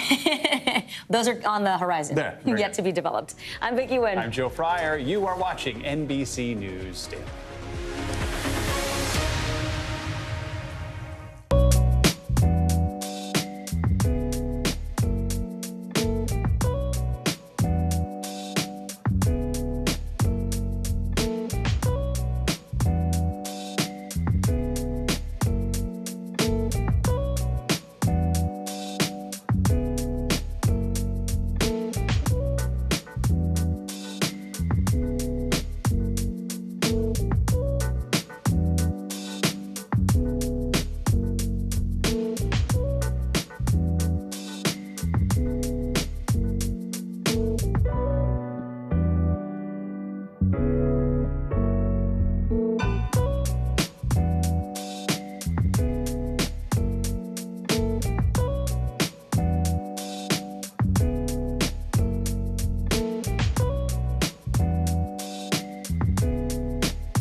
The state of emergency here in Baltimore. How is it that traffic was stopped in time? State law enforcement officers, they undoubtedly saved lives. Should people be concerned about the safety of flying today? Closer to the Gaza border.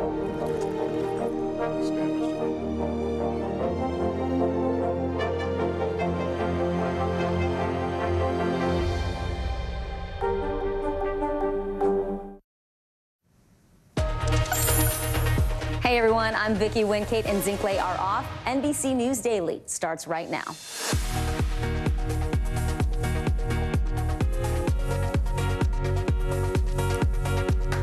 Today's Thursday, June 20th, 2024. Double trouble. Alberto floods communities along the Texas coast while millions of Americans roast in yet another day of record-breaking heat. The damage done by the storm and how much longer this dangerous heat wave will last. Church and state. A new Louisiana law requires public schools to display the 10 Commandments in classrooms. The lawsuit's already being planned and how lawmakers are defending the move. War of words. Top U.S. and Israeli officials are set to meet today amid heightened tensions between the allies after Israeli Prime Minister Benjamin Netanyahu claimed the U.S. was withholding weapons. The sharp rebuke from the White House. And gearing up, resistance wear is the hot new trend in workout clothes. But does it actually work? I try it out in today's Consumer Confidential. We start this hour with the extreme weather impacting millions of Americans nationwide as summer officially kicks off. Communities in Texas are facing fallout from Alberto, which killed at least 3 people when it made landfall in Mexico earlier today. Alberto has now been downgraded from a tropical storm to a tropical depression, but it has brought torrential rain and flooding to the southeastern part of the Lone Star State, completely submerging some neighborhoods. All of this as tens of millions of Americans remain under heat alerts.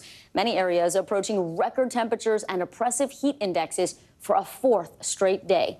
The heat prompting air quality alerts for 47 million people in major cities like Indianapolis, Detroit, Pittsburgh, New York, and Boston. We have team coverage tracking every angle of this extreme weather. We're going to start with NBC News meteorologist Bill Karen. So, Bill, you have a lot to keep track of today. Walk us through what Americans can expect this afternoon and heading into the weekend. Well, we'll start with Alberto because that moved onshore. It is weakening, but we still have that onshore flow. And, of course, in the afternoon, we're getting the heating of the day. We're getting showers and thunderstorms popping up. So from Houston southwards, water levels are slow to recede because of that steady onshore flow. And we will have some additional rain. We will not see any more damage. Hurricane Center is already watching two other areas of interest. The first one that will be in North Florida tomorrow is nearing the northern Bahamas. This has about a 40% chance of developing. And then about 2 or 3 days from now, another area may follow where Alberto went in the southern Gulf of Mexico and be heading in again down towards Tampico, Mexico. That one should mostly miss Texas. As far as the heat goes, excessive heat warnings for a few spots. This has been an exceptionally hot heat wave for northern New England. I know Bangor, Maine yesterday had a heat index that approached 105 degrees. Look at this reading. I mean, this is hot anywhere in the country. Vicki, it feels like 108 in Rochester, New Hampshire, and we're going to do it all over again tomorrow in these same areas. This heat wave is not going anywhere for the middle of the country. And I know you said July is looking hot as well, so yes. You're giving us an early head start. Bill Cairns, thank you so much. Let's go now to NBC News correspondent Sam Brock. He's tracking the fallout from tropical depression Alberto. We're in Surfside Beach, Texas, which is one of those small coastal communities, about 500 people here, where the vast majority of them have been feeling the effects of the flooding. Right now, you look around me, and all of these properties have between, 6 inches to a foot, a couple of feet of water. Still, 48 hours after Tropical Storm Alberto started inflicting its effects here, you're still looking at the fallout as we pan along. You'll see all of these homes that are obviously raised. They're on pylons. It's a coastal, low-lying community. They're accustomed to storms here. But as I have conversations with people on the ground, they tell me they were expecting the waters to at least recede by now. They had for a day, but the high tide brought it right back. And also these strong offshore winds keeping the water for hours and hours locked here. Many of them just want to leave their properties and go get their car. Their car is at higher ground. It's starting to finally recede now, and luckily we have not had any emergencies here. I had a conversation with the mayor of Surfside Beach. He told me that they were prepped with high-profile vehicles and firefighters ready to be able to jump in if folks needed assistance. They say that did not materialize, but still are prepared for any event. And this, of course, is just the beginning of hurricane season, the first tropical storm, first named storm of the season. And Alberto has already claimed 3 lives. That is in Mexico as it made landfall earlier today. Many folks here right now just bracing for whatever comes next this season, and we know this is just the beginning. Sam Brock, NBC News. Sam, thank you. Let's bring in George Solis now. He is tracking the oppressive heat from New York City's Central Park. So, George, emergency responders usually see an uptick in calls in the 3rd or 4th day of a heat wave. We are there now. How are New York officials preparing right now to keep people safe as we keep seeing these high temperatures lingering?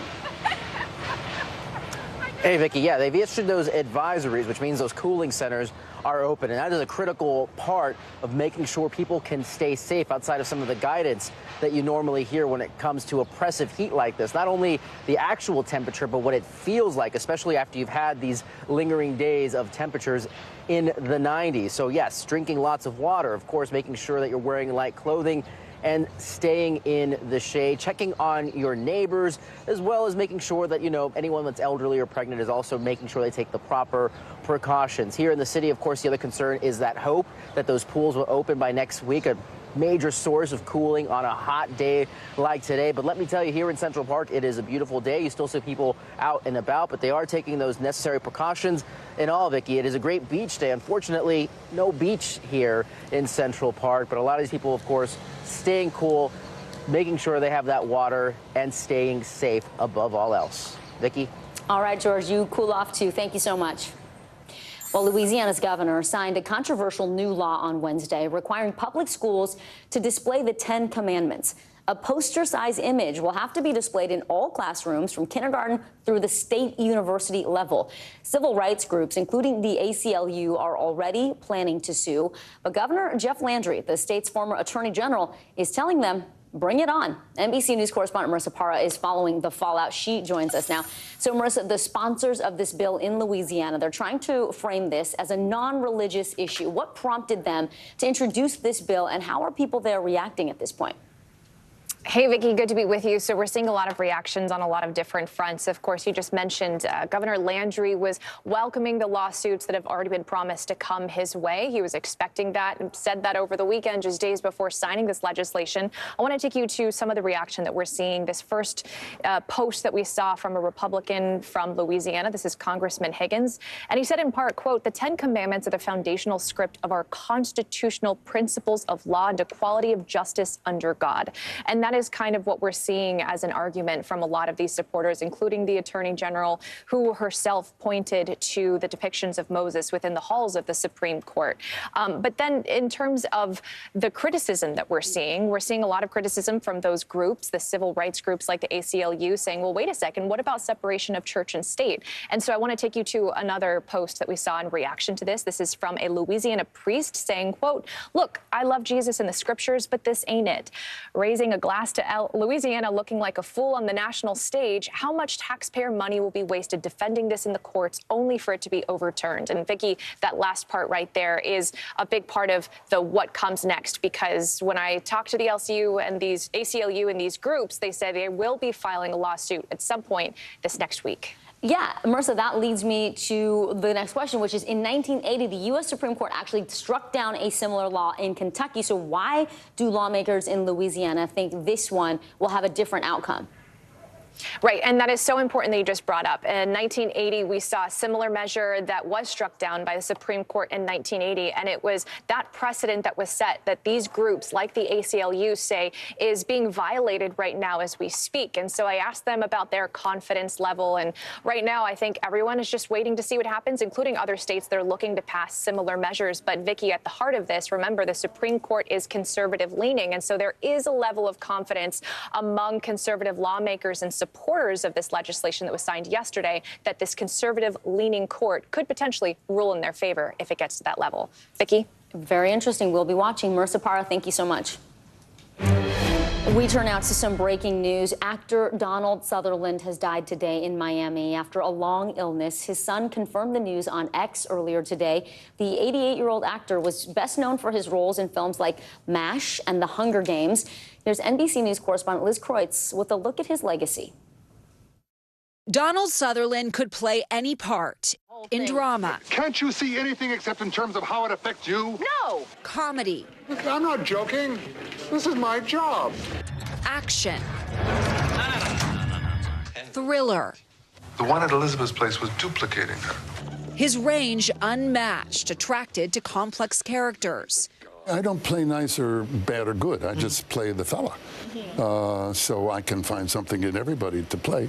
Born and raised in Canada, Sutherland first found work in London before his big break in 1967 with The Dirty Dozen. Where are you from, son? Madison City, Missouri, sir. Never heard of it. Leading to a string of quirky characters in the 70s and 80s with starring roles in MASH. I've seen you somewhere before. I don't know your name, stranger, but your face is familiar. Klute. Or maybe I could bring you some friends. I've got some terrific friends. No, thank you. JFK. They waged non-stop war against Castro. Later in life, he ventured into TV. Welcome to the halls of power. And the cultural phenomenon, The Hunger Games. And may the odds be ever in your favor. Introducing himself to a whole new audience through his villainous turn as President Snow. He was not evil, President Snow. He had a job to do, and he did it. Off-screen, Sutherland married 3 times with 5 children, all of whom work in Hollywood, including his oldest son, Kiefer. In 2016, the pair played father-son in the Western Forsaken. I have always felt that not only is my father one of the most prolific actors in the English language, I think he's also one of the most important. And he's someone that I've wanted to work with for my whole career. With a body of work spanning more than 60 years, Sutherland graced our screens with his indelible presence, eventually leading to an honorary Academy Award in 2017. Thank you for putting my name on this. The actor's face later gracing a Canadian stamp, sealing Donald Sutherland's legacy at home and around the world. Liz Kreutz, NBC News. It is time now for today's CNBC Money Minute. The founder of OpenAI launches a new artificial intelligence company, and car dealerships across the country are recovering from a massive cyber attack. Steve Kovac joins me now. Hey, Steve. Hey there, Vicky. Yeah, the former chief scientist and co-founder from ChatGPT's owner, OpenAI, announced this week he will open a brand new AI company. It's going to be called Safe Superintelligence, and as the name would suggest, the company promised to focus on developing an AI system that prioritizes safety along with computing power. Also, a cyber attack is disrupting car dealers across the country for another day. The issue is affecting software from the company called CDK Global that helps car dealers manage inventory sales, financing, insurance, and schedule service. According to court, CDK Global told dealers today it had to proactively shut down systems again after being hit by yet another attack last night.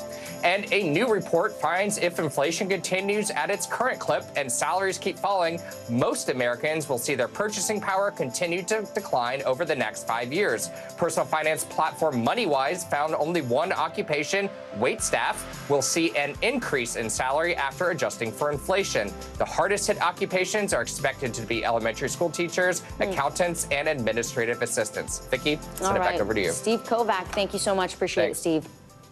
Still ahead, high heat, cool market, how these long stretches of hot weather are actually impacting how hard you work and the overall economy. Stay with us. You're watching NBC News Daily.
The paper towel will absorb the acid. That's crazy. Green tea to calm acne. Tap magnifier.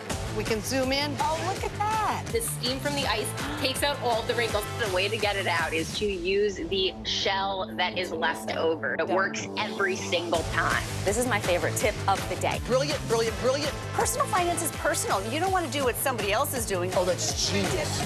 You just saved me $40. That's a good idea.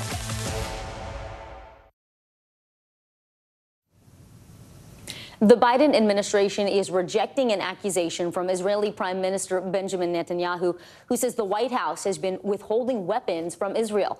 Netanyahu made those claims in a video this week. U.S. officials were supposed to meet with Israel today about threats from Iran, but as a result of Netanyahu's claims, that meeting has now been postponed. NBC News senior White House correspondent Kelly O'Donnell joins me now. So, Kelly, on this meeting with Iran, it was postponed, but I do understand there is another meeting going on with Israeli officials. What do we know at this point? Well, all of these kinds of steps take on greater proportion when you talk about a meeting that might be postponed or something. Does it seem like that big of a deal? It is in an important relationship like the U.S. and Israel. So there is a separate meeting between Secretary Blinken and the president's national security advisor going forward with some senior Israeli officials today that we anticipate will address this very public rift that spilled out. We know there's been months of tensions, and Netanyahu had posted a video where he did speak in English, which is intentionally for an American audience, saying that he does not understand why the administration hasn't provided more weapons. The U.S., the White House says they don't understand. They say it's perplexing. They don't know what he's talking about because munitions have been flowing to Israel, with the exception of one previously disclosed shipment of 2,000-pound bombs. So lots of tension here. That has been going on for a while. This dispute over the meeting erupted, and now they're trying to repair the relationship for all of the obvious reasons. Now, Benjamin Netanyahu has put out a statement after there's been this back and forth, and he says he is willing to personally take the slings and arrows in order to get what his country needs. Ready to suffer personal attacks, he says, provided that Israel receives from the U.S. the munitions that it needs for its existence. There will be more to come on this, Vicki. All right, Kelly O'Donnell, thank you so much. Russian President Vladimir Putin turned his focus to Vietnam today as he tries to bolster relationships with countries in Asia. This all comes a day after he agreed to a historic security partnership with North Korean leader Kim Jong-un. NBC News correspondent Danielle Hamamjian has the latest. Well, Russian President Vladimir Putin is now on his way back home after a two-day trip, first to North Korea, then Vietnam. I'll start in the North Korean capital of Pyongyang, where a Cold War-era mutual defense agreement came back to life in a far different geopolitical world. Putin and the North Korean leader Kim Jong-un signing an agreement stating that if one country found itself in a state of war, the other would provide military assistance immediately, being the key word. This is according to text that came out from the news agency in North Korea.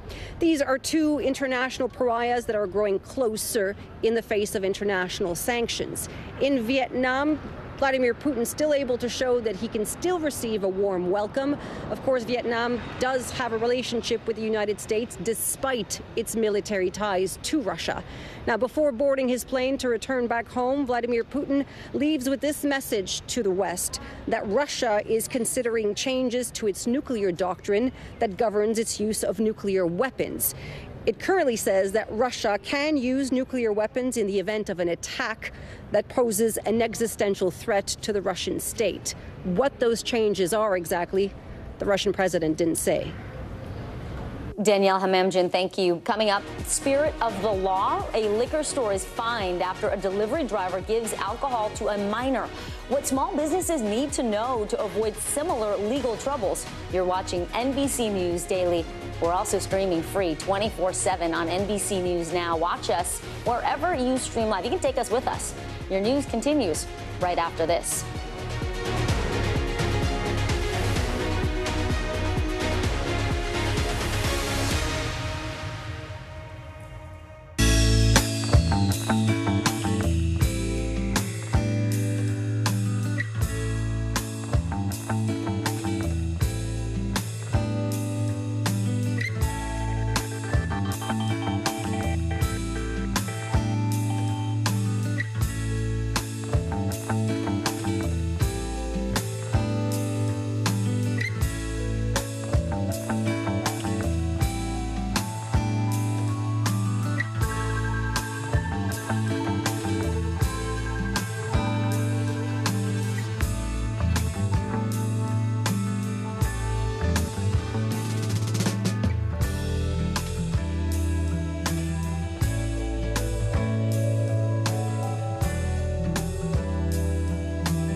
report live from Tel Aviv, from Juarez, Mexico. Top Story reporting from Baltimore. Every weeknight, it's your news playlist.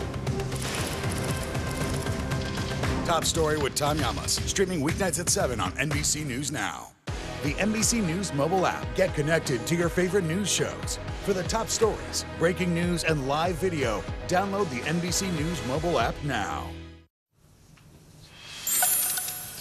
We're back now with an NBC News exclusive. A whistleblower is calling out the short-term rental company Airbnb, saying the company weakened its policies on banning extremist and hate groups from using its platform.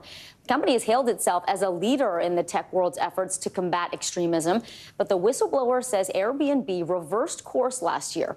Here's NBC News investigative reporter Brandy Zadrozny. As a contractor at Airbnb, Jess Hernandez's job was to investigate users with possible ties to extremist and hate groups. For a company that has such an intimate business model of staying and sleeping in someone's house, these people are vulnerable. It's our duty to protect them.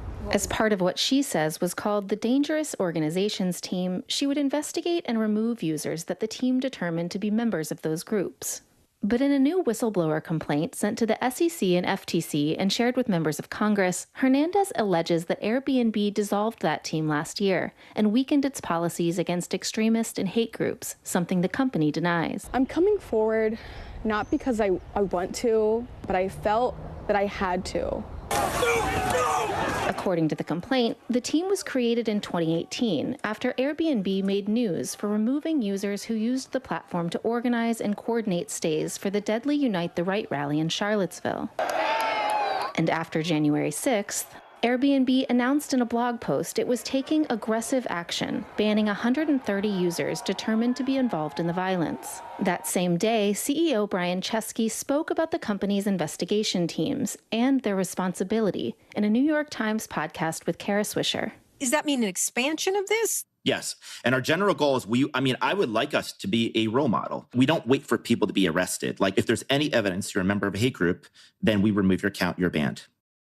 But in the complaint, Hernandez says she noticed a shift in 2023 after her team banned the parents of far-right activist Lauren Southern under a policy allowing for bans of people with connections to extremists. Southern, known for live streaming with white nationalists, responded on social media saying she'd been banned years ago for her, quote, politics and affiliations, and claimed her parents do not represent me in any way. As her parents are related to her by blood, the genetics are incriminating. Conservative media seized on the ban, and Airbnb reinstated Southern's parents. Hernandez says after that, her team's hands were tied. After a year and a half of working for Airbnb, Hernandez's contract was not renewed in November 2023. It's scary.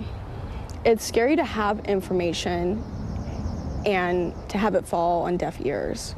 Airbnb called the allegations in the complaint, quote, baseless and inaccurate, writing in a statement, "We have actually expanded the remit of our team to detect and remove users who pose safety risk," adding the company has, quote, robust policies, processes, and teams focusing on promoting community safety. An Airbnb spokesperson noted the company's use of background checks and existing terrorist watch lists, and cited internal statistics showing safety incidents at Airbnb properties are extremely rare. Hernandez says she's speaking out now and hopes that the company will recommit to a proactive approach. Are you concerned for Airbnb's customers? I'm very concerned. I wouldn't want my family or my friends staying at an Airbnb. Brandy Zadrozny, NBC News. Retail giant Amazon is bursting the bubble. The company says it plans to replace its plastic pillow packaging, that's similar to bubble wrap, but the big ones, in the delivery boxes. They're going to put recycled paper in it instead. CNBC's Diana Olick explains what's behind this change. It's Amazon's largest plastic packaging reduction in North America so far. Recycled paper is replacing the 15 billion plastic pillows used every year. They're difficult to recycle because, first of all, you have to pop them. You have to pop it. And they can't go in a curbside recycling bin. Paper may also just work better than plastic. This paper is a little bit softer. It's made with 100 recycled content, post-industrial as well as post-consumer industrial recycled content. And that allows the items to kind of cushion in there rather than bounce. In addition to losing plastic, Amazon is using AI to right-size its packages by eliminating empty space in boxes. So it's an investment across automation, an investment across material science, as well as machine learning and artificial intelligence. Our thanks to Diana Olick. Still to come, a call to action, one sheriff's push to end video chats from prison and bring back in-person visits. You're watching NBC News Daily.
You gotta see this. I'm Gotti Schwartz. We are following some breaking news. Severe storms continue to wreak havoc. The Supreme Court put a pause on a controversial immigration law.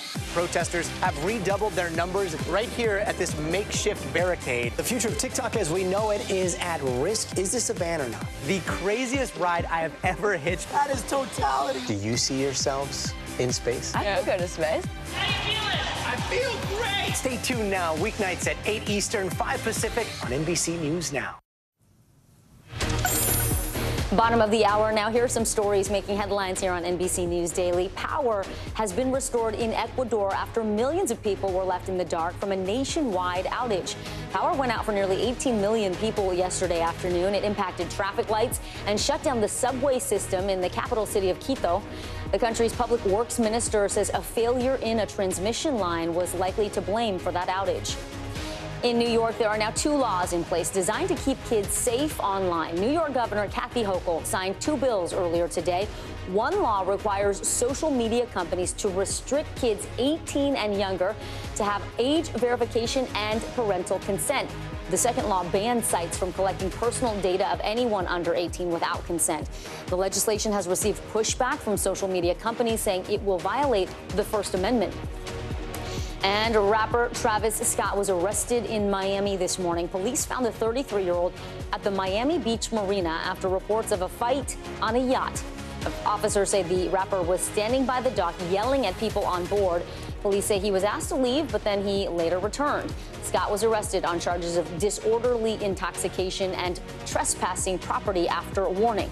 Police say he admitted to drinking, saying, quote, "It's Miami." He has since been released. Well, a liquor store in Washington state is in legal trouble for selling alcohol to a minor. But here's the catch. The customer never set foot inside the store. Instead, it was a DoorDash delivery driver who handed off the purchase to someone who was underage. This all started when officers were doing compliance checks on alcohol deliveries. Cornelius Hocker from our Seattle affiliate has our report. The violation notice shows on June 5th, officers were doing alcohol delivery compliance checks. They ordered from Liquor and Wine through DoorDash and confirmed through the app they were at least 21. A DoorDash delivery driver picked it up. That same driver showed up at the hotel and gave tequila to an 18-year-old who showed his ID that clearly stated he was not 21. Pedro feels like they did everything right, even checking the ID of the delivery driver. He blames DoorDash. I reread the contract, and they guaranteed us that they will ID everyone, and the order will not be completed until the ID is scanned. State law, however, says a spirits retail licensee is accountable for all deliveries of liquor made on its behalf, which means, for now, Beer and Liquor and Wine is on the hook for this violation. Cornelius Hocker, thank you for that. We have NBC News legal analyst Danny Savalos now. So, Danny, first I got to read part of DoorDash's settlement statement that it sent to our Seattle affiliate. They say, quote, "We are deeply committed to helping ensure the safe delivery of alcohol, and it's a responsibility we do not take lightly." They go on to say, "We understand how concerning this must be for this business, and we are in contact as we actively investigate this incident." So let's talk about the legal challenges here. I mean, why is it that only the store is in trouble and not DoorDash as well? Because of the statute. The statute holds the licensee primarily responsible. We have a strange system in the United States because really liquor distributors are not that different from pharmacies. They are dispensing a drug. It happens to be a legal drug, but under the law, the delivery person, DoorDash, is considered a delivery person. Yes, the law allows for internet sales, but all it says is the delivery person shall check the license. But the sale is made by the licensee, the person holding the liquor license. The law views the liquor licensee like a doctor making a prescription. And that doctor would be on the hook very much the same way that the licensee, the liquor store, is on the hook under the law. And the only reason you see DoorDash with such a sympathetic statement is because they're not on the hook legally, but they're on the hook financially. This bust has major implications for their business. So you better believe they're going to try to come up with a solution that keeps their business active, even if they're not on the hook under the law. Right. Well, so the store has to pay this $1,000 fine or close for 10 days. The driver, we understand, for DoorDash was given a criminal citation. So what's the overall message here if you're one of these people working the gig economy or if you're a small business that has a liquor license? A couple different messages. If you're the legislature, you got to shore up this issue to keep this business going. If you're DoorDash, get in front of those legislators or reimburse the liquor stores so you can keep their business. Because even though they might not be covered under the law, holding them liable, they are going to lose a ton of business because liquor stores are simply not going to rely on internet or apps like DoorDash to do their deliveries if the liquor store can't guarantee that they will comply with the law. Because at the end of the day, the law only recognizes the licensee as having responsibility. A really important distinction. All right, legal analyst Danny Savalos, as always, thank you so much. Well, as Americans try to cope with higher temperatures across the country, all of that heat is causing the economy to cool down. New studies show the impact of rising temperatures is costing states billions of dollars in economic growth. NBC News senior correspondent Tom Costello joins me now to break down these findings. So, Tom, walk us through this. Really interesting. Higher temperatures are causing businesses to lose money. Tell us more about this and which states are dealing with the worst of this. Well, no surprise, the Sun Belt, but let's get right to the stats. At 90 degrees, worker productivity drops by 25%. At 100 degrees, worker productivity drops by 70%. So think about mail and package delivery, construction workers, transportation, warehousing, utilities, farmers, ranchers, mining, anybody who works outside. Crop workers, by the way, have a much higher death rate than anybody else working outside. And then there are crop and livestock losses. Extreme heat can scorch and ruin crops crops kill livestock. That sends prices higher in the grocery stores, and that threatens jobs. And it can also lead to higher insurance costs, right? Including federal crop insurance payments for those lost crops. We saw that reach $1.3 billion from 2001 to 21, but also extreme heat-related weather events that fuel hurricanes and tornadoes. In extreme heat, and boy, does this matter, consumers stay home, they spend less. So less money spent in shopping malls, in theme parks, in restaurants, in gas stations. And tourists avoid hot zones. They choose cooler destinations, which means fewer tourists in Texas, Arizona, Florida. A report out of Texas estimates that higher summer temps have twice as much impact on the Texas economy than the rest of the country. And listen to this. Last year, high temps cut the Texas gross domestic product, the economy, by 1%, $24 billion lost in economic growth in Texas last year. And you know, we haven't even talked about rolling blackouts and brownouts, so there's a whole rolling cascade, if you will, of economic impact here. You know, it's a connection you don't necessarily make, but when you explain it like that, it makes perfect sense. But we are closing in on this 4th of July travel period, and TSA has said it's going to be busy as ever. What are we seeing in terms of travel? AAA is out forecasting that we are going to have a record number of travelers over the extended 4th of July period. Close to 71 million people traveling 50 miles or more. That's up 5% from 2023. 60 million of those folks are going to be going by car. Here's some good news for your pocketbook, though. We're averaging on gas right now $3.45 a gallon nationwide. That's the national average. A year ago, $3.57. So we're 12 cents cheaper than a year ago, and we're even more than that, like 14 cents cheaper than a month ago. So gas prices have been coming down just in time for this 4th of July getaway. That is some good news. Tom Costello, thank you as always. Well, there's a new trend in workout clothing. It's called resistance wear, and the clothing promises to help you burn more calories and improve your form. But does it really work? I spoke with experts to find out if this high-tech gear is worth the investment.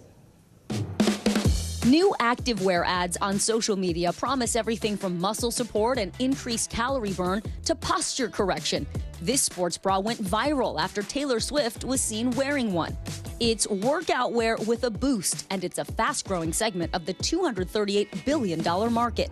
To understand the science behind the claims, we chose popular items to try. Sweet Flex leggings that have resistance bands sewn inside, which say they'll give you a better workout and burn more calories. Fanka leggings, which tout compression for muscle support and recovery, and Form Science sports apparel, the sports bra Taylor wore, and the Sculpt shorts. Both claim to help with posture and alignment. Who's it best for? That's really what we're looking at. We met with Emma Seymour, senior textile editor at the Good Housekeeping Institute. They had up to 5 women test the products for up to 3 weeks. First, we looked at the Form bra. One of the promises for this sports bra is that it will improve your posture. What did the testers say? Testers did find that when wearing the sports bra, they were more cognizant of their posture. They felt like this tight band in the back gave them that gentle reminder to pull their shoulder blades down and back.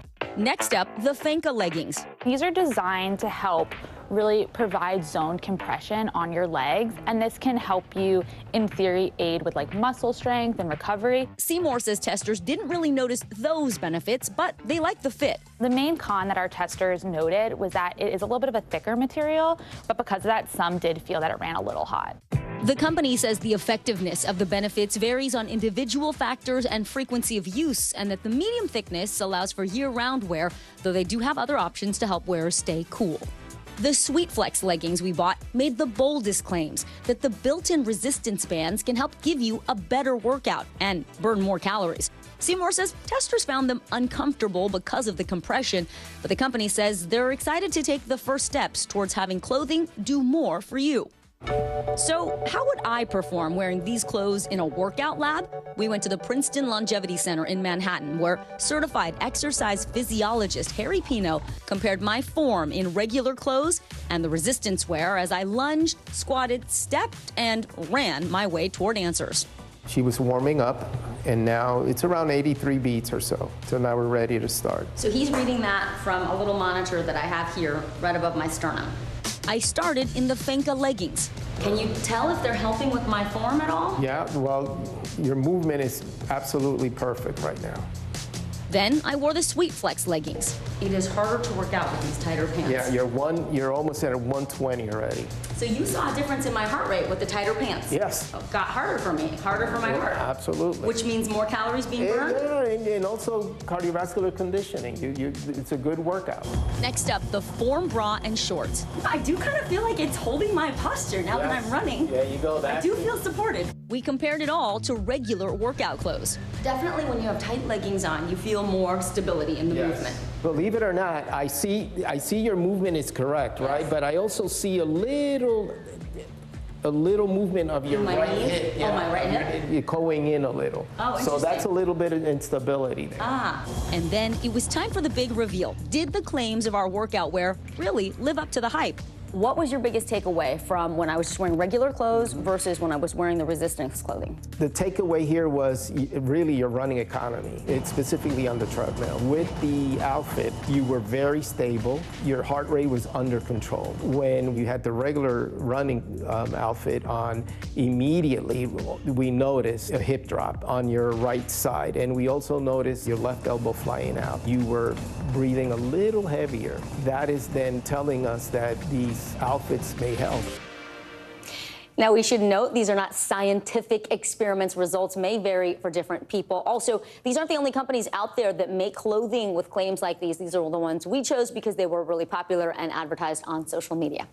All right, well, coming up, are you going through some big changes in your life? How you can manage those transitions without getting overwhelmed? Stay with us. You're watching NBC News Daily. But first, time for today's Daily Snapshot. The royal ascot in the United Kingdom is proving to be just as big of a fashion event as it is a sporting event. Look at that hat.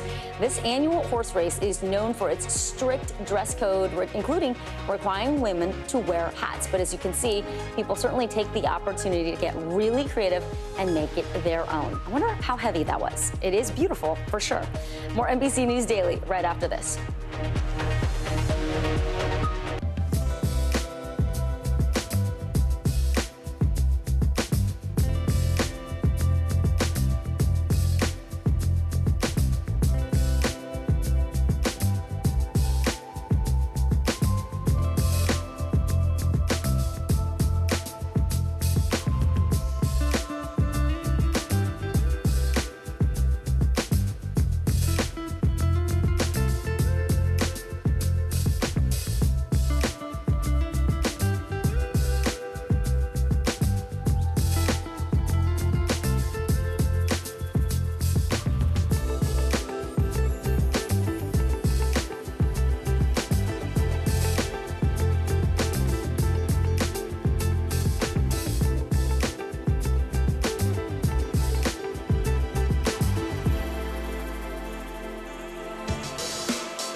What's the message that you're trying to get out to young people? Know what is in the drug supply. We've got important news this hour about your money. Mental health, big picture, why is it so tough right now? News for the generation of now is NBC News Now.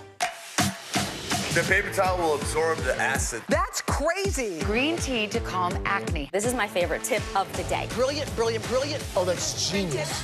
You just saved me $40. News for the generation of now is NBC News Now.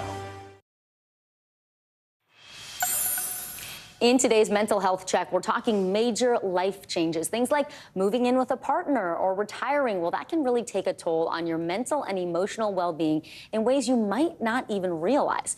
Experts say the first step to learning how to navigate life's major transitions is to acknowledge and accept that change is inevitable. Joining me now is Katie Horwich. She is an author and mindset coach. Katie, good to have you. Good to be here. So let's talk about the different types of life transitions that are common and what are some signs that they might be affecting you in a negative way? So this time of year, there's so many different transitions going on, especially for families. There are graduations. This is a big time where people move. There might be new friendships that are developing in camps or in different work environments. Transitions, good, bad, they're in the air right now. And what can happen is we are creatures of habit. And so oftentimes we want to skip to what happens after the transition. We want to get over it. However, transitions, they're important. They're an important part of the puzzle. And if you skip over it, you run the risk of developing anxiety and negative self-talk around what you are and aren't capable of. You got to be in the moment, embrace the fact that the change is happening, and don't just look to the other side. Don't rush through it.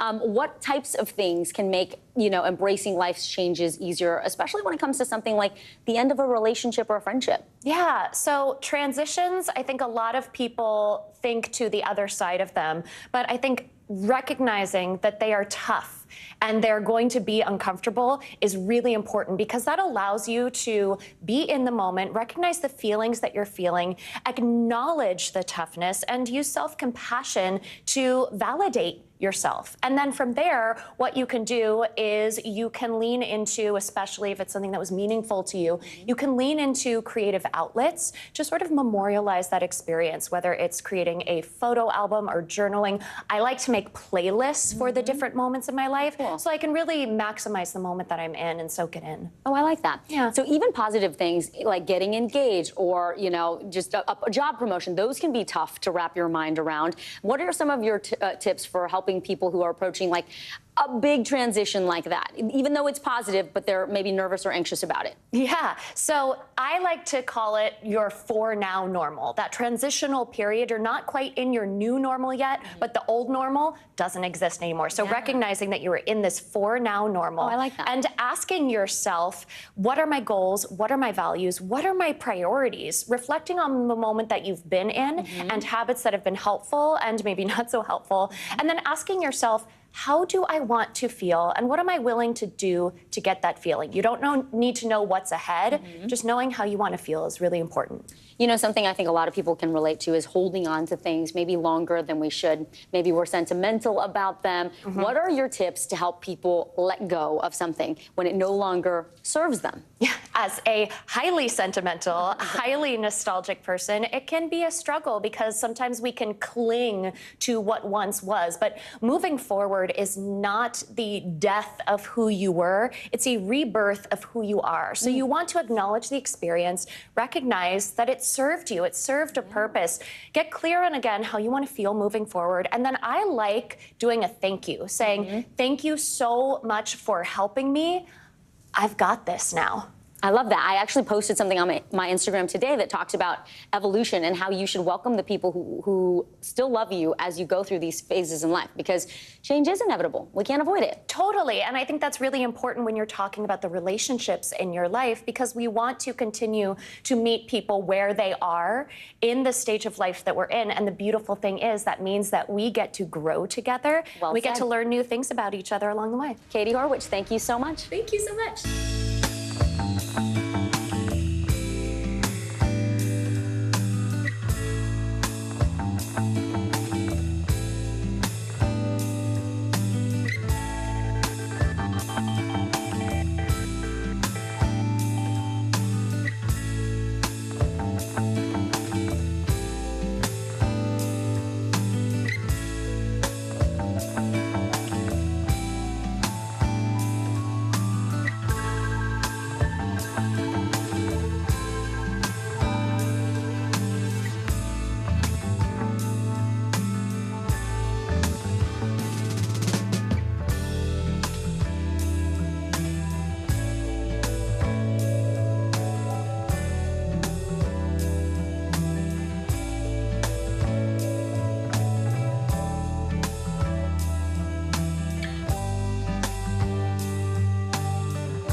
NBC News Daily is #1 for afternoon news across all of television. I'm Morgan Radford. I'm Vicki Wynn. I'm Kate Snow. And I'm Zinklea Samwat. What's happening around the world? Israel's military is building up there along the border. And what matters here at home? New numbers are out today showing more encouraging signs for our economy. Let's zero in on exercise. We know we're supposed to be doing it. What does it do for our health? What needs to change for social media to be a safer place? NBC News Daily, weekdays from 12 to 4 on NBC News Now.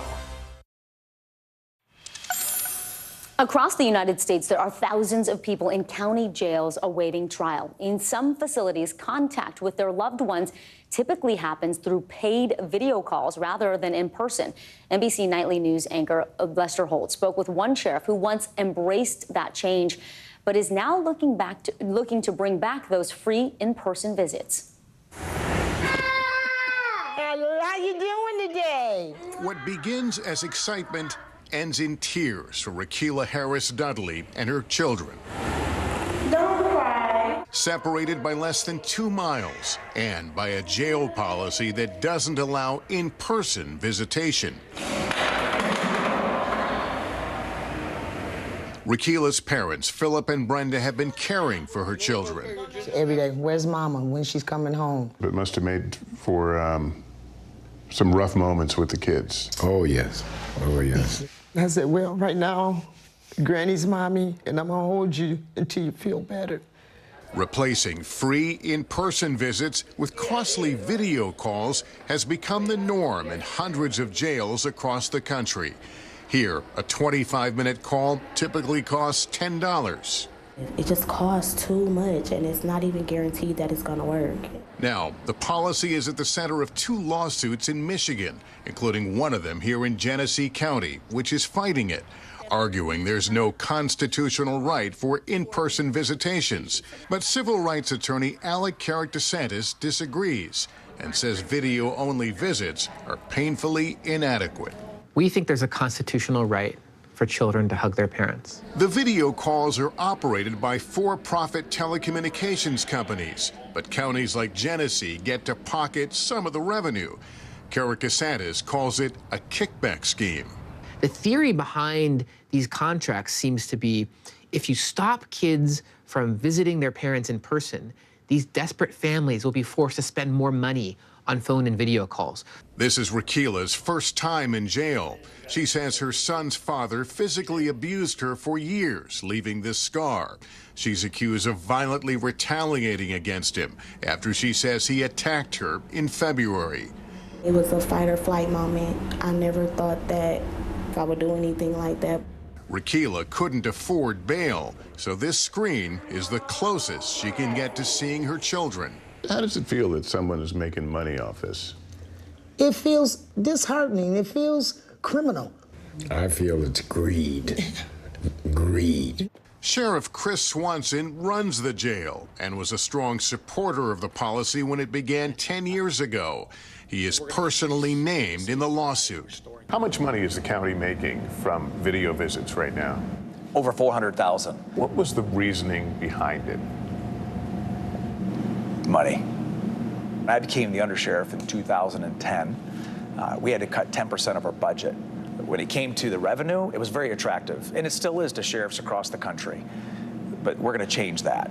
And by change that, Sheriff Swanson meant now.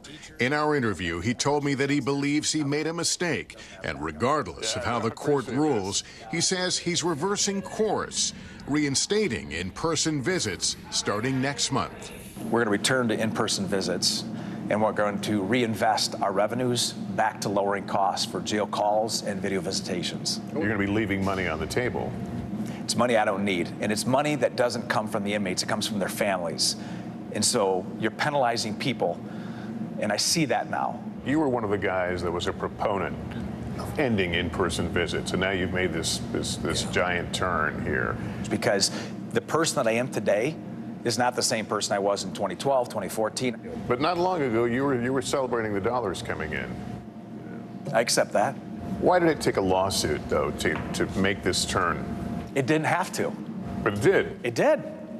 After spending more than 100 days in jail, Rakila finally made bail last week, able once more to hug her children. unlike thousands of others in jails across the country. The Flint case is back in court next week, but no matter what happens, Sheriff Swanson says he is committed to restoring in-person visits, and he is inviting other sheriffs to join him. Lester, thank you for that story.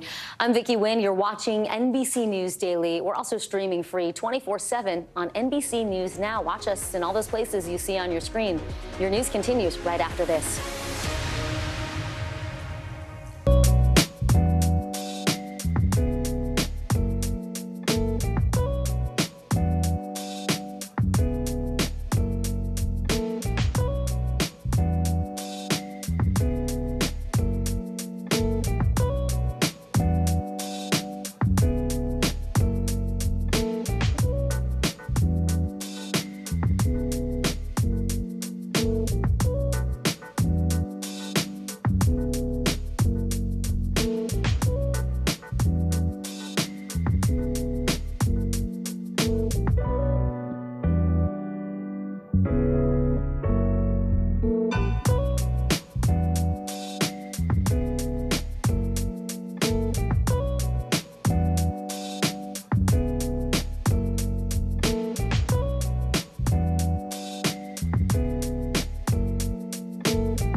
Are you comfortable with the role the Supreme Court is playing in the 2024 election?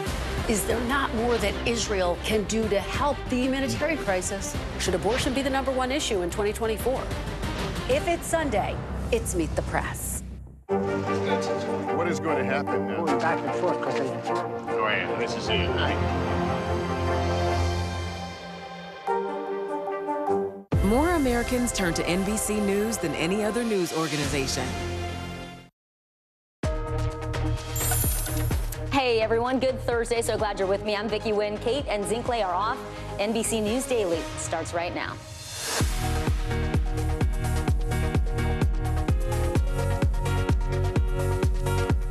Today is Thursday, June 20th, 2024. Wild weather. Tropical depression Alberto floods Texas before making landfall in Mexico. This comes right as tens of millions of Americans are facing yet another day of brutal high temperatures. Our teams are on the ground in the heat and the storm zone. Breaking news, renowned actor Donald Sutherland dies at age 88. We will have a look back at his acclaimed career, plus the new statement from his son, Kiefer. Sins of the driver. A liquor store in Washington state facing legal trouble after a DoorDash driver knowingly gave alcohol to a minor. Why the store was held responsible and what other small businesses need to know to make sure this doesn't happen to them.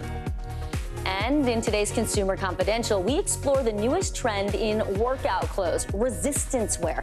It promises to help you burn more calories, but does it work? I put them to the test. We begin this hour with a triple weather threat from coast to coast. Communities in Texas are dealing with the fallout from Alberto, the first named storm of the hurricane season, now downgraded to a tropical depression. That storm killed at least 3 people in Mexico, and as you can see here, it left some Texas neighborhoods underwater. The waves just blow you away. It's mind-boggling. It was hard to walk in, especially down this stretch. The current, you could feel it. We've just never been through anything like this before, and we're just going to have to take it one day at a time, I guess. The other big weather story we're following, of course, is the scorching heat. Many areas approaching record temperatures and oppressive heat indexes for a fourth straight day. The heat prompting air quality alerts for tens of millions of people in major cities such as Indianapolis, Detroit, Pittsburgh, New York, and Boston. It is also helping to fuel wildfires out west, which have ripped through New Mexico, leaving at least 2 people dead. We have team coverage tracking all of it for us. We're going to begin with NBC News correspondent Guad Venegas in Rockport, Texas. So, Guad, I understand Alberto has been prompting tornado warnings even. What are the conditions like where you are right now? Vicki, it's still pretty windy here. Earlier, we had a wind advisory. We had wind gusts of 40 miles per hour, and we had tornado alerts, warnings go into effect throughout the day yesterday. We went by a couple's home just down the road from us, Bob and Bonnie, who told us about one of these warnings. They were at home when the warning came on their cell phone, and this is what happened after. Let's listen to them. And I was in the living room, and the den right by it, and I came over there to show him on my phone. I said, Bob, look, that's Copenhagen Heights. That's right over here. And by that time, it must have hit. And then it hit your house? Yeah. Fortunately, they were in the living room and in the hallway and not inside their bedroom, where the wind blew off the roof of that part of the house. The neighbors did help them put a roof over that, and there's some damage on the outside, just some of the damage that we've seen. There are members of state agencies going around to some of the properties, assessing some of the damage. Again, that was from the winds, not even the rain. You can see the flooding here up the road. We're still in Rockport. This water is from one of the lakes nearby. This is not from the ocean. This is just some of the flooding. We have a lot of flooding also in the beach communities from the ocean, and of course, other areas along the whole coastal part of Texas that is also suffering from flooding, Vicki. Oh, glad that they are okay. George Solis, let me bring you in now. Air quality alerts are in effect for New York and other cities across the country because of this oppressive heat. What are officials recommending that people do to stay safe?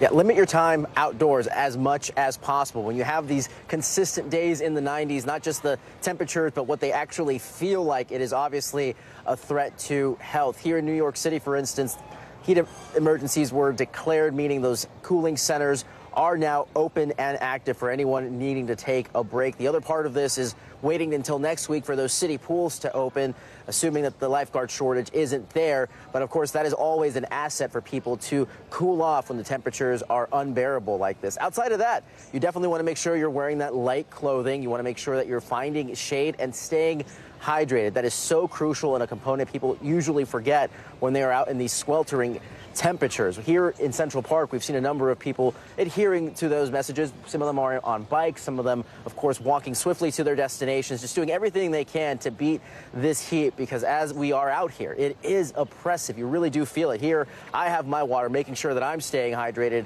as well, because these temperatures are no joke. Here in the city as well, you have some schools that are actually dismissing early as well as a result of this heat. Just letting you know how seriously officials are taking this heat health emergency, Vicki. George, thank you so much. I want to bring in Bill Cairns now. You have a lot to keep track of today. What are you expecting as we head into the afternoon and this weekend? We're going to keep the heat wave, but it's going to shift, and then maybe the tropics. We could have something else to worry about in a couple of days. So Alberto is inland now in Mexico. We still have areas of rain heading into Texas, but the onshore flow hasn't really allowed some of the water to escape. That's why we still have high water in many areas. The Hurricane Center is watching 2 other locations. This one outside of the Bahamas. We'll be heading up to North Florida near Jacksonville as we go throughout tomorrow at this time. And then in about 2 or 3 days, we could have another area of low pressure, maybe another tropical depression or storm trying to form and follow Alberto back into areas of Mexico. And as far as the heat goes, it's pretty rare to have northern New England this hot. The rest of the mid-Atlantic and into the Ohio Valley, we get heat waves like this. But this is pretty exceptional to see the heat index, Boston 103, southern New Hampshire, Rochester 106, Albany 102, and it's going to stay very hot throughout this region right through the upcoming week. And Vicki, I've been showing people this map and no one likes it. This is the July forecast, coast to coast. Everyone is expected above average temperatures. Those are my favorite colors, except for when we get to a weather map. Guad Venegas, George Solis, and Bill Cairns, thank you all. Well, as Americans try to cope with higher temperatures across the country, all of that heat is actually causing the economy to cool down. New studies show the impact of rising temperatures is costing states billions of dollars in economic growth. NBC News senior correspondent Tom Costello joins me now to break down the findings. So, Tom, how are higher temperatures causing businesses to lose money? Yeah, let's get right to it. The stats are really interesting here. At 90 degrees, worker productivity drops by 25%. At 100 degrees, it drops by 70%. It makes sense when you think about mail and package delivery, construction workers, transportation, warehousing, utilities, farmers, ranching, anybody who works outside. Crop workers die of heat-related illnesses at 20 times the rate of others. Okay, speaking of that, crop and livestock losses. Extreme heat can scorch and ruin crops and kill livestock. That sends prices higher in grocery stores. It can also lead to higher insurance costs. Federal crop insurance payments, for example, reached $1.3 billion between 2001 and 21. And then, of course, it can lead to other weather events, hurricanes and tornadoes. In extreme heat, this is where consumers stay home. They spend less. So less money spent in shopping malls, at theme parks, restaurants, gas stations. And tourists, what do? They avoid hot zones, right? They'd rather be in cooler destinations. So fewer tourists, for example, in Texas, Arizona, and Florida. Vicki? Tom, speaking of tourists, we are closing in on the 4th of July travel period. What does the forecast look like if you're flying and if you're driving? AAA just out with their estimate, a record number of people traveling over the extended 4th. Here's what they say. Nearly 71 people traveling more than 50 miles, and that's up 5% from 2023. I just checked, by the way, where gas prices are, because this matters to folks. Most people drive. We're now averaging $3.45 a gallon. We averaged $3.57 a year ago, so down 12 cents in a year and down 14 cents from where we were a month ago. So a little bit of extra change in your pocket if you're driving. Yeah, a teeny bit of good news there. Tom Costello, thank you so much. Okay. Now, staying on your money, it is time for today's CNBC Money Minute. Eli Lilly is fighting a legal battle against companies selling fake weight loss drugs. And a showdown between two stars is set to be the most expensive WNBA game ever. Eamon Javers joins us now. Hey, Eamon.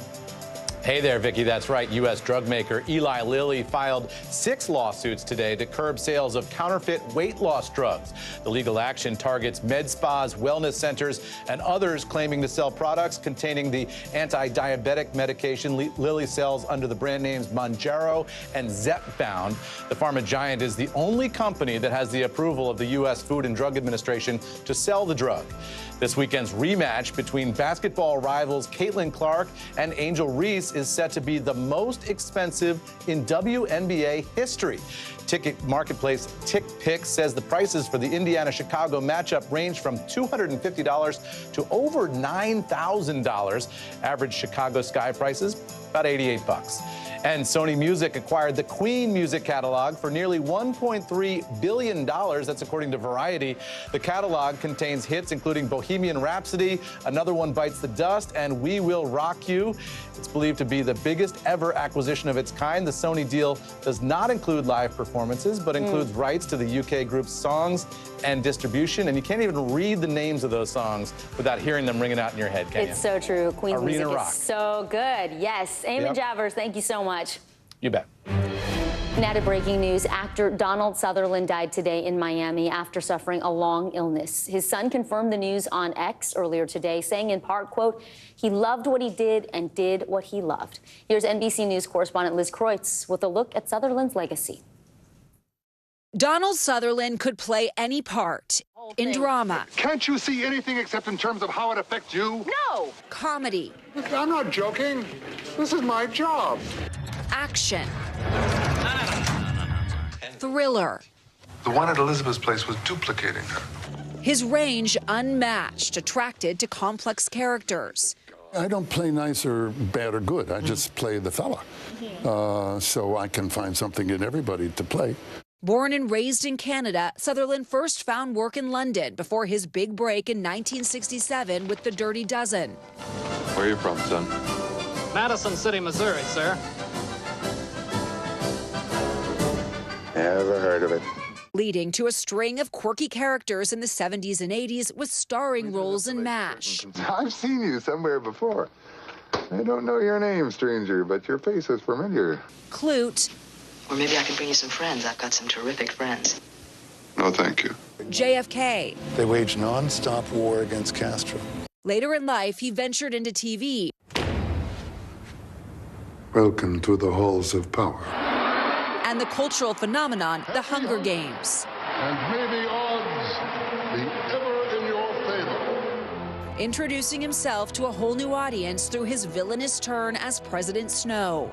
He was not evil, President Snow. He had a job to do, and he did it. Off-screen, Sutherland married 3 times with 5 children, all of whom work in Hollywood, including his oldest son, Kiefer. In 2016, the pair played father-son in the Western Forsaken. I have always felt that not only is my father one of the most prolific actors in the English language, I think he's also one of the most important. He's someone that I wanted to work with for my whole career. With a body of work spanning more than 60 years, Sutherland graced our screens with his indelible presence, eventually leading to an honorary Academy Award in 2017. Thank you for putting my name on this.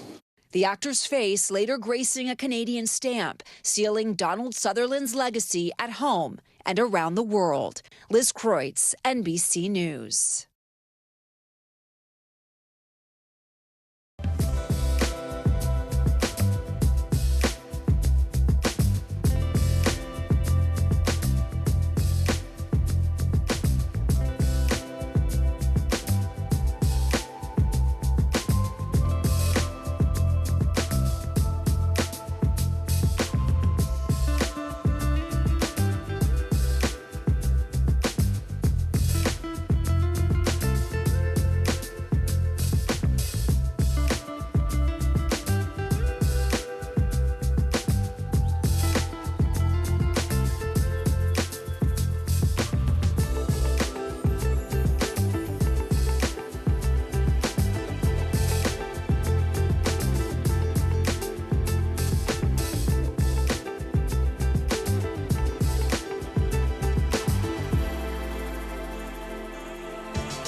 Now he's raw.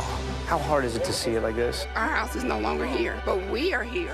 Now he's real. Let's break down what we know and then the big questions still outstanding. News for the generation of now is NBC News Now. Tonight, the state of emergency here in Baltimore. Should people be concerned about the safety of flying today? Closer to the Gaza border.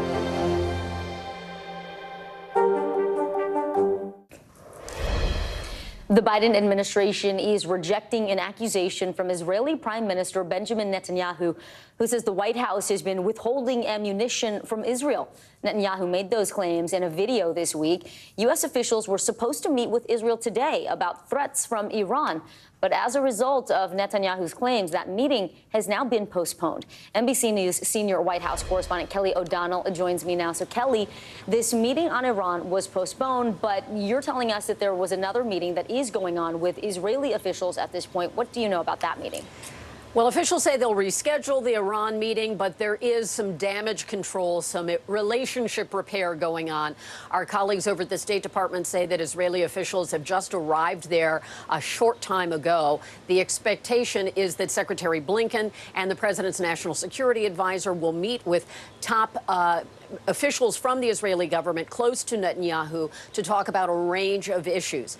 Netanyahu, after putting out that video and seeing the pushback coming from the United States, which has said it is perplexed, disappointed, and does not understand what his complaint about the movement of munitions to Israel is even about, he put out a statement today saying that he is prepared to take the personal attacks after standing up to the United States, where he says in the statement, willing to absorb those personal attacks if that is what it takes for Israel to get the arms and ammunition it needs for this war.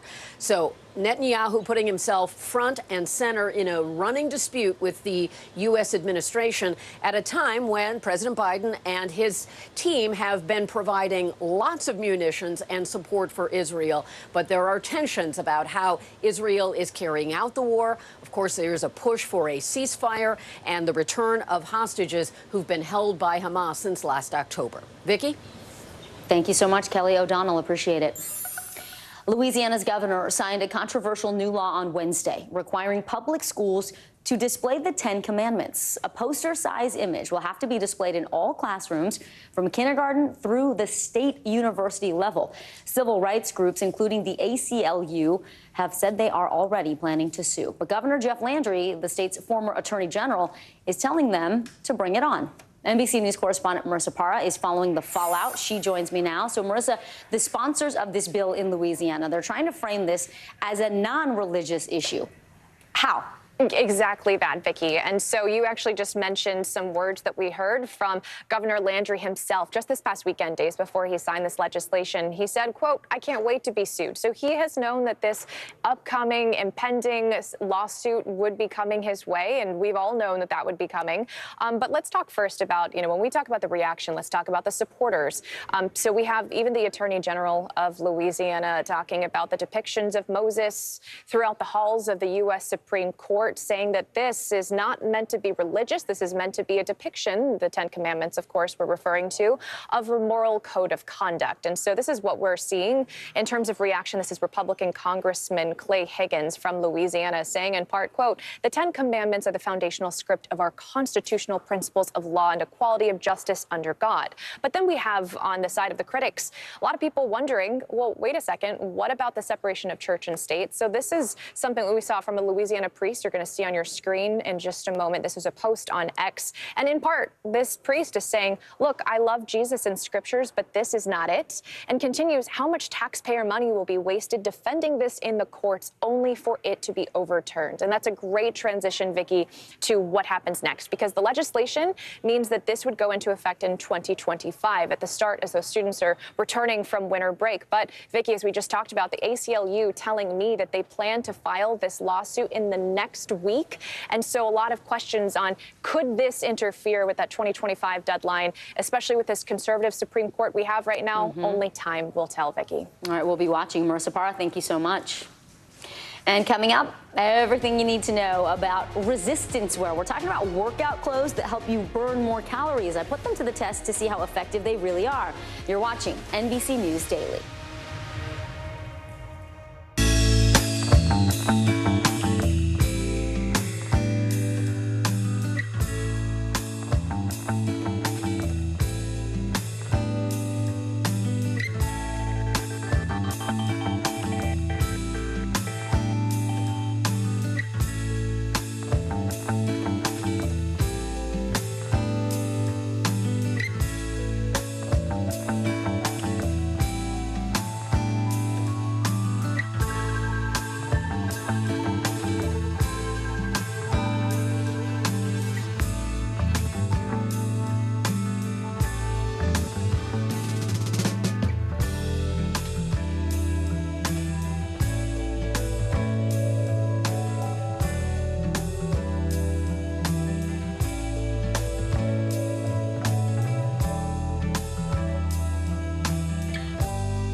What's the message that you're trying to get out to young people? Know what is in the drug supply. We've got important news this hour about your money. Mental health, big picture, why is it so tough right now? News for the generation of now is NBC News Now. Tonight, the state of emergency here in Baltimore. Should people be concerned about the safety of flying today? Closer to the Gaza border.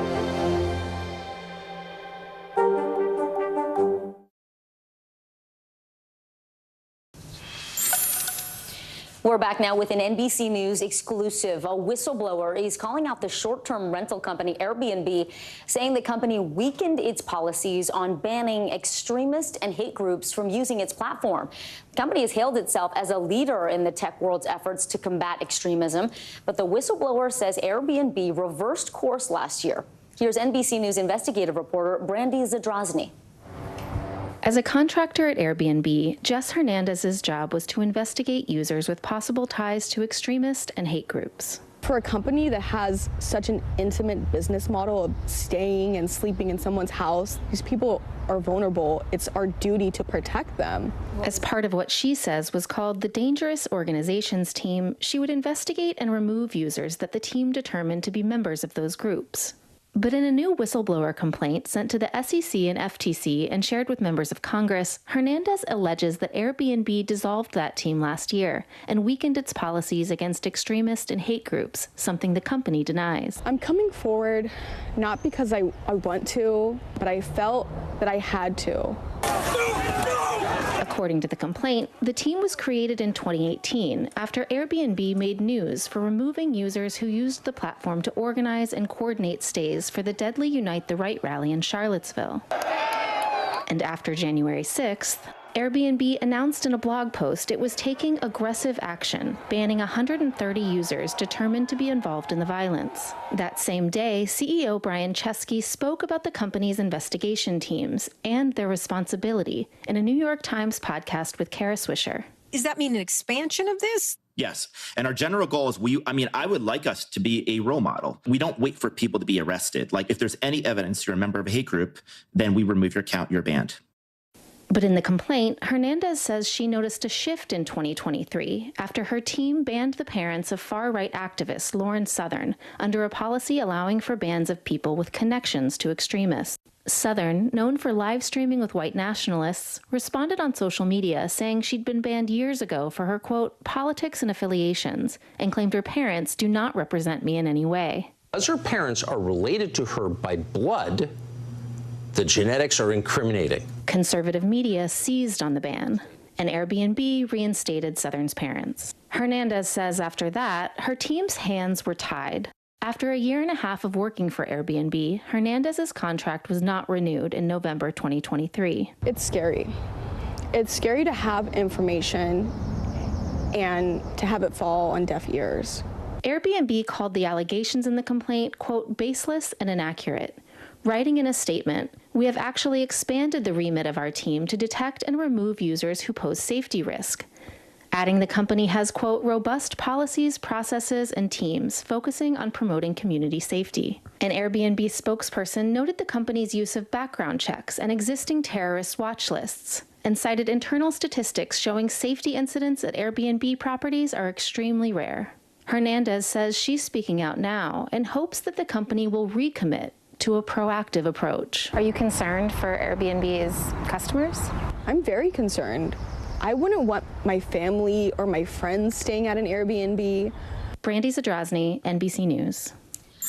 Retail giant Amazon is bursting the bubble. The company says it plans to replace its plastic pillow packaging, that's similar to bubble wrap, but the big ones, in the delivery boxes. They're going to put recycled paper in it instead. CNBC's Diana Olick explains what's behind this change. It's Amazon's largest plastic packaging reduction in North America so far. Recycled paper is replacing the 15 billion plastic pillows used every year. They're difficult to recycle because, first of all, you have to pop them. You have to pop it. and they can't go in a curbside recycling bin. Paper may also just work better than plastic. This paper is a little bit softer. It's made with 100 recycled content, post-industrial as well as post-consumer industrial recycled content. And that allows the items to kind of cushion in there rather than bounce. In addition to losing plastic, Amazon is using AI to right-size its packages by eliminating empty space in boxes. So it's an investment across automation, it's an investment across material science, as well as machine learning and artificial intelligence. Our thanks to Diana Olick. Still to come, a call to action. One sheriff's push to end video chats from prison and bring back in-person visits. You're watching NBC News Daily.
We're talking possibly 1 trillion galaxies. Yes. That is a number that is just so hard to compute. Whether it's the moon, whether it's Mars, it feels like we're on the cusp of something big.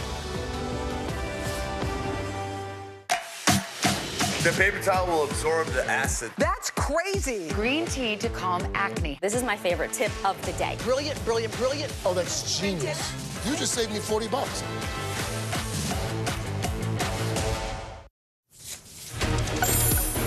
Bottom of the hour. Now, here are some of the stories making headlines here on NBC News Daily. Power has been restored in Ecuador after millions were left in the dark from a nationwide outage. Power went out for nearly 18 million people yesterday afternoon, impacting traffic lights and shutting down the subway system in the capital city of Quito. The country's public works minister says a failure in a transmission line was likely to blame for that outage. In New York, there are now 2 laws in place designed to keep kids safe online. New York Governor Kathy Hochul signed the bills earlier today. One law requires social media companies to restrict kids 18 and younger to have age verification and parental consent. The second law bans sites from collecting personal data of anyone under 18 without consent. The legislation has received pushback from social media companies who say it will violate the First Amendment. And rapper Travis Scott was arrested in Miami this morning. Police found the 33-year-old at the Miami Beach Marina after reports of a fight on a yacht. Officers say the rapper was standing by the dock yelling at people on board. Police say he was asked to leave, but then he returned to the dock. Scott was arrested on charges of disorderly intoxication and trespassing property after warning. Police say he admitted to drinking, saying, quote, "It's Miami." He has since been released. A liquor store in Washington state is in legal trouble for selling alcohol to a minor. But here's the catch.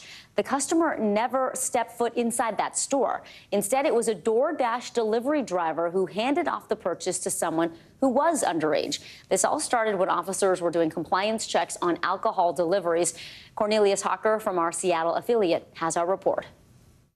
The violation notice shows on June 5th, officers were doing alcohol delivery compliance checks. They ordered from Liquor and Wine through DoorDash and confirmed through the app they were at least 21. A DoorDash delivery driver picked it up. That same driver showed up at the hotel and gave tequila to an 18-year-old who showed his ID that clearly stated he was not 21. Pedro feels like they did everything right, even checking the ID of the delivery driver. He blames DoorDash. I reread the contract, and they guaranteed us that they will ID everyone, and the order will not be completed until the ID is scanned. State law, however, says a spirits retail licensee is accountable for all deliveries of liquor made on its behalf, which means, for now, Beer and Liquor and Wine is on the hook for this violation. Our thanks to Cornelius Hawker. We want to bring in NBC News legal analyst Danny Savalas. Danny, first, let me read part of DoorDash's statement, then we'll chat on the other side. They said, "We are deeply committed to helping ensure the safe delivery of alcohol, and it is a responsibility we do not take lightly." The statement goes on to say, "We understand how concerning this must be for this business and are in contact as we actively investigate this incident." So let's talk about the liability here. Why is it just that the store is in trouble and not DoorDash itself? Because of the law. And it's not surprising because most of these laws were probably enacted before you had the proliferation of apps and delivery apps and DoorDash, which really became huge during the pandemic. So the law, as is usually the case, struggles to catch up with technology and what is popular. This is a fix that has to be legislative, but for right now, it strongly disincentivizes DoorDash's business model. You know, the store, we understand, has to pay a $1,000 fee, or they might have to be closed for 10 days. What about the driver apparently also got a criminal citation. So is there a recourse? I mean, can they appeal? And what does this mean for all kinds of businesses who are in this space of delivering alcohol now? They can appeal, the store can appeal, but under a strict reading of the statute, they are on the hook. They are the licensee as far as the alcohol distribution is concerned. So they bear the primary responsibility, just as a doctor who prescribes Percocet bears primary responsibility. They're the ones who have the authority to dispense this drug, because that's what this is. This is drug dispensing. Right. And so for that reason, the store will be on the hook. I would expect DoorDash, from a business perspective, is going to do everything they can, and possibly even indemnifying the store. But they have more than just this as an issue. They need to come up with a solution going forward to ensure that their customer, the customer being the stores that pay them, are reasonably satisfied that they're checking IDs, because ultimately it's the licensee on the hook. And quickly before you go, if you are one of these gig workers, what's your responsibility, or what should you do? Even if DoorDash doesn't require it of you, should you be checking the ID before you hand over any alcohol? Well, reportedly, in the situation where somebody checks and someone just shows an ID and maybe they have trouble reading the ID or understanding, because all state IDs look a little different. You got to do a little math to figure out how old somebody is. You got to ask the question, what is sufficiently checking the ID? And that's the challenge of a sting like this, because it roots out the real problem. Who's really at fault? Is it the delivery guy, the delivery company, or the store? Under the law, it's the store and the licensee. All right. Danny Savalas, thank you so much for sorting that out for us. We appreciate it. A nonprofit organization in New York City is helping thousands of girls strengthen their mental health in a unique way. Girls Be Heard is helping young women from all different backgrounds express themselves through music, art, and dance. NBC's Stay Tuned digital reporter Maya Eaglin got a look at this program. She joins us now. Hey, Maya. Hey, Vicki. Girl Be Heard in New York City provides these girls and young women with creative tools to tackle their mental health and find their own voice using performance and the power of community healing. Take a look. I have come from a shelter, and I'm not afraid to say that. I was in the station with my suitcase just sitting there like, I don't know where to go. Where we gotta go? Right. What are we doing? Anastasia and Divinity are performers with Girl Be Heard, a nonprofit organization in New York City centered on empowerment and community, providing resources that have helped thousands of young women. Showtime. Who's had it harder? The program encourages girls to express themselves using poetry, dance, music, and acting. And a group of them created a show called Rise, The Pursuit of Utopia. When you don't have people who really are there and you would like to, tell you, I'm proud of you, you got it, girl. I have that now, but I didn't have that before. According to the Department of Housing and Urban Development, of the over 650,000 people experiencing homelessness in 2023, about half were people of color. And research shows that there are racial disparities in mental health, with Black people making up 13% of the U.S. population, but nearly 20% of people living with mental illness are Black, and suicides disproportionately affecting Black young women. Talk to me about your mental health journeys. I did go through a lot of depression. I had lost a lot of my family members and a lot of my friends. So it was very tough to deal with my mind. No matter how much I've been through or things that have tried to stop me, I never let it. There's something in my spirit that is called perseverance. Yes. And that's something that I know that can't be taken away from me. The program supports girls from all types of backgrounds in NYC. The reality is that the community has a lot to do with the amount of validation and the amount of support that they could be giving young people. Welcome to the show. Cynthia Renta is the executive director of Girl Be Heard. For her, helping improve young people's confidence and mental health is personal. I lost a very close friend to suicide, a beautiful Black woman, artist in the community. I want to definitely emphasize the importance of seeking clinical help with mental health issues, but also promoting the power of community around creating spaces of safety and inspiration and healing. Maya, the two women you interviewed found out about Girl Be Heard while they were experiencing homelessness. Tell us how they're doing now. So, Vicki, both Divinity and Anastasia are currently living independently. The organization has helped them transition and assisted in mentorship and guidance. But they're both really, really excited to be performing and being paid to perform. Vicki? We love it. Thank you for sharing their stories, Maya Eaglin. We appreciate it.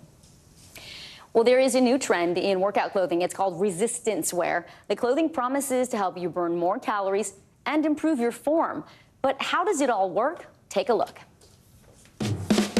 New activewear ads on social media promise everything from muscle support and increased calorie burn to posture correction.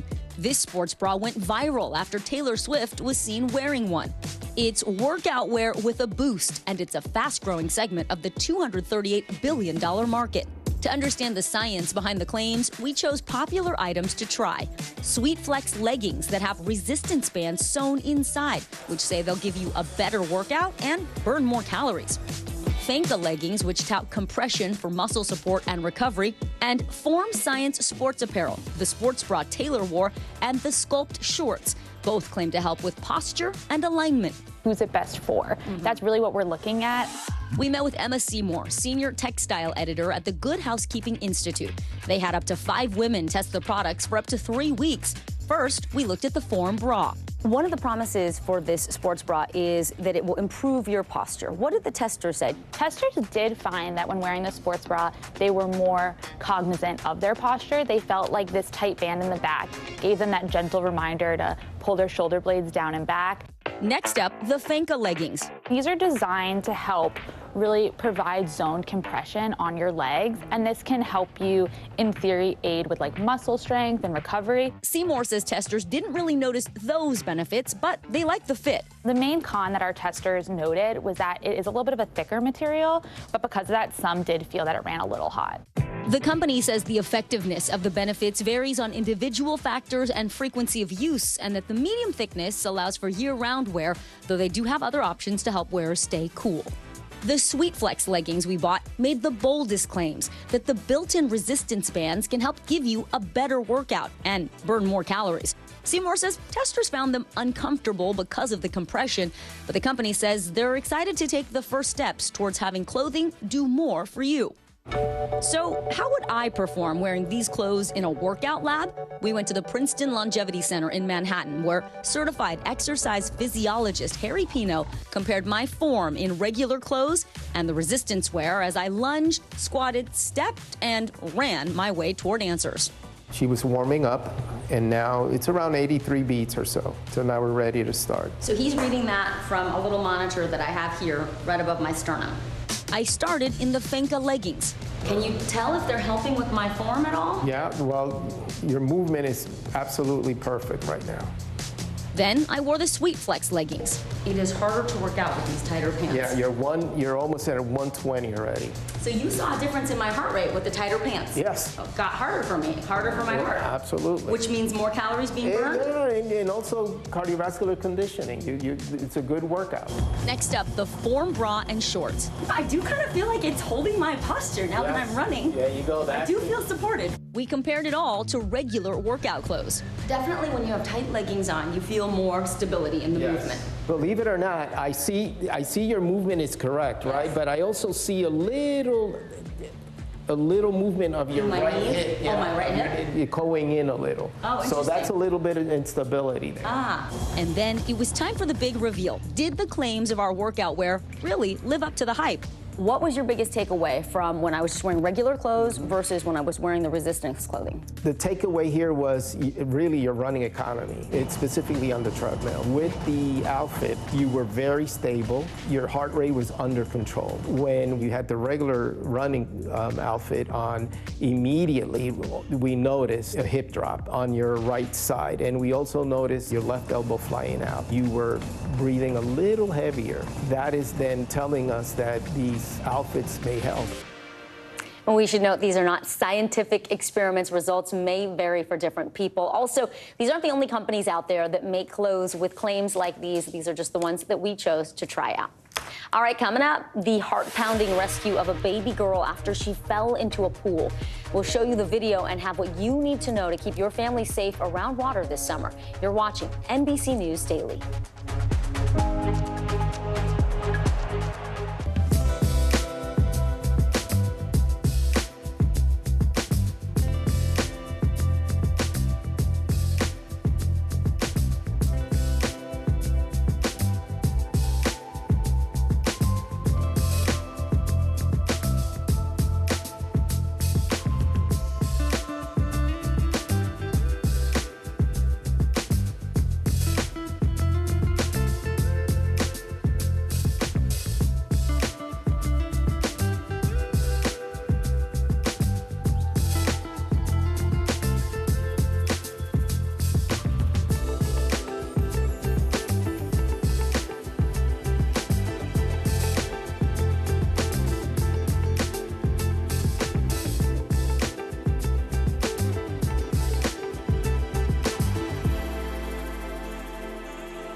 Are you comfortable with the role the Supreme Court is playing in the 2024 election? Is there not more that Israel can do to help the humanitarian crisis? Should abortion be the #1 issue in 2024? If it's Sunday, it's Meet the Press. We're talking possibly a trillion galaxies. Yes. That is a number that is just so hard to compute. Whether it's the moon, whether it's Mars, it feels like we're on the cusp of something big. More Americans turn to NBC News than any other news organization. A terrifying close call is reminding parents just how critical water safety is, especially this time of year. Dramatic new video shows a father in North Carolina saving his 2-year-old daughter's life. He revived her with CPR after she nearly drowned in their family pool. NBC News correspondent Morgan Chesky has this report. When you see this video, you cannot help but be reminded of how critical CPR can be in life-saving situations. Now, with school already out in many parts of the country, pools, lakes, and rivers are filling up faster than ever. But as one North Carolina family can attest, it only took a few seconds for a weekend of fun in the sun to take a potentially deadly turn. I never, ever in my life thought that would happen at my pool with my kids. A family's worst nightmare unfolding in their North Carolina backyard. Gaston County 911. Yes, the kid fell in the pool. The baby fell in the pool. 2-year-old Mila Shortridge swimming with her siblings and friends. Having fun on Memorial Day. When a fun weekend became a fight for survival. I actually was sitting like in this very spot right here. And Mila's father, Matthew, says he was keeping a close eye on the pool when he briefly turned away. Home surveillance video captured what happened next. I heard my 10-year-old daughter, Adeline, scream out my younger daughter's name, Mila, like that. And I knew immediately that blood-curdling scream, what that meant. I saw my daughter, Mila, floating in the pool with her head down and her arms like this. I immediately jumped into the pool. Matthew and his wife, Amy, both medical professionals, are also CPR certified. I immediately started mouth to mouth. I started breathing in her mouth, and my friend immediately started chest compressions. I heard a cry, and I heard her try to cough. And when I heard that, my heart just filled with joy so much that she was saved and she was alive. Mila survived, but the CDC says drowning remains the leading cause of death for children ages 1 through 4. And that number's on the rise, spiking by 28% between 2019 and 2022. Which is why safety experts say layers of protection are crucial, starting with supervision. Have adults take turns being the designated water watcher. And in public, always check for lifeguards and where they're stationed. Next, barriers. Residential pools need a fence and self-locking gate. And consider alarms on doors that lead outside. And finally, get CPR certified. It's vitally important to do breaths as well to make sure that oxygen is getting to the brain. We have minutes when we're talking about a child who's been in the water, or anybody for that matter. Experts say with the right knowledge and training, lives just like Mila's can be saved. She spent one night in a hospital, but since then has made a full recovery. Her parents and sister hoping their story helps others. Everybody needs to be around their little sister or brother that can't swim well. I want everyone possible to know CPR because it really does save lives. Now, before you do hit the water, experts say there are some tips to keep top of mind here. One of those is even if you are in a lifeguard area, make sure you have a buddy system in play. Also, if you do have your children swimming, bright colors, always a good idea, not just for you to spot them, but potentially a lifeguard as well. And above all, make sure adults are CPR certified just in case an emergency arises. We'll send it back to you. Important life-saving advice. Morgan Chesky, thank you. Much more news ahead. Stay with me. You're watching NBC News Daily.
What's the message that you're trying to get out to young people? Know what is in the drug supply. We've got important news this hour about your money. Mental health, big picture, why is it so tough right now? News for the generation of now is NBC News Now. Are you comfortable with the role the Supreme Court is playing in the 2024 election? Is there not more that Israel can do to help the humanitarian crisis? Should abortion be the #1 issue in 2024?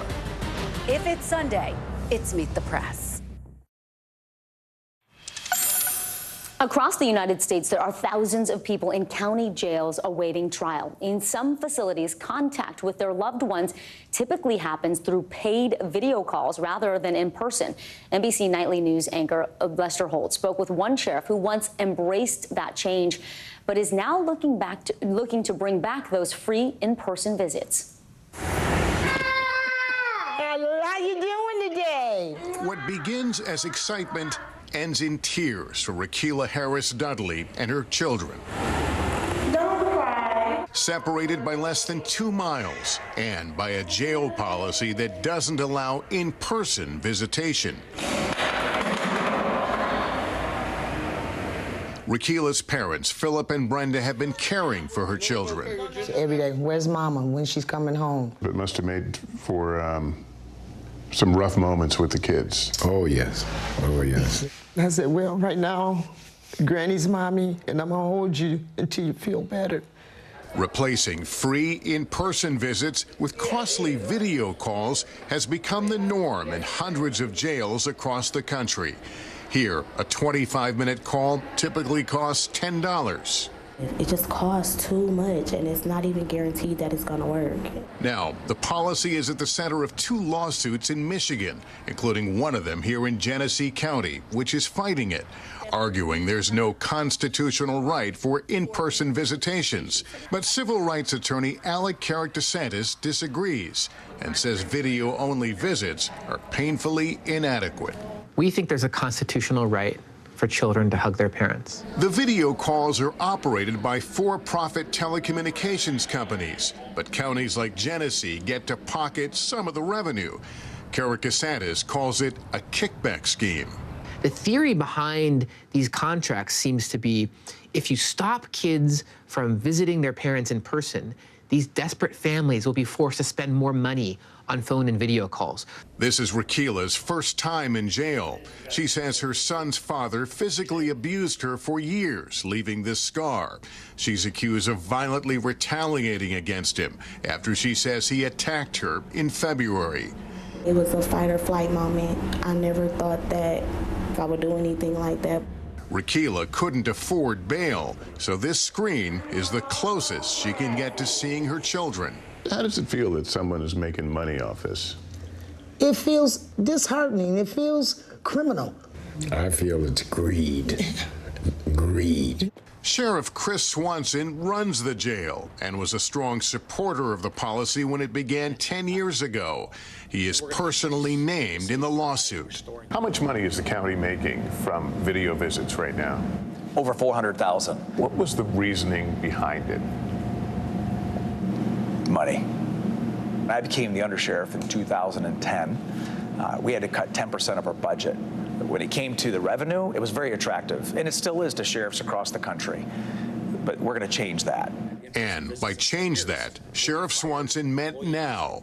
In our interview, he told me that he believes he made a mistake, and regardless of how the court rules, he says he's reversing course, reinstating in-person visits starting next month. We're going to return to in-person visits, and we're going to reinvest our revenues back to lowering costs for jail calls and video visitations. You're going to be leaving money on the table.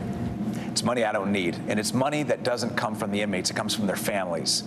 And so you're penalizing people, and I see that now. You were one of the guys that was a proponent of ending in-person visits, and now you've made this giant turn here. Because the person that I am today is not the same person I was in 2012, 2014. But not long ago, you were celebrating the dollars coming in. I accept that. Why did it take a lawsuit, though, to make this turn? It didn't have to. But it did. It did. After spending more than 100 days in jail, Rakila finally made bail last week, able once more to hug her children. unlike thousands of others in jails across the country. The Flint case is back in court next week, but no matter what happens, Sheriff Swanson says he is committed to restoring in-person visits, and he is inviting other sheriffs to join him. Lester, thank you for that story. I'm Vicki Wynn. You're watching NBC News Daily. We're also streaming free 24/7 on NBC News Now. Watch us in all those places you see on your screen. Your news continues right after this.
And we are coming on the air tonight with new developments.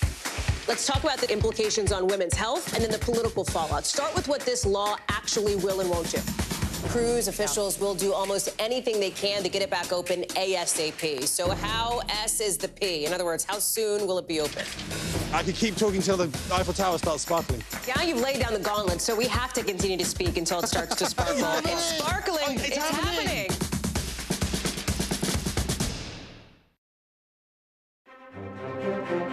If it's Thursday, the stage is set for the first presidential debate of the year with the week to go. The two candidates neck and neck as both campaigns prepare for their first official face-off. Plus, Democrats' latest push to put abortion rights front and center, rallying voters today in a key county of a critical swing state, hoping the issue will help them win control of Congress and the White House. And a new law in Louisiana requiring the 10 Commandments to be displayed in every public school classroom. Civil liberty groups are blasting the move as unconstitutional and vowing to challenge it in court.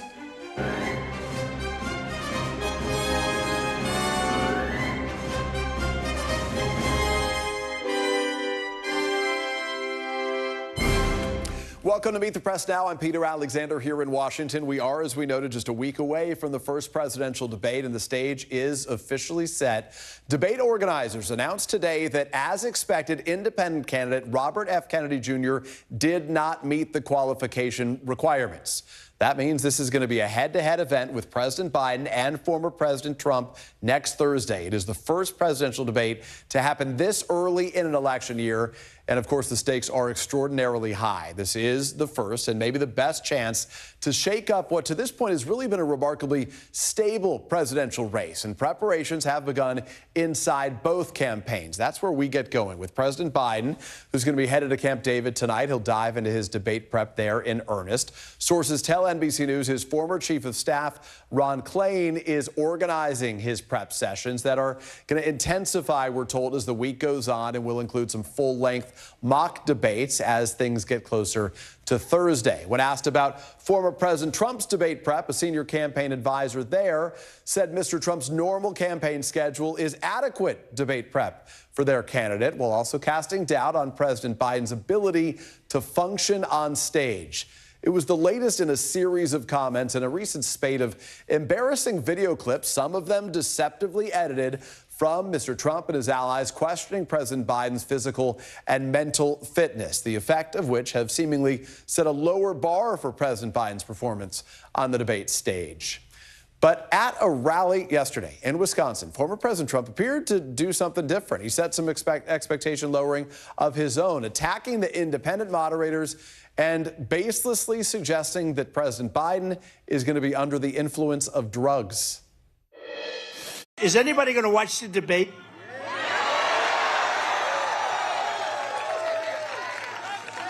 He's going to be so pumped up. He's going to be pumped up. You know all that stuff that was missing about a month ago from the White House? What happened? Who left it? Somebody left it there. I agreed to the debates. They came up to me and they said, we're going to do a debate. We'd like to challenge you to a debate. But they didn't want me to accept, so they gave me something that I couldn't accept. CNN. I'll probably be negotiating with 3 people, but that's okay. I've done that before. I'll be debating 3 people instead of one half of a person. And as the candidates are preparing for the debate, we have yet another national poll showing an incredibly tight race. This is a new Fox News poll, and it has President Biden up 2 points over the former president. That is within the poll's margin of error, though the numbers do represent an improvement for President Biden. He was down a point to Mr. Trump in the May survey. According to voters in this same poll, the future of American democracy is the most important issue on their minds when deciding their vote, narrowly edging out the economy. The future of democracy has, of course, been a rallying cry of President Biden's since he announced his first campaign against Mr. Trump in 2019 and was the crux of his address on the world stage while commemorating D-Day in France earlier this month. They're not asking us to scale these cliffs, but they're asking us to stay true to what America stands for. They're not asking us to do their job. They're asking us to do our job, to protect freedom in our time, to defend democracy, to stand up aggression abroad and at home, to be part of something bigger than ourselves. NBC News' Gary Grumbach is in Delaware following President Biden's debate prep sessions. NBC News' Vaughn Hilliard is following all things Trump for us today, and with us on set, NBC News chief political analyst Chuck Todd. We will get to him for his thoughts in a moment, but let me start with you, Gary, if I can. President Biden, as we noted, heads off to Camp David. We're not going to see him for several straight days at the very least. What do we know about what the preparations are going to look like for the president over the course of the next week? Yeah, while he is holed up there at Camp David, we expect it to take several different forms. First, it's going to be conversations, sort of informal conversations between President Biden and his allies, President Biden, his campaign staff, and President Biden, his White House staff, about what this looks like. And it's going to take 2 different forms. First is the policy aspect of things. Is your life better now than it was 4 years ago? And what do you expect it to look like 4 years from now? That is going to be specifically related to the economy and reproductive rights, 2 of the biggest issues of this campaign. There's also going to be a lot of discussion between President Biden and his allies of what exactly they're going to do about the attacks that no doubt President Trump is going to be throwing President Biden's way. And that is how they handle that is going to be key to the results in this debate as well. And he's going to have a little bit of help from his friends, people like Steve Ricchetti, longtime advisor, people like Ron Klain, as you mentioned, Anita Dunn, folks that have been with Joe Biden for a very long time. Joe Biden trusts very much, and that's going to be how the debate prep looks in Camp David for the next couple days. And Gary, what's striking to me is obviously we know there's some new rules in place this go around, right? The mic is muted for the other guy, so to speak, when it's not their time to speak, which means as opposed to the bickering, the back and forth, and there may be some mic bleed, which means you're going to hear someone yelling across from lectern to lectern if they want. But this is different. In the past, they try to get under Biden's skin or under Trump's skin to see how they would react. In this case, for President Biden, a lot of this is performative. Can he go 2 minutes straight each time and effectively deliver the message to the audience? Well, it's going to be that case, and it's going to be without an audience, by the way, inside. It's going to be in a debate, in a studio, a television studio in Atlanta. So that's going to be a little bit different than past debates we have seen as well. But the key here is how he responds to some of these personal attacks, right? We know Donald Trump is somebody who likes to jab people a little bit, likes to get people under people's skins. It's going to be probably pretty personal. How does he respond to attacks, for example, on Hunter Biden? How does he respond to others? So it's going to be very interesting to see with 1 week to go. Peter? Gary, I appreciate it. Let me get to Vaughn Hilliard if I can really quickly. Vaughn, we were just talking Biden prep. Let's talk Trump team prep here as well. It sounds like this is going to be a bit less formal. There's not going to be as much of the mock debate idea, but more of the just like peppering him with thoughts and going over some policy ideas. At least that's the way it's described to us. Policy not always top of mind for President Trump and these things. But what are you, former President Trump, but what are you hearing? Right. It's pretty much the exact opposite of what Gary just outlined. Instead of retreating to one particular place with a cadre of advisors to go through what would be a mock debate, which Donald Trump, we should note, did do in 2020 before his first debate. Then ally Chris Christie actually was standing in as Joe Biden during those mock debate sessions. But at least, according to Donald Trump's campaign advisors, they tell NBC News that he's doing no such mock debate prep this go around, and instead that his debate prep is by being out and doing interviews, notably that most of those are right-wing outlets who he is talking to, so they're not usually the sort of adversarial or, you know, the tough kind of back and forth that you would see him having to do with either Joe Biden or a mainstream news outlet. But, you know, it was a campaign advisor saying he doesn't need to go through rehearsals like Joe Biden does. Of course, there's 1 week from now. There's plenty of time to see exactly how that plays out. Donald Trump tonight is with J.D. Vance in Cleveland for a fundraiser, and I want to let you hear directly from the Ohio senator, who is still under, we're told, VP consideration himself, talking about the debate prep of the former president. Take a listen. He doesn't want to do these sort of fake theatrical things. He wants to talk about the data. You know, debate prep is really, I think, at least in my limited experience with him, he's thinking about how to translate these really, really important topics into a message that works. And obviously, he's as good at it as anybody. That's why he's leading all the polls. And so there you go. And J.D. Vance is one of the individuals who advisors say that Donald Trump has had meetings with to talk about policy. So we'll see over the next 7 days what exactly that amounts to come Thursday in Atlanta, Georgia. That's why he's leading all the polls, except, of course, the Fox poll that we just noted a moment ago. Let me ask you about the big headline that came out of today as it relates to this debate, which is RFK's role or lack of one in this debate. From the Trump side, I've heard different things. Do they think it would have been an advantage for him to be there, or do they think that they're better served when it's just Donald Trump and Joe Biden side by side? Right. Publicly, Donald Trump and his team say that they wanted RFK Jr. to be included, that if he so desired. RFK's teams called this process undemocratic and that they are keeping an independent candidate out of this. But for Donald Trump, let's be very clear. He and his campaign have gone on the attack against Kennedy, much like Joe Biden's camps and their allies have as well, because RFK sort of has this odd appeal to folks from both camps. And when you talk to the Trump and Biden teams there is an effort to convince their base of supporters not to turn on Donald Trump or Joe Biden, depending which side they're on, in favor of Kennedy. So essentially, Kennedy's getting attacked by both sides. And polling is not bearing out clearly exactly how, come November, he's going to alter this race.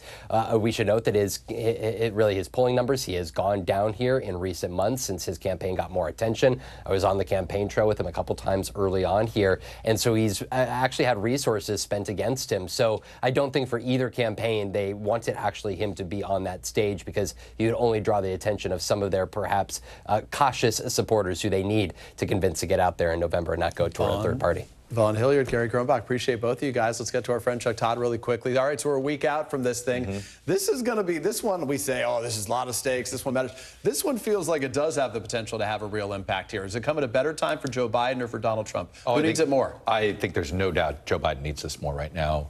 Yeah, I mean, you could make a case that I was always surprised how quickly Donald Trump agreed to this, because, you know, the candidate trailing is the one that needs it. I know there's a Fox poll out that shows him ahead, but we both know body language can tell you whether they believe polls or not. The Biden campaign wants this debate badly. They see it as a necessity. And I think they see it as a necessity because, and the summer is just lost. You know, this is the, you know, you either try to have this conversation in September when school started and and suddenly the fall campaign is a sprint, or you try to be the last word before the summer fully begins. And so I get what they were looking for. And there's one other aspect. We're so fragmented as a media. You know, Joe Biden, all the interviews he's done, he's still only penetrated about 40% of the country. This debate is at least a chance for him to talk to the other 60%, shall we say. And frankly, Trump needs the same thing. And so in an odd way, that's where they were aligned, right? We are so fragmented. Both candidates live in their own bubbles, and yet it's these voters that aren't in their tribes that they need to get to the presidency. Yeah, who only see the sort of manipulated media that may come through their echo chambers of sort. Can I ask you a quick aside here, which was today they had a coin toss, right? Yeah. And we learned that Joe Biden won the coin toss and decided Donald Trump can go last. He'll get the last word. But Joe Biden decided to be on the right side of the frame as you're looking at the screen. I assume why would that? That was just interesting. That was surprising. I thought you would want the last word if you had a choice. All right, I'll make a television confessional here. Yeah. You know, at this round table, sometimes you interview people off camera this way or you interview them this way. Yeah. I was just more comfortable leaning this way and leaning to my left rather than leaning on this way. It was just awkward. So I guess in that sense, somebody might have a preference. Yeah. But I do think the last word issue, why did Biden not care about having the last word? Because the debate, people might have already tuned out by that. Done by yeah, exactly. The you know, in the last 10 minutes of the debate, people might not pay attention to. Think about how many times fireworks happened at the end of the debate, but it didn't have a penetration because most people watch just the first half of a debate. And so the other thing that's different here, right, is in the past you remember, oh, will you shut up, man, was the sort of defining moment of one of the debates between these two guys, which, by the way, was 1,300 plus days ago since either of them debated here. I'm sort of struck by that because you're not going to have that kind of bickering between the two as you would think, right? It's supposed to be a soundbite 2 minutes, so to speak. This is a blind spot for the left in general, I would say, and the Biden campaign specifically. There's this fantasy land that the left lives in sometimes that, oh, you can just sort of deplatform Trump. You can sort of mute him. You can make him go away, and somehow he will not have this power over persuasion over people. And it's always been a head scratcher to me. I think the more you're exposed to Trump, the more you might be uncomfortable with it. I think pushing companies to deplatform him right after January 6th turned out to be a mistake. And I think muting the mics, I think the Biden campaign is going to regret this. It's those moments of crosstalk that frustrated Biden that might have won him those debates. Yeah. So I think when you're protecting Trump from himself, you're doing Trump a favor. And I think they've done him a favor. I have the same sort of instinct on that. Let me ask you about the latest column that you wrote, and I want to put some of it up on the screen for our audience. You write in part, one of the greatest disconnects in the coverage of Trump today is the lack of memory the public has for many of the details of the Trump years, as opposed to the scarred memories those of us who covered Trump still have. Thanks to the pandemic and the human mind's ability to memory hole unhappy periods, a large chunk of the public has simply forgotten about the daily chaos Trump intentionally created with his presidency. We hear that, right? For a lot of Americans, it's like Trump is pre-COVID, Biden's post-COVID. COVID sort of is erased in their mind altogether. And they don't remember that sort of madness as we witnessed on some days. And I want to connect it to the current campaign messaging problem that I think the Biden campaign has. And I'll say a challenge, not a problem, because it's a difficulty. And that is, to me, the most disqualifying part of his presidency was his leadership in COVID. The exact period that the voters want to hear nothing about. And whether it's, you know, and in order to try to relitigate that, you'd have to bring people to a period they don't want to talk about. And I think a lot of voters have decided, and this is something that's benefiting Trump, well, any presidency could have been paralyzed by this. Any presidency could have, you know, and he, for some reason, and frankly, it's been this way for a lot of political leaders on COVID. It's not just that, you know. So I think that's a real challenge for them, and I think that's why they've gone down the democracy road. But you know, the real problem they have is the reason Trump lost re-election was his leadership during COVID, and we were all locked down at the time, and we were mad at how the government was handling this, and there was only one head of government to take our anger out on at the time. And I think the problem is that they've learned the wrong lessons from how they won, and Right now, it looks like the 2016 campaign all over again, and we know how that one ended. And another good reminder that the month that that Joe Biden took over from Donald Trump, more Americans died in that month than any other month of the entire pandemic. I mean, that was a defining era. So if that's erased, changes the stakes a lot. Chuck, thank you. Appreciate it. Brother. Coming up, the deciders, the candidates, and the issues. We're going to take you live to Grand Rapids, Michigan, where NBC News just caught up with Democratic Congresswoman and current Senate candidate Alyssa Slotkin as she and her party look to rally voters over the reproductive rights fight. Plus, Israel's Prime Minister Benjamin Netanyahu now in a rare public disagreement with one of his own military leaders. And that's over one of the war's main objectives while facing rising tensions with Washington, too. You're watching Meet the Press now.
Hey there, I'm Hallie, and we are coming on the air tonight with new developments.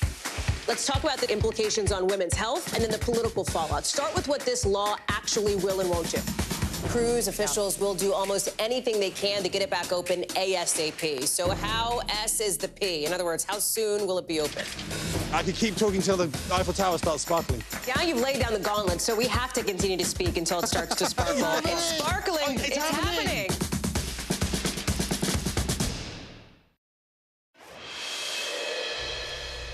Welcome back. Democrats up and down the ballot are hoping reproductive rights will help drive voters to the ballot box this November, including in the key battleground state of Michigan, where the Democratic frontrunner for Senate there, Congresswoman Alyssa Slotkin, held an event today alongside the leaders of several major reproductive rights organizations.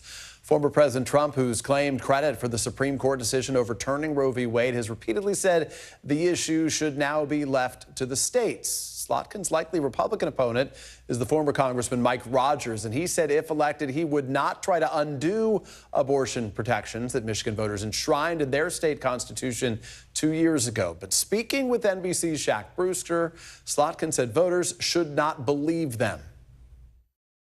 Look at their voting records, look at what they've done, not what they say now because it's politically unpopular, right? These guys have shown no backbone. against the far-right extremists who have been pushing this issue for 50 years. And if somehow someone's going to tell me that Donald Trump, the guy who brags, glorifies how he was the president who overturned Roe, is somehow going to be the guy who now protects women, like, again, that is on you if you believe him for that. NBC's Shaquille Brewster joins me now from Grand Rapids, Michigan, in Kent County, one of the decider counties that we are tracking as part of this election. Shaq, let's get right to it. As we mentioned, 2 years ago, Michigan voters approved that constitutional amendment guaranteeing the right to abortion. Given that, what did Congresswoman Slotkin tell you about why she feels a show of force on this issue is so crucial? Yeah, Peter, she explained that it is still an animating and motivating issue for voters. You saw something fairly unique when you saw the prominent leaders of those organizations on stage in that show of force for a candidate who still has to win her primary. But the other factor of this was not just celebrating the fact that Michigan has enshrined abortion rights in its constitution or saying that those rights are still at risk if Republicans get into office, is that they actually came to Kent County to deliver that message. We focus on Kent County. It's one of our counties in this Decider series because it's a place that, if you go back to 2012, it was won by Mitt Romney by 8 percentage points. It's a traditionally Republican county, but Joe Biden in 2020 was able to flip it, winning it by 6 percentage points. So it's clear by this visit that Democrats still believe that this abortion and reproductive rights issue carries some weight for voters, has some impact on voters, and it's not just because it's this single issue. It's an issue that they believe transfers to a lot of other issues. Listen to a little bit more of our conversation. I think what the choice issue reveals is not just about women's choice, right, or families' choice. It's that the chaos on the Republican side, this sort of need to show how conservative you are, to win your primary, to win your election, to appeal to the base voters, would have them take away so many other rights that people depend on, whether it's voting rights, gay rights, whatever it is. The chaos on that side and their lack of interest in the facts of how things work means that you never know what right could be taken away next. Slotkin admitted to me in that interview that when she's out campaigning with folks, abortion is not the top thing that people bring up. She says the majority of folks bring up the economy, bring up jobs. But she says it's something that motivates people and something that when they look at candidates, it can disqualify a candidate. And that's what Democrats are hoping happens this November. Shaquille Brewster on the ground for us in Grand Rapids, Michigan. Shaq, thank you so much. And joining me now are two people very steeped in the issues that are going to decide this election. The former Democratic senator from Missouri, Claire McCaskill. She is also an NBC News political analyst. And former Republican senator from Pennsylvania, Pat Toomey. Just for the sake of our audience, we put Senator Toomey on the right, McCaskill on the left. We thought it might make it easier for folks just for the sake of today. Senator McCaskill, I want to start with you just with your sort of sense on this issue of reproductive rights in particular. It's going to be on the ballot in some states, Arizona among them, some other places. It helps some Democrats in a variety of different places early on, including places like Wisconsin and Kansas. Are Democrats putting too much behind this? Are they counting too much on this issue to deliver them perhaps Congress or even the White House? I don't know if they're counting on it too much. I think we can look at the results in the midterms. I think we can see the animation around this issue since the Dobbs decision came down. I think the problem is Donald Trump is basically not telling the truth about what's new, about how he feels about this. When he's in front of certain audiences, he says, I'm with you, I'm going to march with you, even if that audience is someone who believes there should not even be IVF.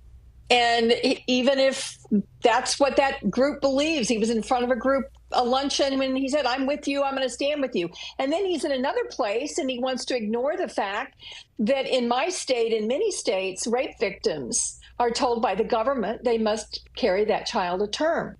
So I do think it's an animating issue. I think it's going to matter. I think all those people who think it doesn't matter are fooling themselves. It is the first time in a long time the Supreme Court has taken away a right that was 50 years old. Yeah, no, I think you're right. We've definitely seen its impact and how it has animated voters, particularly on the Democratic side. Senator Toomey, to you, I'm curious your take for Republicans right now. Donald Trump has sort of said two things. In the past, he was saying, hey, we shouldn't be talking about this when he spoke to Republicans. When he was in Washington just about a week ago, he said to Republicans privately, I think we need to be talking about this more. What should the strategy be for Republicans on this issue?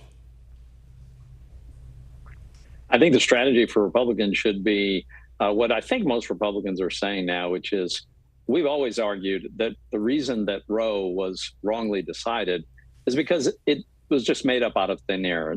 No Democrat that I know of can point to the words in the Constitution that bestow a particular right to abortion. And in the absence thereof, it is something that should be resolved by the states. And so what are we witnessing happening?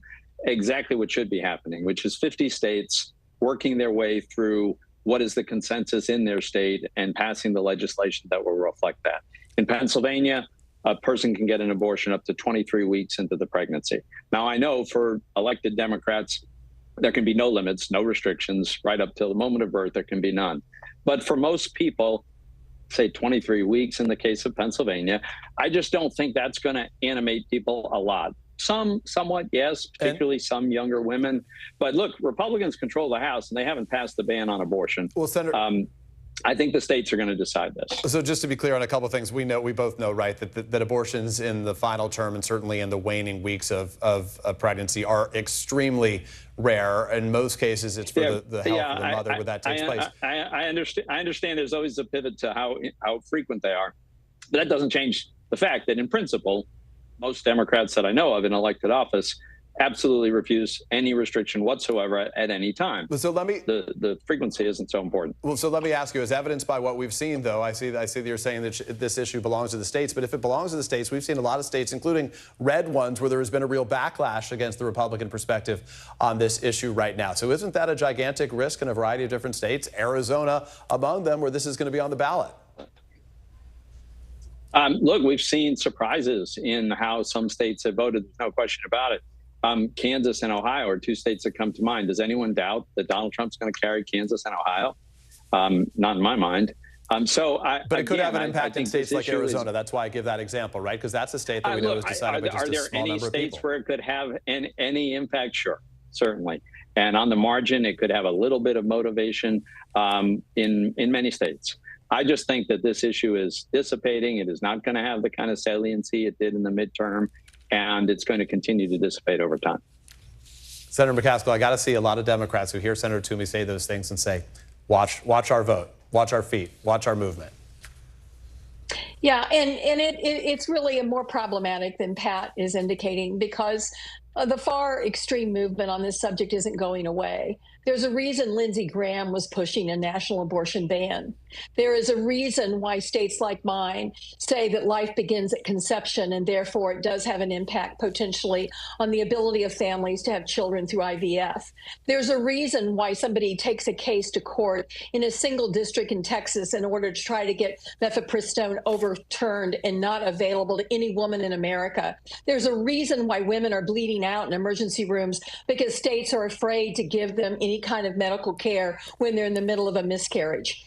All of that is out there. It's not going anywhere. And I got to tell you, I'm kind of happy the Republicans think nobody's paying attention to it anymore. They'll find out. Senator Toomey, then let me ask you about the topic of the economy right now. Obviously, that's one that's been a major motivator for a lot of Americans right now.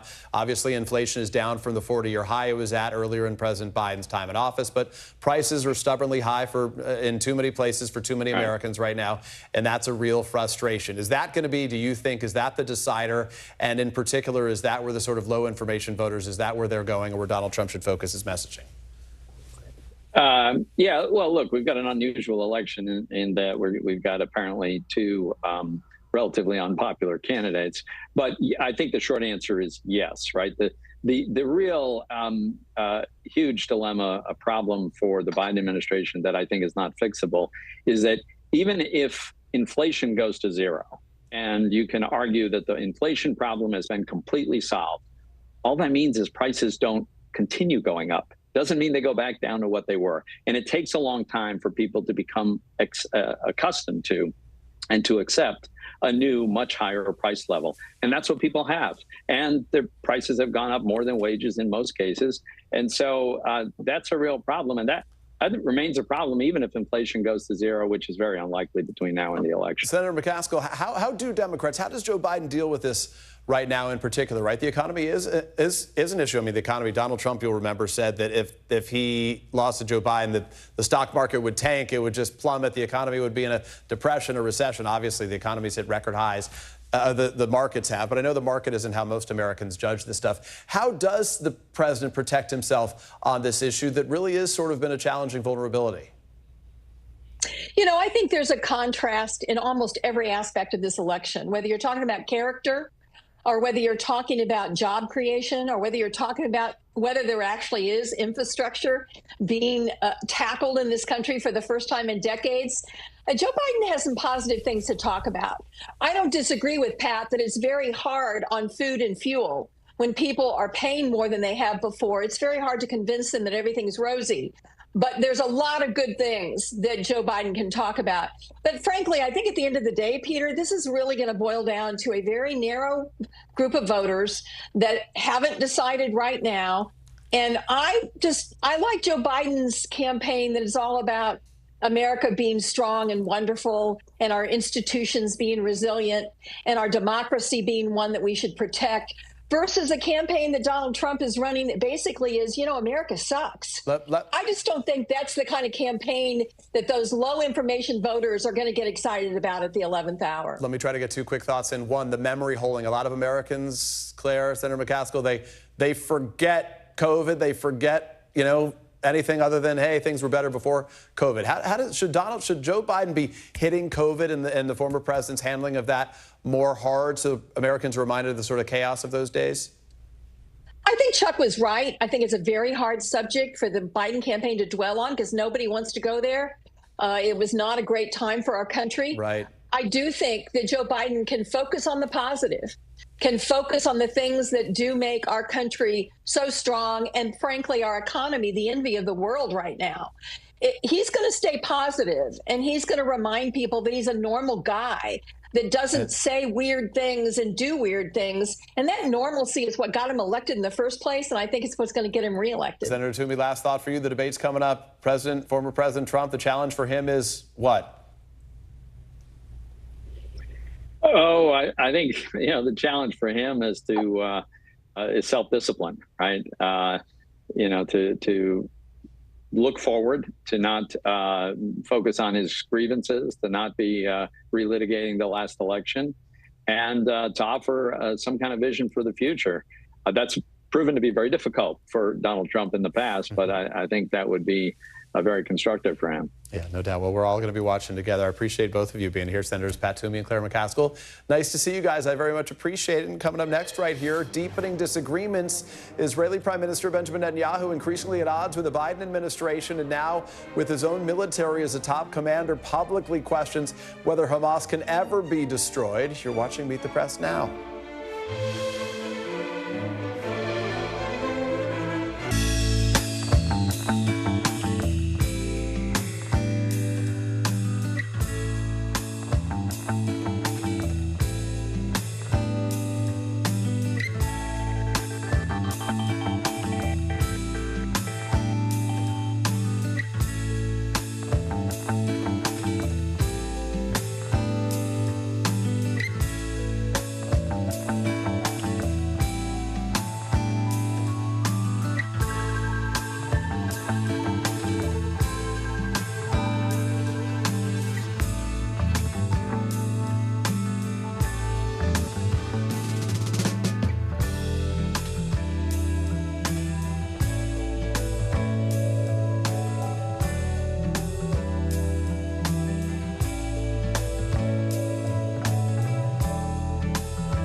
talking possibly 1 trillion galaxies. Yes. That is a number that is just so hard to compute. Whether it's the moon, whether it's Mars, it feels like we're on the cusp of something big.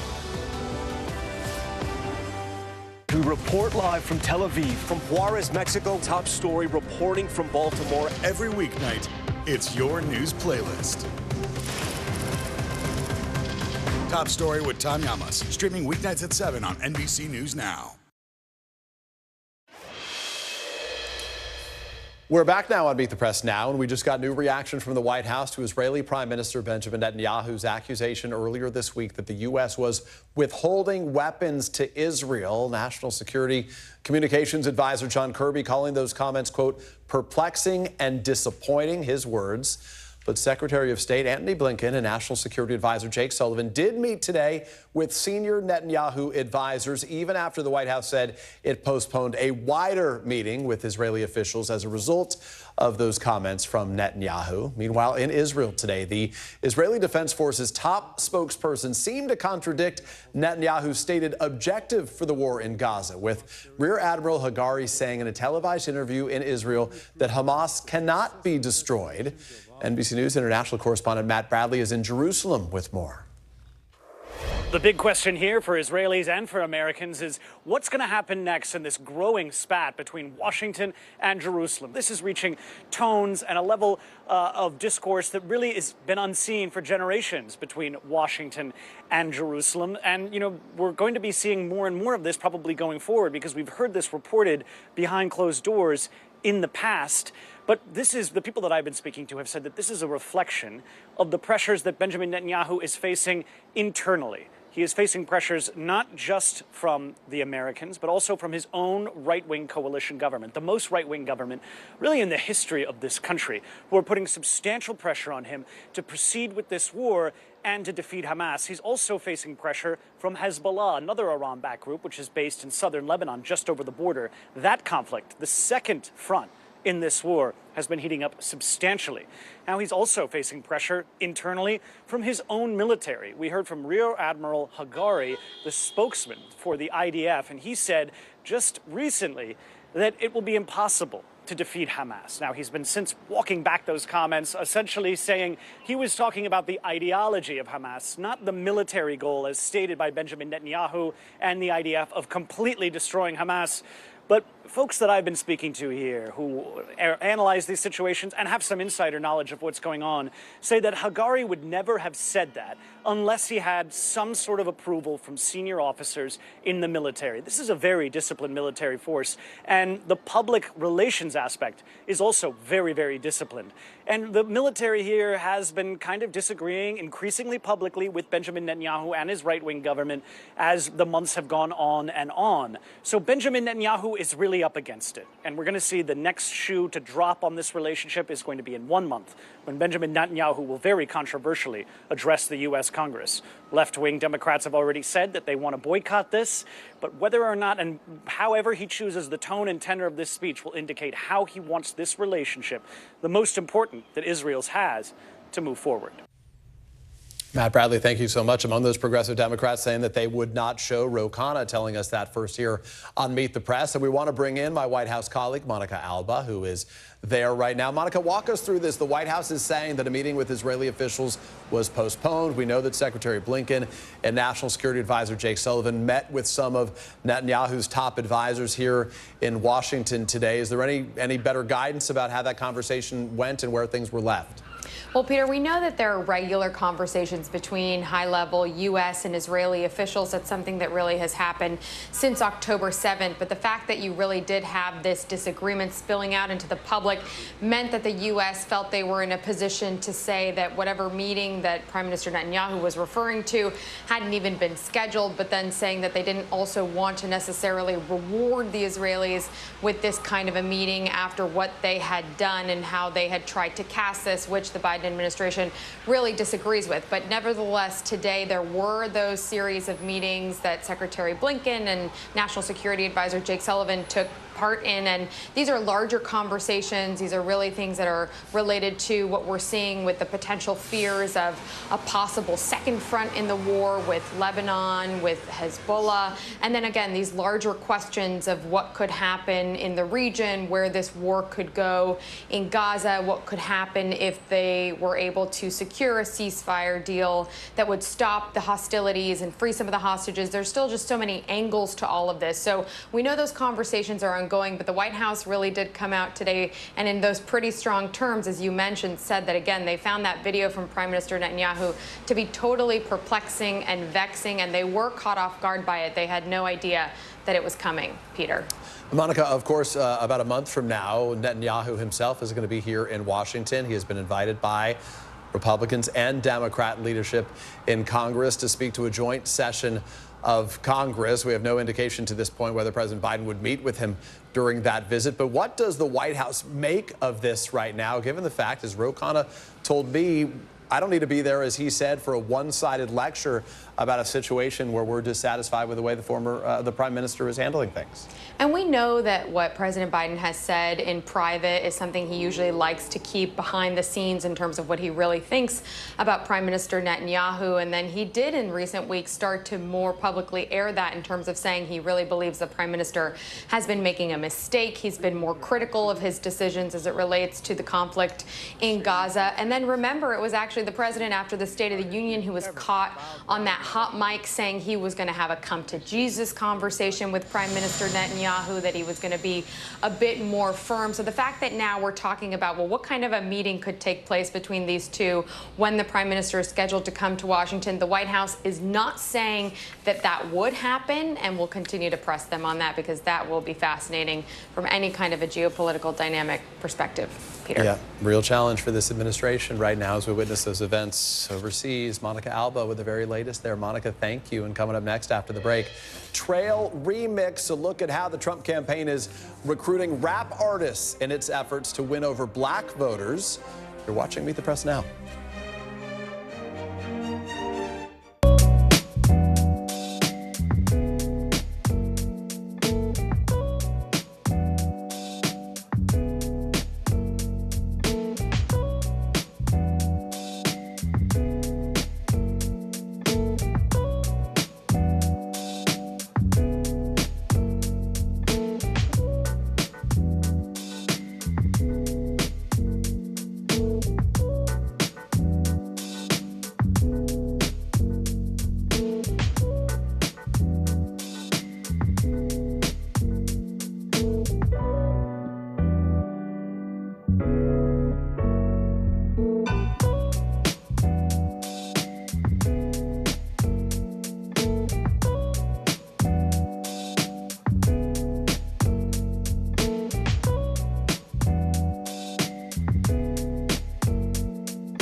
Are you comfortable with the role the Supreme Court is playing in the 2024 election? Is there not more that Israel can do to help the humanitarian crisis? Should abortion be the #1 issue in 2024? If it's Sunday, it's Meet the Press. The NBC News mobile app. Get connected to your favorite news shows. For the top stories, breaking news, and live video, download the NBC News mobile app now. More Americans turn to NBC News than any other news organization. Welcome back. Black voters were key to President Biden winning the White House in 2020, but polls show his support among that key demographic is falling. According to a new USA Today Suffolk University poll, President Biden's support from black voters in 2 critical battleground states, Pennsylvania and Michigan, has dropped by at least 20 points. And will black voters while black voters do still overwhelmingly support President Biden, former President Trump is making a concerted effort to win them over. Our NBC News 2024 campaign embed, Nnamdi Igwanwu, has more. Make America great again. Chef G, Sleepy Hollow, Sada Baby, Icewear Vezo, and Peasy. They're the names of rap artists helping shape new popular sounds within hip-hop. Trump gonna shout the wins for all of us. They're also surrogates of sorts for Trump's campaign. He might be the first person to make me vote. The Trump campaign inviting younger artists prominent in their communities to join him at campaign events in cities like Detroit and the Bronx as he works to court minority voters. We've done more for, and I say this, I say it proudly, more for the black population than any president since Abraham Lincoln. That's a big statement. The number of rappers supportive of Trump has increased in recent years. Some have praised his policies like his First Step Act, which led to decreased prison sentences for some nonviolent offenders, and the pandemic-era stimulus checks that went out during the final months of his presidency. Oh, baby, we love Trump. We need him back in office. Trump's pardons of rap chart toppers Lil Wayne and Kodak Black led the 2 popular rappers to publicly express their support for him. And to some voters, Trump's cultural appeal matters. Growing up, right, I listened to 50 Cent. I used to hear Donald Trump on the mixtapes. Know what I'm saying? And to have a president that used to be in the hood clubbing with people that come from where I come from, come on, man. But one expert noted that simply recruiting culturally relevant surrogates may not be enough to get voters to the polls. Young people can be very excited about someone, but not translate that into what's needed to actually affect electoral behavior at the most important levels. Now, it's not just Republicans working with rappers. Vice President Harris came to Atlanta on Tuesday where she held an event with rapper Quavo and his Rocket Foundation in a conversation about gun violence prevention. Please give it up one more time, y'all, for Quavo and the Vice President of the United States of America. But rather than actively seeking endorsements from rappers, Biden's campaign says it's focused on engaging voters on the ground in their communities. And Nnamdi joins me now. Nnamdi, so it's not just rappers. Mr. Trump has also touted his relationship with some famous black athletes, Lawrence Taylor among them. Does the Trump campaign think that those sort of cultural touch points resonate with voters more than talking particular policy? Yeah, I think it's sort of all in the same for the Trump campaign. Just like you mentioned, when they unveiled their Black Voter Coalition, Black Americans for Trump last weekend, they didn't just come out with lawmaker endorsements, but also athletes, entertainers, and rappers. And the idea here really stems down to who's actually delivering the message, who's the one talking directly to these voters. Now, in my conversations with black conservatives in the past, they've conceded that sometimes the party struggles with messaging to minority voters, especially considering one of the more significant attack lines from Democrats with respect to President Trump is a track record they frame of being racist, of opposing black people. So really, it's a matter of the thinking of the Trump campaign as if we can get surrogates that are culturally relevant, that matter to the people in these communities to tout Trump's policies regarding the economy and immigration, it may create a permission structure of sorts for undecided voters to at least consider what Trump has to say. And Nnamdi, notably, we know that in an election that could be decided by the margins, just a little bit of erosion could be a difference maker here. What does the Biden campaign say about this issue in particular? I know you may notice some of Kamala Harris's participation with some black rappers and other hip hop artists there, but how are they trying to address an issue where they really have witnessed some erosion? In several different ways. As you know, Vice President Harris was here in Atlanta, and she met with rapper Quavo for an event focused on gun violence prevention. The Vice President herself also launching an economic opportunity tour that's really tailored to black voters and talking about the administration's economic accomplishments regarding black wealth and low black unemployment. Additionally, you've also had the Biden campaign sort of dominate the airwaves this election cycle. You know, they've been investing since last September in ads that make clear that they view President Biden as being the candidate that would really deliver for black voters here in America. Nnamdi, always a pleasure to have your reporting. We appreciate you being a part of this team. Thank you. And turning now to the weather. Alberto, the first named storm of the hurricane season, made landfall earlier today and is now moving inland across Texas and northeastern Mexico. It had been downgraded to a tropical depression and has weakened even more with winds of 30 miles an hour. This was the scene. Look at this. Today, Surfside Beach, Texas. Yikes. Many of the roadways there remain underwater. The Texas governor, Greg Abbott, declared a disaster for 51 counties yesterday, allowing those communities to get the resources that they will need to respond to the storm. And NBC News correspondent Guad Venegas is joining me now from Rockport, Texas. Guad, we can see the high surf. We can see the wind still blowing on you there. What is the situation looking like right now? And are people getting the help they need? Peter, it's the high tide, as you can see. I'm standing on a roadway, and if you look down in this direction, all of that is a roadway that extends in that direction, all underwater with this high tide. So earlier today, we went to some of the properties here in Rockport. There was a home that we spoke to the owners. They said there was a tornado warning yesterday. They got it on their phone, and right after they felt the wind hit their home, it damaged part of their home. And now today, we've also received confirmation of at least one tornado here in the area. We had these warnings sent out all throughout the day yesterday as the storm was making its way through. So it was a few different things, right? We saw the wind, we saw the rain. Now some of the residents here are dealing with this high tide, and state resources are out there. We saw some workers with the state agency going to some of these homes, assessing some of the damage to the property. There were numerous agencies prepared to deal with emergencies in case individuals were stuck in areas that were flooded, not just here, but also in Corpus Christi, one of the bigger cities that also suffered from some of that flooding, Peter. Guad Venegas, who's on the ground out there for us on the front lines of it. Guad, be safe. Thank you for your reporting. And still to come right here, I'm going to talk to the head of the ACLU in Louisiana about a new state law requiring the 10 Commandments to be displayed in public schools statewide. You're watching Meet the Press now.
Good to have you with us. I'm Joe Fryer. And I'm Savannah Sellers. Developing right now on Morning News Now. Growing frustrations over the migrant crisis. Reports of new drone attacks by Houthi militants. The storm is creating dangerous conditions all across the region. Now let's get to some financial headlines. New rules are coming to cap credit card late fees. Talking tuition as a new class of freshmen gets ready to go to college. This is a big decision for families. Do you think this could impact how people vote?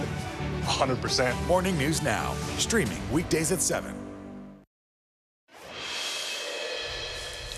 Welcome back. A controversial new law in Louisiana is gaining national attention. The Republican governor there, Jeff Landry, signed a bill into law yesterday afternoon, making Louisiana the first state in the U.S. to require the Ten Commandments be displayed in all public classrooms.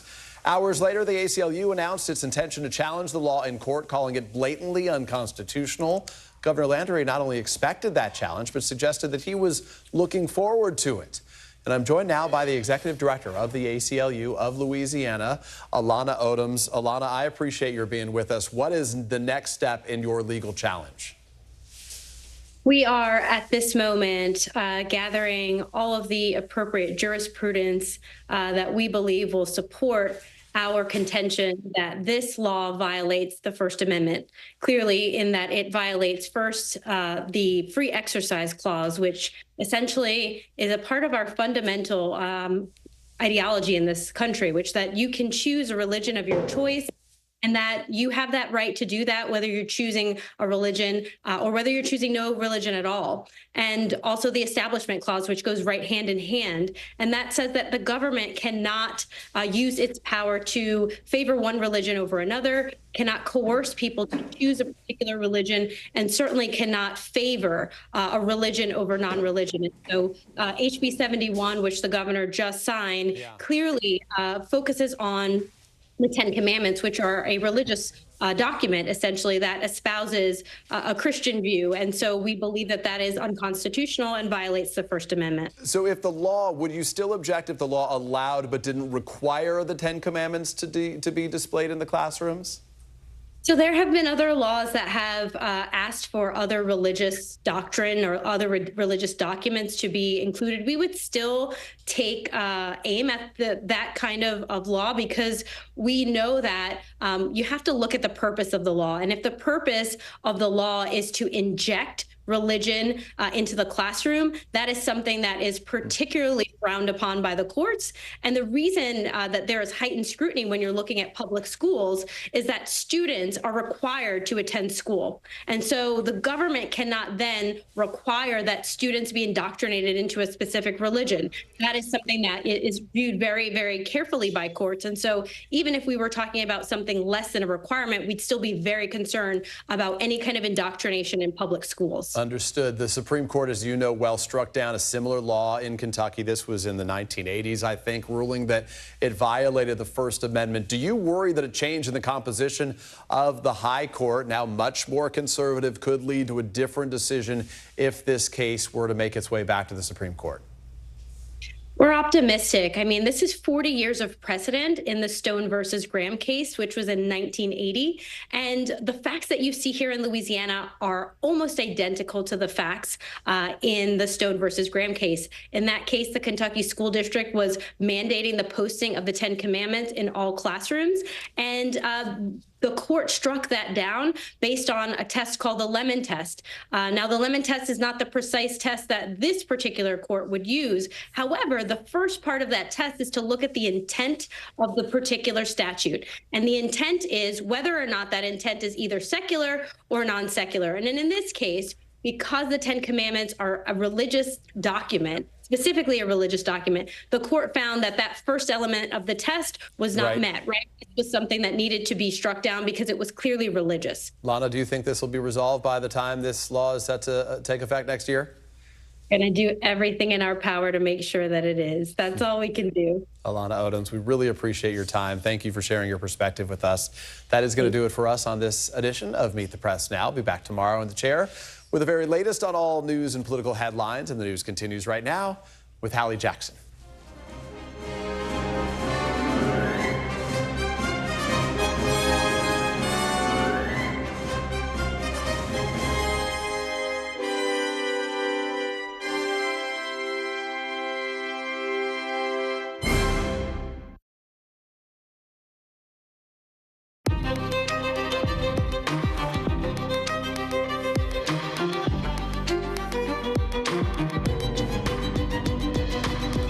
Tonight, a new tropical storm punishing the South with record temps and wildfires scorching the Northeast and the West. We've got our teams on every angle, including the staggering cost of the climate crisis. Then how police finally caught a man accused of 3 murders, now in custody after a days-long manhunt. Plus, check out this video of an FBI raid on the Oakland mayor's house. You're about to see it. What we're learning about the investigation days after a recall push. And President Biden about to head to Camp David in just a couple of hours tonight for debate prep, with that showdown just 1 week away. What sources are telling our team about how both candidates are getting ready, and it may surprise you. Then how a low-flying Southwest plane basically skimmed a suburb of Oklahoma City, scaring folks there. We'll tell you more about that. And TikTok, for the first time, laying out its official rationale as to why it shouldn't get banned in this country, even though Congress may do just that. We're breaking down what it all means for your For You page later in the show. Hey, I'm Hallie, and we're coming on the air tonight as Tropical Storm Alberto turns deadly, washing out parts of Texas, killing 3 people after it made landfall. Nearly 2 feet of water. You're looking at some of that here, that landfall. 20 inches of water dumping on Texas and Louisiana, with tornado threats in some spots, and water thigh high, too. You can see it here with these folks wading or trying to through the flooding. Our teams along the Texas Gulf say some folks on the beaches there are basically trapped. There's so much water, they can't get to their cars. And then radiating out at the center of that bullseye, dramatic, record-setting early heat, making for brutal conditions for the firefighters trying to get a handle on that deadly wildfire in New Mexico, burning out of control. 2 people confirmed dead here, thousands more evacuating. And that state is not catching a break. Look at this. At least 18 people are in the hospital after a huge dust storm there. You see it in the sky, led to a whole bunch of crashes on a highway. President Biden, in just the last hour, green-lighting more federal help for hard-hit New Mexico. We've got our team all over every angle. George Solis in New York, Dana Griffin in California. But we start with Guad Venegas in Texas, where, Guad, some people obviously are trapped in this storm still. Bring us up to speed on where things stand. Hallie, so we're in Rockport. You can see we still have a high tide affecting this part of the state.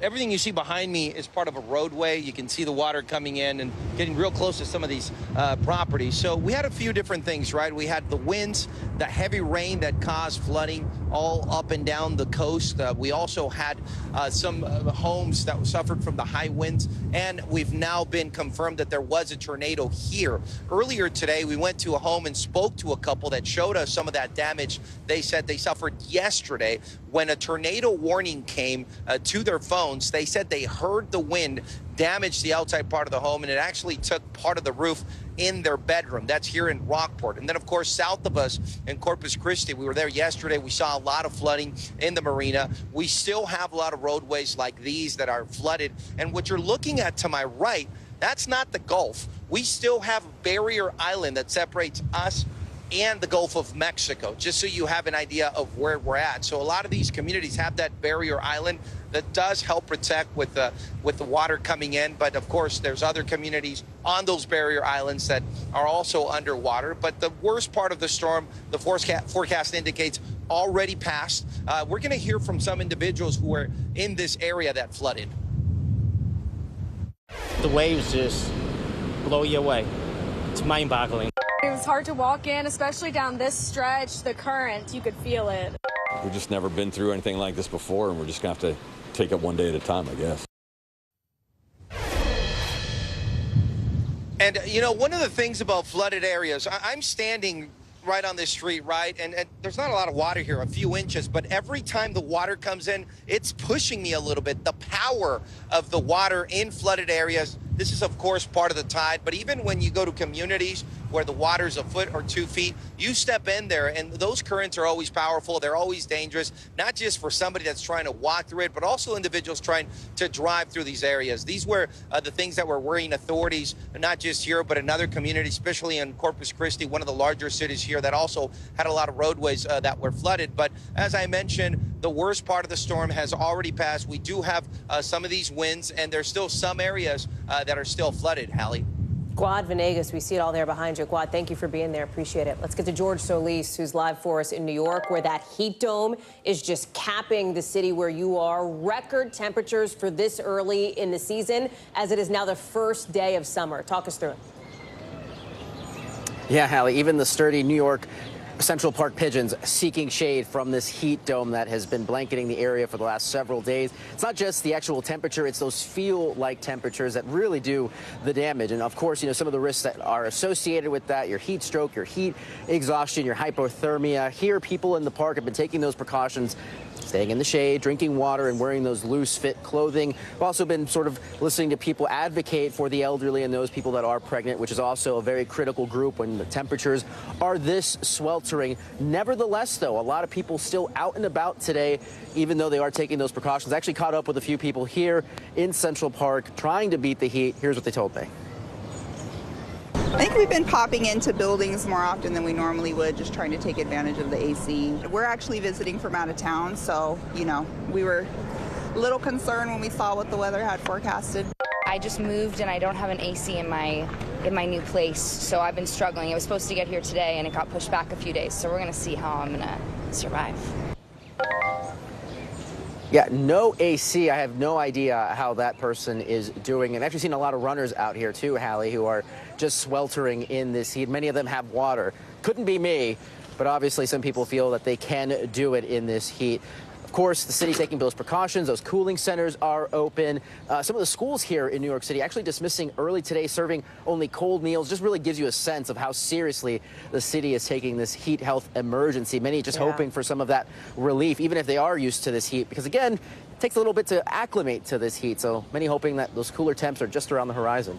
George Solis, thank you. I want to get to Dana Griffin now because, Dana, that heat can be downright dangerous for everybody, including those first responders out there trying to get a handle on that horrific wildfire in New Mexico. It is still not at all contained, 0%. I imagine that part of what's making them so hard to fight, not just the terrain, not just the region, but also the temperatures. Absolutely. You've got triple-digit temps earlier in the week. You also had a fierce storm that rolled in that dumped 2 to 4 inches of rain, which led to flash flooding in those burn scar areas because of the fire. You don't have the sort of infrastructure in the ground to soak up that moisture. You're looking at images of these burnt out shells of homes and vehicles. This is the damage that is caused by these two fast-moving wildfires. It is the South Fork wildfire and also the Salt wildfire that has burned some 23,000 acres. 1,400 homes and buildings have been destroyed, and we've learned that 2 people have died. And one family member of one of the victims says that he was packed and ready to evacuate, waiting for someone to pick him up. But that person got stopped by a roadblock, and unfortunately that person was found deceased on the ground. And here's the problem with this sort of weather and the uncertainty of how long this fire is going to burn. It's been burning since Monday, 0% contained. There's obviously a major concern there. You've got thousands of people evacuated. We know the governor has asked for federal assistance, and I was just kind of checking my phone because we've been waiting to see if President Biden had issued or had approved a federal disaster declaration. And according to our NBC affiliate KOB, they posted just minutes ago that Biden approved that federal disaster declaration for the Rio Doso wildfire area. That is that area right in between these two fires that is burning. And you've got people who had to, evacuate and take as little as they could. And it's obviously very concerning. You've got thousands of people displaced, and even the governor said that this sort of cleanup and repair is going to take a really long time. Hallie? Dana Griffin live for us there out west. Lots to watch tonight. Dana, thank you. Right now in the Midwest, a man's in custody in Arkansas after a multi-day, multi-state, multi-agency manhunt for him that started down in Alabama. Arkansas State Police say 50-year-old Stacy Drake was found in the woods about 50 miles outside Little Rock, suspected in connection with 3 homicides in Oklahoma from 2 separate carjackings this week. He's also wanted in Tuscaloosa for a separate murder back in May. Listen. I don't know when we will get him back. He will eventually be in the Tuscaloosa County Jail. He will eventually answer for these crimes, whether by pleading guilty or standing trial. Priya Sridhar is joining us now. And Priya, this is the conclusion, it seems, to this very intense manhunt. Talk us through it. Yeah, that's right, Hallie. Well, as you mentioned, this manhunt actually went on for weeks since May when he was connected to that murder in Tuscaloosa, and it went on until today when he was finally apprehended in the woods about an hour northwest of Arkansas. But the one thing we do know now is that 50-year-old Stacy Lee Drake is now facing charges for 4 different murders. He's been named as a suspect in 3 of them and a person of interest in 1 of them. But he also has a very extensive criminal history. He's a convicted felon. He's been convicted of carjackings, assault, and robbery, and he spent time in federal prison. Let's take a listen to what the Tuscaloosa County Sheriff's Department captain had to say about his history. He's got an extensive history in multiple states, Arizona, Oklahoma, the old cases from Alabama. He was also a federal inmate at different points in his career, and there were outstanding pending federal charges on him for violating his parole at this time.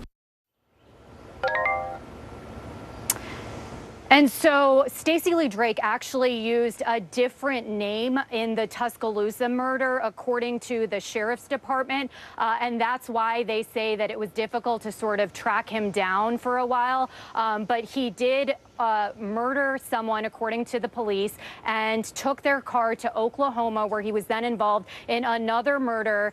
Police there say in El Reno, Oklahoma. He then traveled 200 miles and murdered 2 more people, according to the police there. And that was on Tuesday. He then took that car to Arkansas, and it was discovered at a Motel 6. That was the last time he was seen on surveillance video. And then for the last 2 days, the authorities have been looking for him. They thought that he had stayed in that area. They believe that he bought camping gear and was essentially in the woods. And so they were finally able to apprehend him today. And Hallie, I just want to say that I was able to speak to the son of one of those victims, and he said that he's obviously happy that this man is off the streets now, and he just feels terrible that since his father died in Tuscaloosa, that 3 more people had to die in connection to Stacey Lee Drake. Hallie? Priya Sridhar, thank you very much. Tonight, dozens of people arrested during those huge Columbia University protests back in April have just been told they are not going to get prosecuted. I want to show you some of these folks speaking outside court after the DA's office said in just the last few hours they don't have enough evidence to bring cases against them. But the effects of these college protests still being felt by some schools. Look at Emerson College, now planning layoffs because enrollment has gone down, and the school's blaming partly student protests. Writing in an email obtained by the Boston Globe that the staff reduction is because of those protests targeting our yield events and campus tours, and negative press and social media generated from the demonstrations and arrests, as well as national enrollment trends and issues with federal student aid. Antonia Hilton is outside court where those Columbia hearings have been taking place. She's joining us now. Antonia, this was, I want to say, the lead story on so many national news broadcasts for days. What was happening with these pro-Palestinian demonstrations that were in some ways taking over college campuses coast to coast. Now, a pretty significant update from one of the schools at the epicenter of this. That's right, Hallie. Some people here on the ground have been a bit surprised by this. So 31 of the 46 people charged in connection to the occupation of Hamilton Hall have had their charges dismissed entirely. Another 14 were told basically that their charges would be dropped if they had good behavior for the next 6 months. But they refused that deal. So those 14 will be back in court in late July, so just a couple weeks away. There's really only one person who it looks like is going to face major consequences, and that's a guy named James Carlson. Our colleague Tom Winter covered him extensively. He was the guy whose face was plastered all over the place in the days after the occupation. He is described as an outside agitator by many people, not an affiliated Columbia student. And he's the only person who is right now facing some of the serious charges, like a flag burning, for example. And so, you know, for many students, that means that now really the remaining piece of this is the internal discussion, the hearings that are going to happen at Columbia. Are they suspended? Are they expelled? Are they able to return to school at the end of the summer? That's what they're waiting to hear about. What about Emerson? We talked about the president of the school blaming partly, right, not entirely, but partly the protests for declining enrollment here. Do we think Emerson is an isolated case or maybe indicative of a broader trend? Do we know yet? You know, Hallie, it's an interesting question because, you know, while Emerson has written about this, the Boston Globe was able to obtain information about it. Schools are talking a lot about these issues, but they haven't yet been able to demonstrate necessarily that these trends are connected to the protests. What we do know for sure is that administrators at many schools, from the Ivy League all the way through, are saying that they're having some trouble raising money. So as they go out to alums and ask for people to donate, to contribute to the endowment or different programs to help them build a new building on campus, that's where they're running into issues, where there are alums who are unhappy with the way that those administrations have managed the protests, the encampments at their schools, and now they're holding back. And that's expected to affect some of the programming and the opportunities that they're able to provide students this year and maybe for years to come. Antonia Hilton live for us there in New York. Antonia, good to see you. Thanks. Some breaking news coming into us tonight from the Bay Area with the FBI and other federal agencies raiding the Oakland mayor's home. Want to show you now some video of that. Here you can see some of the activity there at the bottom of your screen. What's the reason behind it? Well, that's what we're trying to figure out. Tom Winter is tip of the spear on that effort. What do we know, Tom? Right, you're talking about Sheng Tao is the mayor of Oakland facing a recall effort, which is not connected to this, Hallie, or at least not believed to be. You know, it kind of is summarizes the whole Oakland experience right now for the residents there, where their district attorney, where their mayor, both undergoing recall efforts. That's stemming from issues of crime initially, even though crime in Oakland is down this year.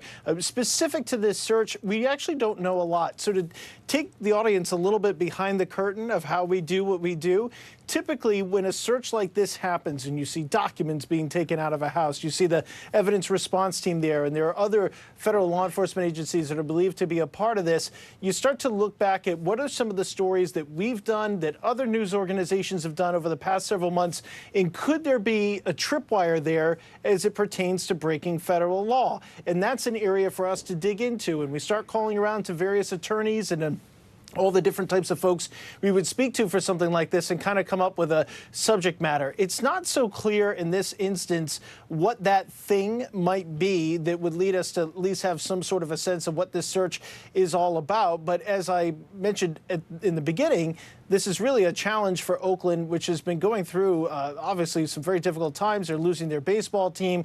Crime, as I mentioned, is down this year. Robberies, which were a significant concern, have dropped fairly dramatically there, over 50%, as the California Highway Patrol and other police agencies have been assisting local police there. But it still remains a problem. It's still too high in a lot of people's eyes there. And this is going to be an ongoing concern for them.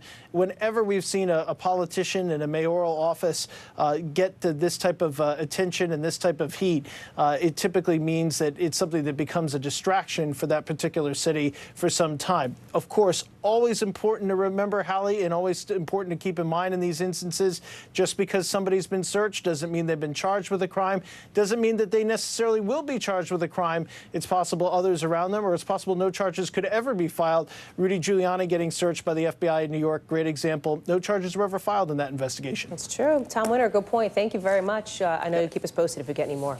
So in just the next couple of hours, President Biden is going to head to Camp David, where sources say he's planning to hunker down for the next few days to get ready for the first presidential debate of the season.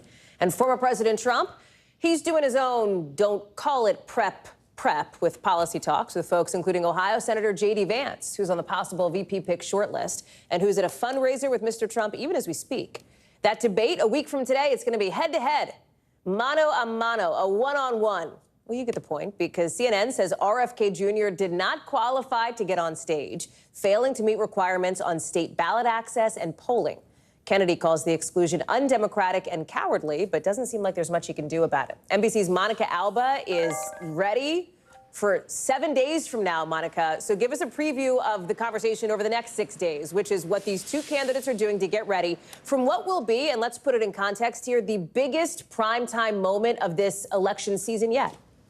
And coming months earlier than it has in past cycles. So certainly, Hallie, a lot to watch for here. And we know that President Biden, this is the first time he'll be facing former President Trump as the current president of the United States. So he can use some of the perks that incumbency will bring, like going to Camp David, like past presidents have done to prepare for these kinds of debates. He's going to be heading there tonight. And as you mentioned, he will be there, we expect, for much of the next week. And of course, he still has his day job. So he's still going to be doing meetings related to the presidency and getting national security updates and briefings. And he could still potentially do an event or two or depart Camp David for something to make remarks if the White House feels like he needs to do that. But for the most part, we expect him to really be a part of these intensive sessions with somebody who is a familiar name, probably, which is his former White House Chief of Staff, Ron Klain, who's really going to be leading the prep in addition to a lot of really close advisors. And in terms of the Biden campaign strategy here, they say they really want to lay out this contrasting vision with former President Trump, but they are preparing for the really unscripted moments too. And those are some of the ones we are usually talking about and focusing on the most the next day. Now, for former President Trump's part, as you alluded to and as you've been reporting on for days now, Hallie, there is no formal prep to speak of, but at the same time, we understand from the former president's team that there are these informal policy sessions that are going to be going on topics that they expect will come up. And then they also point to what he does regularly, those long rallies. They say that that counts as his prep, and they claim and have been talking about really these super unsubstantiated things. The former president, for now weeks, has been trying to argue that the current president will somehow be on some kind of substances or drugs at this debate, again, without providing any kind of proof for that. And that's something he will probably continue to point to leading up to the debate. Hallie. Ahead of this debate, Monica, this issue of so-called cheap fakes has really burst onto the scene in a big way. That is the Biden camp's term for these clips from opponents that recontextualize videos without AI, without much editing. That's why they're not deep fakes. They're, again, cheap fakes. There's this video from the D-Day ceremony in France. Now, on the left, we're showing you, pulled from social media, what looks like the president nearly doubling over. That clip on the left stops there. If you play the full clip, it shows President Biden looking for his chair. Seconds later, obviously, you can see it on the right, he sits down in it. Then you have this video from the G7 summit in Italy, with one video shared by groups, including the RNC, suggesting the president may have just wandered off. You see that video. In the full version, if you let it play, he's greeting parachuters who had just landed. Now, this one went so viral that even the British Prime Minister stepped in to defend President Biden. And then at the White House's Juneteenth celebration, commenters called out the president for what they described, this is it here, kind of a strange non-response during a concert at the White House. The White House has not specifically addressed this one, but talk us through the dynamics at play, Monica, and what you're hearing from the various camps about this. Yeah, and this is something that the White House and the Biden campaign, both of them have become far more vocal on this. Yeah. In the past, there would be videos maybe similar to this from similar accounts that are amplified by the former president that they wouldn't necessarily weigh in on or touch. And now they're saying that because there have been so many in recent weeks, they feel like they need to. And another example, adding to that list that you just pointed out, was something that we saw when President Biden was with former President Obama at a fundraiser in Los Angeles, where former President Obama walks over to President Biden and the two men walk off the stage together. And really, the White House is just trying to point to this as saying that's something that isn't edited, but it is, to your point, not put in the correct context. And it is deceptive in what the accounts that are trying to portray this as an elderly man and the president needing help or needing to be guided by former President Obama. They simply say that that is wrong. And what you are seeing from the Biden campaign and their social media accounts is they're now pointing to moments where they feel that Donald Trump has made mistakes in public, whether it be different kinds of events and where he has confused different names, or when he has really tripped over his remarks or made claims that they feel are so outlandish and ridiculous that they want to be highlighting those. So they have now made a more concerted effort to pinpoint those on their social media accounts. They're even putting together montages and amplifying those of times when they say Donald Trump appears confused or like he's wandering off a stage in recent years. They're pointing to the fact that at some point recently, Donald Trump called his White House doctor Ronnie Johnson instead of Ronnie Jackson. And they're also just really trying to say that there are plenty of instances where there are questions that are raised about Donald Trump's own behavior, even if that is what the flip side is trying to do about President Biden. Hallie. Monica Alba, boy, a lot to get into today. Thank you for walking us through it all. Appreciate it, friend. Let's talk about tonight for the first time. TikTok officially laying out its argument for why it shouldn't get banned in this country in what is really the company's opening shot in its battle with Congress. You've got TikTok releasing details about several confidential meetings it had with the feds in a new legal brief that's just been made public. Meetings where TikTok says it tried to address the Biden administration's concerns about the company's Chinese-based ownership. These legal docs are detailing how the federal government, according to TikTok, allegedly stopped talking to them, basically ceased any substantive engagement back in September of 2022 without explaining why. All of it laying out the start of what is going to be a huge legal showdown between the federal government and one of the biggest and most popular apps in this country. All of it, of course, after the president signed into law a bill that would basically force TikTok's China-based owner to sell off the company or else see it be shut down. Danny Savalos is joining us now. It's kind of complicated here, but the bottom line is back when this was first passed, right, back when this was passed by Congress and signed into law not long ago, we all said, huge deal. It was very significant that this was now the law. but that TikTok was going to use every weapon in its arsenal to fight back. We are now seeing a preview of some of those weapons that TikTok will use. We are. And really their main argument is that this legislation is couched as a forced divestiture. In other words, forcing TikTok to sell, but it really is suppressing speech in TikTok's view. They say it violates the First Amendment. They say it violates equal protection, and it even constitutes what's called a bill of attainder. In other words, Congress passing a law that just says, hey, this particular person, or in this case a company, is wrong, is doing something criminal. Danny Savalos, more to watch on that one. Thank you. I want to get to some breaking news here just in the last hour. Reports of a close call involving a Southwest flight in Oklahoma. So apparently this plane flew super low over a suburb of Oklahoma City, basically hundreds of feet above the town, scaring a whole bunch of folks. Some people were like, what is going on? Look at this. NBC's Tom Costello has more. We're showing the tracking from FlightAware. Explain to us what we're looking at, Tom. So this was Southwest Flight 4069. It was coming from Las Vegas into Oklahoma City at about 12:30 a.m., midnight 30 local time just this morning.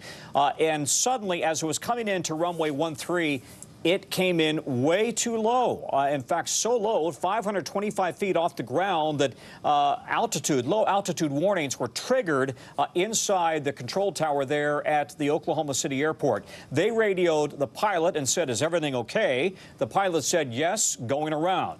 They circled around, had normal altitude, normal speed, and then landed on a different runway, and everybody was safe. But the question is, why was this plane, in the words of NBC News aviation expert Captain John Cox, coming in very low and very slow when it was 8 miles out from the runway? Far too low and far too slow when you're so far out.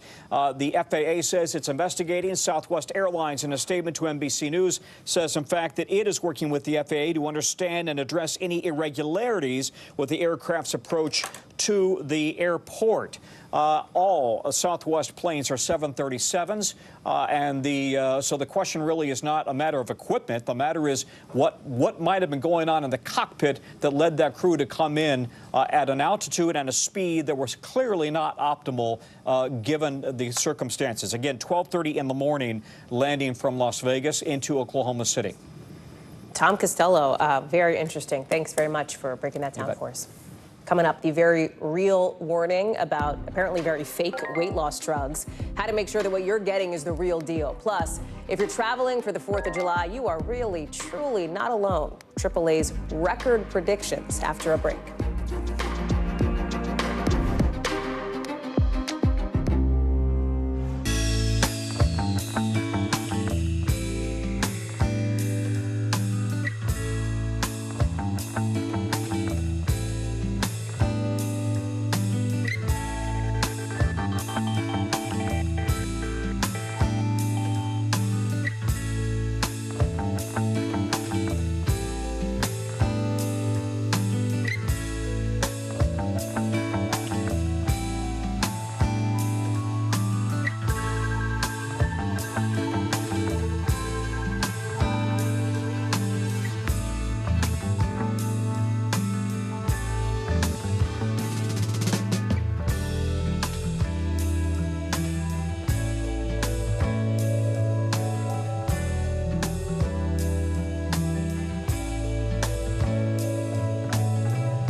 You gotta see this. I'm Gotti Schwartz. We are following some breaking news. Severe storms continue to wreak havoc. The Supreme Court put a pause on a controversial immigration law.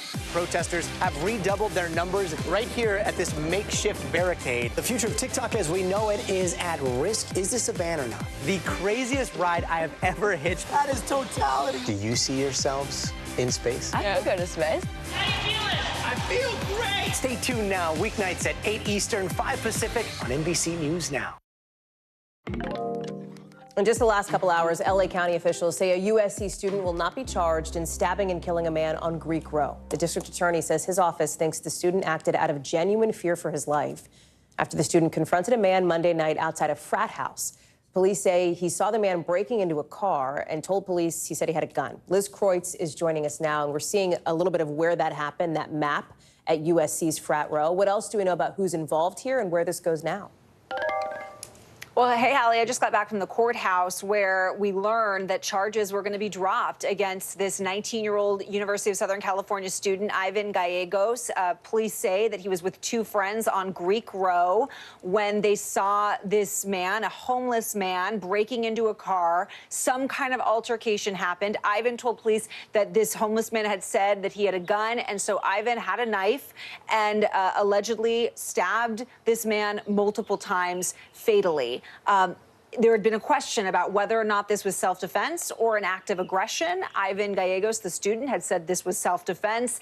And, Hallie, we've now learned that the DA has decided that that is the case. He says in a statement, George Gascon, the district attorney, says, we believe that Mr. Gallegos' actions were driven by a genuine fear for his life and the lives of others. Our heart goes out to this deceased family's friends and everyone impacted by this tragic incident. I know that the family of Ivan Gallegos was there at the courthouse and then making their way to the jail where he should be released this afternoon. As for what's next, Hallie, I think essentially this is over now, although you could see some kind of legal action potentially from Xavier Surf's family. This is the homeless man that was killed. His mother has been posting on social media and says that she now has a GoFundMe account to try to raise money to bring his body back to Texas. But for now, it seems like the case has been settled. This was a case, the district attorney says, of self-defense. Liz Kreutz, thank you very much for that explanation. Just some new alarm bells tonight about fake Ozempic. Looks like it, smells like it. It's not it. With the World Health Organization now warning that injecting this fake stuff could be super dangerous, maybe even deadly, because nobody knows who's making it or what's in it.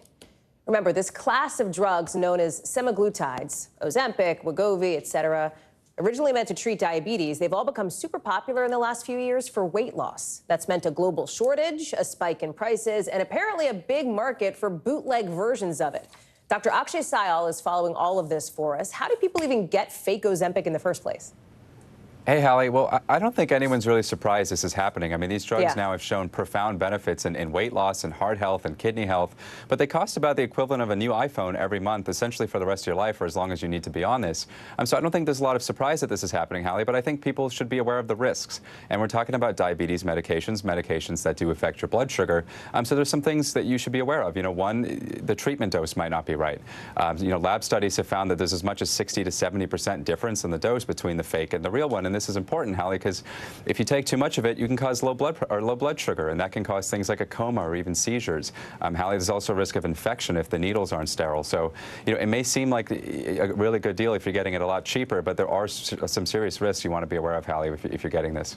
Okay, so let's say you take Ozempic. How can you make sure that what you're getting is actually legit? It's a great question, and we have some photos here of what are deemed to be counterfeit samples of semaglutide, and you can sort of see the difference. This was released by German regulators, Hallie. You can see the real one on the top with a clear label, clear and colorless. In the fake ones there, you know, to the untrained eye, may not seem like much, and this is why. Yeah, I was gonna say, like, it's not like one is, you know, real. That's very interesting. It's not. And you know, the manufacturers, we got a statement from them. They actually have a website guaranteed to sort of tell you if yours is real. It's called semaglutide.com. Essentially, the name of the drug is the website. And you go on there, there's the most up-to-date information. We're talking serial numbers, lot numbers, photos. And it's going to be kept up to date because I'm assuming these fakes are going to get better and better, and it's going to be harder to tell. So really important that you check that website. Again, it's semaglutide.com. It's the name of the drug that you have. Dr. Akshay Syal, thank you very much. That's interesting information. Let's get you over to the 5 things our team thinks you should know about tonight. Number one, some sad news. Donald Sutherland has died at the age of 88 after being sick for quite a while. I know you recognize him from The Hunger Games, from MASH, from Pride and Prejudice, etc. His son, Kiefer Sutherland, describes him as one of the most important actors in the history of film. Number two, an American ballerina going on trial for alleged treason today in Russia, arrested a few months ago while visiting her family there after the Russian government accused her of raising money for the Ukrainian army. Boyfriend says she only made one donation to a Ukrainian charity. Her next hearing will be held in early August. Number three, Rite Aid is shuttering some 30 more spots across the country, working through bankruptcy. Some 500 of its stores have shut down since Rite Aid filed back in the fall. Number four, Taylor Swift, pop icon and now firefighter? Singer Gracie Abrams telling Billboard she and Taylor Swift were having a girls' night, she says well past 6 a.m., so I guess a girls' morning, when a fire started in Swift's kitchen in New York. Apparently a candle had fallen over. Abrams says Swift managed to save the day, grabbing an extinguisher, putting the whole thing out before anyone got hurt. She does it all, folks. Number five, AAA expects a record-breaking number of people to travel over the 4th of July. 70 million people going more than 50 miles from home during the week. That's up 5% from last year. When we come back, speaking of July 4th, it is officially summer, and that means the most extreme and most expensive weather is just ahead for us. Why that may have FEMA kind of worried. Plus, where this so-called ghost ship came from.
Are you comfortable with the role the Supreme Court is playing in the 2024 election?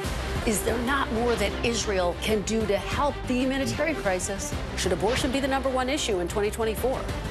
If it's Sunday, it's Meet the Press. News lives in the now. Look at this.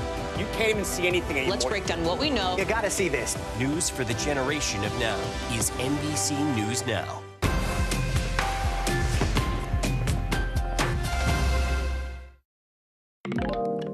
NBC News covers hundreds of stories every day, and because it can be tough to read or watch or listen to them all, our bureau teams have done it for you. This is what they tell us is going down in their regions in a segment we call The Local. Out of our Western Bureau, J.J. Redick is reportedly the next head coach of the Lakers, agreeing to a 4-year deal. No previous coaching experience, but he did spend 15 seasons in the league as a player. Redick joined ESPN as a basketball commentator after his retirement a few years ago. Out of our Southern Bureau, a kind of ghosty ship watching up on the beach in Florida. The captain and crew reportedly had to abandon it a couple weeks ago after getting caught in a bad storm. They were all rescued by the Coast Guard. They're okay. But the ship was left out in the ocean, no way of tracking it until it washed up there. very pirate vibes. And out of our Midwest Bureau, Chicago's Lollapalooza Music Festival. Big change in the lineup this year. About a month away from it, Tyler, the Creator, has pulled out. The rapper says he's bummed out. He made a commitment he can no longer keep. The festival says Megan Thee Stallion will take his place. So tonight's original with in-depth reporting on a topic we've been watching. And tonight, it is the staggering cost of the climate crisis, with this year already set to possibly outpace last year when it comes to the price of recovering from natural disasters. We're just entering, remember, the hottest summer months now. The strain, not just on homeowners and their budgets, but maybe on the feds, too. Here's Bill Cairns. Should we get away from the windows? Tornado outbreaks hitting states like Florida and Nebraska this spring. We looked over to the northwest and the whole neighborhood's gone. Wildfires in California and New Mexico, and now an early season tropical storm, bringing heavy rain to Mexico and Texas. And rain poured in practically all night. Intense weather around the country wreaking financial havoc, already costing more than $25 billion this year through mid-May, NOAA says. Not even halfway through the year, the data from the weather agency shows the country might be on track to match or even pass the cost of 28 individual billion-dollar weather disasters last year, with the most expensive season still to come. That's the story of the summer 2024, is we're seeing extreme weather in areas that are not used to it. There's worry FEMA could run out of money by the end of the summer, something former FEMA Administrator Craig Fugate says is not likely, although the hot weather could drain more taxpayer money. FEMA tells us in a statement it continues to work to ensure sufficient funding and support life-saving and life-sustaining activities. FEMA's having to go back to Congress for additional appropriations, but we're also now seeing gaps that the program cannot address. The insurance model is breaking down. Increasingly, insurance is becoming unavailable or unaffordable. And that can hit homeowners hard. Insurance prices spiking, faster than inflation overall in the last few years, soaring an estimated 20% from 2021 to 2023 due to climate catastrophes. And in fire and flood-prone areas like California, Louisiana, and Florida, some insurers are even pulling out, leaving homeowners with limited and costly options. I think this increase in premiums is inevitable, right? Insurance companies have to make money. Some places are just in areas where the risk is growing quickly. Bill is joining us now. Bill, you mentioned in that story that we're heading into an even more expensive time of year for these kinds of disasters. Is that because hurricane and wildfire seasons are just beginning? Yeah, this is the time of year as we head to the late summer that keeps the insurance companies up at night, Hallie. Let me just show you the list of the top 5 all-time weather climate disasters we've ever had in this country, and we adjusted these numbers for inflation. And when you look at it, these are all hurricanes. And look at this year, we have $25 billion. We've had 11 different disasters, $25 billion. But look at what these huge hurricanes do. They completely rewrite the books for the insurance companies. This is what going into the peak of hurricane season, August, September, October, they pray that we are going to avoid these type of numbers from any storms. And it can easily happen. Our oceans are, and all the water surrounding our country is extremely warm. We have more population at the coast, and we're growing more than ever. There's more to hit. And we haven't had a big, huge city, you know, like a Miami or a Tampa hit in forever. And if any huge storm happens to hit those areas, it would easily make that list. Bill Cairns, glad you're on top of it for us. Thank you. Coming up here on the show, new anger over an alleged assault in France, how it could shape elections there a little more than a week away.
good to have you with us. I'm Joe Fryer. And I'm Savannah Sellers. Developing right now on Morning News Now. Growing frustrations over the migrant crisis. Reports of new drone attacks by Houthi militants. The storm is creating dangerous conditions all across the region. Now let's get to some financial headlines. New rules are coming to cap credit card late fees. Talking tuition as a new class of freshmen gets ready to go to college. This is a big decision for families. Do you think this could impact how people vote? 100%. Morning News Now, streaming weekdays at 7. New anger in France tonight and a possible reckoning with anti-Semitism in that country after a 12-year-old girl, identified by the French prime minister and a religious leader as Jewish, was allegedly raped by two boys around her age. French police confirmed the crime. They did not release any details about the victim, with protesters in the streets of Paris now to denounce the attack. You can see the crowds here.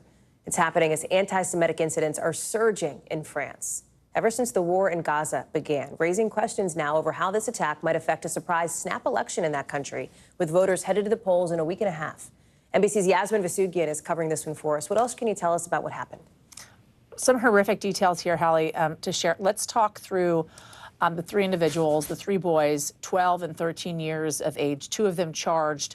Let me read for you some of the charges here. Aggravated gang rape on a minor younger than 15 years of age, violence and public insult motivated by religion, death threats, as well as you mentioned how a religious leader and lawyer identified this young girl as being Jewish. That was not the identification that came from the investigators. Investigators actually wanted to keep her identity anonymous, so not identifying her name nor her religious affiliation. The third boy, by the way, was charged with being a witness to the crime, but not necessarily charged with the charges that I just listed for you. Let me walk you through what it is the girl told investigators. She was walking through a park in the suburbs of Paris with a friend. The three boys approached her, dragged her to a more kind of location that was far away from where she was. Her friend was a witness to this attack. They then subsequently raped her, her friend helping identify the three individuals, the three young boys that were subsequently charged. You talk about the surge, Hal, of anti-Semitism and also attacks based on anti-Semitism in France. Let's talk about the numbers here. 284% surge over the last couple of years. Since October 7th alone, up 74%. So certainly that country is reeling right now. You talk about those rallies that happened, those protests. Wednesday was a major rally in reaction to this rape of this young girl by these two boys. Another rally planned for Friday as well, amidst a very major political moment in that country, Hallie. Pull on that thread a bit, Yasmin, because we've seen those crowds of demonstrators that are out. Those snap elections are 10 days away, and now this attack seems to be putting anti-Semitism at the forefront here. Yeah, it certainly is. And listen, Marine Le Pen, who is a leader of the far-right movement, has talked a lot about kind of anti-immigration, right? But now they're kind of using this as part of their campaigns in the lead up to the snap parliamentary election. Let me just read for you a little bit of what we're hearing from both the left and the right in the run up to this election. So from the far left leader with regards to this recent rape by these two boys on this young girl, saying this is anti-Semitic racism. From the far right, Marine Le Pen herself saying that voters must keep in mind the stigmatization of Jews by the far left. So they are certainly trying to politicize a very tragic and horrific moment that happened to this young girl in this country as these rallies are ongoing in a very big political moment for that country, Hallie. Yasmin Vasugian, thank you. Thanks, Al. Also overseas, the Russian president just wrapping up a visit to Vietnam, fresh off that unusual meeting in North Korea with Kim Jong-un, first time in nearly 25 years there. Listen, Vladimir Putin, let's call it what it is. He's making some pretty strategic visits here. He wants to show off ties with friendly countries to Russia, despite the fact that Moscow has become increasingly isolated from the rest of the world over its invasion of Ukraine. In Vietnam, Putin and Vietnamese leaders agreed to cooperate more on things like energy and nuclear research. But unlike that meeting in North Korea, where Kim pledged full support of Russia in its war with Ukraine, Vietnam's trying to walk more of a fine line of maintaining relations with Russia without alienating the United States. I want to bring in now Danielle Hamamdjian, who's joining us now. Visit to Vietnam, as we've laid out, very different than the North Korea visit. No limo gifts, no other kinds of rapturous applause for Putin in these huge settings, and a diplomatic balancing act for Vietnam.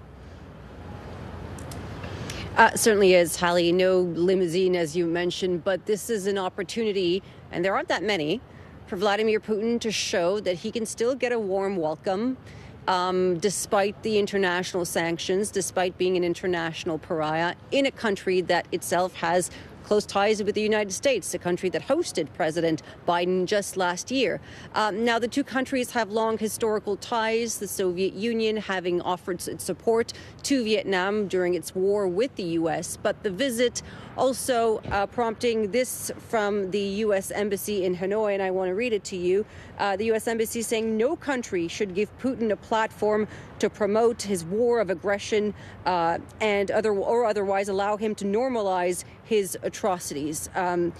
Putin praising the Vietnamese leader for what he says was a balanced stance on the war in Ukraine. Vietnam notoriously does not take sides, doesn't really get involved in international disputes, and that's certainly the case when it comes to Ukraine.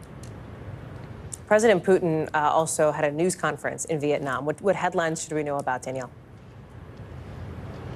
Oh, yeah, that's right before heading back to Russia. And of course, Vladimir Putin likes to keep his enemies guessing. He said that, and this is a message to the West, that Russia is considering changing its nuclear doctrine. The nuclear doctrine currently says that Russia can use nuclear weapons in the event of an attack that poses an existential threat to the Russian state. What exactly are these changes? He wouldn't say. Another warning, this time to South Korea. South Korea that said that it could now consider sending weapons to Ukraine. This is following the pact, the agreement between North Korea and Russia, the defense pact, a warning from Vladimir Putin that it would be a big mistake. Not only that, he said he would make decisions that the current leadership in South Korea would not like. Danielle Hamamdjian, lots going on with Putin here now back in Moscow. Thanks for the headlines. When we come back, a history-making baseball first in Birmingham, how the MLB is honoring Willie Mays and some other Negro League greats. We will take you inside that stadium for a report coming up in just a sec.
Democracy is happening now. Welcome to a big night that could help shape Republican politics for years to come.